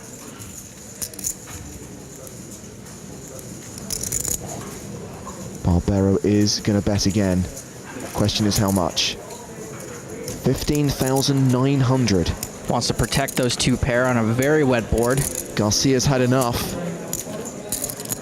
But Adinolfi will play. A lot of players will probably call in this spot, but if you think about it, you're never ahead at the moment, and even if you hit your straight, your implied odds aren't very good. The 9 of spades, Adinolfi rivers the nuts. Barbero's playing the board. Now all of a sudden, Adinolfi has immediately reached for chips, and it looks like he's going to lead. There's 69,700 in the middle. Now it looks like Adinolfi slowed down to try to put on a bit of a show. And let me tell you something, if it's that obvious to me, it should be pretty obvious to Nacho, despite the fact that it looks like he may have had a late night here in Barca. Adinolfi's bet 47,000. And now? Do you believe me? Looks like Adinolfi's trying to induce a call. I'd be really surprised if this worked. Adinolfi just seems so overjoyed. And again, I've got a whole card camera. Did you see that? Unfortunately, I did. Don't do it. This is state-of-the-art poker theory. It's called reverse psychology. It's too complicated to get into here. And that's why we pay him the big bucks, people. Brilliant. Barbero shoves! Ruh-roh. Nacho is showing us a good old South American punto. Call. Of course Adinolfi calls. It took his time, though. Mini slow roll. And that will see the elimination of Nacho from the tournament. Don't worry about Nacho, though. He's fine. This is Barcelona. The rave he was at is probably still going on. Don't forget the glow sticks. Now I am a little blocked in the movement. Oh, the woes of being the chip leader. Right now, the audio guy's saying that's Nacho Mike. Back at our feature table, the action's been opened in early position by Andre Akari, raising it up to 3,500 with Queen Jack off suit. Mario Adinolfi has 8-5 of spades. This is where chip leaders can go a little mad with power. That call's a little loosey-goosey. I think he has a post-it note over his fold button. Miguel Magantier, a new player at our feature table, has folded, as has Villa Valbeck. Ace-9 of diamonds for Reinkemeyer. He's got the button. A call from Tobias would be pretty standard with a suited ace on the button. And he does make the call. And a call from Gradinaru in the small blind. Getting some solid pot odds. King 8 for Timothy Masters. Nah, he'll give up the big. So four-way action to the flop. And that flop is 4-10-7 with 2 spades. Adinolfi flops a huge amount of equity with his piece of cheese, but Gradinaro actually does have the best hand. Everyone's checked. Turn for free. It's the king of diamonds. That gives Reinkemeyer the nut flush draw. No one actually improves. Akari's got an open-ender now as well. He was the pre-flop aggressor, and he's going to make a delayed continuation bet here into his 3 opponents. 7,100. Adinolfi is going to call with that straight flush draw. Reinkemeyer with ace-9 of diamonds makes the call, and Gradinaro gets out of the way with his pair of 7s. Everyone on huge draws, and the only guy with a legitimate hand folded. The river is a spade. Bingo for Adinolfi. Gets there. Akari checks. Adinolfi checks. Reinkemeyer reaching for chips. He can't really be value betting here, so he's likely trying to bluff out a better ace or a non-top pair hand. Makes it 20,000. Akari folds. Adinolfi will look him up in splashy fashion. Sorry, Tobias. Ace-9 no good. I won. Yes, thank you for the announcement. We're all very impressed. And you can't see it, but your biggest fan down there is rolling his eyes at you. 47,900 chips will be added to Mario's stack with a little help from Isabel Baltazar. The chip leader now has close to 500,000.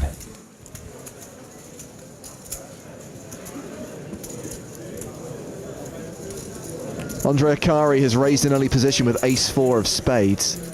And Mario Adinolfi wants to come along for the ride. We already know kid likes to play. 3,500 apiece. Miguel Magantier has Jack-10 of clubs. Totally the kind of hand you want to see a multi-way flop with. So he makes the call from the cutoff. Philip Velbeck folds the button. Reinkemeyer has ace-king in the small blind. Tobias has a top-tier hand, but he's out of position, and he may not want to see a flop 4 ways with it.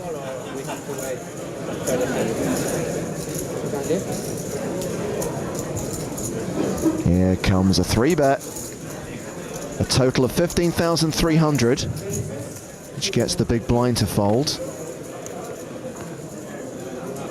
With all the action behind him, Andre has to know his hand's no good. He will muck. I don't know if he should know the same thing, but we all know that if pre-flop folding had a page on Facebook, he would not be a fan. Miguel Magantier gives up the Jack-10, so we go heads up to the flop. Adinolfi in a world of hurt here, but not anymore. 2 6s on the flop. Mario Adinolfi is so good. Tobias Reinkemeyer had the pre-flop betting lead. And he will continue. How much? 13. I raise. I think this is a great spot for a raise, considering it's really hard for Mario to have a piece of this board. But he has been a total tell box so far. And what a raise. He's made it 90,000. That is a big raise. It's okay, you tried. Now you have to fold. Why so much? The right question. Because I need to go to Wii. That explains some of the faces he was making before. If not, you go stay there thinking for 2 hours. I get bored, so 90,000. I like your style, eh? Which 6 do you have? I don't have 6s. No, 1 6, I mean. I don't have 6s. You don't have 1 6? 2 4s.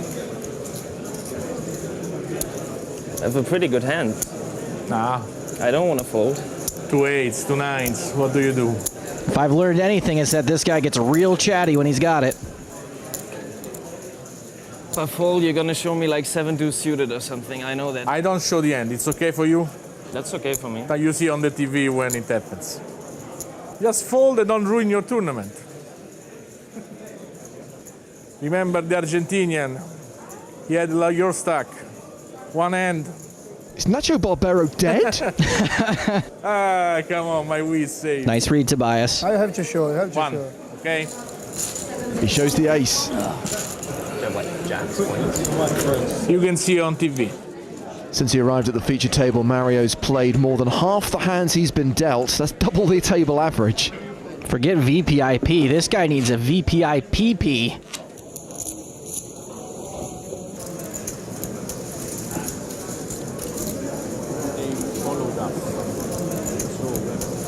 Miguel Magantier folds the fours. Tight is right. Round to Tobias Reinkemeyer. He has 6-4 suited on the button. And he calls. Tobias' call here is pretty standard against someone who you perceive to be a giant fish, which I don't want to say that Mario is, but let's just say he'd go very well with malt vinegar and wrapped in newspaper. Andre Akari has Ace-7 offsuit in the big blind, and he also calls. I think Andre's call is a little loose, but he's probably aware of the Adinolfi-Reinkemeyer dynamic going on over here. King 5-6 flop. Reinkemeyer takes the lead with a pair of sixes. It's been checked to him. And he is going to bet 7,600. Andre Akari wisely folds. Cool. This call is not good. Adinolfi's got a bad ace high and 2 backdoor draws. A c-bet would have been fine there, but check calling is ugh. Optimism for the win. 6 of diamonds on the turn. Looks like it's Tobias Reinkemeyer's turn to have trip sixes. Maybe it's his turn to need a comfort break as well. Adinolfi did pick up the nut flush draw. He's checked to Tobias a second time. And Tobias bets again, 16,500. Tobias really hoping Adinolfi has a king now. 500 in. Mario calls again. The river is not a diamond. And Adinolfi leads. This is a really spewy lead. This lead makes way more sense if some sort of draw hit the river because it pretty much only polarizes his hands to bluffs or monsters, and there aren't too many monsters possible on that board. Reinkemeyer calls. Ace side. And Tobias will show the 6. Trip 6 is good.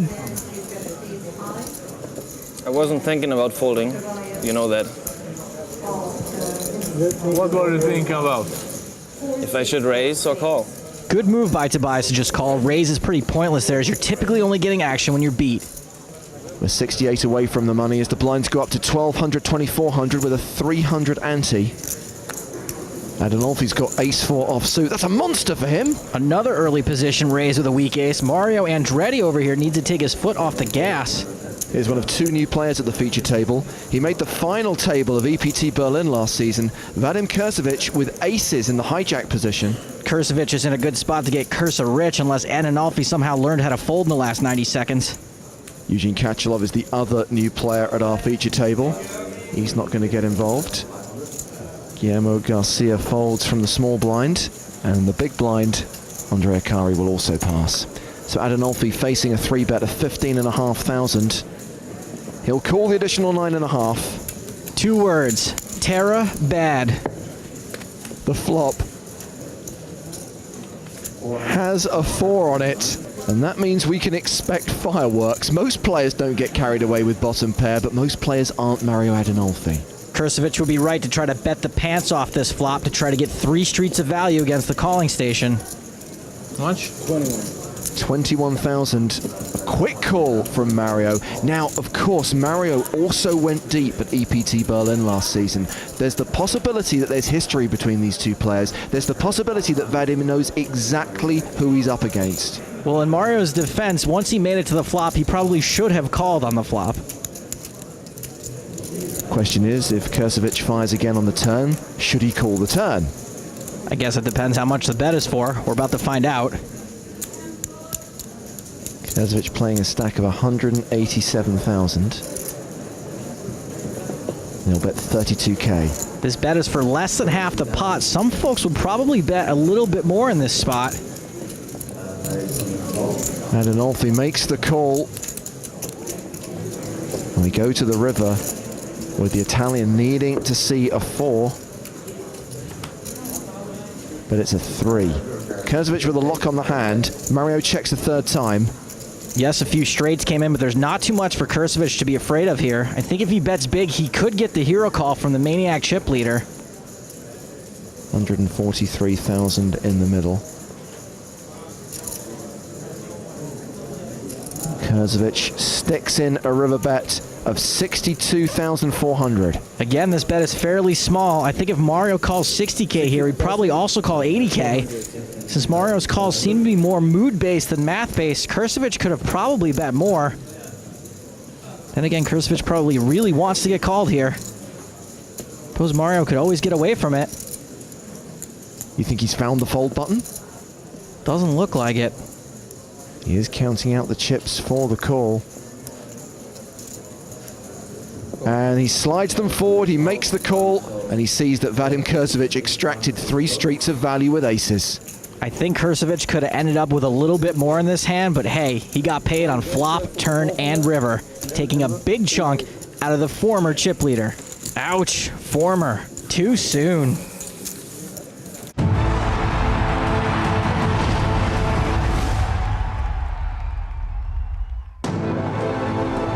That was then, this is now. We're back in Barcelona in 2024 with the PokerStars European Poker Tour. It's day 4 of the main event. So we continue to celebrate 2 decades of creating champions on the EPT. Who will be the champion this year? Well, right now it's Steven Song who is the favorite because he is the chip leader with 43 players remaining. He's got close to 4.4 million. Ari Lodge, Tim Chung, also top 5 stacks right now. 43 returning from dinner break with 1 more level to play tonight, but there is a caveat. Bear in mind we still have 3 days left on this tournament. If we get to 40 tonight, if we have 3 eliminations before the end of the level, we will stop there. We will not play beyond 40 players. And this is the new lineup on the main stage. Just like we've done the old switcheroo. What was the secondary feature table is now the main feature table, and what was the main feature table is now the secondary feature table. So the same feature tables in a different order. I think you understand. It's James Hartigan joined by Nick Walsh. Hello, hello. Thank you for having me. New blind level Nick, 10K, 25K with a 25K big blind ante. And a reminder of the prize money up top in this 5K main event. 6-figure scores are going to get paid out over the course of the last 2 days, and a 7-figure score is going to get paid on Monday night when we crown a champion who will lift that trophy and enter the annals of EPT history. Can't wait to enter.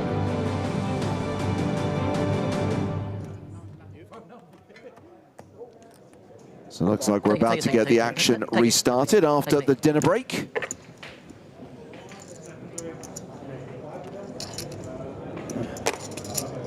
Great to have Rania back on the main stage. Not as short as she once was. In fact, not short at all. 50 big blinds, almost average right now with 1.28 million. The average stack being 1.37 million.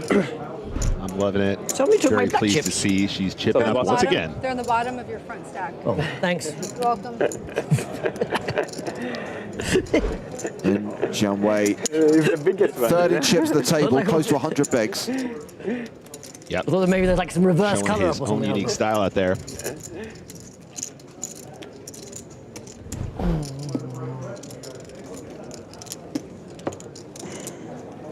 the button right? Yeah. Okay. Mr. Mark, plenty of chips. Sure. Mark Telcher, former EPT champion. Yeah, he's around average as well. Yep, 53 big blinds looking good. And this is the table chip leader, one of the tournament chip leaders, Timothy Chung, 2.8 million, 112 big blinds. No, short stack at the table. Yeah, exactly. Short Everett stack. Sakis is what, 30 bigs? Right. Looks good. Jack Sinclair with his pig, 61 bigs.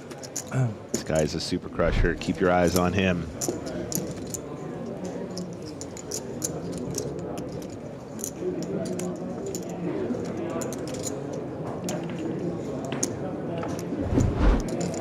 Pablo de Hereda's got 2.6 million, another player with more than 100 big blinds.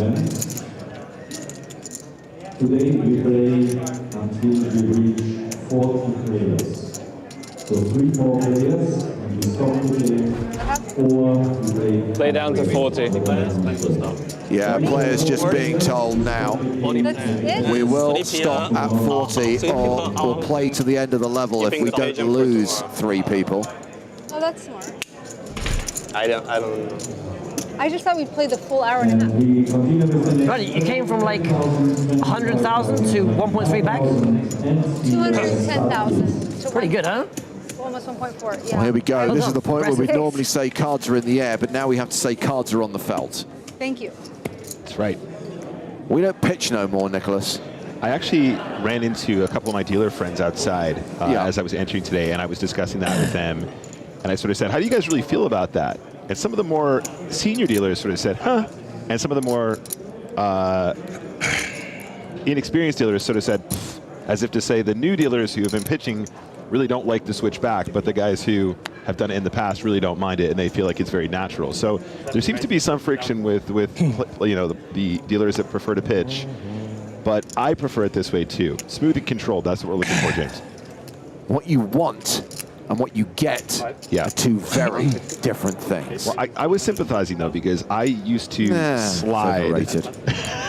I used to slide when I was a dealer, and even though I was in the habit of it, you know, and I always kind of did that. It didn't upset me, but there's a lot more upper body movement. You move around the table more with your core, as opposed to sort of sitting back and just pitching from one position. Yeah, so, you know, over, you know, thousands of hands, that takes its toll, or you need to kind of train for that.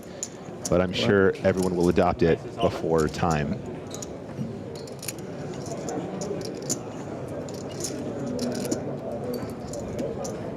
So, Chung raised to 50K. Mavrotzakis re-raised with King Queen and has now been shoved on by Chung. Has the dominating hand, but it's all into call here.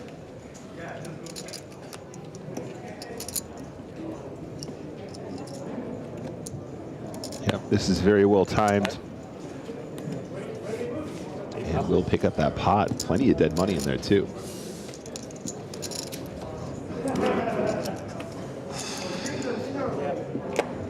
Do you mind moving the timelines away from the camera, please? Oh.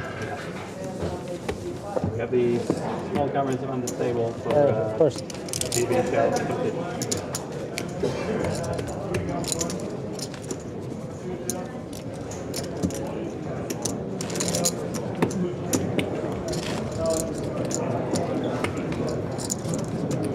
Have you played with Ian? Have you guys played with Ian over there? That's getting mic'd up? No. Okay, so he's funny. If you're all in against him, even if he's not at risk, he gets up and like puts on his jacket, puts on his backpack, like he's like, nice hand, and like doing all the stuff, even if he's like not at risk. It's his like little shtick. It's good to have a shtick. 5 passes? 6 passes? 7 passes?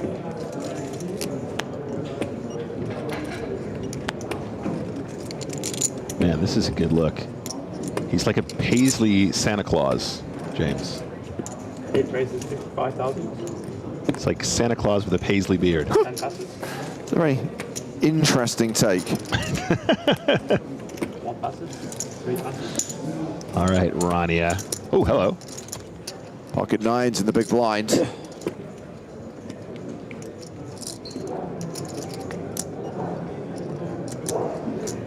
200. 4 raises 200,000. Max pressure. And Mavrotzakis here, 22 big blinds behind in a rough spot. This is the second time these suited king combos have cost him. Just now with the king queen versus the suited king that we saw 3-bet, 4-bet. And once again here, I think Rania's intention is to 3-bet and call if necessary.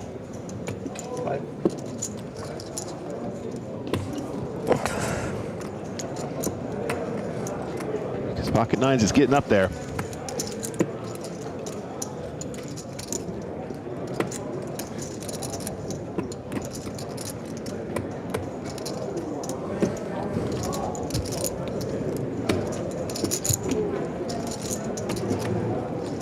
Keity watching on Twitch says, how is Witziak doing? Is the back-to-back still on?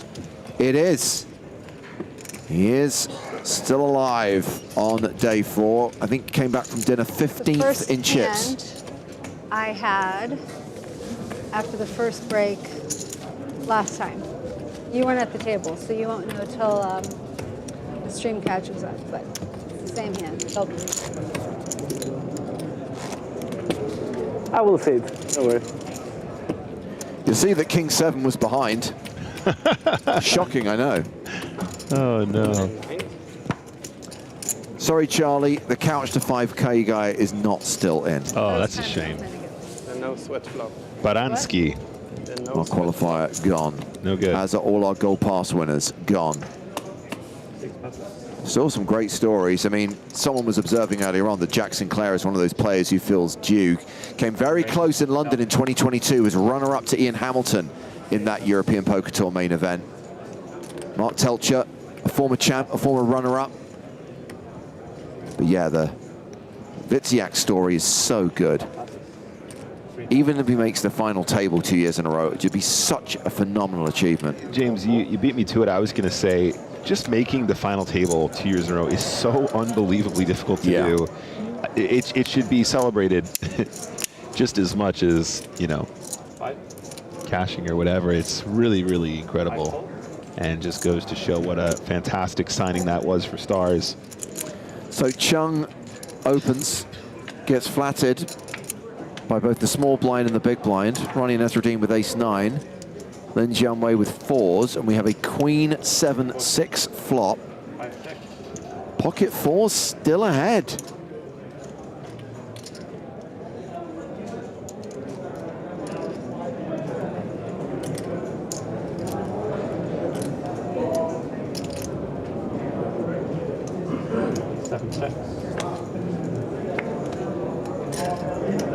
Eight on the turn gives Rania an open-ended straight draw.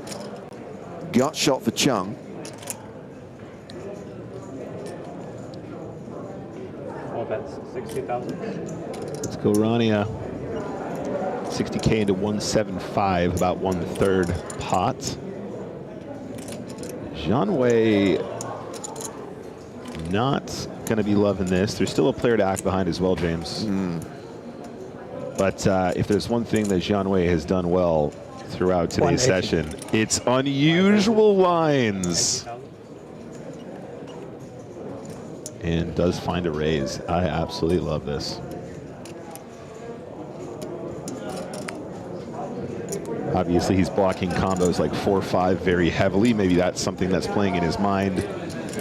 Not sure what King 10's thinking about here. I like those shades, though, James. They work well with our set.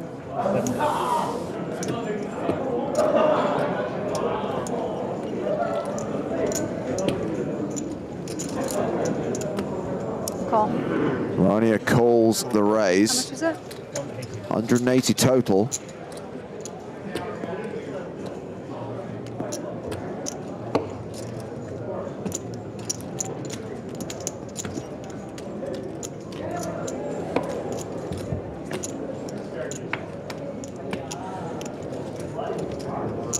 Well, the crowd was screaming for blood, but we do not get a 5 on the river.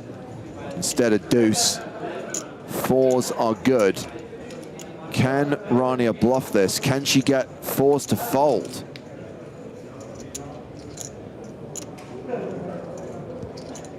Yeah, it might have just been her plan just to take her equity and just see if she makes the straight or not. Did have a pretty good price on the turn. But yeah, now the question is, does she want to turn her hand into a bluff? I missed. Goes check, check. Nadia announces she missed. True. Meanwhile, way better odds here. I had one odd, you have it's Song versus Song. So Song is all in, called by Song. And Song has a pair of 3s. Song has a pair of aces. Excuse me. 2.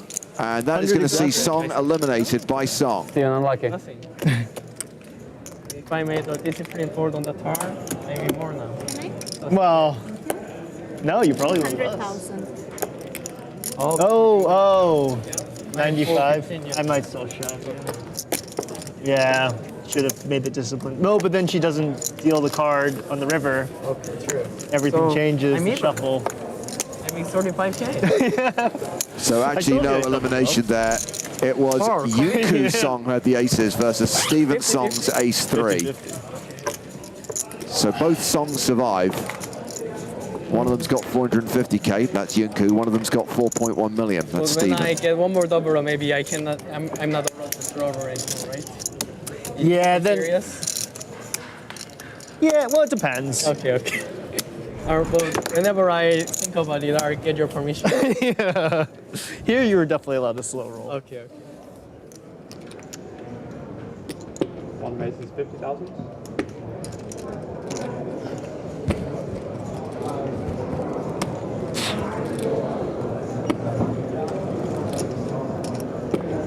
Back on the main stage. 3 races, 150. Galbar opens with queens. Gets re-raised by Jack Sinclair with King Jack.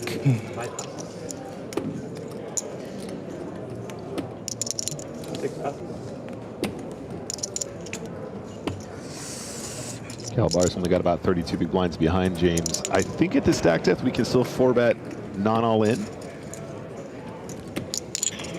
So the 3-bet was to 150. We could probably make this like 300 and a bit. So we just saw there were 2 songs. Is there a second bar? Second bar.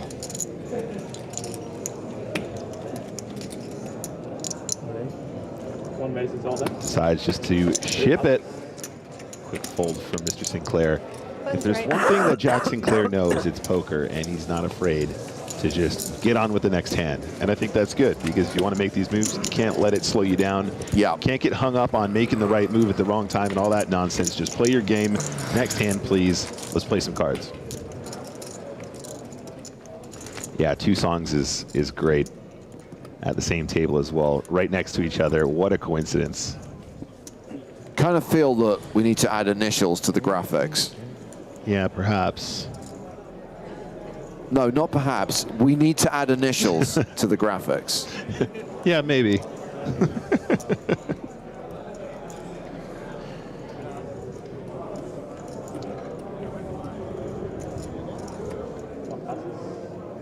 Three passes.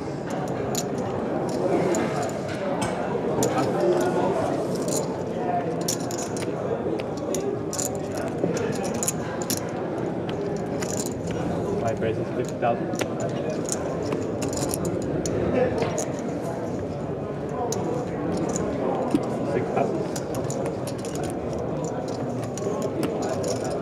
John Way's going to open this pot from the button.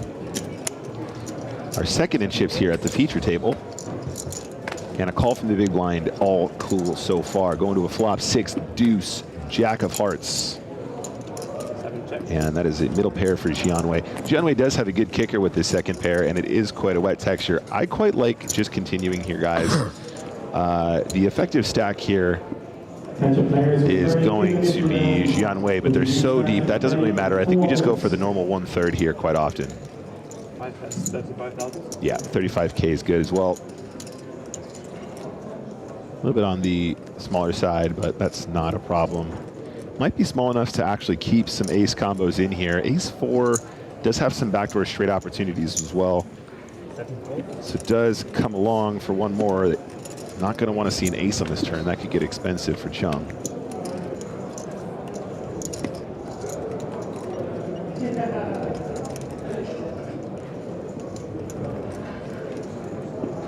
Chung has checked on the turn out of position.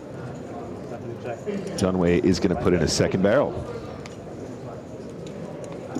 80K into 205.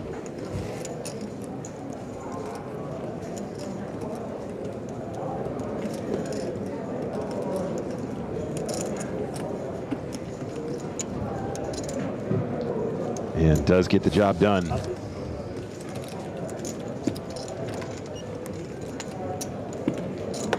Stozy Pokes happy, saying, did you say wet texture, Nick? No, I said not a particularly wet texture.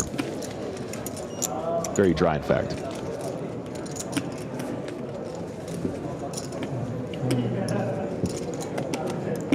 It's about as dry as they come.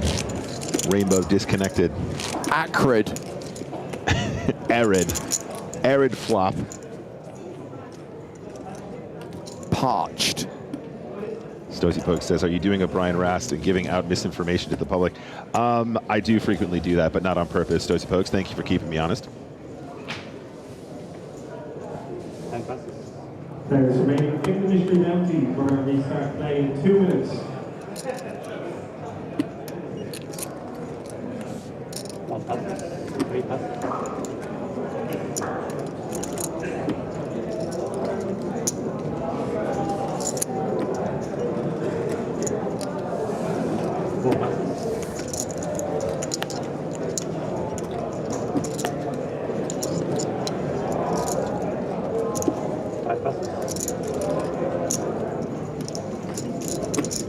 Folded to the button. Pablo de Heredia not going to play the 8-7. So blind v blind. Chung in the small with 10 deuce. Yeah. Who knows, James?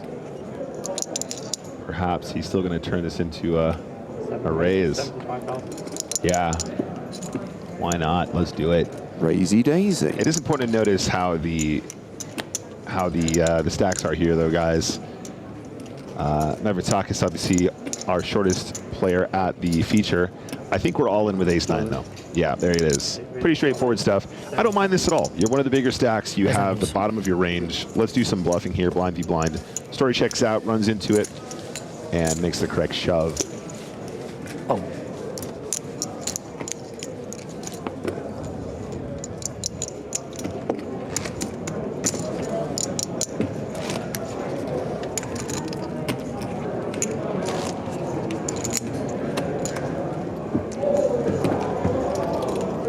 Minutes into the level and still at 43 players. I've got to say, I think it's highly improbable that we get through this session without losing a single player. And I would certainly suspect that we will probably get to 40 within this level. I don't think we get to the end of level 23, Stainek. So I was sitting by the pool this morning with a friend of mine, and I guessed 40 players, not knowing that we were going to do a 40 cap. I said 40 earlier on, yeah. and then I corrected myself and said the way things are going, I'll take the under, but I didn't know about the 40 cap either. Right, yeah. So all bets are off, I'm afraid. However, looks like we sort of on the money there. King Queen suited's a pretty hand. Nasruddin's going to open this one up, of course. Just the min raise. Oh my goodness! You have 25 big blinds. You're in the small blind with kings. It raises 160,000. Oh, how is Rania going to respond to this 3-bet? Well, actually, what Mark Telcher does is going to have a huge bearing on what she does. Oh, yeah, this is a tricky one. So she opened to 50K. Mavrotakis has made it 160K. Yeah, and I think the thing to note here, James, is Mavrotakis is in the small blind against a UTG +2 open. How often is he 3-bet bluffing here off of a 25 big blind stack? It's just not all that frequent, right? So how strong are these 10s all of a sudden? Because it's very easy to convince yourself that, you know, you're going to have the best hand pre-flop, but I don't know. There's something about this particular positional dynamic and the stack depths. This is a very technical spot. I'd love to see Telcher lay this one down. I'm all in. He's all in. Well, that saves Rania from a difficult decision. Yeah. She can fold the king queen, but Mavrotakis will call. He will be the at-risk player, but he will be ahead in this all-in confrontation. Oh, is it? Oh, it's a slow all-in. A slow call, you mean, for me? I want to take, you know. Like.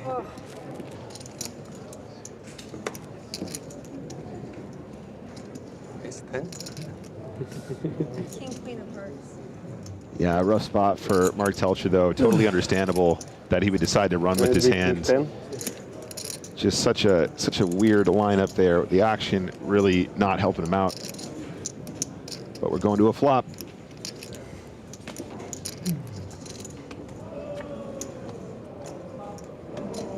King, queen of hearts looking all right now.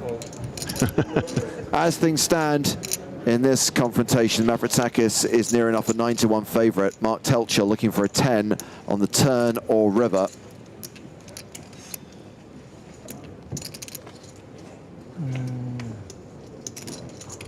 Two outs for Telcher, 2 cards for Mavrotakis to fade to survive.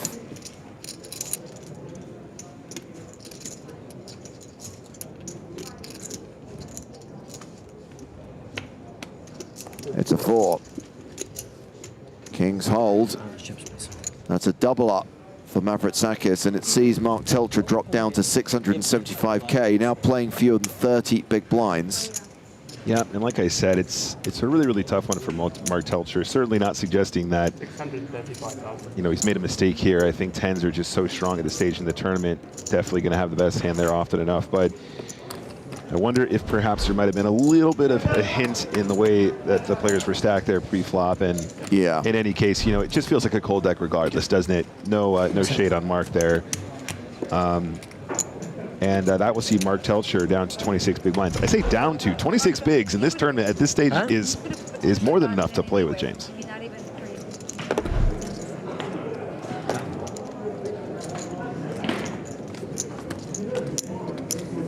It is a difficult hand to get away with. There you go. Took the words out of my mouth. Absolutely, Mark.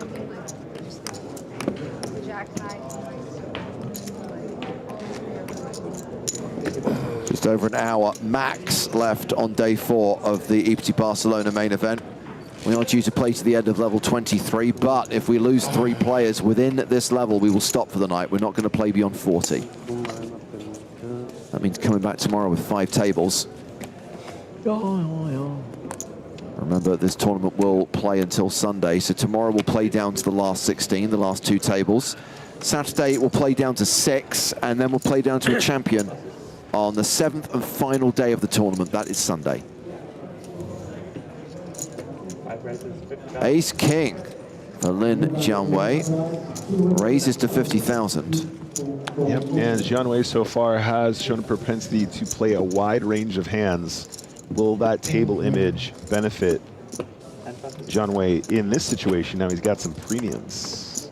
Oh, wait a minute. Pocket 10s again. Wow. Gal bar, big blind, 41 bigs. I think we probably still call here a bunch, James. This is UTG +2. Still a full table.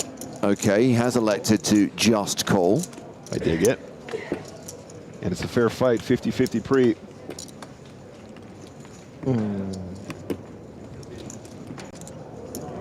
Ace, Jack, 5. Advantage Jianwei, who also has position and the pre-flop betting lead. Yeah, big advantage here. Now, depending on how Jianwei, I was going to say c-bets here, misses that c-bet. Man, it's so interesting how often we've seen him adjust away from the norm, but it's been working so well for Jianwei. Can't knock it. Now the 10s do indeed have a draw, James, not only to the 10, but also to diamonds. Checks back again. What is happening? Do we have any value? They missed the flop bet, missed the turn bet. I mean, could have targeted some Jack X, some 5X, some pocket 10s, some pocket 8s, some diamonds, some straight draws with diamonds. But 2 checks now on the river, got to go for value. 135 in the middle. And that's 40K. A delayed continuation bet. I mean, minimal value, Nick. Minimal. Yes, this is highly unusual from Jianwei. The side call, though, gets it paid.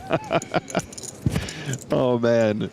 Absolute dreamy stuff for Jianwei. Does actually manage to sneak out some value. And, yeah, there you go. Why delay once when you can delay twice? You're moving again? How is that every single time? Man down. We have just seen an elimination from one of the outer tables. Ahmed Karim busting in 43rd place for 23,350 euros. So that takes us down to 42. If we see another 2 KOs in the next hour, we're done for the night. He's got his little mic on. This one? Okay. Jack Sinclair, I think, being balanced off the feature table.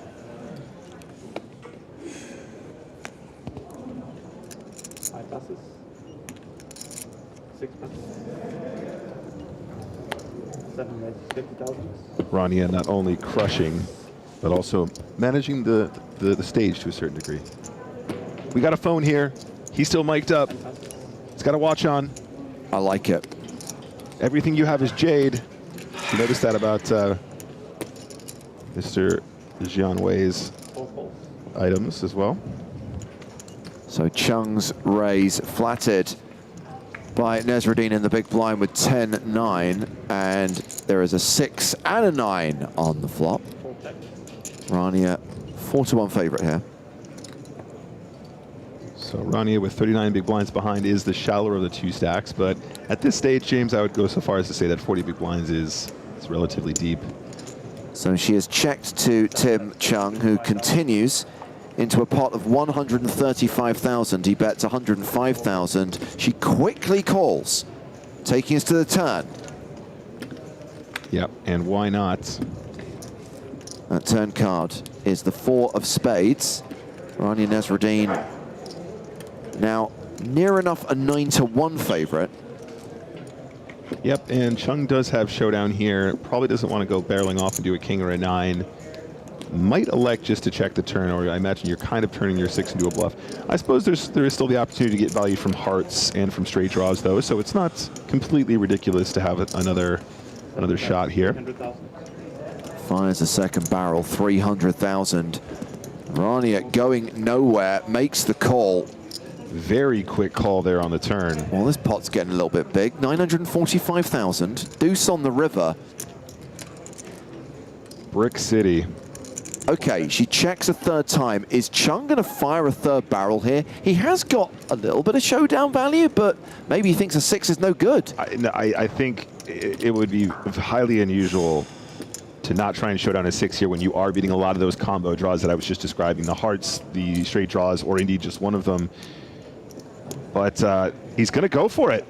Wow. He bets enough to put Rania Nasruddin all in, and she now has to decide whether to call for her tournament life with second pair, and she does. She does it. She doesn't even use a time bank card, pretty much snaps it off. The absolute pace of that hand, James. Call, call, call. Misread my hand. Chung saying he misread his hand. Misread your hand? Yeah, 2 jacks. No, king 6. Flush. Thought you had king 6 of diamonds? 10 jack. Chung saying he misread his hand. But can't name what hand he thought he misread? I don't understand. What a call by Rania Nasruddin, which catapults her back up to 2.1 million, 84 big blinds. She was down and almost out earlier. She was down to 210K. She had fewer than 10 big blinds. Ballsy goal. Oh I have big dear, balls, Timothy they say. Chung. Some French guy said, "You're not woman, you're man," and you did this. I'm a woman and I'm like this. I take that instead. Wow, just really, Tournament really life. awesome Maybe stuff. not the smartest. Chung a little bit shell-shocked, but he's still got 70 bigs. He's still an above-average stack. Yeah, absolutely. But he ain't a chip leader anymore. Fortune favors the bold, right? That's what they say.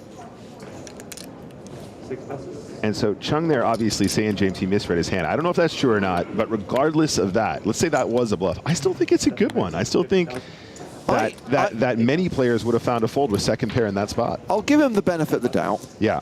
But if you did know what you have and you just got your bluff snapped off, just own it. Yeah, yeah, and honestly, you're targeting exactly the kind of combo that might find a fold, so fair play.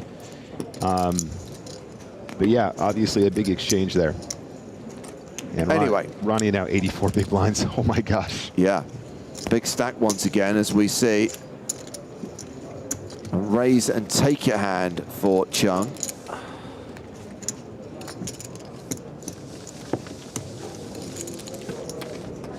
Cannot believe how quickly she called there with second pair.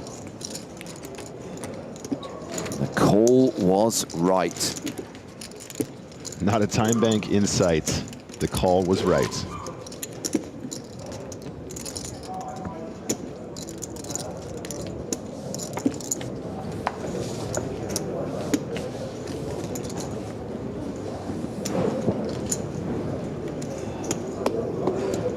right, moving on. Hand number 140 at our feature table today. 7 ranges, 50,000. 8 passes. Chung raising 8s under the gun. 10 passes. 1 passes.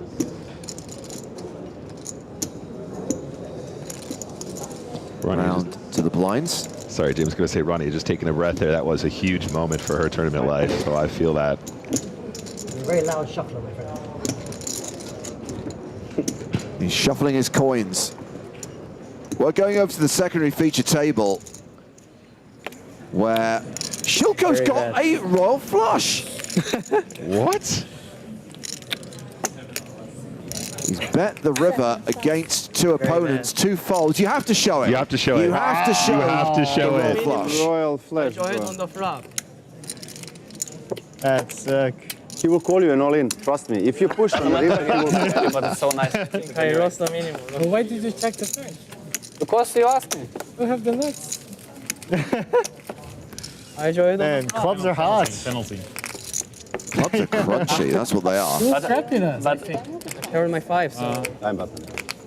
Man, do you think of Shilko raising get a the special river? prize for that, James. Oh, I was big. I was big. Doesn't make for that. I think maybe if I bet the turn, I can raise the river plus. We can make some sense. So at the secondary And feature choose why you table, ask about the Steven club. Song still has the Because chip a lot of the time lead. when people check if they have 1 club in their hand or not. It's actually a good The trick. ace of clubs is on the board. I also do I mean, the same. ace. But I need But to that was like, also then why? something close. Yeah, but that I was mean, I just could call. expect this question for someone else, but not from you. I was like, Oh yeah, I But mean. I always have a middle pack over there and ask. No, because you wouldn't bet, you wouldn't check the flop. no. Next time I ask, always, I'll have the nuts. I always look to my cards before the turn, before the flop, before the turn, Oh, I before was the river. making fun of it. You're very defeated. I thought What do you mean? You lost the minimum. You're lost. Very defeated.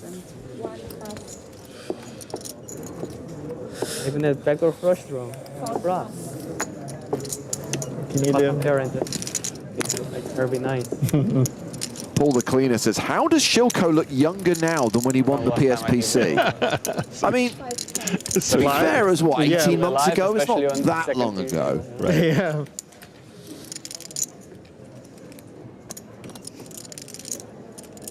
I still take it. How many do you think you've had lifetime live? Might be my first one, to be honest. It could be, yeah. I think I've had 2 lifetime live. you hit more than average for sure. Yeah. Lifetime live? I mean, just Yeah, two This is. might be my first time to do Or live stream? No, just in general. in live tournament. In a live tournament. Have you ever had a royal flush? Never. Yeah, it's hard. I've had 2. Probably for my first time, really. 3 It flushes probably I is. had, but I don't remember. Yeah. Right. I think you would remember. I guess Yeah, I'm yeah. very unlucky. I never won royal. Yeah, very unlucky. Running very bad. My second one, I flopped it. You flopped it, royal. Did you get any action? No, I bet the flop too. I'm an idiot. I 3-bet pre and then king 10 of diamonds. I mean, to be fair, if you bet the like flop and then you hit the royal flush, like you are repping very thin, so your opponent might be curious. Wow, no, you're saying you have a flush. And now they can't. Did you have ace of diamonds? No, I had king 10 of diamonds. I flopped it though. I flopped it. Should have just checked. Oh, so you dodged not a 3-bet. It was a 3. I 3-bet Oh, you pre. 3-bet. And then I bet the Well, I guess you can have 9 of them. So either ace, jack, queen, diamond. Yeah, ace jack, queen jack. The other person has more diamonds, right? Why you don't bluff me? I don't have nut flush. I mean, that's why other person might. I was hoping. I was hoping. Maybe they're trying to make a move. I have nothing. I know. He was going to make a move with pocket 9, with 9 I would of bluff diamonds, if I but could. you blocked him. Wait. Stop. Something happens. Yeah, you're the. Don't just. Okay. Here's the bottom. All good. Yeah. All good. Okay. Take one, Okay, pass it yeah. on. And he wasn't looking. He didn't look. Okay, let's try again. I like the banter at this table, James. I like this anecdote from Jay Menzer on YouTube. I had 2 royals live in my life. They were both spades, and they Have the both same came surname? within a few days of each other. Yeah, same Wow. last name, yeah. Wow. Both song. Floor, team play. 4 pass, 5 pass. Wow, you have to run me off. I gotta try.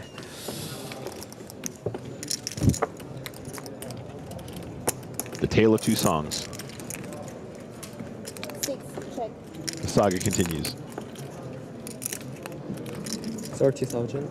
7, bet, 30,000. A Song of Ice and Fire. 30.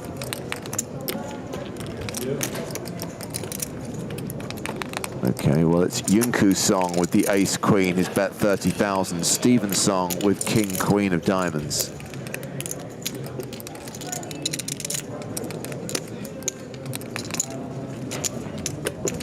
Six raised, 90,000.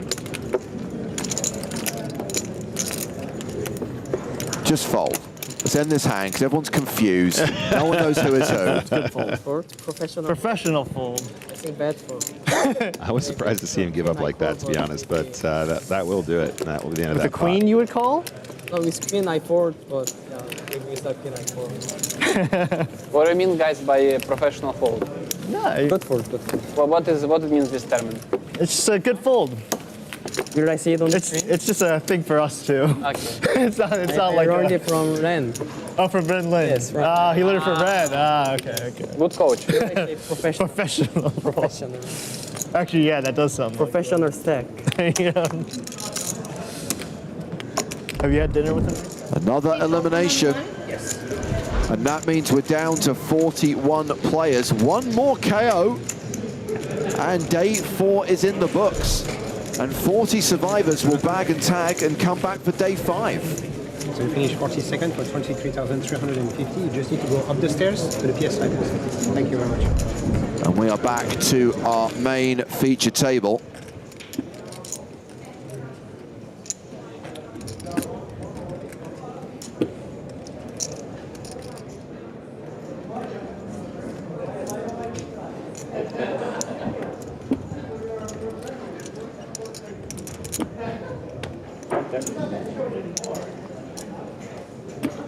And this is check to showdown, and it's Bar who wins, courtesy of some domination rotation on the flop.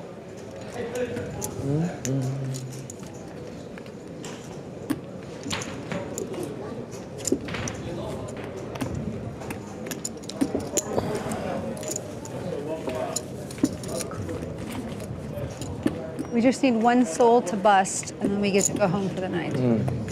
Uno mas. Soul. Uno mas. Someone busted. Someone did bust? One more time. I fell for it. Huh? I fell for it.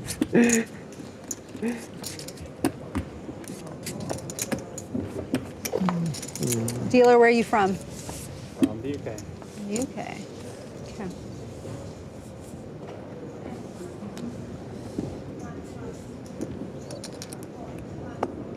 Action starts with Rania Nasruddin, 7-4 under the gun. She folds.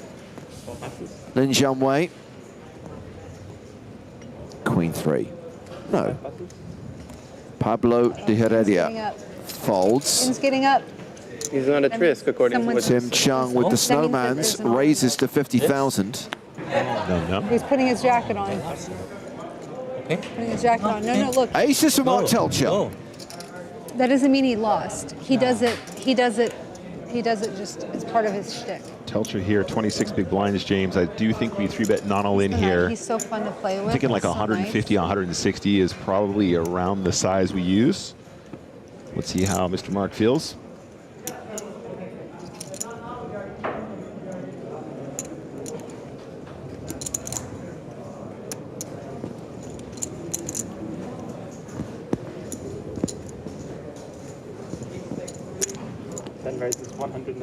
You guys are having Goes a little bit bigger, 180. Again? Yeah, again. We're like, When we were in the feature table, it was... you guys were having fun. Chung is a pretty aggressive player. I doubled up, calling with like a middle pair. It's like, yes. That's it? Yeah, I don't know, James. I feel like Chung might just get this in pre-flop. This is going to be a 4-bet jam. You can see it. It just feels like it, doesn't it? And honestly, I think it's probably totally fine against an aggressive player like Telcher. Wow. And it is aces and eights. Yeah, jams on Telcher, who snaps with aces, and Mark Telcher is set for the double up. Hold and call feature. This will be 80%, 20% in Telcher's favor.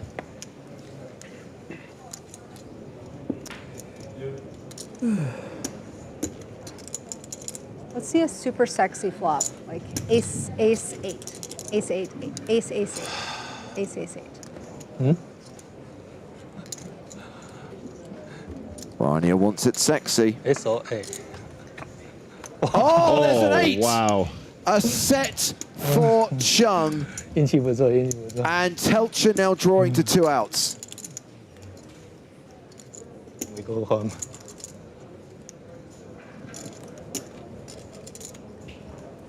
Ace.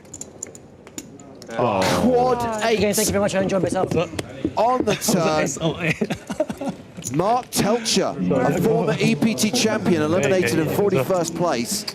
That's going to take us down to 40. That's going to take us down to the final 5 tables. Quad eights. We are done for day 4. Death by quads, James. Can you believe it? Rania asked for sexy. Quads are pretty sexy. Quads. I just was hoping for he was short stacked. Well, Chung got a lot of chips back there. The big blind. Yes, you didn't have to pay the big close to being right. Wow. 这个牌维亚是这个女的把自己叫死，连接那么多还叫 S。 From 210K, I'm like. Amazing. And Timothy Chung, the benefactor of those chips, 101 big blinds now, running hot. He is back up. And he will be bagging and coming back for day 5, along with everyone else at our feature table, along with the 39 other players who've made the top 40 from 1,975 entries. 6 of diamonds. I don't think you misread your hand. I think you just thought I was on the flush draw, and you're like, my 1 pair is good, or I'm going to open Jack 6 of diamonds in the high jail. I mean, I could, but You had all the chips. I wasn't going to this one. Well, thank God works in mysterious ways. Anybody ready for a plan? It is what it is. Yeah, whatever. Thank you. It's what no sleep happens. So still 3 days to go. Tomorrow playing down to 16. Saturday playing down to the final 6. Sunday playing down to a champion.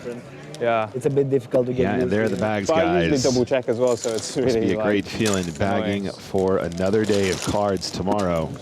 Bag and tag. Oh, shit. Run good, Rania. Love to see it. What a roller coaster it's been over the last couple days, but she goes again. Guess it's all right. 105,000 instead of 500. Final table is Monte Carlo. Will she final table once again here in I Barcelona? didn't write anything on the back. No. He told me to do that. We will continue to follow her progress But I tomorrow. like seeing your hustle. That was a lot of hustle. We'll continue to Can I follow borrow the players pen? like Simon Witziak, who could make the Barcelona final table 2 years in a row. Oh, it's 5,000 instead of 500.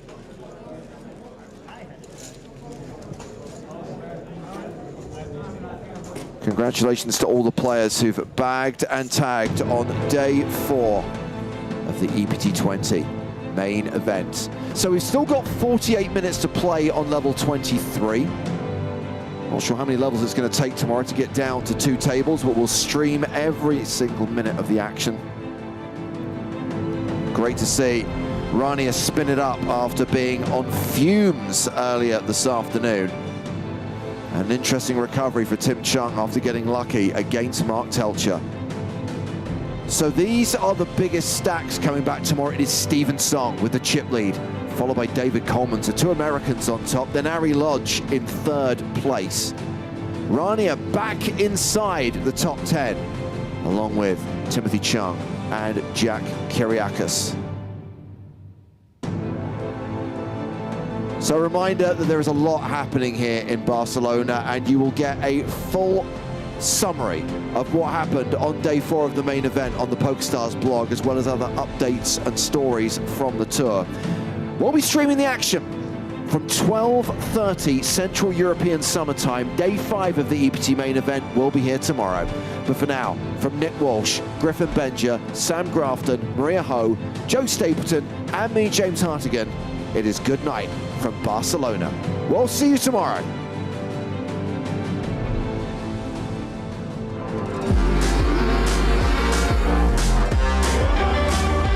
There you go again, walking like that. It's really getting too much, but I can't pull back.